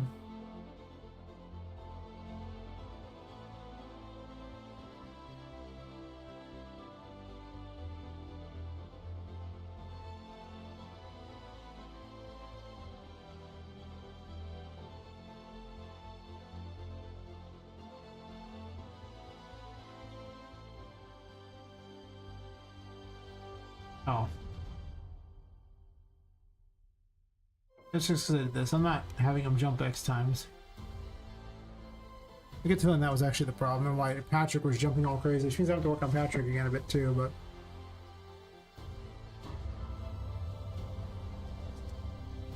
I could keep the strafe option, I guess.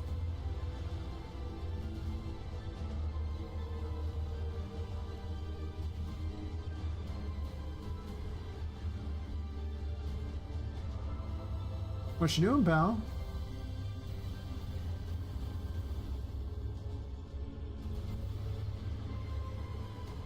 Her behavior's still a little weird.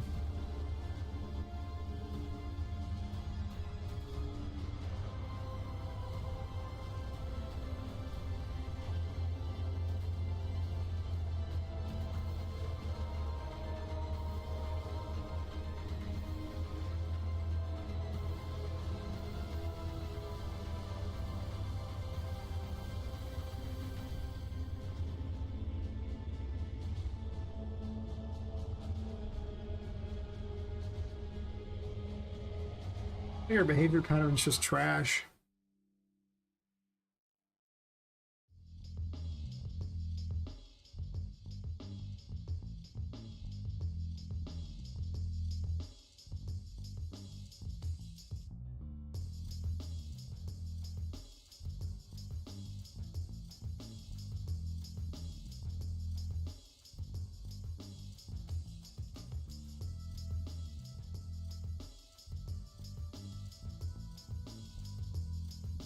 Well, forward should actually turn her directly towards me. That's always been the point of jump forwards. And yet it's not.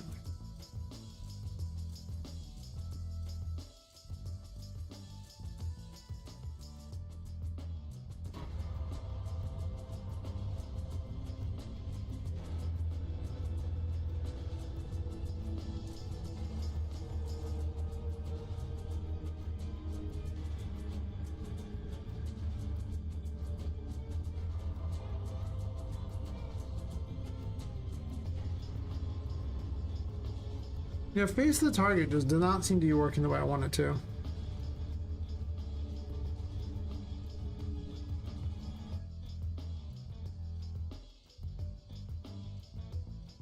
I'm gonna experiment with face the target being better than it is.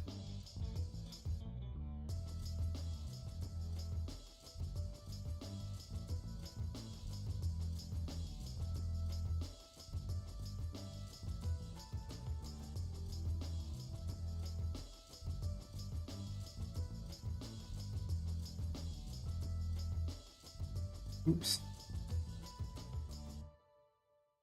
Alright, now it's fine.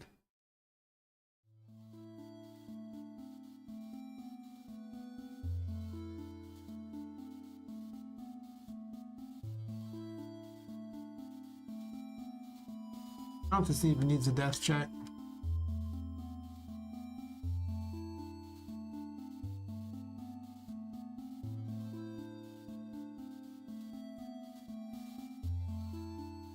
If I get the player character instead, will Vu know the right thing? Because if that's the case, then it means that her target actor location is weird.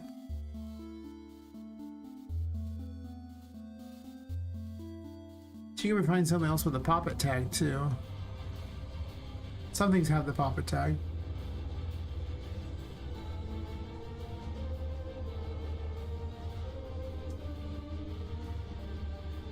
The chat there. Oops.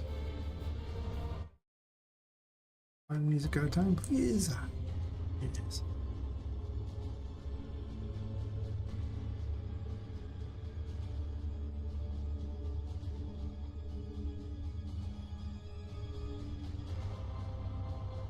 She's not facing me. Why?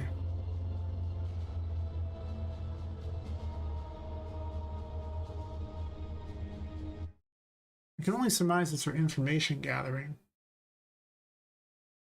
that's messing this up, which makes me believe that I should go through and reduce it down to the bare minimum of what she needs, which is honestly just setting which battle phase she's in. I don't think the rest of it even matters. Maybe it does.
I don't think player would mess it up, but maybe it does.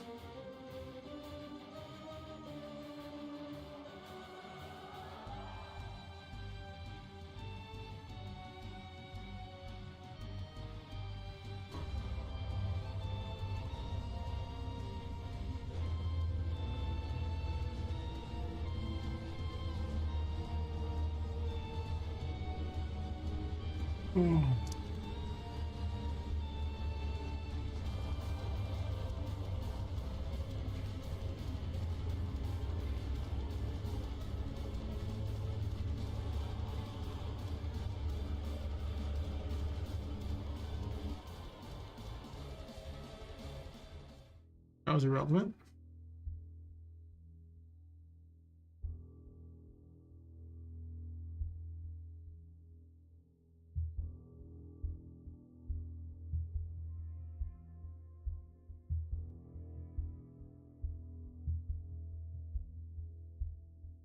Facing the player does nothing either way.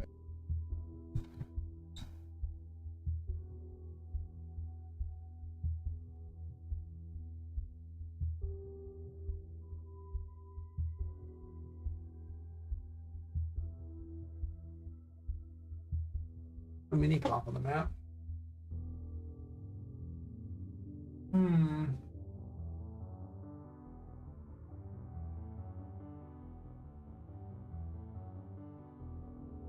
That is puzzling. Because, I mean, all this does is set a thingy that doesn't actually, this I don't think does anything anymore anyway. Player height doesn't actually change any variables. Target actor just checks if it's valid, sure. And check players on the ground if it falls. Okay. Gets actor locations. It only sets target height, which is set nowhere else. Which, to be honest, should actually just be part of the puppet master deciding if the enemies are in the air or not. Otherwise, it seems kind of irrelevant for it to be on these.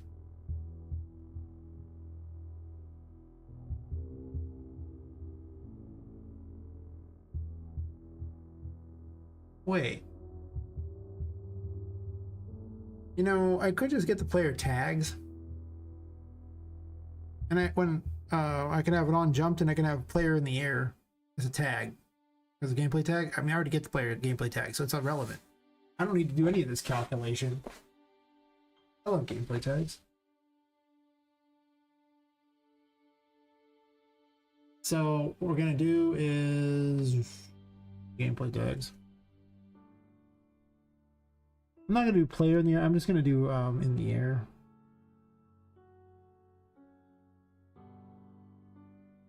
Also, there was a status I added for possessed. Let's get rid of this because nobody uses it. Here.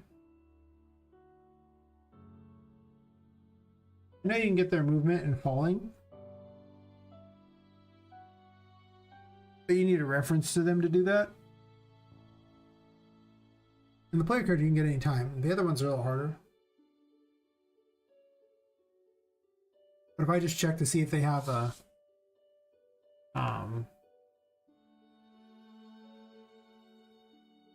just in air tag or something like that would be perfectly fine, you know.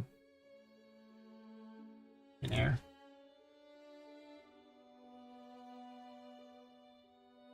And then the Poppet.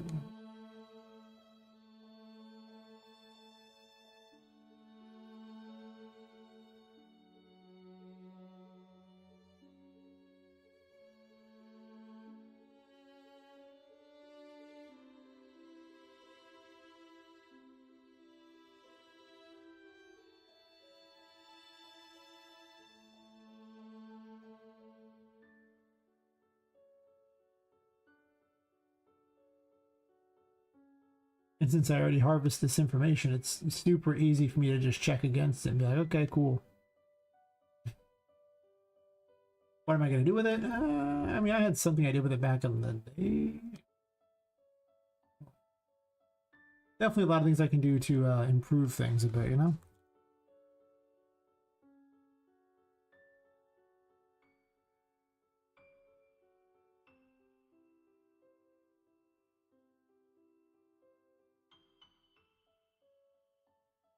All right.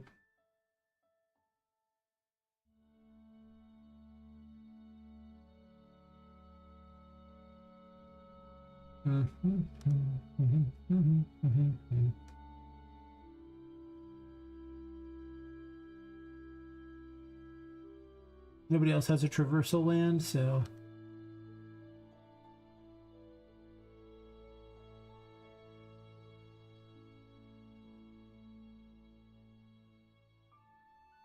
oh wait. Why do you have a status falling?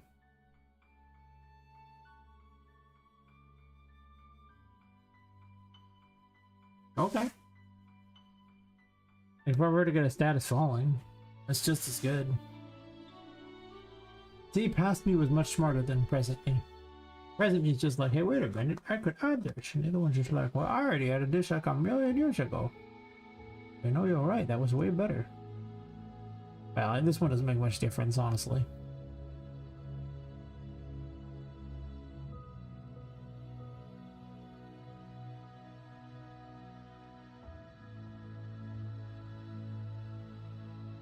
I had to go through and fix these NPCs up too. They have so much crap code in them because they've been around for so long and I've done so much with them that not even necessarily good, and a lot of it's just a mess.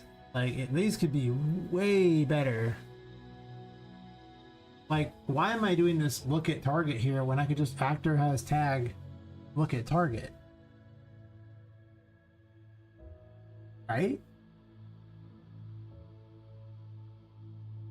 It just seems dumb. Instead of having these weird things everywhere and having to deal with them and then shipping them back and forth. The real difference is in the interfaces that you don't need because you're just shipping the gameplay tags. Which means you basically need two interfaces. One to send them and then one to, you know, get them back just in case you want to edit them. Which, good enough. But I do. Just want to give tags to other people. I'm gonna have to go through and do some serious editing of these though. I can already see the problems.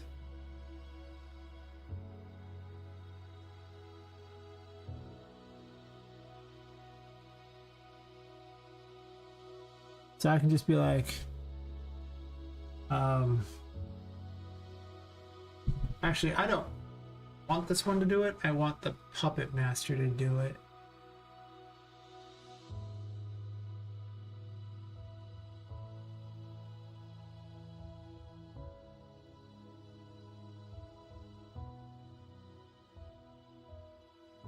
Well, these are the Puppet Master. I mean, I'm handing the gameplay tags anyway. It could be one more thing that's just sent though. Not everyone can. Well, that's not necessarily true.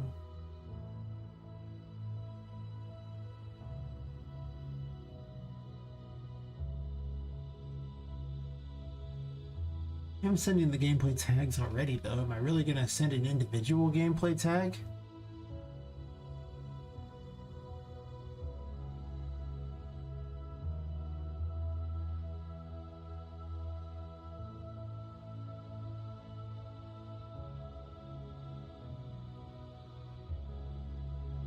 Or do I just make it where, like, on the characters with attacks that make a difference, like I just skip the player height thing entirely because it doesn't matter, and instead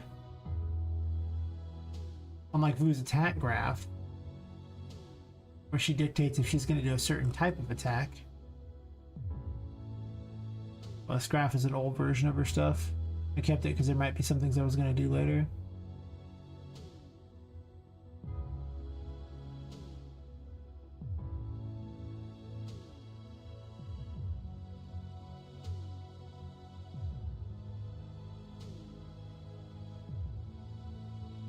I could be like,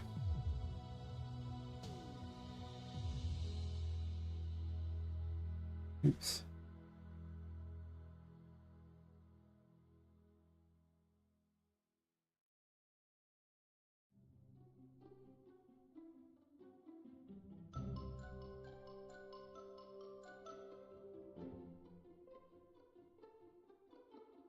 There's also a mover one too, but not everyone has a mover, so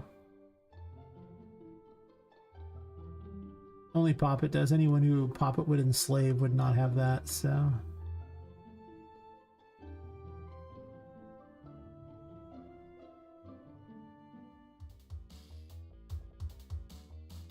Which one were you originally pointing at? Okay, so that would have been player on ground true would have been this one. Okay, fair enough.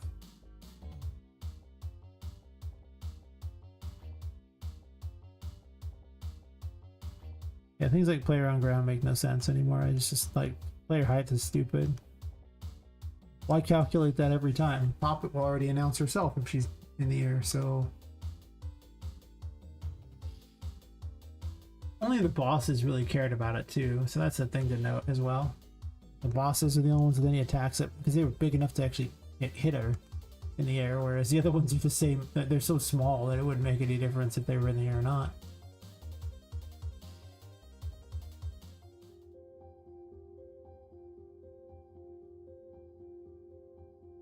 Let's get rid of player height. It's just unnecessary. I don't understand why I need it anymore. Is this used anywhere? All.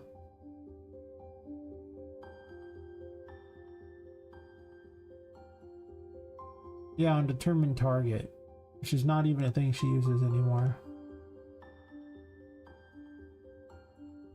Cool.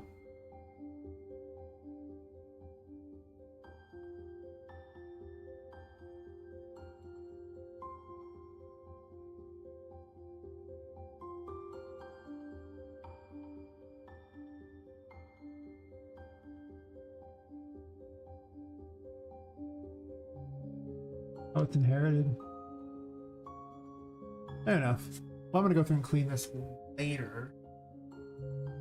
Also, right now, what I'm looking for is problem child.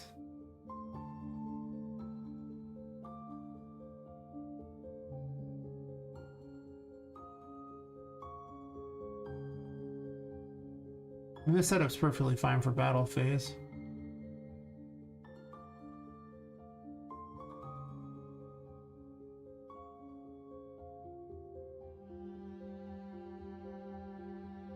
I don't need to set is an error because I just added the NPC thing for his falling, right? So I don't care. Does Vu even have an is an error option? Let's see. Alright, in there.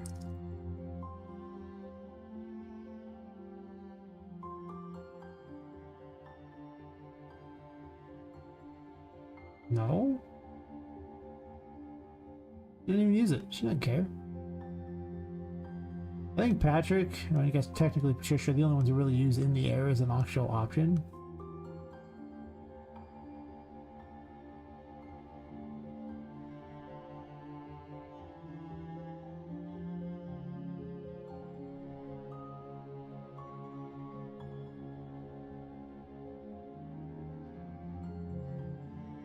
When Poppet dies, she just has a dead tag, right? I'm pretty certain to give her the dead tag. Should.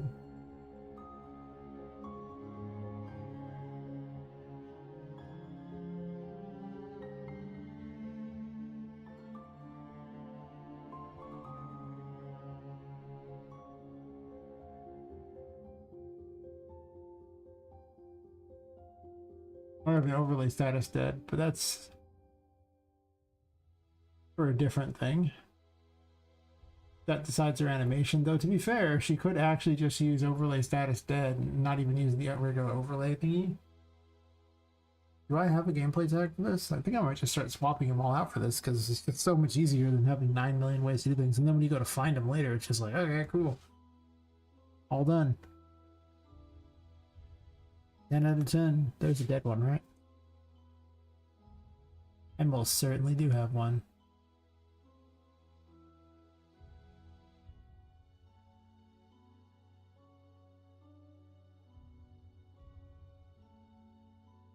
Well, we will get fixed along the way, but I think that there's a flaw in the overall code because Patrick started getting all weird too. Like the code for the NPCs. This is not the NPC code I'm fixing right now, but in a way it is because the NPC code was checking against a special thing to see if Poppet was dead. When in reality, I don't need an interface asking if Poppet is dead. I could just see if she has this tag. That's it. That's the whole thing. It's so much easier.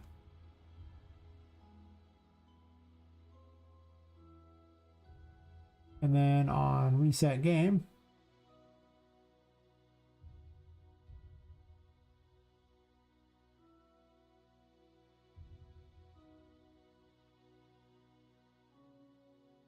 I'll put the dead tag.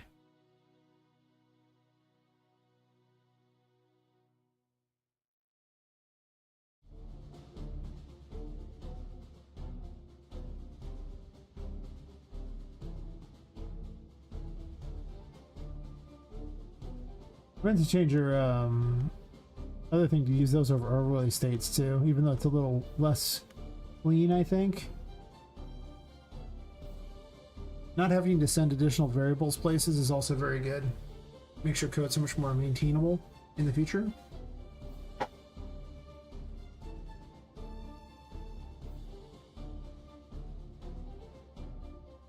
don't think I even use an is hit option anymore.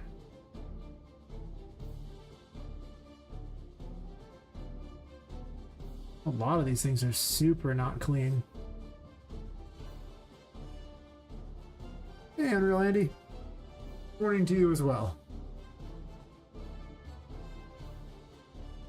I am very much like 9 hours into the stream. Living my best gameplay tag thug life. How's your morning going?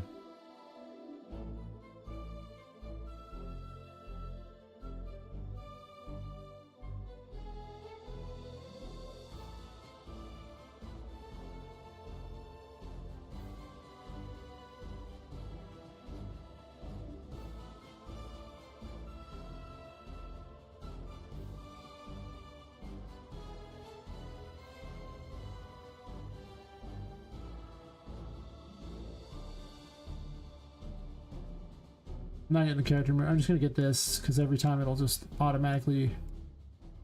Actually, will it? You have to hit jump.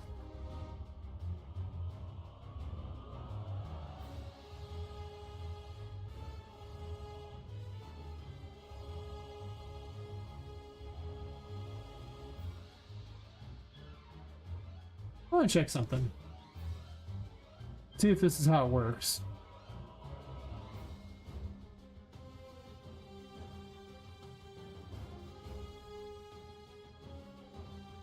Oh, makes easy. Yeah.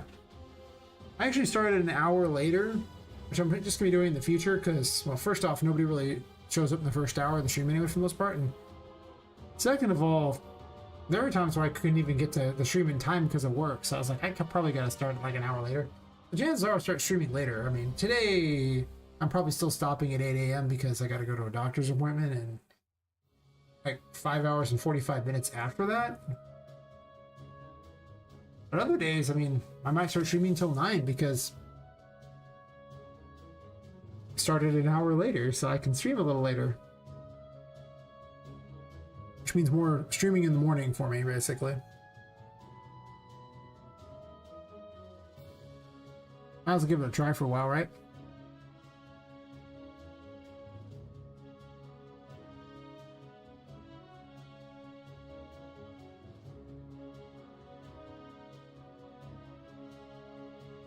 Yeah. Expect more streams in the morning in the future. Well, just streams that go into the morning, I guess.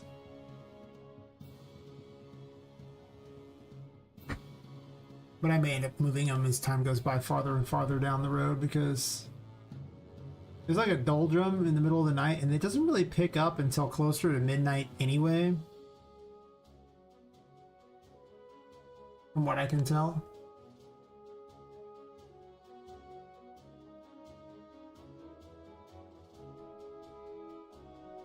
Like,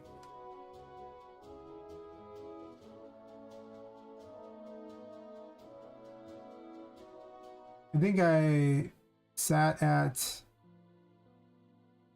yeah, about an hour into the stream. It was like an average of 2.8 viewers. And then by midnight, actually that was close to midnight, wasn't it? No, that's an hour into the stream. Yeah.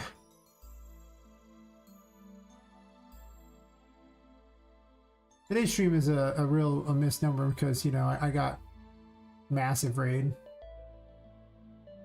from Adam C. Eunice. Fantastic fellow. Gentleman and a scholar. Yes. I'll have to go check out his stream. But even then, I don't really see people for like the first hour, even tonight. Like, I mean, it really... Yeah, it took like an hour to almost 3 people average. And then it picked up about an hour and a half and we're at 6. 2 hours in 9 average. Yeah, like I'm almost starting an hour too early even now. It seems like to me. Well, this week I'm going to start at 10, and then next week if I discover that 10 is just like there's an hour where nobody shows, start at 11. And you'll just see me in the morning more because I'll just end later. So that's my theory. I'm gonna go jump off something here to see if it triggers like the falling status or not, or if Like, sorry, if event jumped triggers when falling, or if it's just when you click the jump button. Because I don't actually know if that, what it truly counts as it, if it's like a truly just a falling event or what.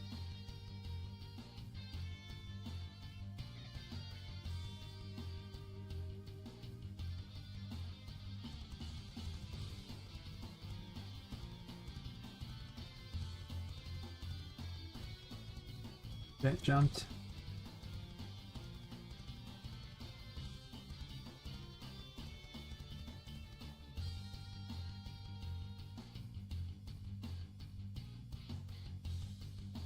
I'm switching so many things to gameplay tags because they're just so much easier to move around and keep track of.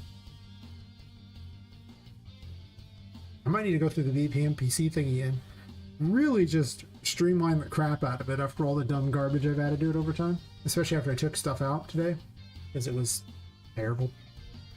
Terrible. Alright, so I'm standing here. Let's fall. It only counts then, so I better be careful about replacing things.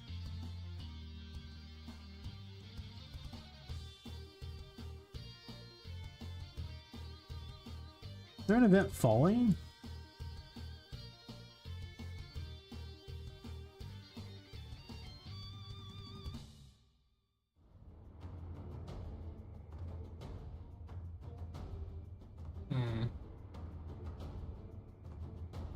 I better be careful with this particular logic thing, so I'm not sure what I'm going to do in target height there. I mean, I guess it won't check to see if the player is doing that. This was not always that accurate either. To be honest, it was barely accurate at all. A lot of these movement thingies suck. Like, they were not done well.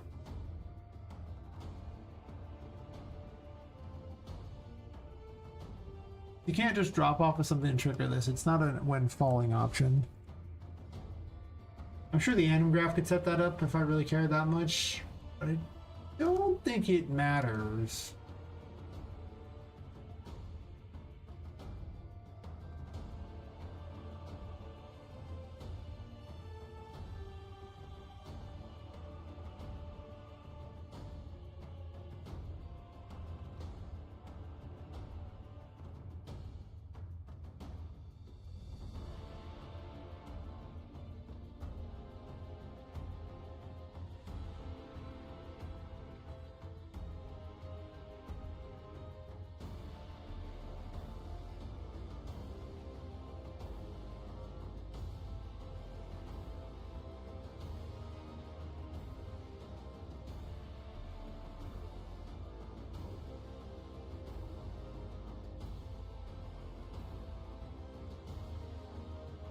There's already an invincible.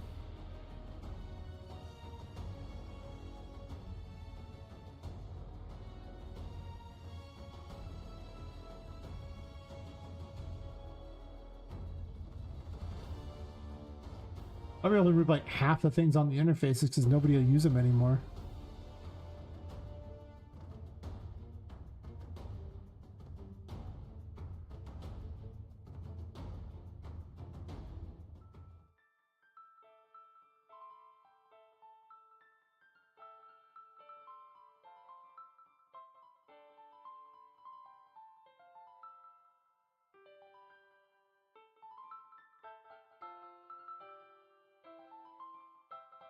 Come on. That's tagged.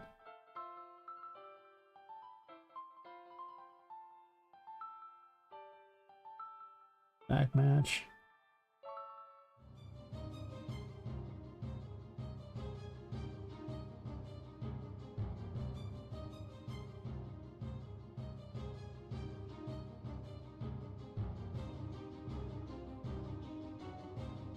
Ooh, tag.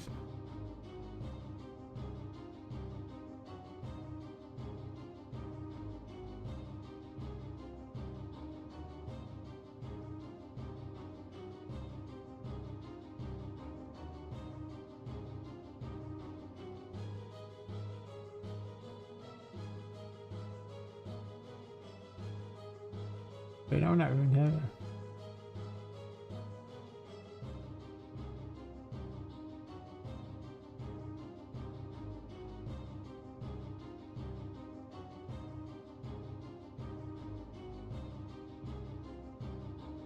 Wait, if it has the tag, then why would I waste my time adding it again? It has tag. If it passes through, it doesn't care.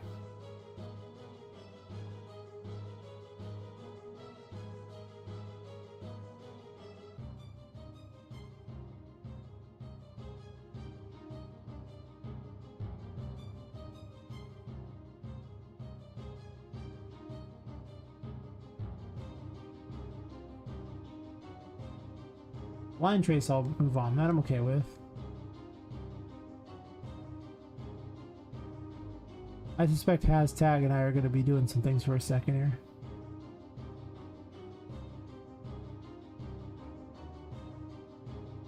I mean, there should probably be an is hit, right? Am I just replacing all that crap?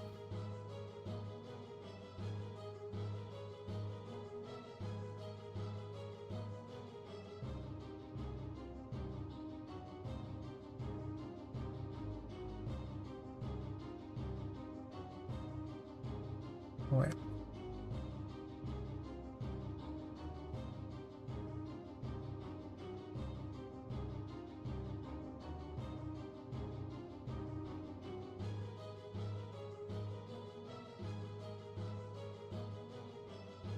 Sure.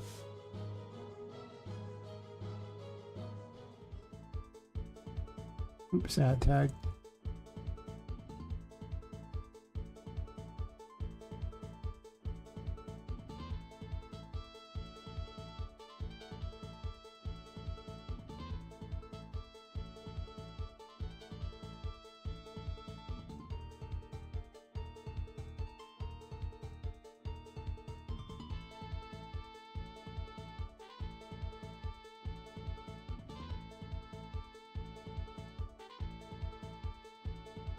Gameplay tags are the best.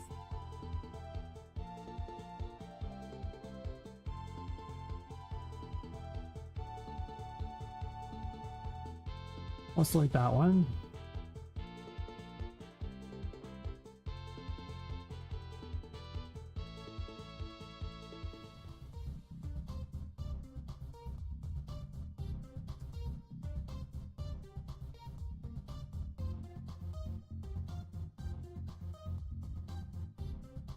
Automatically exact match, otherwise it'll trigger on every status. I have no idea what world I would want to not have exact match, but not this one. Hey Rasta. How goes it?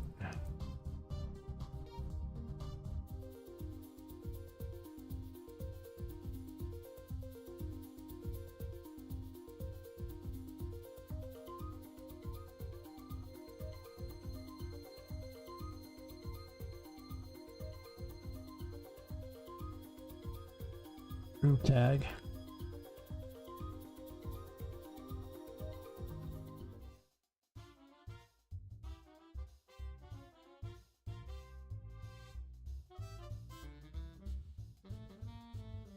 Gotta rebuild this code to be better than it was.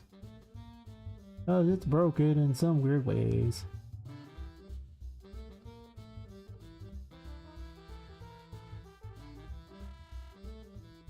I might as well replace everything with gameplay tags so it's easier to keep track of in the future. Admittedly, this is a catastrophe.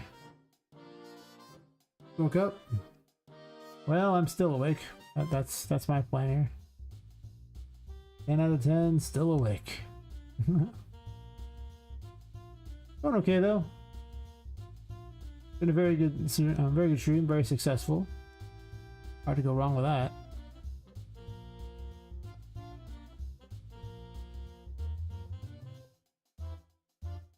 Gonna end up streaming later than normal in the future because I'm starting 1 hour later. Turns out that first hour of streaming was just always so dead. It's like nobody's even showing up for an hour. Why am I showing up for that hour? Huh? Whereas by the time I log off, that would be when I have the most people, and it's like, maybe I should just stay up an extra hour with them and skip out on that early hour of nothing. But today was wild though, so I got raid of 249 people. That is just, that's incredible. Wow.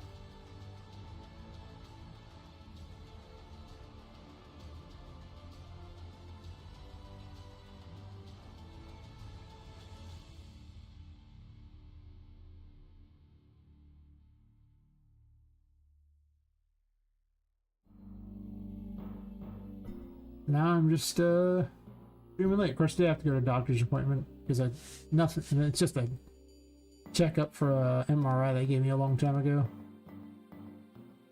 Turned out the MRI's not really wasn't relevant, but whatever. Oh yeah, it has been an impressive day. I am most excited. This is not used anymore. Guess not. But you lied to me.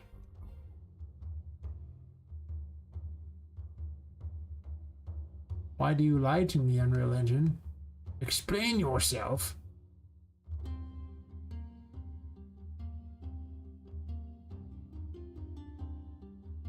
Also slowly collecting people on YouTube.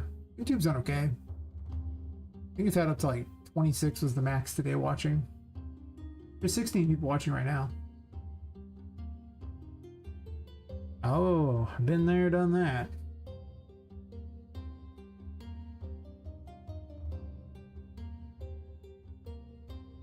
I'm still fighting to get a root canal, and there was been 6 months. Insurance is just like, nope. I'm like, all right, well, I'll just suffer for longer. Like $5,000. I don't have 5K. Sorry. That's a lot. If I did have 5K, I'd probably do it, but I don't have 5K.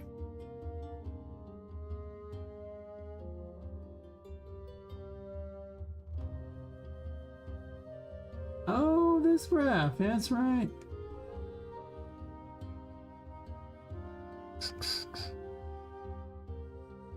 Gameplay tags, because they've all got them. And I should remove tag.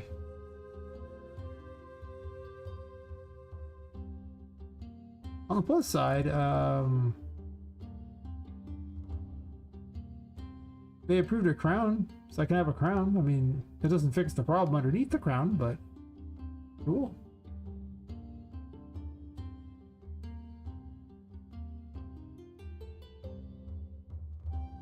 I have to call my other dentist because they want me to show up tomorrow for a deep cleaning thing, but they're like, they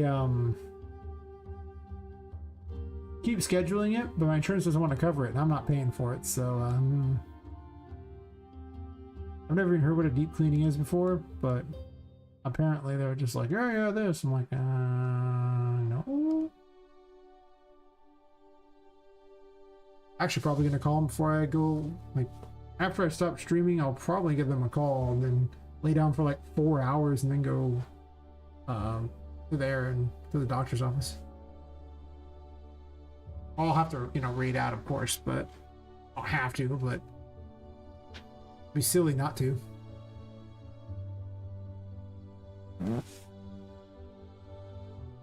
I don't need sleep. Sleep is for losers. Yes. Where else is it being used?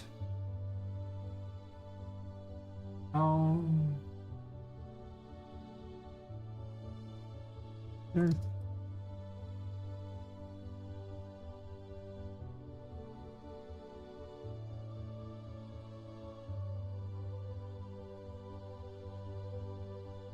Yeah, hopefully your dental trip is a good one that doesn't involve anything other than like a cleaning or something.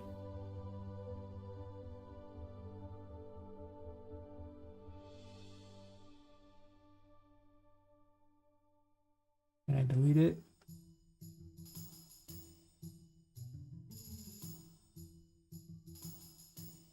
Okay.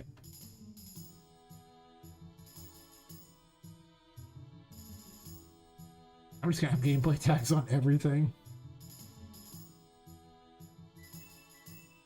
I asked the mini pop thing.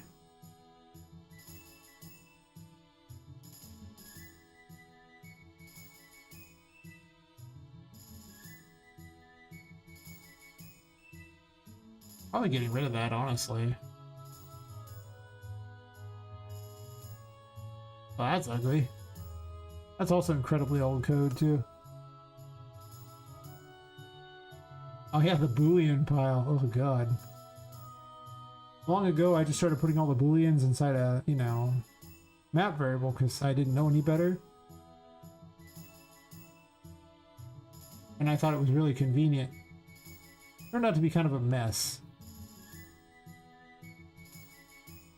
Kind of like this thing here. Kind of a mess. Just saying.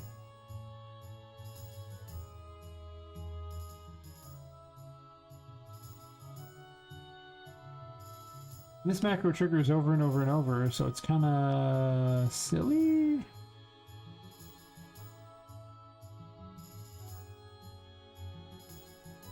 Do I use this? This Niagara particle for setting things invisible? I guess it's part of a dialogue system that I think is defunct? Might not be.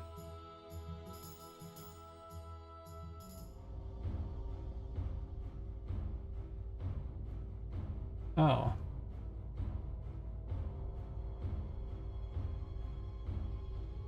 This doesn't even do anything. Not even connected up. But why? Well, you really weren't connected, right? I didn't miss that. No, you're not. You're just connected to nothing. Huh. Okay. But why? I have so many questions.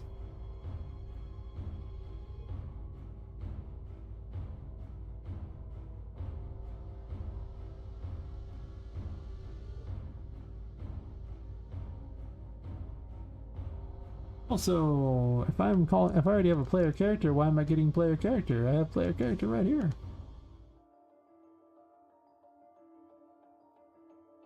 This strikes me as something that the Puppet Master could control as well.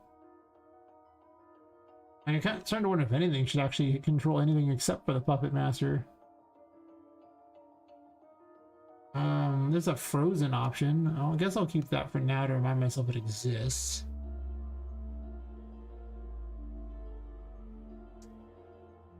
Oops. Get gameplay tags.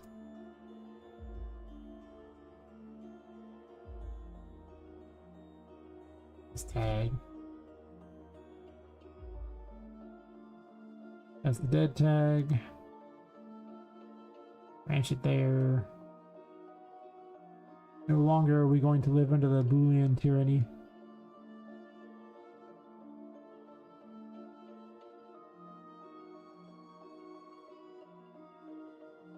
We are free now. We are a free gameplay tag people.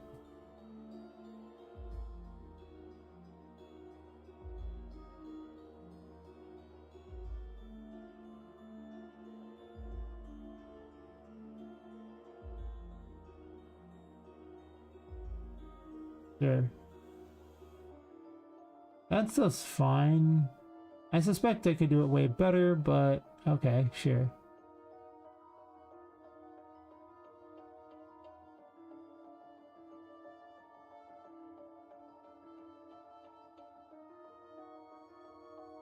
Oh, well, validated, get that please, because there's no world I need to have extra nodes that are just wasteful when I could do this. The player is not valid. Don't do this. Yes. This just rotates the health bar to face the player. Otherwise the health bar will be facing the wrong direction all the time and look stupid. And nobody likes that. Kind of like when you hit F on those things and it rams them together in a way where you can't read anything. You know? It does say F, so I mean, I guess it is implying that, you know, things are screwed, so. I guess that's fair. Weird. But fair.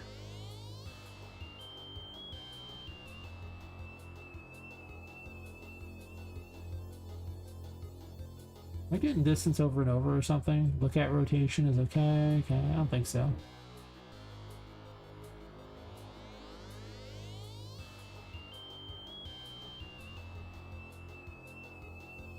I'm just gonna go down the list and see all the garbage it's doing, to be honest. Like, this one I haven't looked at it in so long. I have to wonder just how much dumb crap is going on.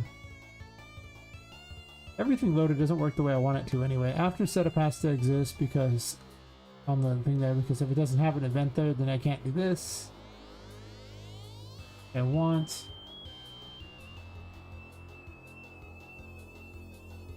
Setting the name on there, sure. Variance of health, sure.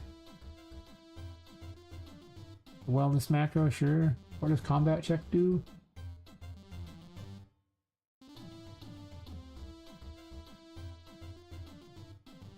You can get your own gameplay tags. You don't need anybody else's here. Hashtag enemy. I guess I didn't think that through when I made an enemy type option.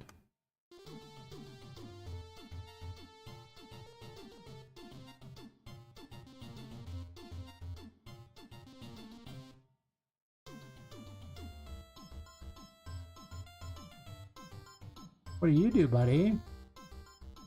Is in combat.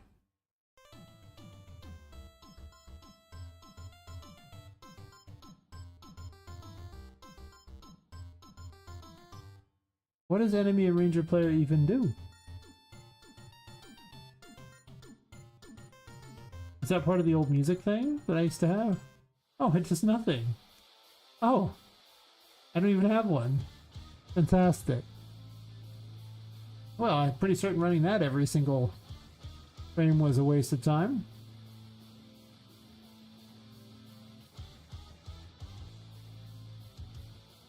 Yeah.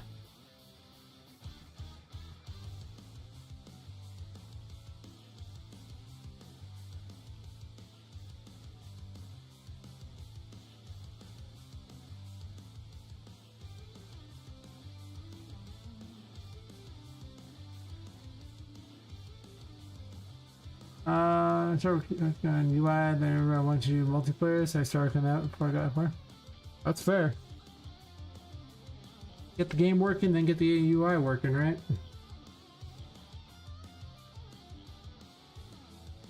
Order of operations here.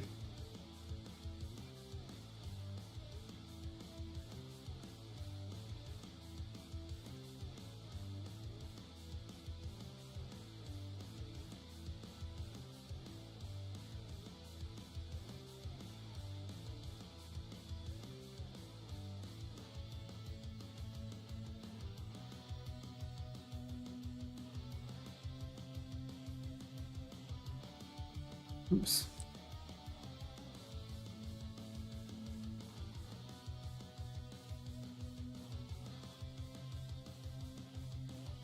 Is it? But where?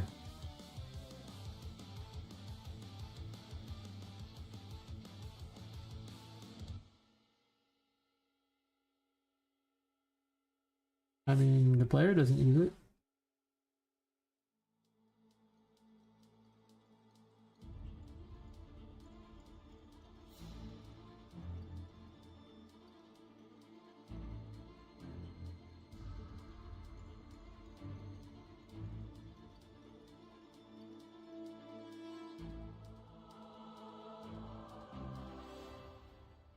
This has so much crap on it that's probably unnecessary. Maybe not as many as I think. I'm sure I could compress it if I really cared that much, but I don't know how much I care.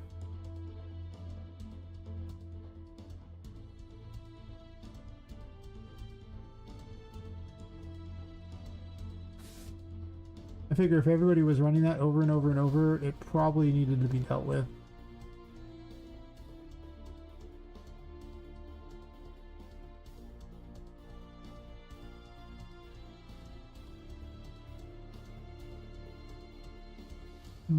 Spawn sound, huh?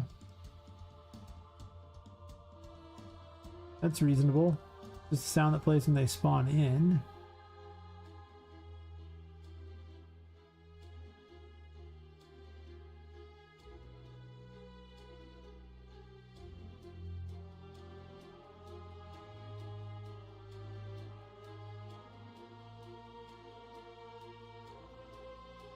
I can't just convert to macro?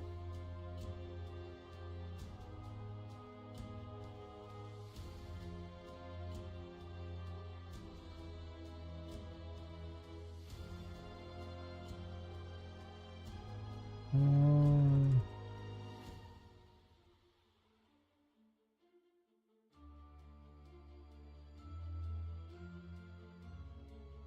no, let's have a variable health, I guess.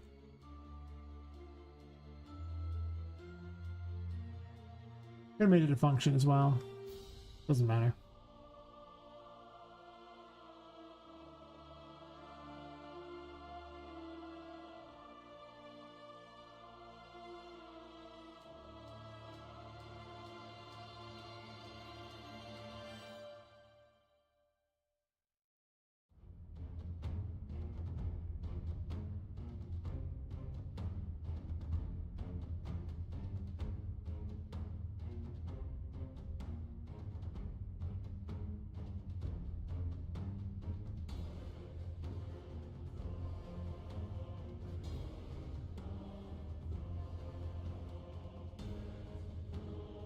No, this strikes me as something that could have been set up also in here.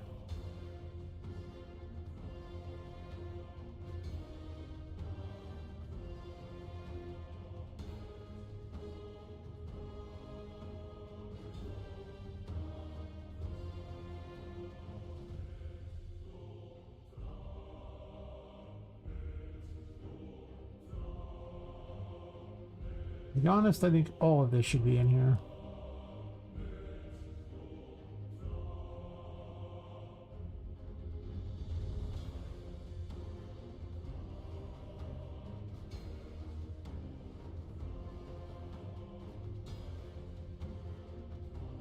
Might also get tossed into a truck at some point soon, but maybe not. Actually.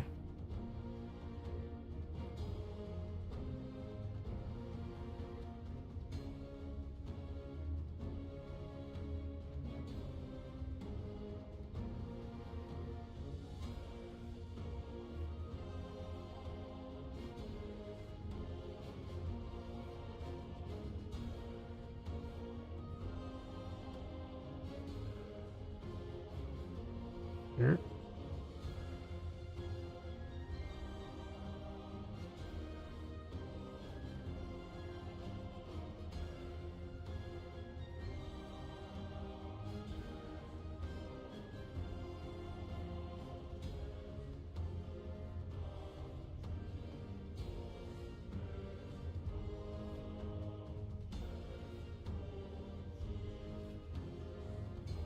I might keep that separate. Boss info.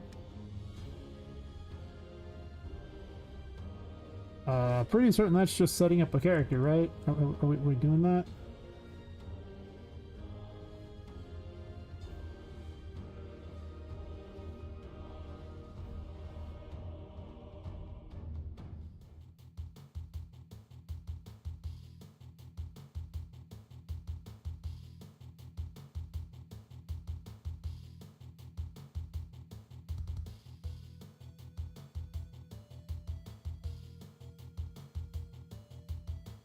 I'm just trying to grab this thingy here, not that. Thank you.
I don't even know I needed all that crap. I really could just get rid of like 90% of this and just put it in a giant thingy. Except for maybe after setup.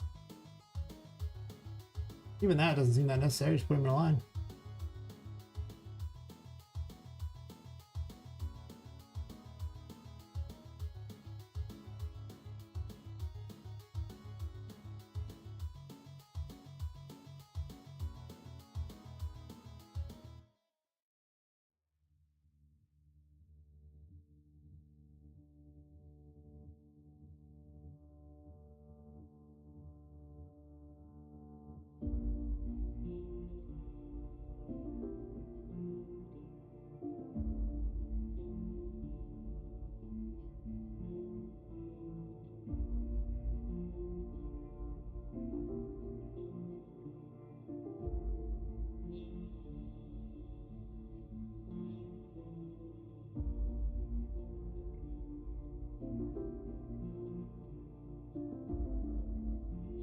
Yep, I live here. We can pretend otherwise, but that would be a lie. No, it wouldn't be cool to be lying about things, man. It's sad.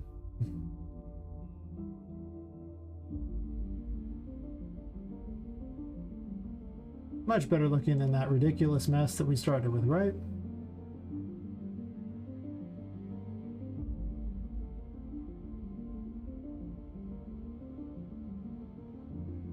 Fact. Yeah, I hate when it puts it over a line, it just bugs me. Much better, and I have to keep after setup because that triggers on that, and I guess I'll move input over here. It doesn't matter what input is, honestly. Who gives a crap? Move this one way over here.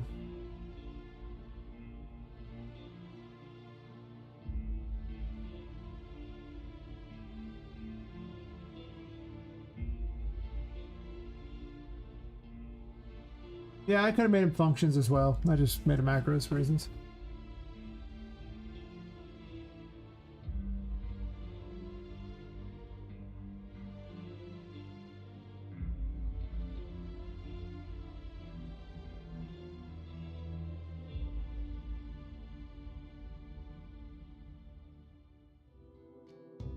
Actually,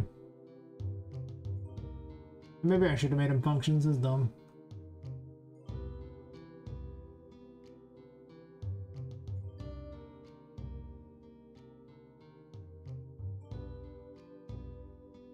If I collapse it to function, what happens? It turns to a function, right? Yeah. What was it called? Actually, no, redo it. What happens if I do this? I'm curious. Oh, yeah, I want that. No. I'm pretty certain this causes some problems if I do that, right? Let me check and see if it equips weapons. I don't know if that works. Might still run the parent thing. I know that they don't tend to do inheritance. Let me see if it actually equips a weapon on somebody. Anybody, doesn't really matter. Who has a weapon to equip?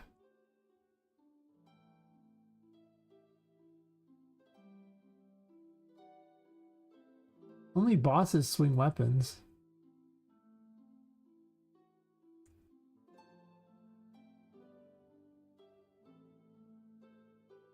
It's true, only bosses swing weapons.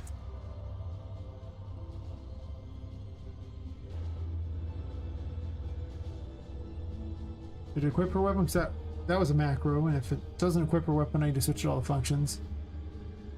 She has a weapon. Yay! I mean, she's confused. She's doing dumb things, but...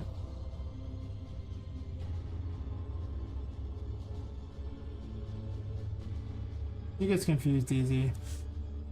Okay, it works. Okay.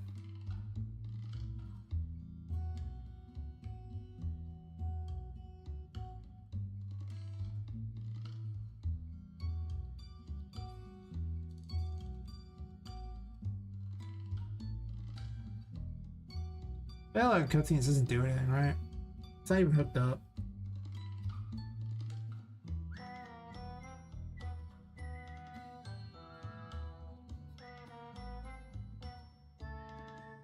I remember this not working either, I think, because there was like a I had a dialogue system and then it was a plugin and then the person discontinued it. So I lost it. And I'm pretty certain all of this is irrelevant now, but I'd have to double check and I don't want to do that right now. I'll come back to you. The dialogue system and I need to have a serious discussion.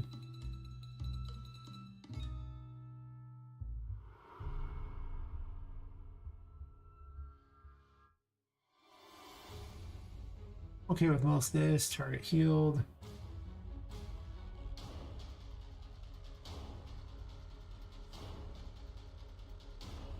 I should probably make an adjust health thingy too.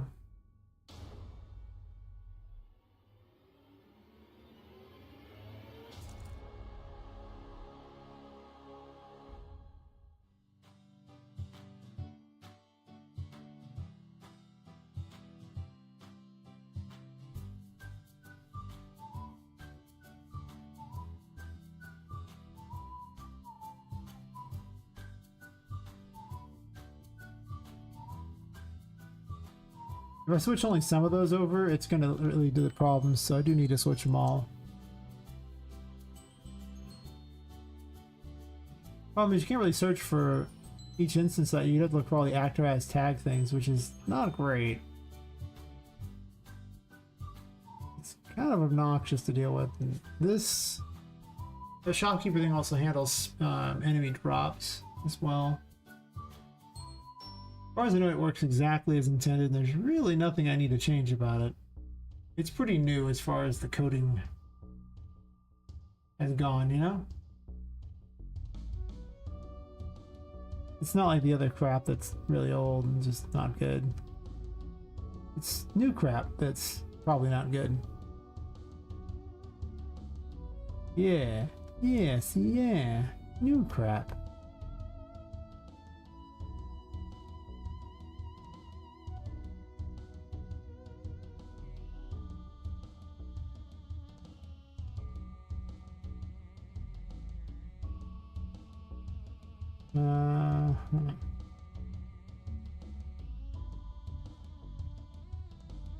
Building system I don't use anymore is a shop. I currently broke spawn building, but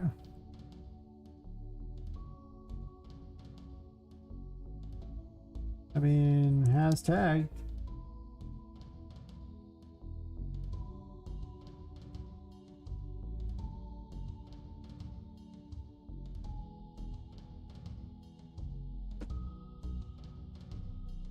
I mean, it's a type shop, I guess. Sure. I think the interactable system might have some too, and I might just start checking for tags against those too, because it's just... these tags are so accessible, so easily thrown anywhere without any real effort. It's just so fast. The initial setup takes not that long, but...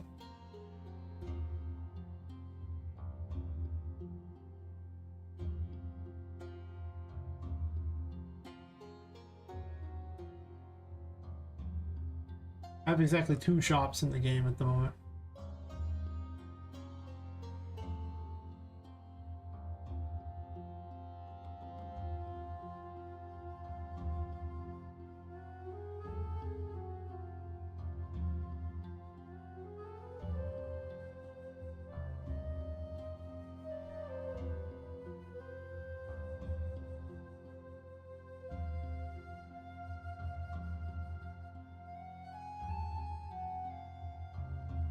I could actually give it the type NPC as well.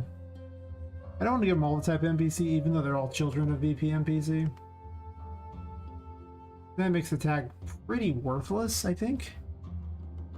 It might not, I'll think about it.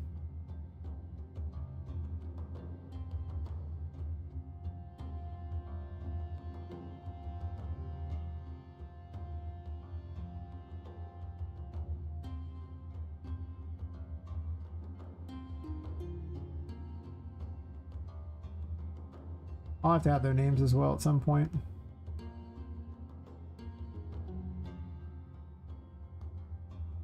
It's pretty much worth reworking this purely on the grounds of it's every NPC in the game, all the enemies and everything based off of this one thing. The only character running around who doesn't use it is Poppet. Oh yeah, they're great. It's just so easy. I just have an interface for get gameplay tags, and that's it. It's super easy. It's just get gameplay tags. And by just simply connecting their gameplay tags up to this return node on it, anybody can call upon these things to get their gameplay tags, and it's so easy. It's just like, why wouldn't I do this?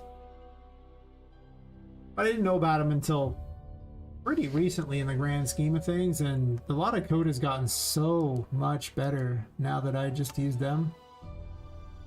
A lot of things got a lot simpler to move things around. Might change the as a spawner thing, probably. It also makes it easier to find the crap too. Yeah, I'll probably change it. I mean, it's just typically better to have all of them do it, because it's just like, say, so much more easy to figure out if something has the tag, you know?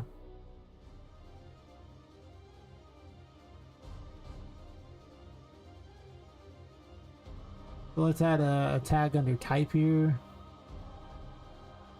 Manage gameplay tags. B plus spawner.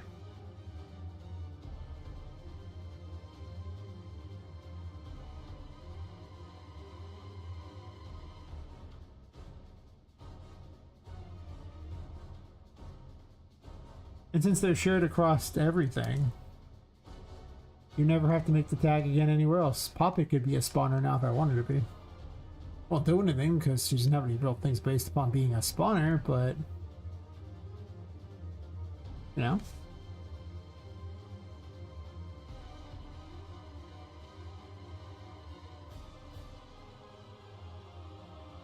Oh, should copy the has tag.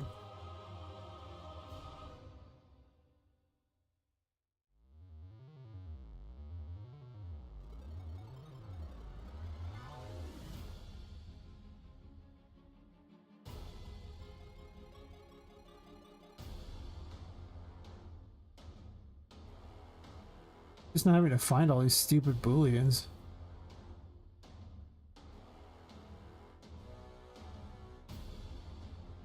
Tarot aligns with astrology well. I mean, people who like tarot stuff like astrology stuff. They like crystals. They like all that weird stuff. So, you know, I would assume that they would kind of fit well.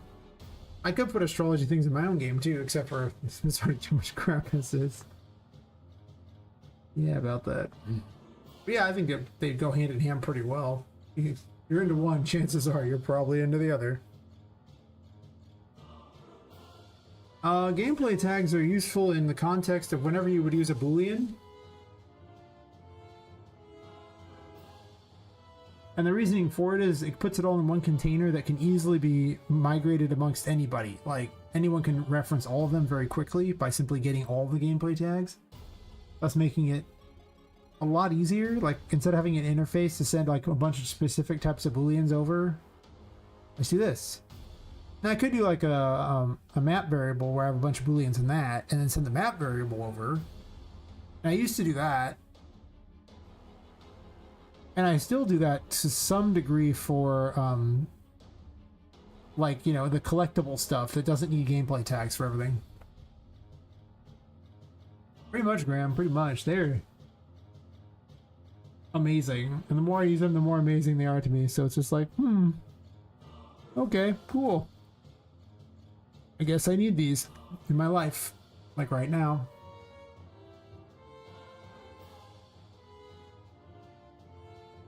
There's so much crap that I want to get rid of.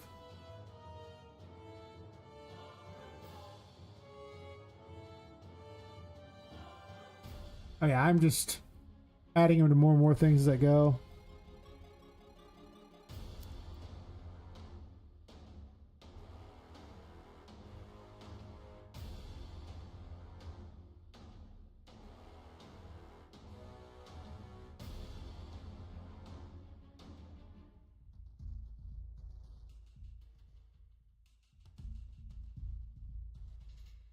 Wild how useful they are.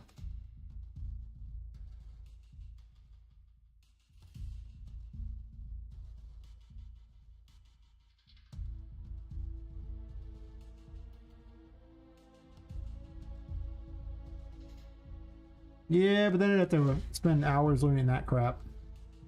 I looked at a video and they was like, hey man, here's a video learn. It's like an hour long. I was like, no. Interesting. I mean, if I was going to use it for all that, but I don't think I'd gain much out of all that, to be completely honest. I don't think this game is as in-depth as that sort of situation. Be about how I would assume. But who knows, maybe some year I'll figure them out. It's probably not happening anytime soon.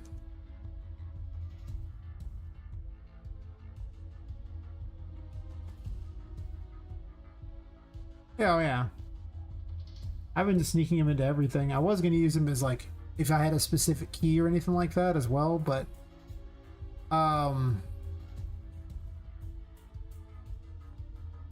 it's a lot easier for me to just rename keys and just do that there as a string at some point. The whole system's kind of already set up, so it's like I don't know if that's quite as good for specifically named collectible stuff, but I thought about it.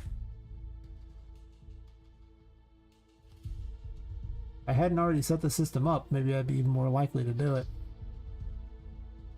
But I'm probably not going to.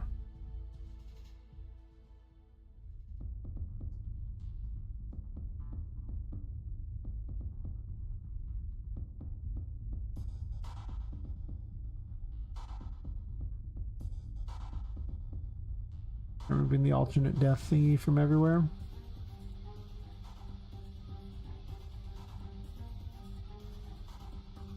And then I'm going to go to the explodable things.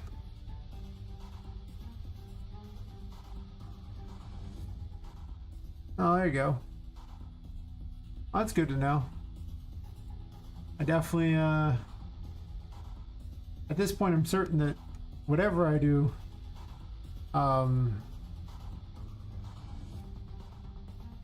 having to redo anything won't save me time. So if there's an option to avoid that, I typically will at this point. In this case, I'm actually hunting some problems. And in the process, I'm going through and cleaning up a lot of broken old code because some of the stuff's like ancient and was just running and did nothing. I was just constantly running, just looping forever to do nothing. So much code, just like, yeah, maybe this started as a Paper ZD project like 15 months ago. So there's a lot of bad.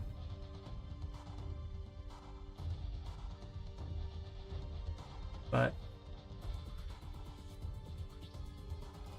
yeah.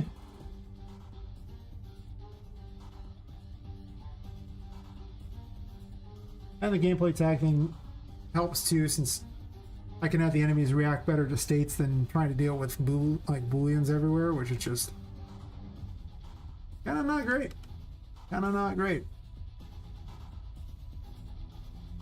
So hopefully this fixes some assorted problems. Maybe it will. Well, it's at least listed as an enemy here, and it's also none of those things. No, it's not busy. It has an alternate death.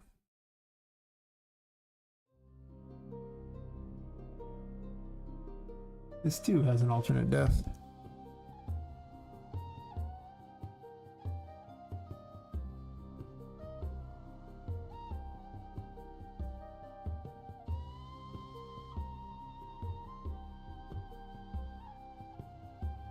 I'm just using the thing there so everyone else can reference if it's dead now. When I first learned that was like a thing where I was like, oh, I can just do this and reference it that way, but obviously the gameplay tags are better. So characters being able to tell Poppet's dead means they can trigger taunts and things like that, actually things to mock her if she died. Or, anything else can trigger off for death too, but since they're getting your gameplay tags anyway, because now I have a Puppet Master, and the Puppet Master is running everybody. Like, it just runs all of the enemies now, all the NPCs, and now the possessed objects are run by it too. And it has everybody's behavior trees, just all of them. Every graph. And I basically get the same FPS now with like 40 enemies that I would get with 12. So I'm like, very useful. Unfortunately, I kind of messed up Voodoo's code, which led down this pathway of trying to fix just stuff that was like, I haven't looked at the BPM PC in a long time, and since it's the basis of everything besides, well, Poppet, well, the basis of all the characters, it's not the basis of the collectibles and things like that. There's a lot of weird garbage going on in here.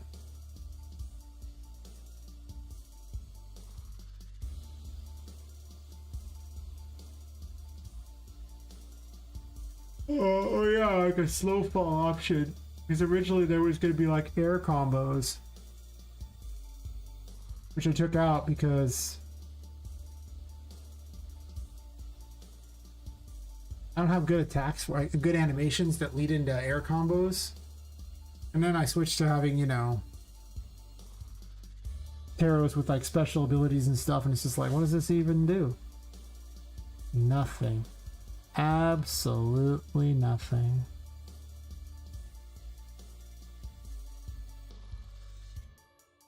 I'm pretty certain this is just like an inbred function where it only cares about itself, and it was like removed from the thing anyway.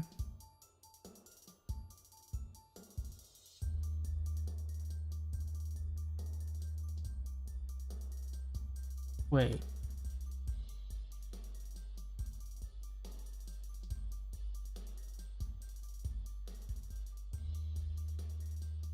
I'm gonna make note of gravity scale for an ability for Poppet for later.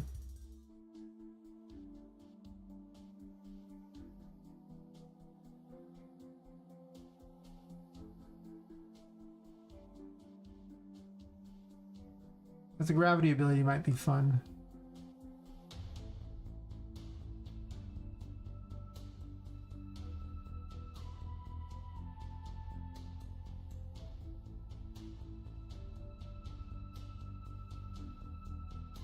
Character movement, gravity scale, use for gravity based ability? Question mark. I gotta design a lot more abilities, so you know. And then after that, I could really care less about any of this crap, right? First of all, this is on the end. Well, now I'm gonna leave this because I might not care about air combos, but if there's some sort of gravity ability that forces things to, you know, play with their gravity, I might be tweaking that to be more useful in the future. I'm not opposed to it. God, some of this code is so old. The dynamic coloring is perfectly good. It just changes the color of the enemies when they get hit, and also lets me change the color of the enemies if I want to palette swap them. Hard to go wrong with that. Fire projectiles. Pretty good, I believe. Looks about like I'd expect it to. Nothing I need to worry about.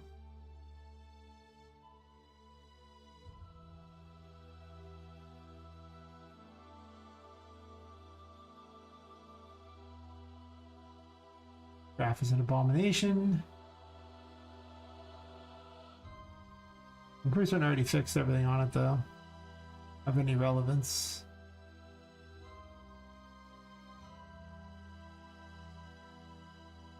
There's a lot of crap going on in this game. I don't want to put spawned or destroyed as a tag on there because I don't care. Sure.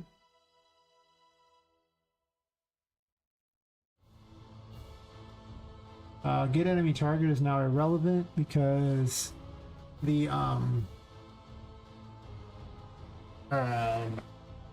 Puppet Master does it.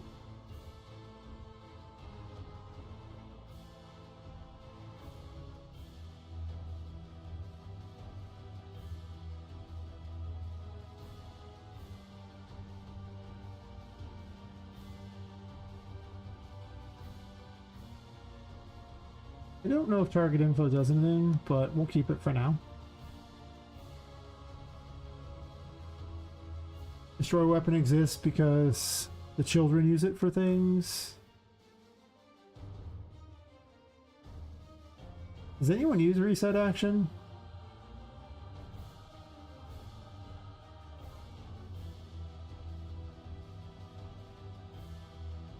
No.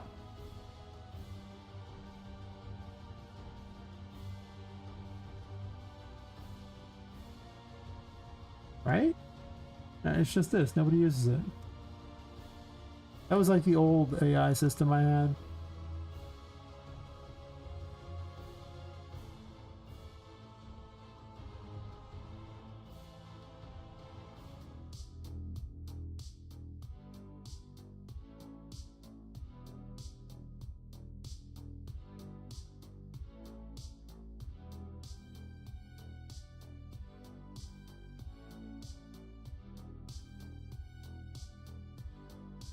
What's up with invincibility and why is it huge?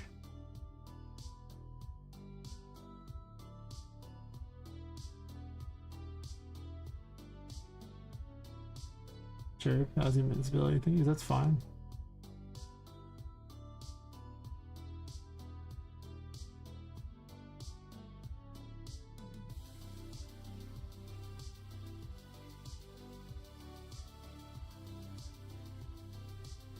What uses this?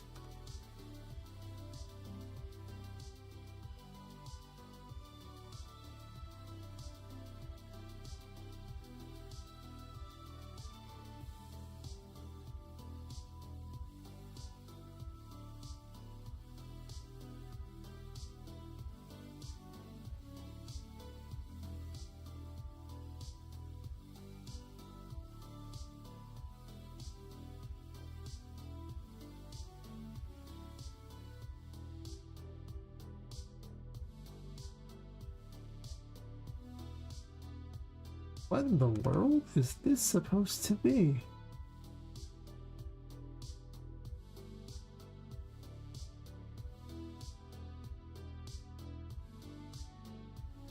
What, because his hit's not good enough for me or something? Is that what I'm hearing here? I don't know.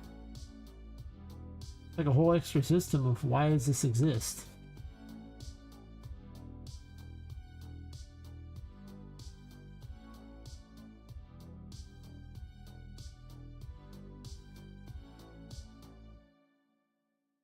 Is wellness check get used anywhere? Before we get so crazy here, like...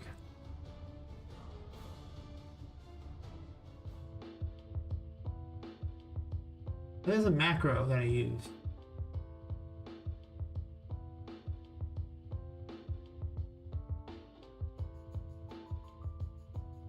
Why is it like that anyway? Good questions.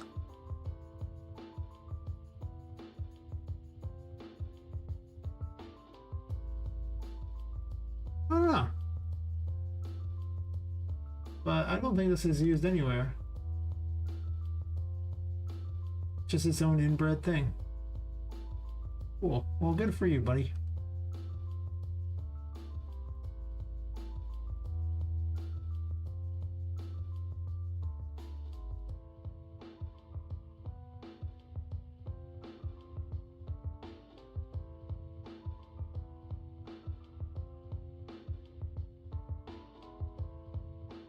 Like I say, these things have been through so many iterations of things. There's just stuff that's just... Some of it's just running the whole time that just does nothing. There was some pretty egregious stuff in the that was just running perpetually though, that was just like, huh. Wonder if that was causing bad things along the way. I mean, it's probably not helping. I might keep the building stuff. MC at Painting World, probably not, but getting rid of it's also not that helpful either.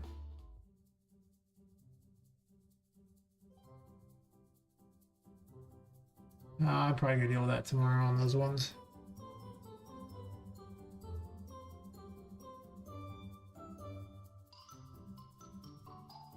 I'm gonna have to go over to Poppet and mess with those. But the magician thingy is such garbage anyway. Like, it's got so many problems. But I'll have to bounce between it and Poppet to really get the thing working right. So I don't know if I want to do that today.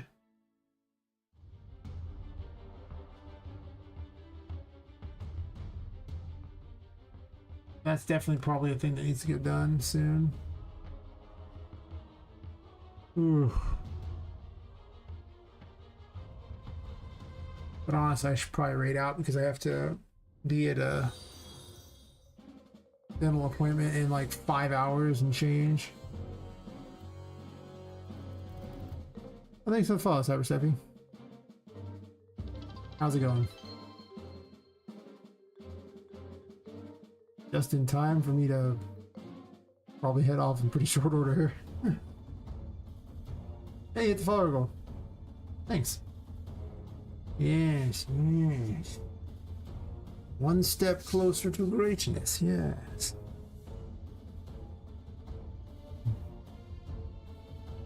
Yes, true power.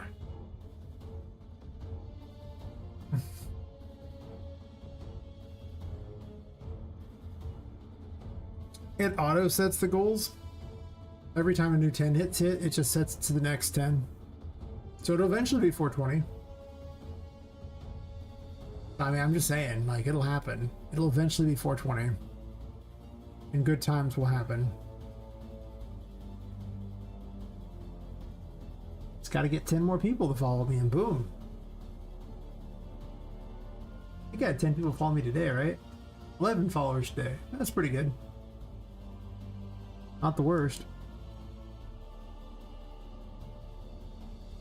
And +1 sub on YouTube, I think, because they're watching at the same time too.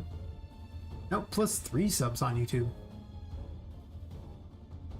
I just have to get like another 668 to get monetized. That's all. I'm here 668.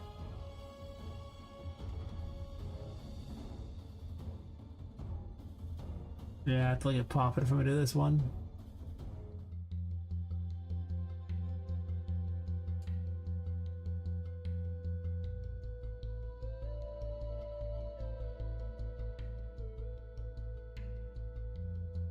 Any of those? These are all kind of set up.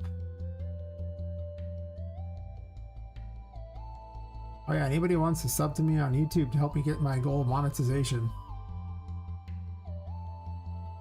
That would be fantastic. It'd be wonderful. I mean, you know, just watching me here is wonderful as well. And it's glorious and all that, but I want help. I always use more. It's not even close. And yet, I actually have enough watch hours almost to be monetized just from this month alone. It's just I have no subs. It's like, all right, cool. Like this, in the last 20 days, I have 3,100 watch hours on YouTube. I only need 4,000 watch hours in a year to get monetized. I got the hours. That's just from the last 28 days, but I was 668 subs off. A lot.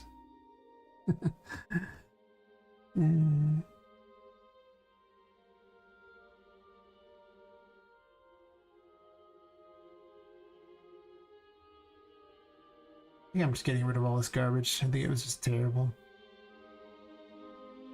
I'll make the death one into some sort of melee weapon because I don't have enough melee weapons anyway. There's like one actual melee weapon in the game. Everything else is just like a nope.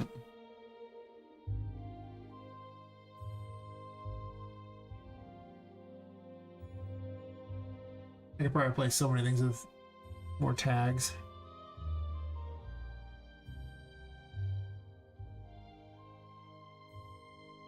Oh.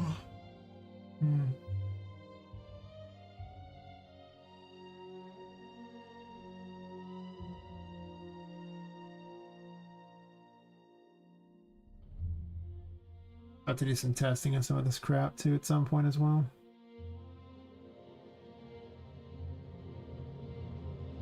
Just bugged me that it wasn't actually connected there.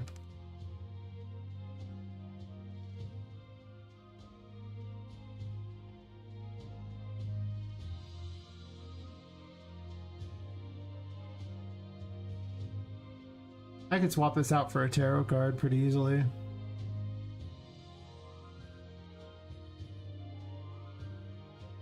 I'm pretty certain this actually just sets the tarot thingy.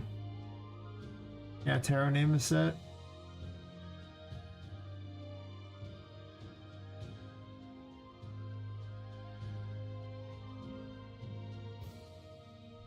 But it's checking for these tags. I don't think changing that makes any real difference. It'd just be extra work that I don't feel like doing.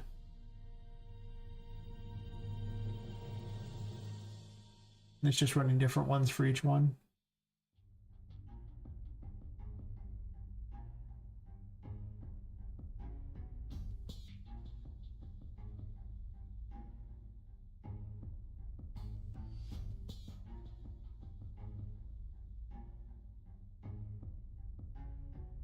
Yeah, I think most things are pretty golden at this point. Except for this, where she just has decided that she just doesn't want to attack me. She wants to go off in weird directions. I think that's just going to be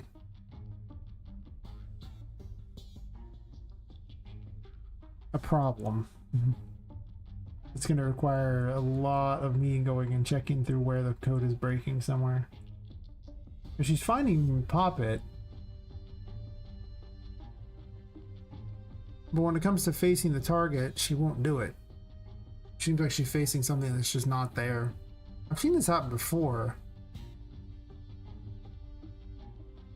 And so far, everybody else seems to have no problem. Well, I guess Patrick's a little bit. Patrick actually is able to fight, so I don't know why he is so happy to target me and the other one is not. Anyway, I should rate out because yeah. I need to be at the doctor's office in 5 hours and 25 minutes. I hope to get a little sleep before that because then I have to do some work afterwards. And then I have to stream again. Or I guess I don't have to do those, but I want to do everything but the doctor's office thing, which sounds terrible. So, I'll bid goodbye to YouTube and then I'll raid out with Twitch. So, catch you later, YouTube. I'll be back tomorrow. And PM Pacific and all that. But bye if you're bored. I'll probably do AI things and stuff like that and fix the problems. Oh, later. And then